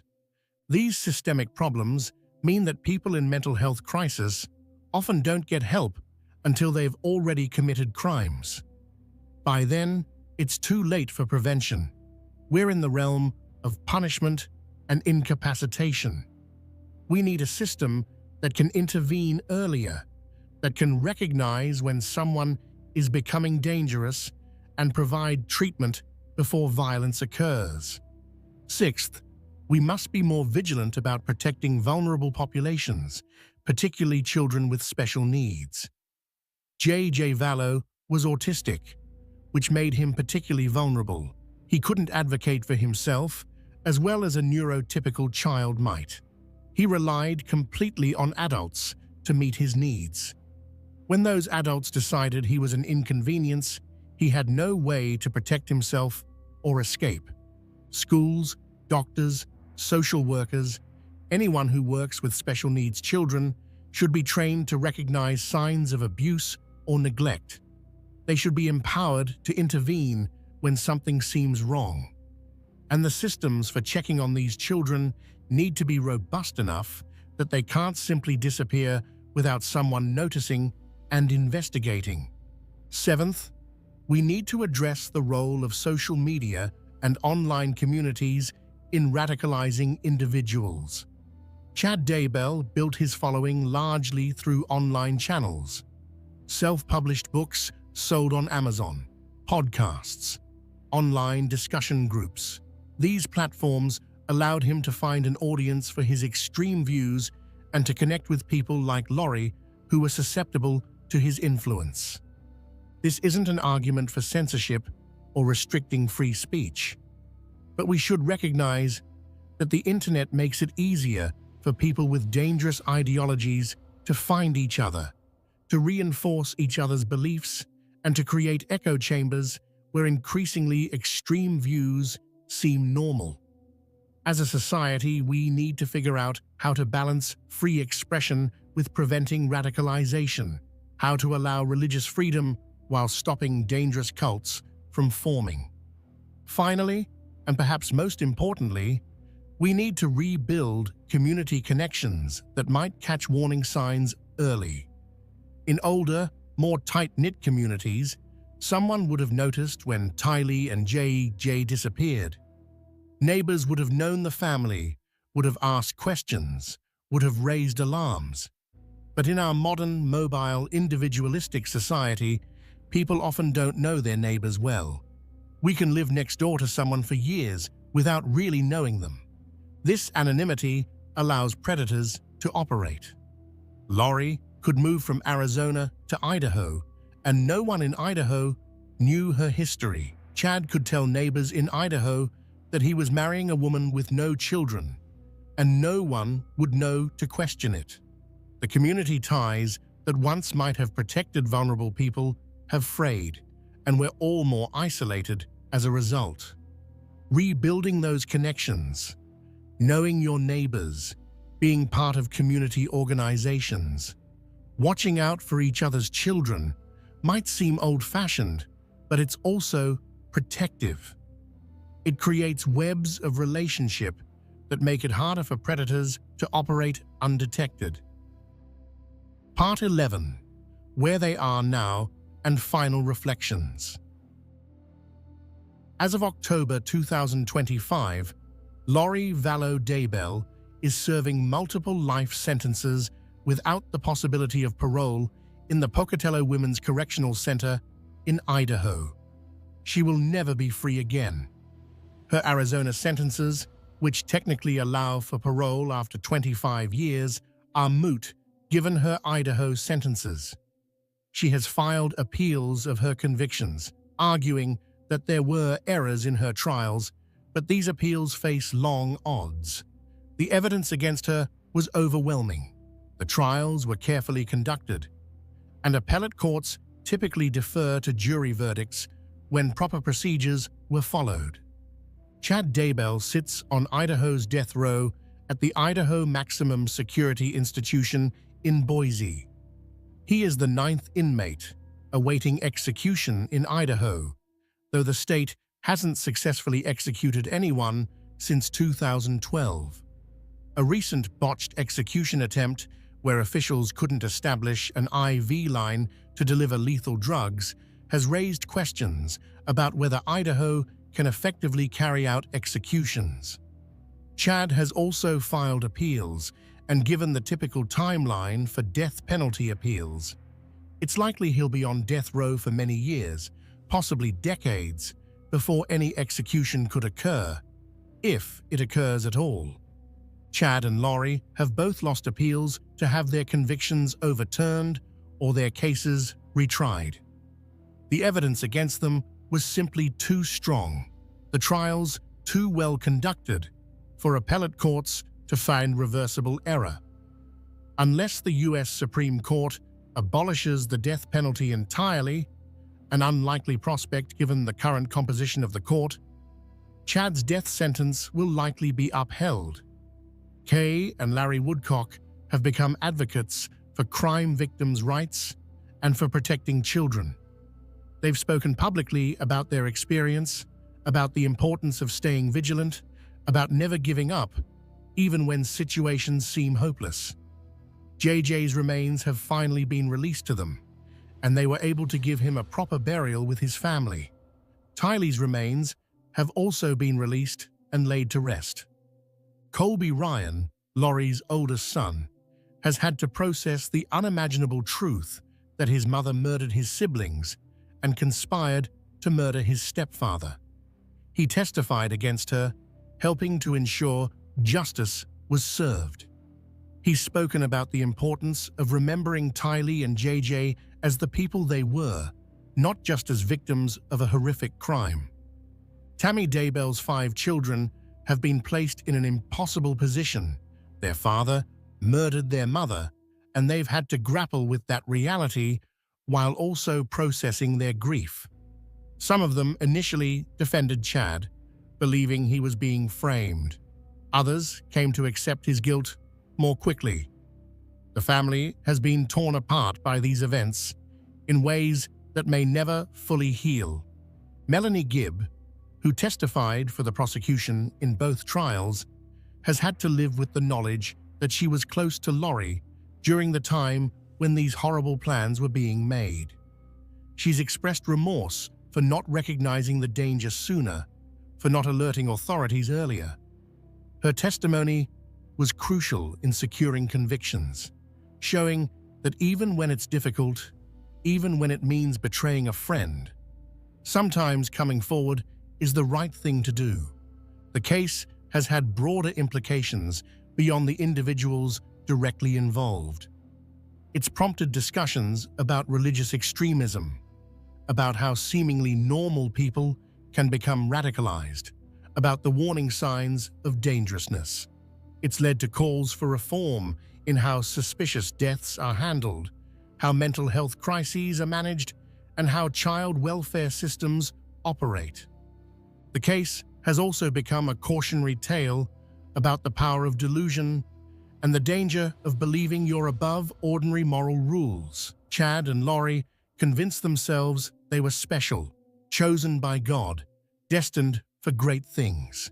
This sense of cosmic significance allowed them to commit horrific acts while feeling righteous about it. They weren't monsters in their own minds. They were heroes in a spiritual war against dark forces. But whatever they believed about themselves, the reality is simpler and more damning. They were murderers. They killed innocent people, including 2 children, for selfish reasons dressed up in religious language. And now they're paying the price, spending the rest of their lives behind bars, their names forever associated with one of the most disturbing family annihilation cases in American history. As we close this exploration of the Doomsday Mum case, we're left with profound questions about human nature, about how easily we can deceive ourselves, about how far people will go when they believe their cause is just. The case of Lori Vallow and Chad Daybell shows us the dark side of faith, the danger of charismatic leaders, and the tragic consequences when the vulnerable are left unprotected. But perhaps it also shows us something else: the importance of people like Kay and Larry Woodcock, who refused to give up searching for their grandson, like Melanie Gibb, who ultimately chose truth over loyalty, like the investigators who painstakingly built the case, and like the prosecutors who ensured justice was served. Evil exists in this world, but so does courage, determination, and the refusal to accept injustice. Tylee Ryan deserved a full life, a chance to grow up, to fall in love, to pursue her dreams. J.J. Vallow deserved to be protected, nurtured, allowed to develop to his full potential despite the challenges his autism presented. Tammy Daybell deserved to grow old with her children and grandchildren, to continue serving her community, to die naturally many years from now. They didn't get what they deserved, but in making sure their killers were caught, convicted, and imprisoned, we can at least ensure their deaths mattered, that justice was served, and that their memories are honored not just as victims, but as human beings who deserved better than the fate that found them. Thank you for staying with me through this difficult but important story. The case of Lori Vallow and Chad Daybell is one that demands to be told, not for the sensational elements, but because understanding what happened might help us prevent future tragedies. If you found this deep dive valuable, please consider subscribing to the channel.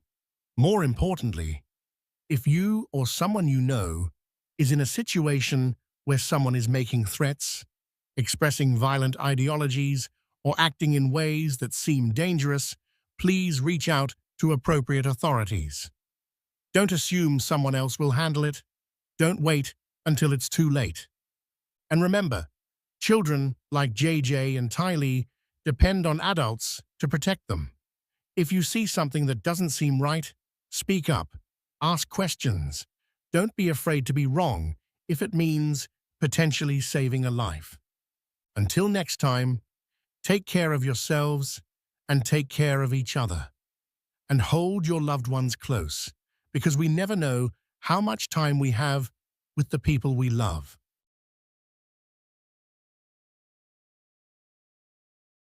How the serial killer hid in plain sight. Contains sight. Content advisory. This presentation discusses violent crimes, including murder and sexual assault. While graphic details have been minimized, some content may be disturbing. Listener discretion is advised. Disclaimer on victim counts. Victim counts in this presentation represent confirmed murders, unless otherwise stated. Many of these killers are suspected of additional crimes that remain unproven. When referencing victim numbers, we rely on officially confirmed cases and clearly label any speculation or unverified claims. Disclaimer on psychological analysis. Psychological interpretations in this presentation are based on expert analysis, documented interviews, and established forensic psychology research. However, the inner workings of these individuals' minds cannot be known with absolute certainty. Where psychological motivations are discussed, they represent the professional assessments of forensic experts and criminal profilers rather than established facts. The neighborhood barbecue was in full swing that warm summer evening. Children's laughter echoed across manicured lawns, while adults gathered around grills, cold drinks in hand, swapping stories about work and weather. Among them stood a man who epitomized suburban normalcy. He wore a pleasant smile, shared recipes for the perfect burger, and made sure everyone's glass stayed full. Neighbors knew him as the guy who volunteered at the local church, the one who always showed up when someone needed help with yard work or moving furniture. He was, by every visible measure, one of the good ones. But beneath that carefully constructed facade lurked something else entirely, something dark, something predatory, because this same man, the one flipping burgers and telling dad jokes, had murdered multiple people. Their bodies lay hidden, not far from where these good people stood laughing and living their ordinary lives. The predator wasn't lurking in some distant shadow or abandoned building. The killer was right there, shaking hands and asking about your weekend plans. This is perhaps the most terrifying truth about serial killers. They don't always look like the villains we imagine. They don't always act strangely or give off obvious warning signs. Some of the most prolific and brutal murderers in history were people who successfully convinced everyone around them that they were normal, decent, even admirable human beings. They held respectable jobs, they raised families, they served their communities, and they killed, again and again and again. Tonight, we're going to explore the chilling reality of serial killers who hid in plain sight. These are the stories of men who perfected the art of the double life, who wore masks so convincing that even those closest to them never suspected the truth. We'll examine how they did it, why it worked, and what their cases teach us about the nature of predatory behavior. Because understanding how these killers concealed themselves isn't just morbidly fascinating, experts believe this knowledge may help law enforcement and communities recognize warning patterns before more lives are lost. So settle in, get comfortable, and prepare yourself for a journey into the darkest corners of human psychology, where we'll meet the neighbors, the volunteers, the family men, who turned out to be something else entirely. The psychology of the mask. Before we delve into specific cases, we need to understand something fundamental about how certain killers operate. Psychologists have a term for what these individuals do. It's called compartmentalization. This is the ability to separate different aspects of one's life into mental boxes, keeping them so distinct that they never seem to touch or contaminate each other. For most of us, compartmentalization is a healthy coping mechanism. We might separate our work persona from our home persona, becoming more formal and professional at the office while being relaxed and casual with family. That's normal. That's adaptive. But for certain killers, compartmentalization becomes something far more sinister and far more complete. These individuals don't just separate different roles, they create entirely different personalities. There's the public self, the person everyone sees and knows. This version is often charming, helpful, and socially skilled. It's the face they show to neighbors, co-workers, and even family members. Then there's the private self, the predator that emerges when the opportunity arises. This is the part they keep carefully hidden, the part that plans, stalks, and kills. According to forensic psychologists and criminal profilers, the truly frightening aspect is how seamlessly some killers can switch between these personas. One moment they're genuinely engaged in normal social interaction, laughing at jokes, expressing concern for a sick friend, discussing the minutiae of daily life. The next moment, something shifts inside them, and the predator emerges. Then, just as quickly, the mask slides back into place, and they return to being the person everyone thinks they know. This ability to maintain such a convincing facade is often linked to psychopathy. Now, it's important to understand that not all psychopaths are violent, and not all violent criminals are psychopaths. But many of the killers who successfully hide in plain sight exhibit traits consistent with psychopathic personality disorder. These traits include superficial charm, a grandiose sense of self-worth, pathological lying, manipulation, lack of remorse or guilt, shallow emotional responses, and a parasitic lifestyle where they use others for their own benefit. What makes psychopathic killers particularly dangerous is something called the mask of sanity. This phrase, coined by psychiatrist Hervey Cleckley in his groundbreaking 1941 book of the same name, describes how psychopaths can present a completely normal, even appealing exterior, while harboring deeply disturbed thoughts and impulses. They understand social norms not because they feel them, but because they've learned to mimic them. They're actors playing the role of a normal person, and some of them are devastatingly effective at it. These killers often possess above-average intelligence, which they use to study and replicate normal human behavior. They watch how people react to tragedy and learn to fake the appropriate emotional response. They observe what makes someone trustworthy and adopt those characteristics. They're essentially emotional frauds, counterfeiting feelings they don't actually experience to blend into society. There's also typically a strong element of narcissism at play. Research suggests that many of these killers believe they're fundamentally superior to others, that ordinary rules don't apply to them. This grandiosity fuels both their crimes and their confidence that they won't be caught. They think they're smarter than law enforcement, cleverer than their neighbors, more cunning than anyone who might suspect them. And sometimes, terrifyingly, they're right, at least for a while.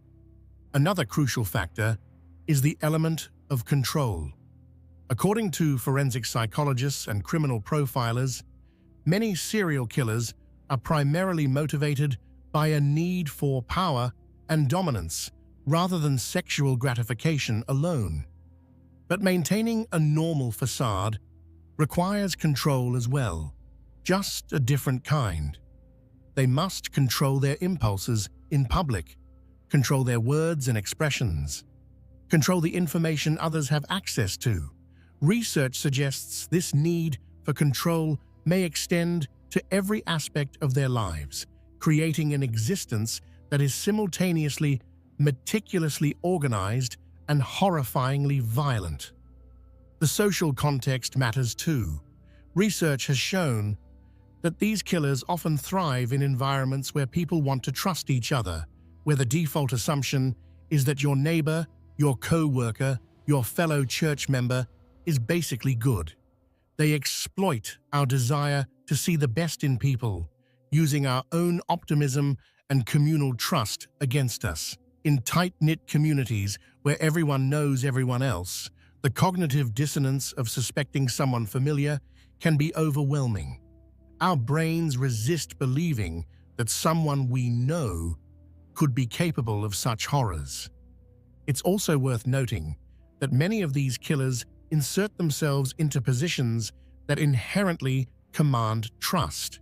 They become teachers, coaches, volunteers, religious leaders, roles that society has been conditioned to respect and trust.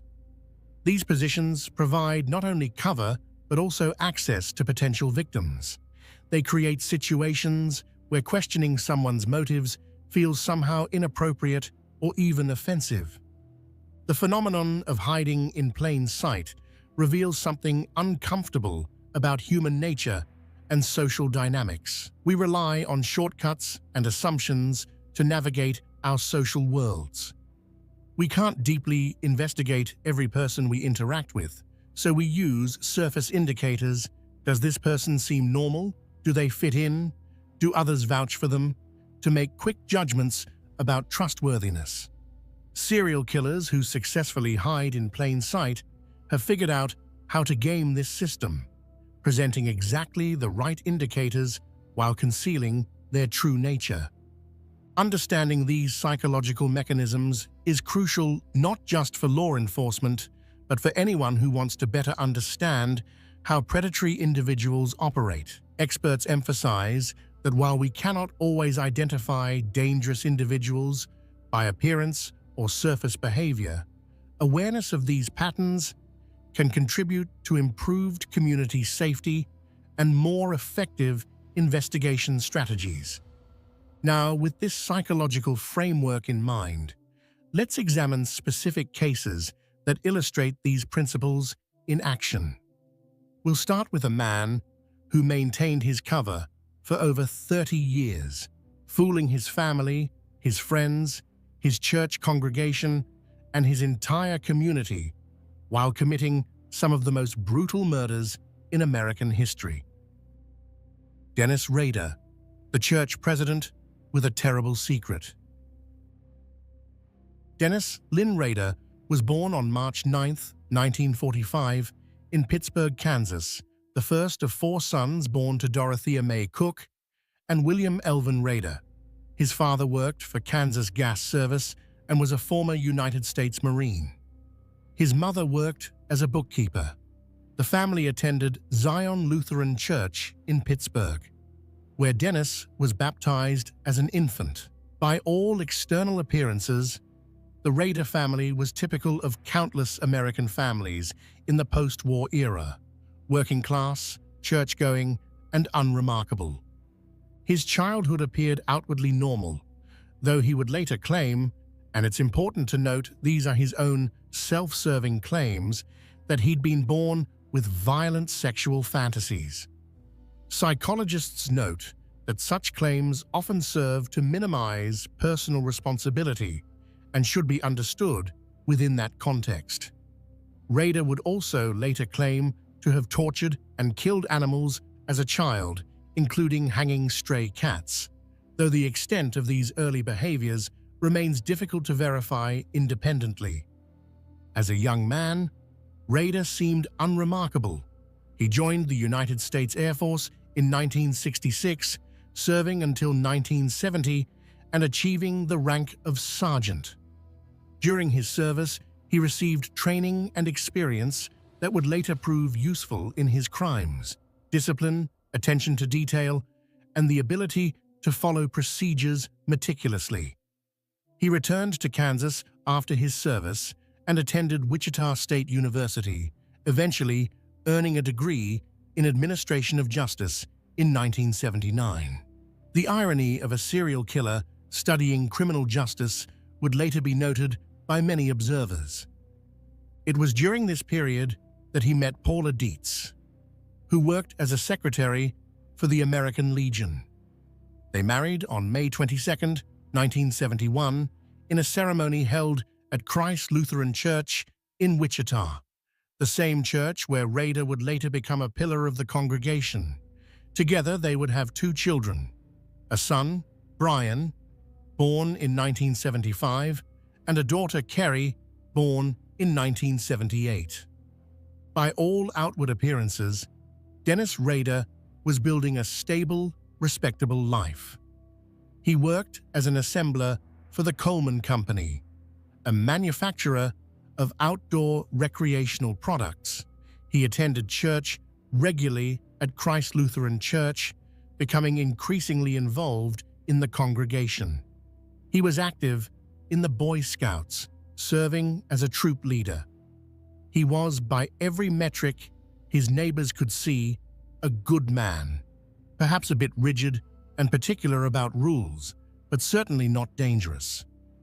In 1974, Rader obtained a position with ADT Security Services, installing home security systems. The irony would later be almost unbearable for his clients and community. The man charged with protecting their homes was the very threat they sought protection from. Co-workers at ADT nicknamed him Blue Book Man because he always followed the rules meticulously and scolded others for even making small talk during work hours. He worked this job for several years before joining the Park City Compliance Department in 1991, where he became a code enforcement officer, essentially a bureaucrat who enforced city ordinances, wrote citations for code violations, and measured grass that was too long. This position suited Rader perfectly. It gave him a modicum of authority, allowed him to enter people's properties, and provided a legitimate reason to be driving through neighborhoods, observing homes, and residents. His co-workers would later describe him as officious, someone who relished his small amount of power, perhaps a bit too much. He was known to be inflexible about rules, measuring lawns with precision and issuing citations for even minor violations. He reportedly chased stray animals while carrying a tranquilizer gun, taking his duties perhaps more seriously than necessary. But overzealousness about city codes didn't make someone a murderer. It just made them annoying. Rader's involvement with Christ Lutheran Church deepened over the years. He served in various capacities, eventually becoming the congregation president in January 2005. He was responsible for administrative duties, congregation meetings, church finances. He was trusted with the most mundane and intimate details of church operations. People confided in him about their struggles, their doubts, their fears. He counseled them, prayed with them, presented himself as a pillar of faith and community. But there was another Dennis Rader, a secret Dennis Rader, one that had been active since January 15, 1974.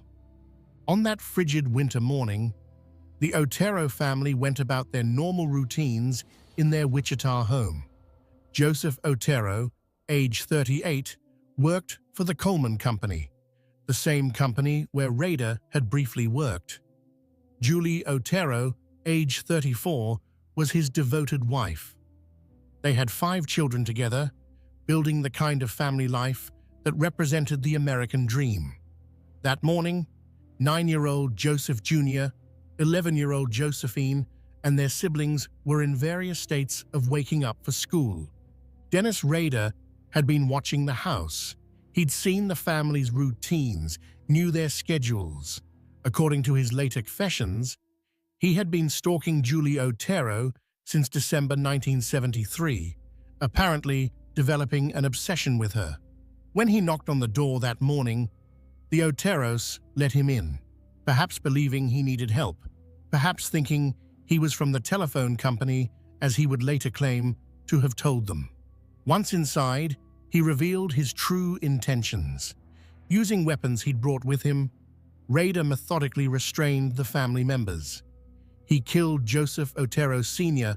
by strangulation with a cord. He killed Julie Otero the same way. 9-year-old Joey was also strangled.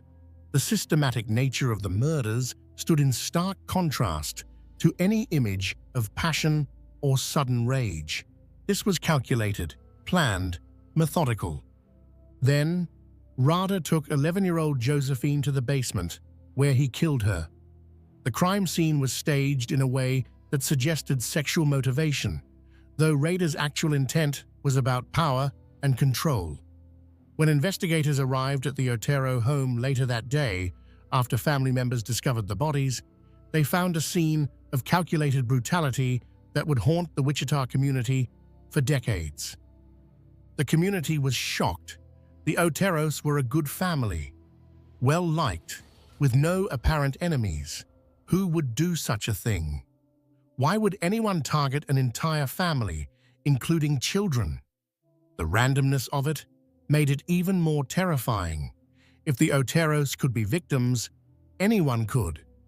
But after committing these horrific murders, Dennis Rader didn't flee the state or go into hiding. He went home to his wife Paula, who was pregnant with their first child. He went to work at the Coleman Company. He attended church. He helped neighbors.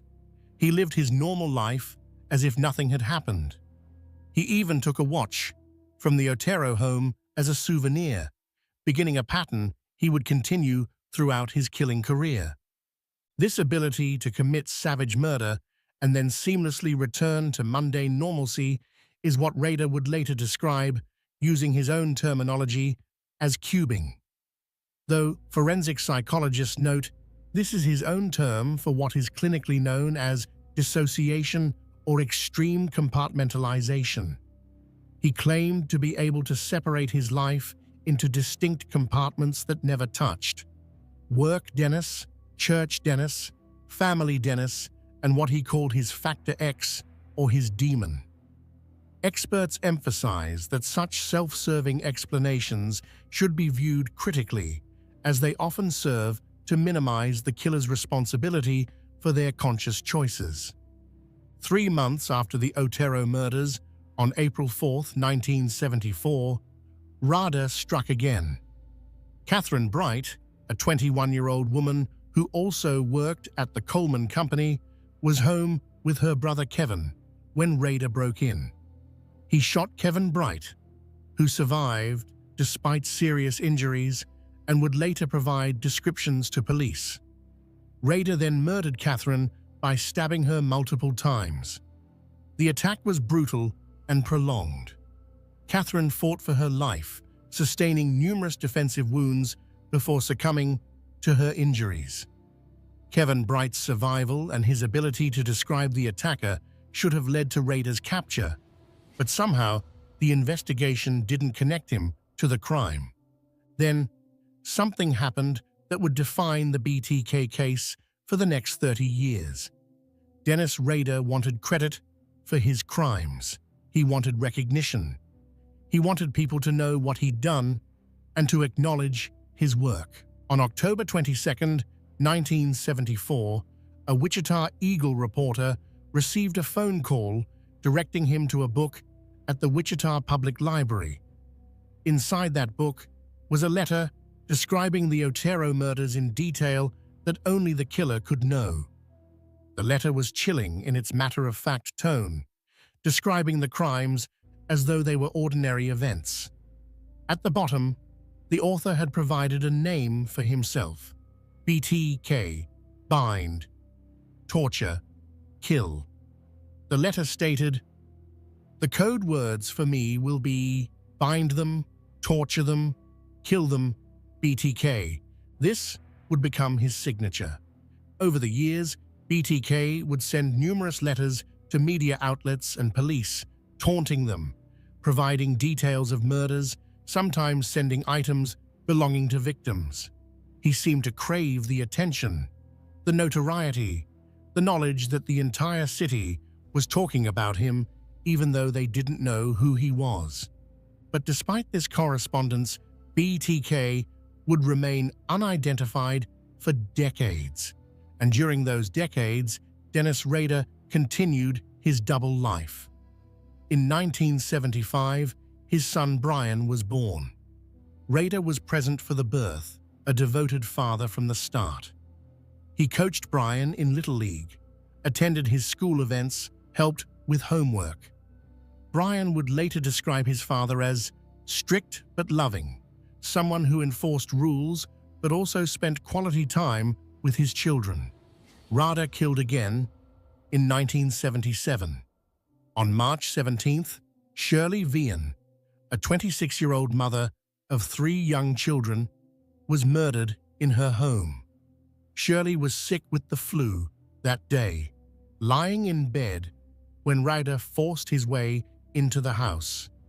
He told her children, ages 5, 7, and 8, that he was wanted by the police and needed to hide. He locked them in the bathroom, telling them he would harm their mother if they came out or made noise. The children huddled together in terror, hearing sounds from outside, but not understanding what was happening. Rader killed Shirley in her bedroom while her children waited just feet away. When he left, the children eventually emerged to find their mother dead. The psychological trauma inflicted on these children, who survived but lost their mother in such a terrifying way, is immeasurable. On December 8, 1977, Rader broke into the home of Nancy Fox, a 25-year-old woman who lived alone. Nancy worked at a jewelry store and was known for her friendly personality. Rader killed her by strangulation with a belt. Then, in a display of his twisted arrogance, he used her own phone to call the police and report the homicide, directing them to her address. He wanted them to find his work. He wanted credit. The phone call was brief and matter-of-fact, demonstrating his complete lack of remorse or emotional connection to his victim. After the Fox murder, BTK went silent. Not because he'd stopped thinking about killing, not because he'd experienced remorse, but because, as he would later explain, his life circumstances had changed in ways that made murder more difficult. In 1978, his daughter Kerry was born. His children were growing up. His wife was more aware of his movements. His job demanded more of his time. The compartmentalization required more effort. But he didn't forget. He kept souvenirs from his victims, photographs, identification cards, items of clothing. He revisited these items regularly, using them to relive his crimes in his imagination. He would later admit to creating elaborate fantasies and even detailed drawings of potential future victims during this dormant period. The years passed. 1978, 1979, 1980. No new BTK murders. Wichita began to relax slightly, though the terror of those few years in the mid-1970s had never truly faded. Parents still warned children. Women still checked their locks obsessively, but life moved on as it must. The BTK task force remained active, but with diminishing resources as other crimes demanded attention. Then, in 1985, BTK resurfaced. On April 27th, Maureen Hedge, a 53-year-old neighbor of Rader's, was killed in her home. Maureen lived just 6 doors down from the Rader family on the same street. Rader had watched her, knew her routines. He broke in during the night, killed her, removed her body to take photographs in a remote location, and then returned the body to her home. The level of planning and risk-taking indicated a killer who felt completely confident in his ability to evade capture. The fact that he targeted his own neighbor demonstrated his complete lack of fear and his belief in his own superiority. On September 16, 1986, Vicki Wegerle, a 28-year-old woman, was murdered in her home, while her young 2-year-old son was present in another room. Vicki was a pianist and homemaker. Rader had posed as a telephone repairman to gain entry, part of what he would later call Project Piano. After killing Vicki, he left as calmly as he'd arrived, confident that his disguise and planning had protected his identity. Her murder wouldn't be officially connected to BTK until years later. The final confirmed BTK murder occurred on January 19, 1991. Dolores Davis, a 62-year-old woman, was abducted from her home, killed with her own pantyhose, and her body left under a bridge. Dolores was a beloved grandmother in the community. After this murder, BTK went silent again. For 13 years, there were no letters, no communications, no confirmed killings. The case grew cold. Investigators retired. The city moved on, though the shadow of BTK never entirely lifted. During all these years, Dennis Rader lived his normal life with remarkable success. He raised his children. Brian and Kerry Rader had a father who attended their school events, helped with homework, enforced household rules with perhaps more rigidity than most parents, but nothing that seemed abnormal. They had family dinners, they went on vacations, they celebrated birthdays and holidays. Paula Rader had a husband who went to work, came home, handled household repairs, and seemed like a typical middle-aged man settled into the routines of suburban life. If she noticed anything unusual, she didn't recognize it as evidence of murder. His co-workers at the Park City Compliance Office knew Dennis Rader as the guy who took his job very seriously, maybe too seriously. He was meticulous about city codes, inflexible about enforcement, The kind of person who'd measure your grass with a ruler and write a citation if it exceeded the permitted height by half an inch. Some found him irritating. Others thought he was just doing his job thoroughly. No one thought he was a serial killer. His church congregation knew him as Brother Dennis, devoted to Christ Lutheran Church, always present at services, reliable for administrative tasks, eventually trusted enough to become congregation president. He led council meetings. He managed church finances. He represented the congregation in community interfaith activities. He was, by all accounts, a dedicated member of the Christian community. But in 2004, after 13 years of silence, BTK suddenly began communicating again. The Wichita Eagle ran a story marking the 30th anniversary of the Otero murders, and Rader would later explain that he was kind of bored and concerned that his work would be forgotten. Investigators believe his need for recognition overcame his caution. He began sending letters to media outlets again, including items from old crime scenes to prove his identity. What followed was a cat-and-mouse game between BTK and law enforcement. Rader sent numerous communications over the next year, some in serial boxes, possibly a reference to serial killer, containing drawings, photographs, written descriptions of murders, and even dolls posed to mimic his victims. He seemed to be playing a game, testing the police, enjoying the renewed attention his crimes were receiving.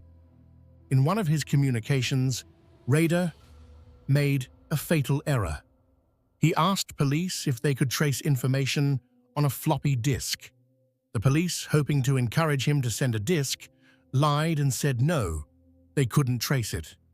Trusting this response and displaying a surprising naivety for someone who'd evaded capture for 30 years, Rader sent a purple floppy disk to a television station.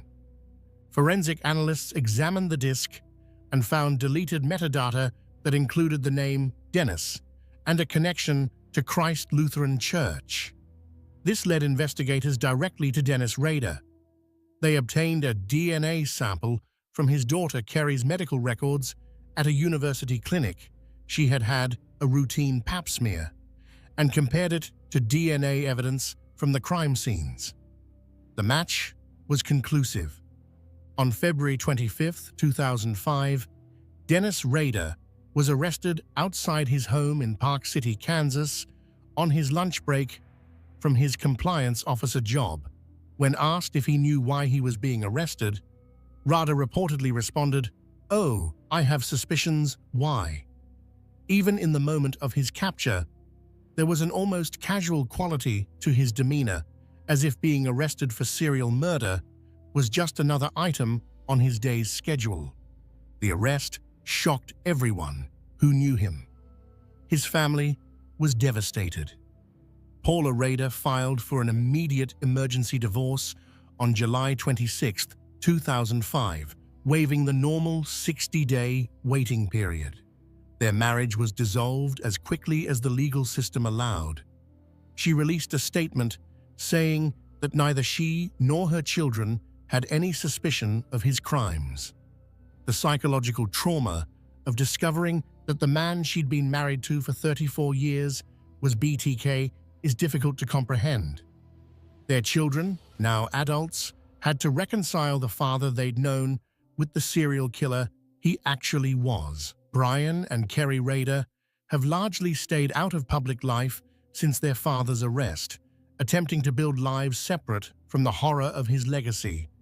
Kerry Rawson, she took her married name, eventually wrote a book in 2019 titled A Serial Killer's Daughter, My Story of Faith, Love, and Overcoming, and participated in the 2025 Netflix documentary My Father, the BTK Killer, where she shared her quest for answers and healing. In letters Rader wrote to Kerry from jail, he showed a disturbing mix of fatherly affection and complete lack of genuine remorse. He wrote things like, "You will always be my baby girl. I raised right, and life before the arrest was a good time, and the dark side took me away," as if his murders were something that happened to him rather than choices he made. Kerry described the agonizing process of trying to reconcile the loving father she remembered with the killer he actually was. The congregation at Christ Lutheran Church was stunned. This man they'd trusted, who'd managed their church, who'd represented their faith community, he'd been BTK all along. Some members struggled with profound questions about faith, about how they could have been so thoroughly deceived, about what it meant that they'd prayed alongside a serial killer. Rader's co-workers reported feeling disturbed and betrayed. They'd worked alongside him for years, shared breaks with him, attended office parties with him. The code enforcement officer who measured grass and wrote parking tickets had murdered 10 people. The cognitive dissonance was overwhelming. During his interrogation and subsequent court proceedings, Rader was unnervingly cooperative and detailed in describing his crimes. He showed no genuine remorse, instead seeming almost proud of his ability to have hidden for so long. He explained his methods, his planning, his motivations with a clinical detachment that forensic psychologists found characteristic of psychopathic personality disorder. He spoke about his victims as though they were objects, projects he'd completed. He detailed his trolling process, how he'd search for potential victims, how he'd plan his attacks, how he'd relive the crimes through his souvenirs. On June 27, 2005, Rader pleaded guilty to 10 counts of first-degree murder. On August 18, 2005, he was sentenced to 10 consecutive life terms in prison, one for each of his confirmed victims. Kansas had no death penalty at the time his crimes were committed, so life imprisonment was the maximum sentence. He will never be eligible for parole. He is currently incarcerated at the El Dorado Correctional Facility in Kansas, where he will remain for the rest of his natural life. The BTK case represents one of the most disturbing examples of a serial killer successfully hiding in plain sight. For over 30 years, Dennis Rader maintained a completely normal public existence, while secretly being one of America's most brutal killers. His ability to compartmentalize, to separate his murderous activities from his daily life, allowed him to fool everyone around him: his family, his church, his community, his co-workers. When people think about serial killers, they often imagine someone who looks or acts obviously disturbed. But Dennis Rader looked like everyone's neighbor. He looked like a church leader. He looked like a typical middle-aged man living an ordinary life in the heartland of America. And that's precisely what made him so dangerous and so successful at evading capture for so long. The victims of BTK deserve to be remembered as more than just entries in a killer's ledger. Joseph Otero, age 38, was a loving father who'd brought his family to Wichita for better opportunities. Julie Otero, age 34, was a devoted mother who worked at the Coleman Company. Joseph Otero Jr., age 9, loved baseball and had his whole life ahead of him. Josephine Otero, age 11, was a bright student with a promising future. Catherine Bright, age 21, was starting her adult life with hopes and dreams. Shirley Vian, age 26, was a mother doing her best to raise 3 young children. Nancy Fox, age 25, was independent and hardworking. Maureen Hedge, age 53, was a kind neighbor. Vicky Weigel, age 28, was a talented pianist and mother. Dolores Davis, age 62, was a beloved grandmother in her community. They were people with families, hopes, dreams, and futures that Dennis Rader stole from them. Their names and their humanity must be remembered alongside the story of the man who killed them.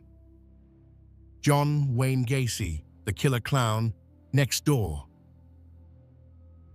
If Dennis Rader represents the mundane killer hiding in plain sight, the ordinary bureaucrat who happened to be a murderer, then John Wayne Gacy represents something even more disturbing: the beloved community figure, the charitable volunteer, the man who brought joy to children and sick people through his clown performances.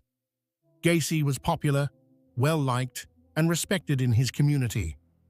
He was also responsible for the deaths of 33 young men and boys, making him one of the most prolific serial killers in American history.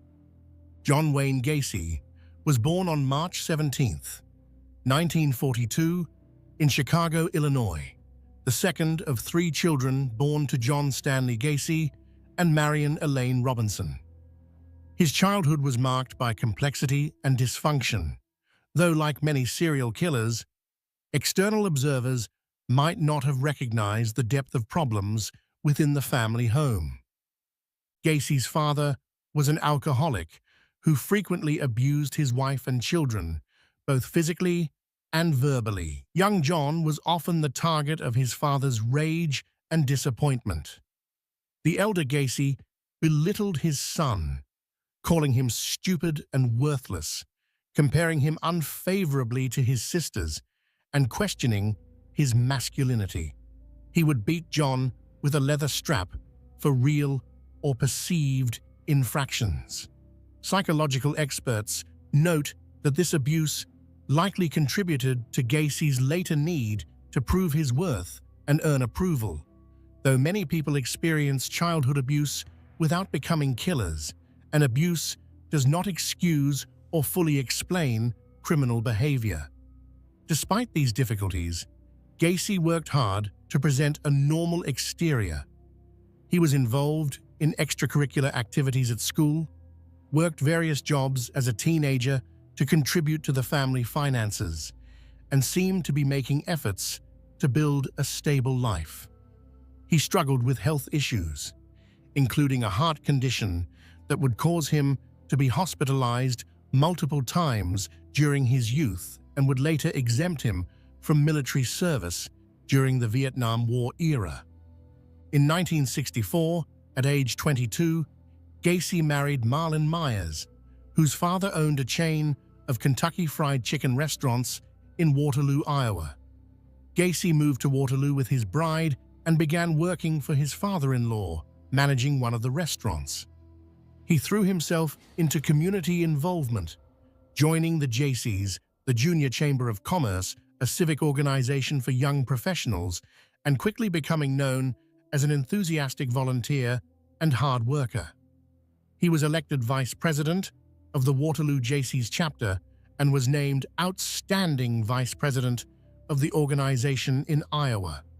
He seemed to finally be building the kind of respectable life his father had always claimed he couldn't achieve. On the surface, Gacy appeared to be thriving. He and Marlyn had 2 children, a son and daughter. He was successful in business, rising to manage multiple restaurant locations. He was active in community service, known for his dedication and work ethic. He was making something of himself. But beneath this successful exterior, Gacy was engaging in disturbing behavior. He had sexual encounters with teenage boys, sometimes employees at the restaurants he managed. He would ply them with alcohol and then commit sexual acts.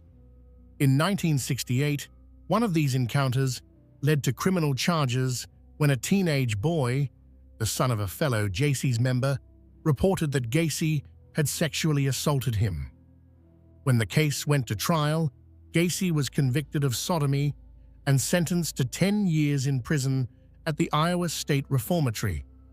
Marlyn divorced him while he was incarcerated, and he lost contact with his children. His father died shortly after his conviction, reportedly disgusted by his son's crimes. Gacy never got the chance to prove himself to his father. Most people might assume this would be the end of the story. A sex offender caught, punished, and removed from society. But Gacy was a model prisoner. He earned his high school equivalency diploma while incarcerated. He worked in the prison kitchen and was praised for his leadership and work ethic. He served on the Prisoner Grievance Committee. He was, by all accounts, rehabilitated. After serving just 18 months of his 10-year sentence, he was paroled in June 1970. What happened next illustrates a profound failure in the criminal justice system's ability to predict recidivism in certain types of offenders. Gacy moved back to Chicago and started over. He reconnected with his mother and eventually moved to Norwood Park Township, a middle-class neighborhood on the northwest side of Chicago. In 1971, he bought a home at 8213 West Summerdale Avenue, a modest ranch-style house that would later become infamous. Gacy started a construction company, PDM Contractors, named for painting, decorating, and maintenance. He was skilled at construction work, having learned carpentry and other trades from his father, and quickly built a successful business. He hired teenage boys and young men to work for him, often recruiting from local high schools or targeting those from troubled backgrounds who might be less likely to be missed if they disappeared. He paid them fairly and treated them reasonably, though some would later report that he could be volatile and inappropriate. In 1972, Gacy married again. Carol Hoff was a divorcee with 2 young daughters. She'd known Gacy years earlier when they both worked at the same company, and when they reconnected after his release from prison, he seemed like a stable man who'd made a mistake in his youth but had turned his life around. They married in July 1972, and Gacy became a stepfather to Carol's daughters, presenting himself as a family man and provider. He became deeply involved in community activities. He joined the local Moose Club and other civic organizations. He began performing as a clown at children's parties, hospitals, and charitable events, creating characters he called Pogo the Clown and Patches the Clown. He would dress in full clown makeup and costume, bringing smiles to sick children in hospitals and entertaining at neighborhood block parties and fundraisers. Gacy's clown performances made him well known in the community. People loved him. He was the generous guy who gave his time to make children happy, who volunteered for the Democratic Party, who organized fundraisers and community events. He was photographed with local politicians and civic leaders. In 1978, he even met First Lady Rosalynn Carter at a Polish Constitution Day parade event in Chicago, where he was serving as director of the annual parade. The photograph of Gacy with the First Lady would later become one of the most shocking images associated with the case, a serial killer smiling alongside the wife of the President of the United States. But during this same period, John Wayne Gacy was also murdering young men and boys at a horrific rate. According to Gacy's later confession, his first murder as an adult occurred on January 3, 1972, in the early morning hours. Timothy McCoy was a 16-year-old who'd been traveling through Chicago by bus. Gacy encountered him at the Greyhound bus station, offered him a place to stay, and brought him to his Summerdale Avenue home. There, Gacy killed him. Gacy would later claim that Timothy had come at him with a knife and that he'd killed in self-defense, but investigators found no evidence to support this claim and believe it was another of Gacy's many lies. After this murder, Gacy realized something that would define his subsequent actions. He could kill and get away with it. The body could be hidden. The victim's disappearance wouldn't necessarily be connected to him. He could continue his normal life as if nothing had happened. And that's exactly what he did. Gacy developed a methodical approach to murder. He would target young men and boys, often those who worked for him or whom he met through his business or community activities.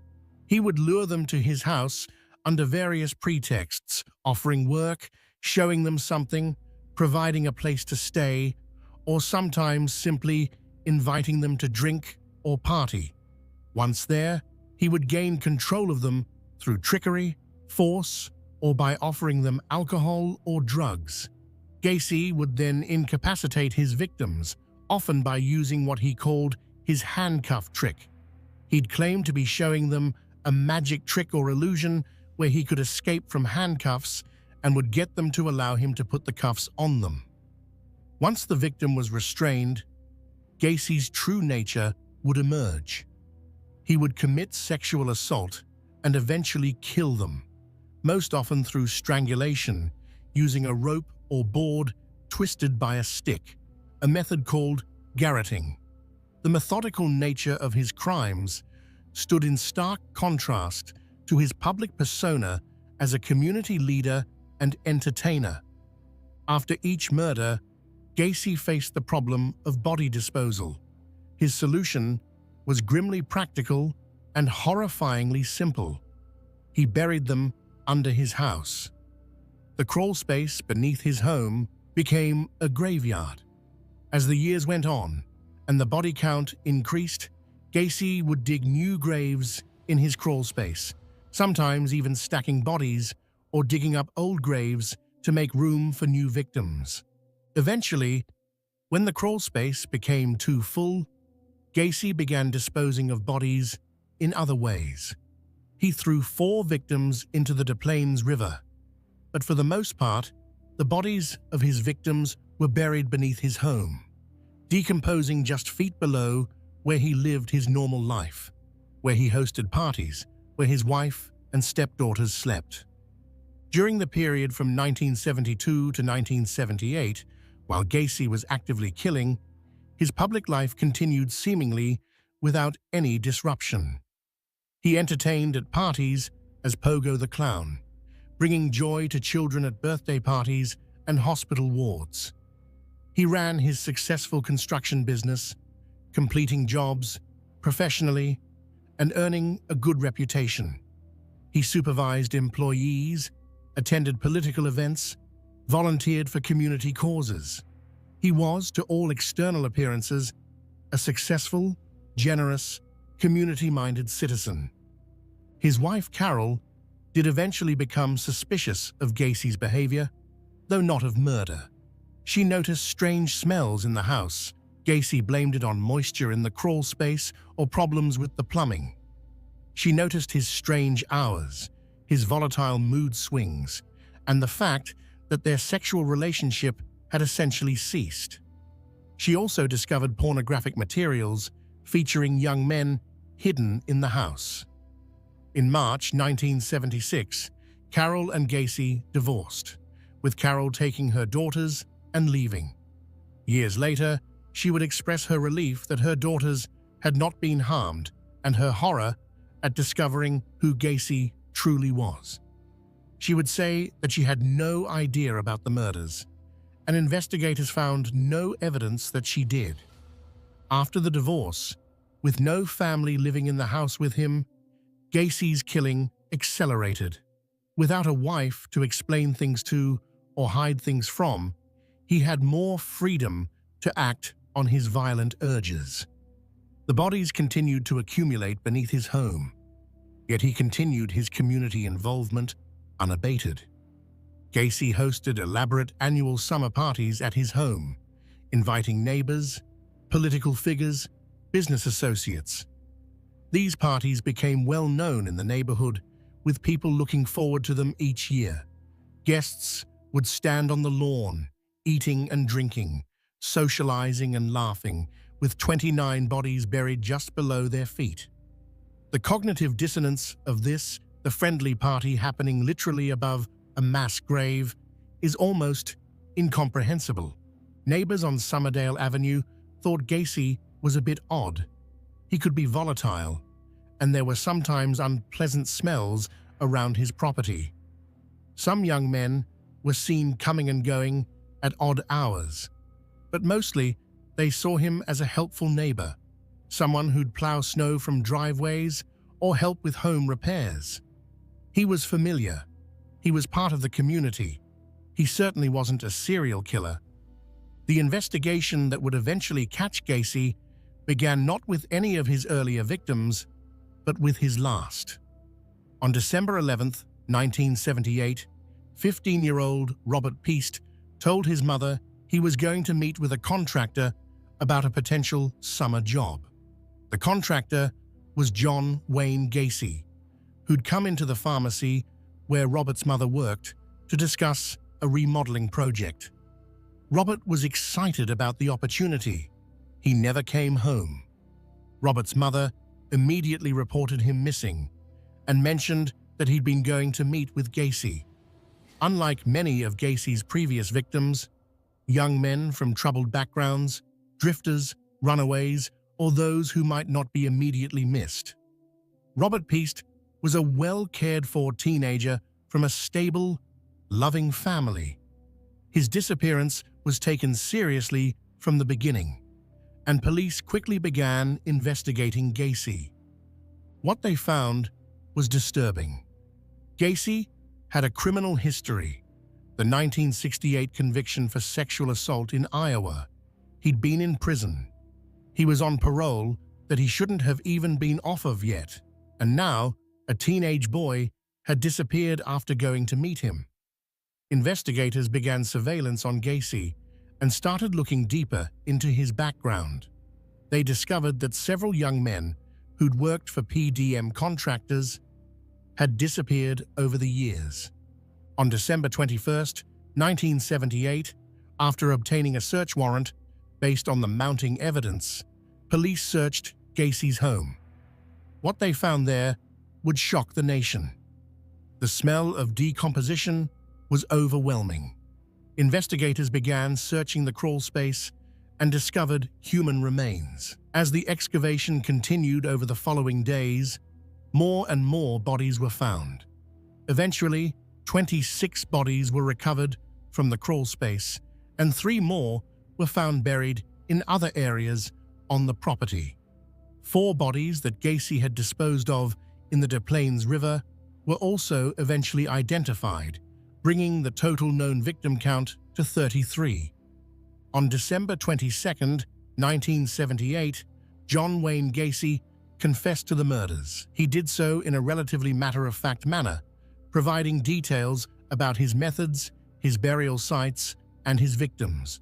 Forensic psychologists who have studied his confessions and later interviews note that he displayed little genuine remorse and seemed more concerned with managing his public image than with accepting responsibility for the harm he'd caused.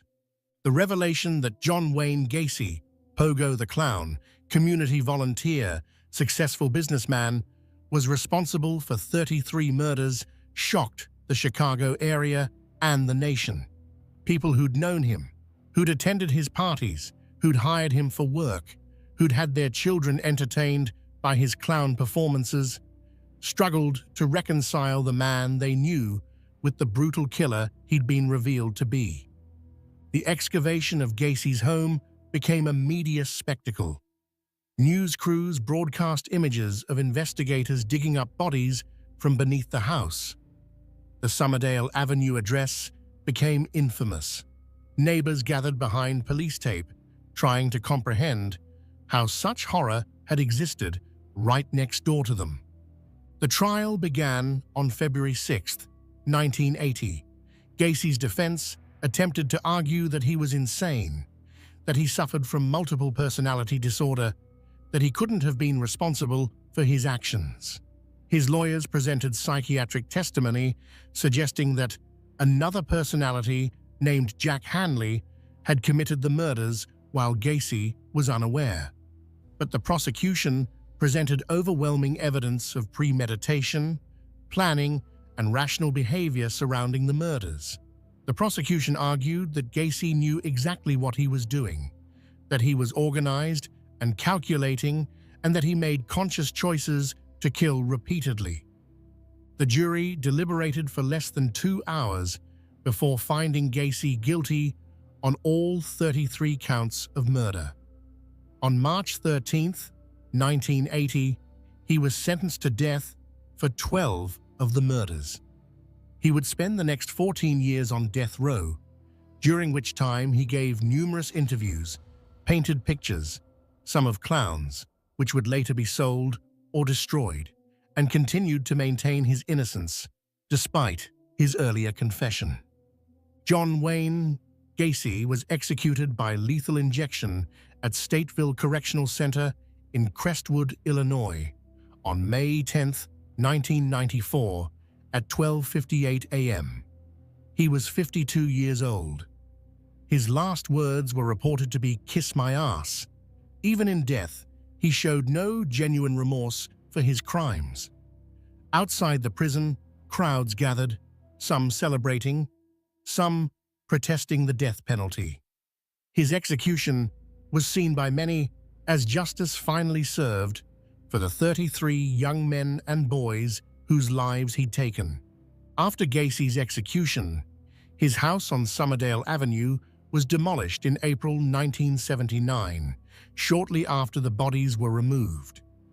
The lot remained empty for years, as no one wanted to buy property so thoroughly associated with horror. Eventually, a new house was built on the site, and a new family moved in, trying to establish normal life in a place that had been the setting for unspeakable crimes. The Gacy case represents perhaps the most extreme example of a serial killer successfully hiding in plain sight. He wasn't just maintaining a normal appearance, he was actively beloved by his community. Children loved Pogo the Clown. Neighbors appreciated his helpfulness. Politicians valued his volunteer work. Business associates found him reliable and skilled. The Democratic Party welcomed his participation in political events and fundraisers. And all the while, beneath his house, the bodies accumulated. 29 young men and boys buried in the crawl space, their decomposing bodies just feet below where parties were held, where guests socialized, where life went on as normal. The duality of Gacy's existence, beloved community figure by day, brutal killer by night, challenges our fundamental assumptions about how we identify dangerous people. If someone as active, public, and seemingly generous as John Wayne Gacy could be a serial killer, then our methods for identifying threats are fundamentally inadequate. The victims of John Wayne Gacy deserve to be remembered as individuals, not just statistics. Timothy McCoy, age 16, was traveling through Chicago with his whole life ahead of him. John Butkovich, age 17, worked for Gacy and disappeared in 1975. Darrell Sampson, age 18, was a high school student. Randall Reffett, age 15, vanished in 1976. Samuel Stapleton, age 14, was a junior high student. These young men had families who loved them, dreams they wanted to pursue, potential that was stolen from them. Some of Gacy's victims remain unidentified even today, their families perhaps still wondering what happened to their missing sons or brothers. Robert Piest, whose disappearance finally led to Gacy's capture, was 15 years old. He was a good student, close to his family, excited about a potential job opportunity. His mother never stopped looking for him, and her determination to find her son ultimately led to the investigation that brought Gacy down. The Piest family's persistence in pursuing answers when Robert disappeared demonstrates the importance of taking every missing person case seriously regardless of the victim's background. Ted Bundy, the charming predator. Theodore Robert Bundy, born Theodore Robert Cowell on November 24, 1946, in Burlington, Vermont, would become one of the most infamous serial killers in American history. Unlike Rader or Gacy, Bundy's good looks, education, and charm made him seem like the last person who would be capable of murder. He was handsome, articulate, intelligent, and seemingly destined for a successful career in law or politics, and he confessed to murdering at least 30 young women, though investigators believe the actual number is higher, with estimates ranging up to 35 or more based on circumstantial evidence and unsolved cases from the areas where Bundy traveled. Bundy's early life was complicated by secrets and deception that psychological experts believe may have shaped his development, though, as always, difficult circumstances don't excuse behavior or determine outcomes. He was born to Eleanor Louise Cowell, an unmarried woman in the 1940s, a status that carried severe social stigma at the time. To avoid scandal, Bundy was raised in his grandparents' home in Philadelphia, with the understanding that his grandparents were his parents and his mother was his older sister. He wouldn't learn the truth about his parentage until he was an adolescent, discovering the deception through a cousin, or possibly by finding his birth certificate. Accounts vary. His biological father's identity remains uncertain. His birth certificate lists Lloyd Marshall as his father, but this is believed to be false. His mother later married Johnny Bundy, and Theodore took his stepfather's surname. The family moved to Washington State when Ted was 4 years old, where young Ted grew up in what appeared to be a normal, middle-class environment in Tacoma. Bundy was intelligent and did well academically, though he was sometimes described as shy and less popular than his peers in his early school years. He attended the University of Washington, where he studied Chinese and later psychology. He was involved in politics, volunteering for Republican campaigns and working on political causes. He worked at a crisis hotline at a suicide prevention center in Seattle, where he met and befriended Ann Rule, who was also volunteering there. Rule would later become a famous true crime writer, and her book, The Stranger Beside Me, would detail her friendship with Bundy and her slow, horrifying realization that her friend was a serial killer. She would describe him as a good listener, someone who genuinely seemed to care about helping people in crisis, a testament to how convincing his mask was. Bundy appeared to be a young man with a bright future. He was studying law at the University of Utah, considering politics, and seemed to have the intelligence, charm, and ambition to succeed in whatever path he chose. Those who knew him described him as polite, well-spoken, and trustworthy. He had a long-term girlfriend, Elizabeth Kendall, who wrote under the pseudonym Elizabeth Klopfer and seemed to be in a stable relationship. But beneath this promising exterior, something far darker was developing.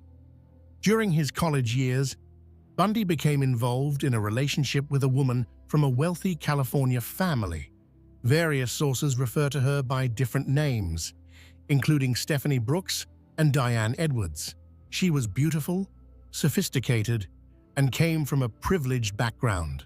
Psychological experts have theorized that this relationship and its eventual end may have served as a catalyst for his later crimes, though Bundy himself provided contradictory explanations for his violence. The woman broke up with Bundy reportedly because she felt he lacked direction and ambition. This rejection occurred in 1968, and some psychologists believe it was a significant blow to Bundy's ego and may have contributed to his later targeting of women who resembled her. Though the reality is that while relationships can be difficult and even traumatic, they don't transform someone into a serial killer. That darkness must already exist. After this relationship ended, Bundy appeared to transform himself. He became more confident, more socially successful. He re-enrolled in law school. He reconnected with his former girlfriend in California, and they briefly rekindled their relationship in 1973, by which point experts believe he had already begun killing, though this woman didn't know it. She would later say that he seemed more mature and focused, not realizing that his new confidence came partly from his secret life as a predator. Bundy's earliest documented murders occurred in 1974, though there is speculation he may have killed before this. Investigators have suspected him in the 1961 disappearance of 8-year-old Anne-Marie Burr from her home in Tacoma, though Bundy consistently denied this, and no evidence has ever conclusively linked him to that case.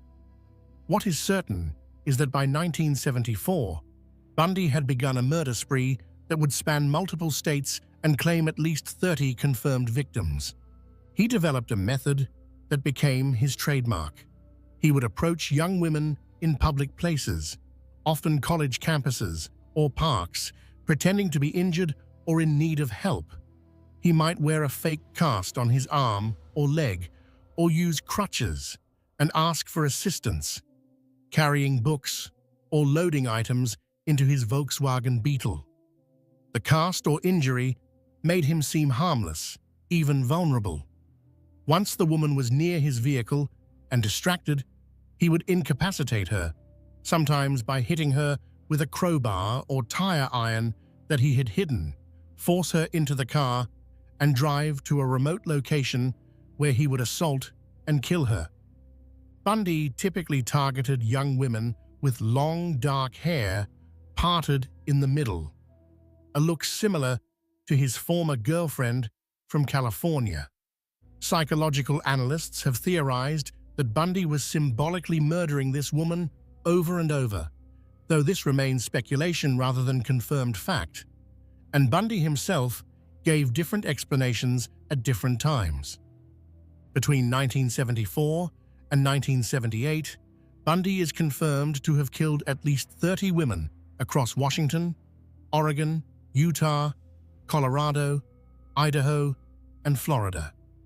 He would later admit that he frequently returned to disposal sites, engaging in acts of necrophilia, a behavior documented in his confessions to investigators and consistent with his need for continued control over his victims even after death. What made Bundy particularly dangerous and successful was his appearance and demeanor. He didn't look like a killer, he looked like a law student, which he actually was at various points. He looked like someone's helpful neighbor. He looked like a nice young man who might genuinely need assistance with a broken leg or heavy books. He was articulate, educated, and charming. Women felt comfortable approaching him, helping him, trusting him, and that trust was fatal.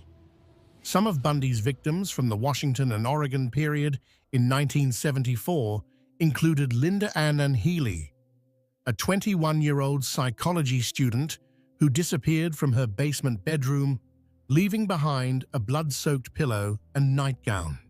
Donna Gail Manson, 19, vanished from the Evergreen State College campus. Susan Rancourt, 18, disappeared from Central Washington State College. Roberta Kathleen Parks, 20, was last seen at Oregon State University. Brenda Ball, 22, and Georgianne Hawkins, 18, also disappeared during this period.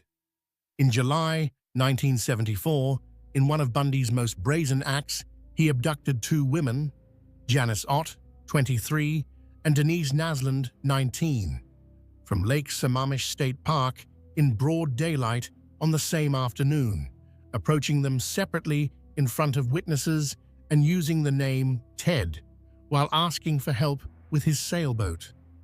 Bundy was arrested in Utah in August 1975 after a police officer stopped him for a traffic violation and found suspicious items in his car, including handcuffs, a crowbar, rope, and other items.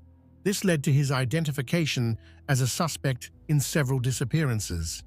He was eventually convicted of kidnapping in Utah and sentenced to 15 years in prison.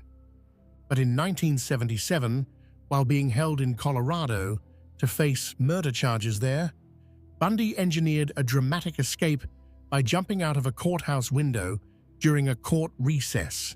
He was recaptured several days later.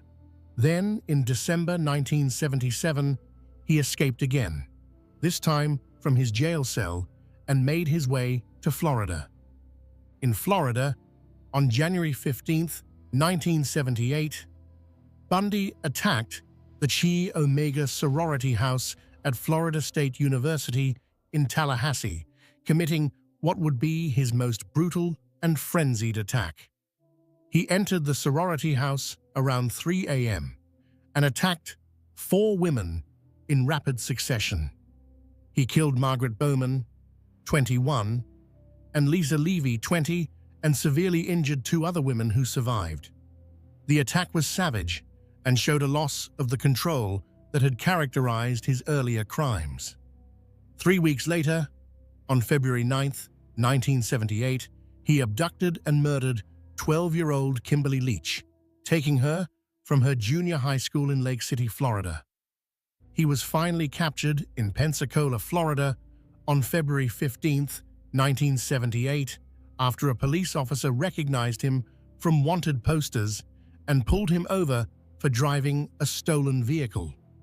In the car were credit cards belonging to women he'd attacked. His capture came not through brilliant detective work connecting his crimes, but through the luck of an observant officer recognizing him. The trials that followed became media sensations, partly because of Bundy's appearance and demeanor. He acted as his own attorney at times, displaying the intelligence and charm that had allowed him to kill for so long without being caught. He cross-examined witnesses, made legal arguments, and presented himself as a capable lawyer fighting against injustice. The courtroom proceedings were among the first to be televised nationally, and millions watched, fascinated as this handsome, articulate man defended himself against charges of brutal murder. Bundy even proposed to and married Carol Ann Boone, a former co-worker, during his trial, taking advantage of an obscure Florida law that considered a declaration of marriage in court before a judge to be legally binding. Boone would later give birth to a daughter conceived during conjugal visits that shouldn't have been allowed. This demonstrated Bundy's ability to manipulate and charm even while on trial for his life. On July 24, 1979, Bundy was convicted of the Chi Omega murders and sentenced to death. He was later convicted of murdering Kimberly Leach and received another death sentence. He would spend the next decade on death row, during which time he gave numerous interviews, confessed to murders, and continued to manipulate his image and control his narrative to the extent possible. As his execution date approached, Bundy began confessing to additional murders, providing details to investigators in a final attempt to delay his execution. He confessed to murders in Washington, Oregon, Utah, Colorado, and Idaho, giving information that allowed some families to finally learn what had happened to their missing daughters. However, he remained vague or misleading about certain details, and some of his confessions couldn't be fully verified. Theodore Robert Bundy was executed in Florida's electric chair at Florida State Prison in Rayford on January 24, 1989, at 7:16 a.m. Eastern Standard Time. He was 42 years old. His last words were reportedly directed at his attorney and a minister. "Jim and Fred, I'd like you to give my love to my family and friends." Outside the prison, hundreds of onlookers celebrated, some holding signs that read, "Burn Bundy Burn," and setting off fireworks when his death was announced. It was a macabre carnival atmosphere that reflected the intense public interest in and hatred of this killer who had seemed so normal, so trustworthy, so unlikely. The Bundy case represents a different form of hiding in plain sight than Rader or Gacy, where they maintained relatively ordinary appearances in their communities. Bundy was actively admired. He was good-looking, smart, and seemingly destined for success. He had worked at a suicide hotline, helping people in crisis. He had volunteered for political campaigns. He had attended law school. The gap between what he appeared to be and what he actually was created profound cognitive dissonance for everyone who knew him.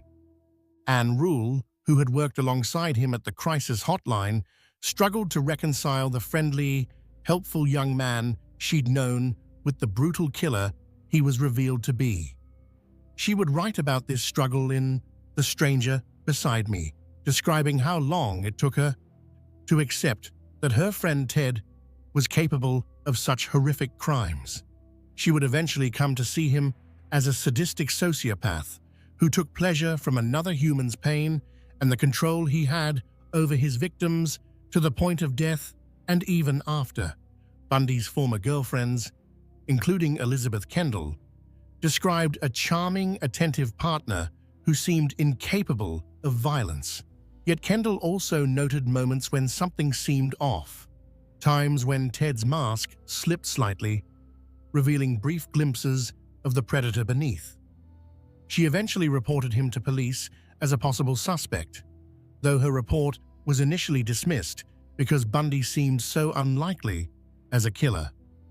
The Bundy case taught law enforcement valuable lessons about how intelligent, organized killers can evade capture by maintaining a convincing normal appearance. It also highlighted how physical attractiveness and charm can serve as powerful camouflage, making it harder for both potential victims and investigators to recognize danger. The case contributed to the development of FBI profiling techniques and improved interjurisdictional cooperation in investigating serial crimes. The victims of Ted Bundy deserve to be remembered as individuals with their own stories, not just as victims in a notorious killer's legacy. They were daughters, sisters, students, professionals, each with their own dreams and potential. Linda Ann Healy was a 21-year-old psychology major and radio announcer. Donna Gale Manson, 19, was studying environmental studies. Susan Rancourt, 18, was a biology major. Kathy Parks, 20, was studying at Oregon State University. Brenda Ball, 22, was living independently and working. Georgianne Hawkins, 18, was a popular student at the University of Washington. Denise Nasland, 19, worked as a computer programmer. Janice Ott, 23, worked as a probation caseworker helping troubled youth. These women had families, ambitions, futures that Bundy destroyed. In Utah and Colorado, victims included Nancy Wilcox, 16, Melissa Smith, 17, Laura Aim, 17, Debbie Kent, 17, Karen Campbell, 23, Julie Cunningham, 26, Denise Oliverson, 25, Lynette Culver, 12, and Susan Curtis, 15. In Florida, Margaret Bowman, 21, Lisa Levy, 20, and Kimberly Leach, 12, lost their lives. Each of these women and girls deserved long lives, the opportunity to accomplish their goals, to love and be loved, to contribute to the world. Bundy stole all of that from them, and their memory deserves to be honored. Gary Ridgway, the Green River Killer. Gary Leon Ridgway was born on February 18, 1949, in Salt Lake City, Utah. He would become known as the Green River Killer and would eventually plead guilty to 49 murders, making him one of the most prolific, confirmed serial killers in United States history. Ridgway claimed the number was higher, somewhere between 65 and 80 victims, though the actual count remains unverified, and investigators believe his higher estimates may be exaggerated.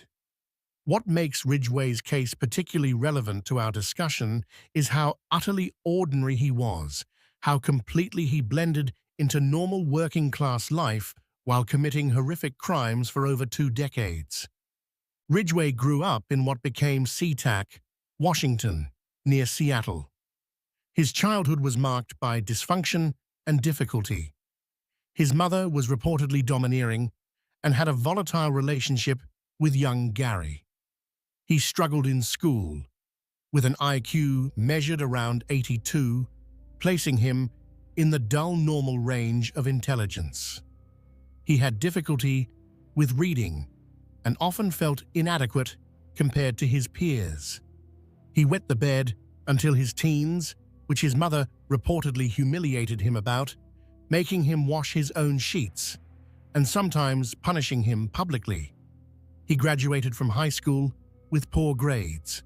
He enlisted in the Navy in the late 1960s and served during the Vietnam War period, though he saw no combat. After his military service, Ridgway returned to Washington and began working for the Kenworth Truck Company as a painter in the truck factory. He would hold this job for over 30 years, from 1969 until his arrest in 2001, becoming a long-term, reliable employee.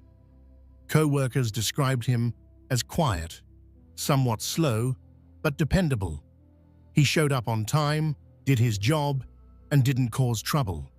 In other words, he was forgettable, exactly the kind of person who could commit murder without drawing suspicion.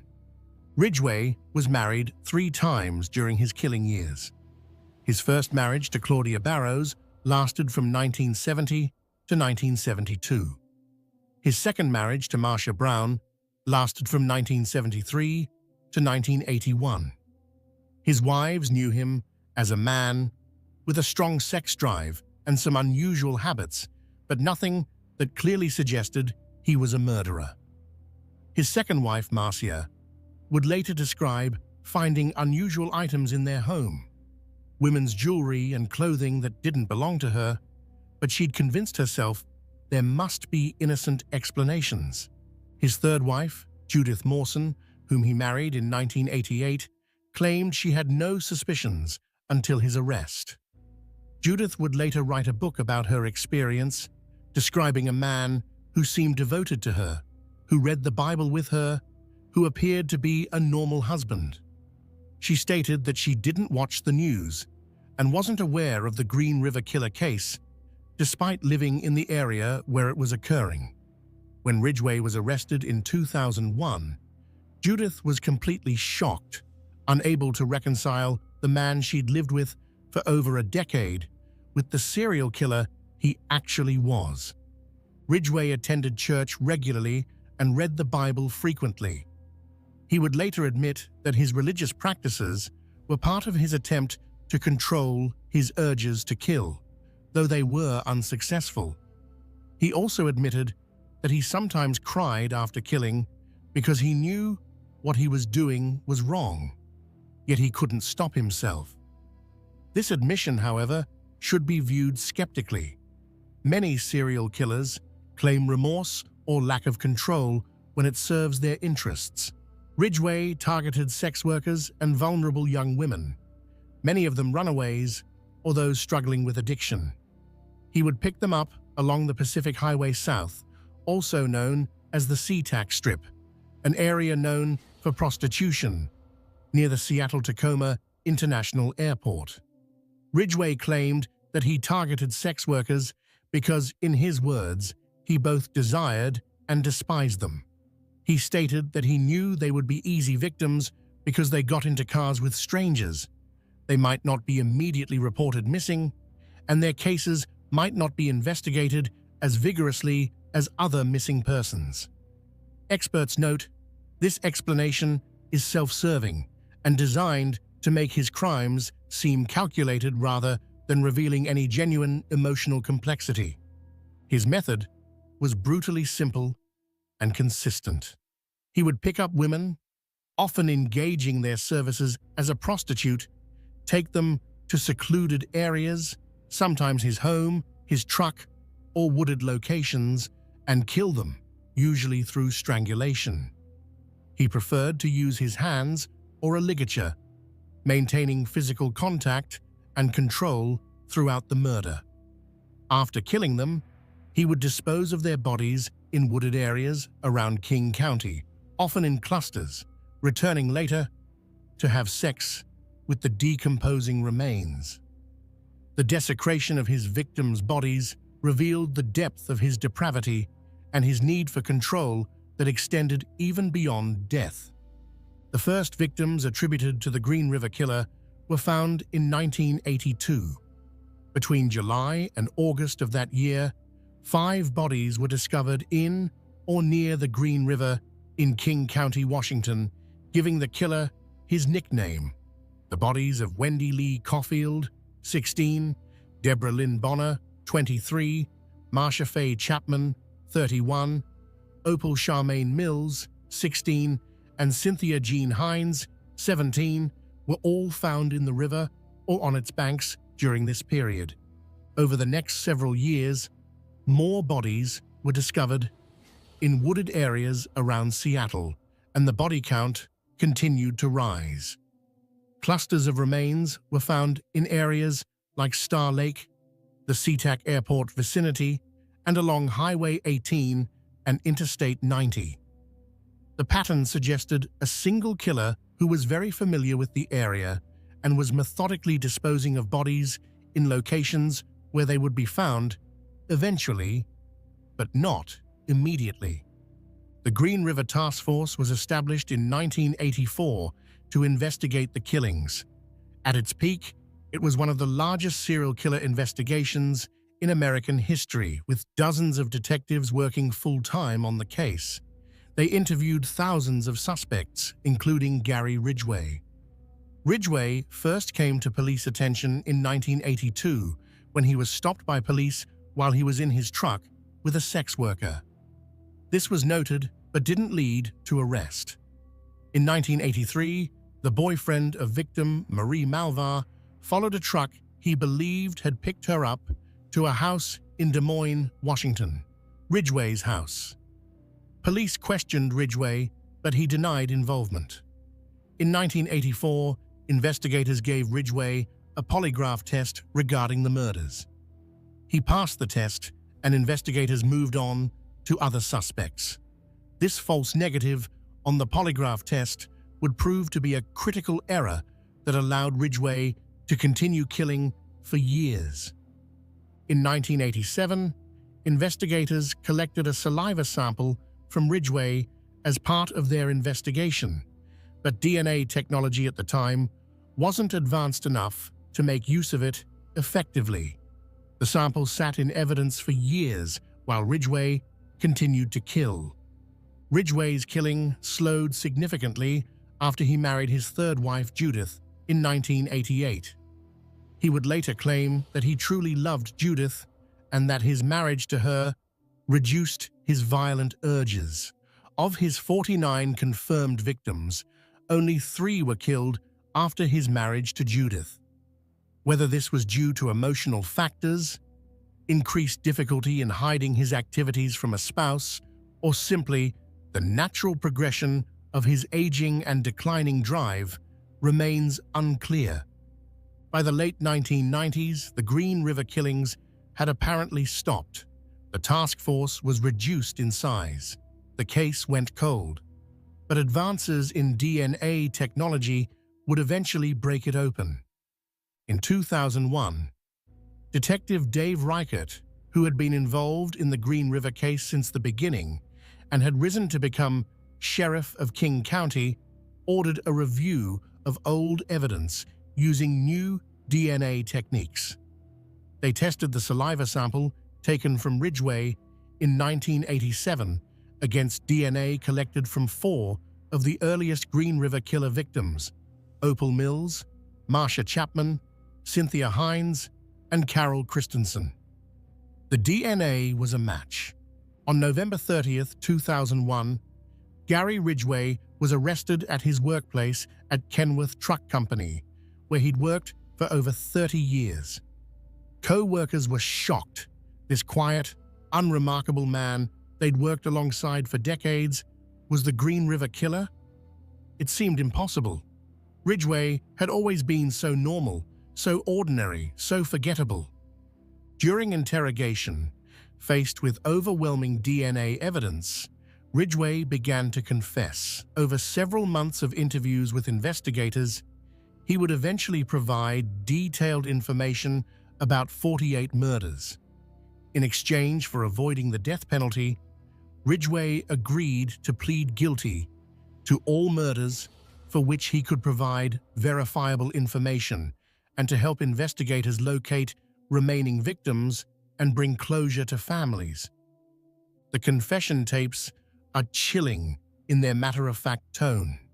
Ridgway spoke about his victims as though they were objects. He said things like, "I killed so many women, I have a hard time keeping them straight," and admitted he didn't even know most of their names. He said, "Most of the time, I killed them the first time I met them, and I do not have a good memory for their faces." He explained his targeting of sex workers by saying, "I picked prostitutes because I thought I could kill as many of them as I wanted without getting caught." On December 18th, 2003, Gary Ridgway was sentenced to 48 consecutive life sentences without the possibility of parole. In 2011, he pleaded guilty to a 49th murder after remains were identified as belonging to Rebecca Marrero, whom he'd killed in 1982. He received another life sentence. Recent developments in the case have continued to bring closure to families. In December 2023, authorities confirmed that remains found in 1985 and known as Bones 17 belonged to 15-year-old Lori Ann Razpotnik, who had run away from home in 1982. In January 2024, authorities confirmed that the last remaining unidentified set of remains linked to Ridgway belonged to 16-year-old Tammy Lyles, whose partial remains had been identified as early as 1988, but whose full identification took decades. In March 2025, court documents revealed that Ridgway was briefly transferred from Washington State Penitentiary to King County Jail in September 2024 to assist investigators in locating additional remains. Authorities have not disclosed whether this effort was successful, stating only that involved cases remain open. Ridgway currently resides at the Washington State Penitentiary in Walla Walla, where he will remain for the rest of his life. He is now 76 years old and in failing health.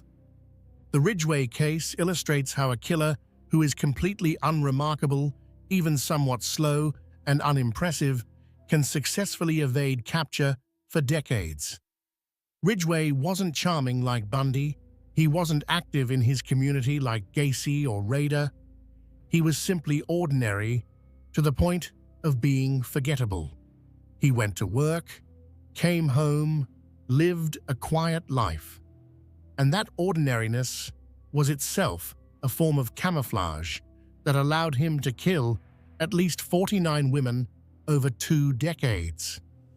His wives struggled with profound questions after his arrest. Judith Ridgway described the cognitive dissonance of reconciling the man she'd shared her life with, the man she'd trusted, slept beside, read the Bible with, and the Green River Killer. She described how he would sometimes leave early for work, ostensibly for overtime pay, but now she wonders if those were the mornings he was killing. The betrayal and horror of such realizations are difficult to comprehend. The victims of Gary Ridgway were women whose lives had value, who deserved safety and dignity. Many were struggling with addiction or poverty, engaged in sex work to survive.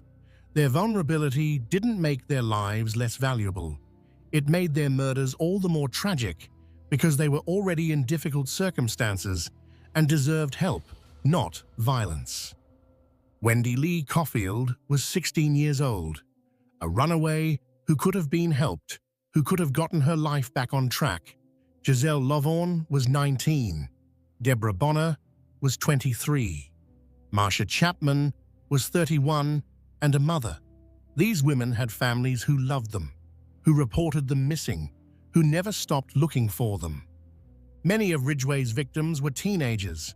Opal Mills, 16, Cynthia Hines, 17, Terry Milligan, 16, Alma Smith, 18, Dolores Williams, 17, Gail Matthews, 23. They were young women with their whole lives ahead of them. Tammy Lyles, whose remains were the last to be identified, was 16 years old when Ridgway killed her. Lori Ann Respotnik was just 15. These were children who needed protection, who instead encountered a predator. The full list of Ridgway's confirmed victims represents a staggering loss of life, each person an individual with their own story. Wendy Lee Caulfield, Giselle Lovvorn, Deborah Lynn Bonner, Marcia Faye Chapman, Opal Charmaine Mills, Cynthia Jean Hines, Terry Renee Milligan, Mary Bridget Meehan, Deborah Estes, Linda Jane Rule, Denise Darcel Bush, Shonda Leah Summers, Shirley Marie Sherrill, Rebecca Marrero, Colleen Renee Brockman, Alma Ann Smith, Dolores Laverne Williams, Gail Lynn Matthews, Andrea M. Childers, Sandra K. Gabbett, Kimmy Kai Pitsaw, Marie M. Malvar, Carol Ann Christensen, Martina Teresa Ortherly, Cheryl Lee Wims, Yvonne Antosh, Carrie Ann Royce, Constance Elizabeth Nayon, Kelly Marie Ware, Tina Marie Thompson, April Dawn Buttram, Debbie Mae Abernathy, Tracy Ann Winston, Maureen Sue Feeney, Mary Sue Bello, Pammy Annette Avant, Delise Louise Plager, Kimberly L. Nelson, Lisa Yates, Mary Exeter West, Cindy Ann Smith, Patricia Michelle Barksack, Roberta Joseph Hayes, Marta Reeves, Patricia Ann Yellow Robe, Tammy Lyles, Lori Ann Raspotnik, and 2 victims who remain unidentified. Each of these women's lives mattered. They were daughters, sisters, some were mothers. Their humanity must be remembered. Israel Keyes, the methodical predator. If the previous cases represent killers who maintained normal appearances in specific communities, Israel Keyes represents something even more chilling. A killer who meticulously planned to be nearly impossible to catch, who had no consistent victim type, no geographic focus, no discernible pattern. Keyes was perhaps the most methodical and calculating serial killer of the modern era, and he successfully hid in plain sight by ensuring that no one could connect his crimes to him or to each other. Israel Keyes was born on January 7, 1978, in Richmond, Utah. Some sources say Cove, Utah, the second of 10 children born to Heidi Hackinson and John Jeffrey Keyes. His family moved frequently during his childhood, living in various locations before eventually settling in the isolated area of Colville, Washington, in a remote cabin with no electricity or running water. The family was deeply religious, adhering to fundamentalist Christian beliefs associated with the Christian identity movement, and the children were homeschooled in isolation from mainstream society. As a teenager, Keyes exhibited disturbing behavior that should have been warning signs. He was known to be cruel to animals, killing and torturing creatures he found in the woods. He broke into neighbors' homes, stealing items, and sometimes vandalizing property. But these behaviors didn't result in serious legal consequences or intervention that might have prevented his later crimes. By his late teens, Keyes had rejected his family's religious beliefs and declared himself an atheist, causing a significant rift with his family. This rejection of their ideology seemed to remove what little moral framework he might have had. In July 1998, at age 20, Keyes enlisted in the United States Army. He served from 1998 to 2001, including time stationed in Egypt and at Fort Lewis in Washington state. His military service was unremarkable. He achieved the rank of specialist and received an honorable discharge. Nothing about his military record suggested the darkness that lay beneath. His service gave him training, discipline, and experience that he would later apply to his crimes. After leaving the military, Keyes moved around the United States before eventually settling in Alaska in 2007. He had a daughter with a girlfriend, and by all accounts, he was a devoted father who loved his child deeply. This genuine love for his daughter seems to have been one of the few authentic emotions Keyes experienced, and he would later express concern about how his crimes would affect her. Keyes worked as a handyman and contractor, eventually starting his own business, Keyes Construction, in Alaska. He was reliable, skilled, and professional. Clients trusted him with keys to their homes, with access to their properties while they were away, with intimate details of their lives and security systems. He seemed like exactly the kind of honest, hard-working contractor everyone hopes to find. But during this same period, Israel Keyes was committing murders, bank robberies, arsons, burglaries, and other crimes across the United States, and he was doing so in a way specifically designed to prevent law enforcement from ever connecting the dots or identifying him as the perpetrator. Keyes had studied other serial killers extensively. He read about famous cases, understood how they'd been caught, and learned from their mistakes. He understood the methods law enforcement used to track and profile serial offenders, and he structured his crimes specifically to defeat those methods. Most serial killers have patterns that eventually lead to their capture. They target a specific type of victim. They operate in a specific geographic area. They use consistent methods. These patterns allow investigators to identify connections between crimes and eventually track down the perpetrator through geographical profiling, victim pattern analysis, and other investigative techniques. Keyes deliberately avoided all patterns. He had no consistent victim type. He killed both men and women of various ages and backgrounds. He didn't operate in any specific geographic region. He traveled thousands of miles between crimes, flying to different parts of the country to commit murders far from where he lived. He used different methods for different murders. He was specifically trying to be unprofilable, untrackable, impossible to catch through traditional investigative methods. His planning was meticulous and demonstrated extremely long-term thinking.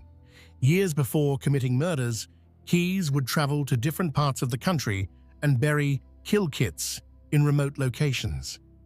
These kits contained weapons, tools, restraints, cash, and other items he might need to commit crimes. He would carefully document the locations and later retrieve the kits when he was ready to kill. This meant he could fly to a region where he had a kill kit buried, rent a car using cash and possibly fake identification, drive to a random location, select a victim he'd never seen before, commit the crime using tools that couldn't be traced to him, and then disappear back to Alaska. The crime would appear to be a local murder, with no connection to anyone outside the immediate area.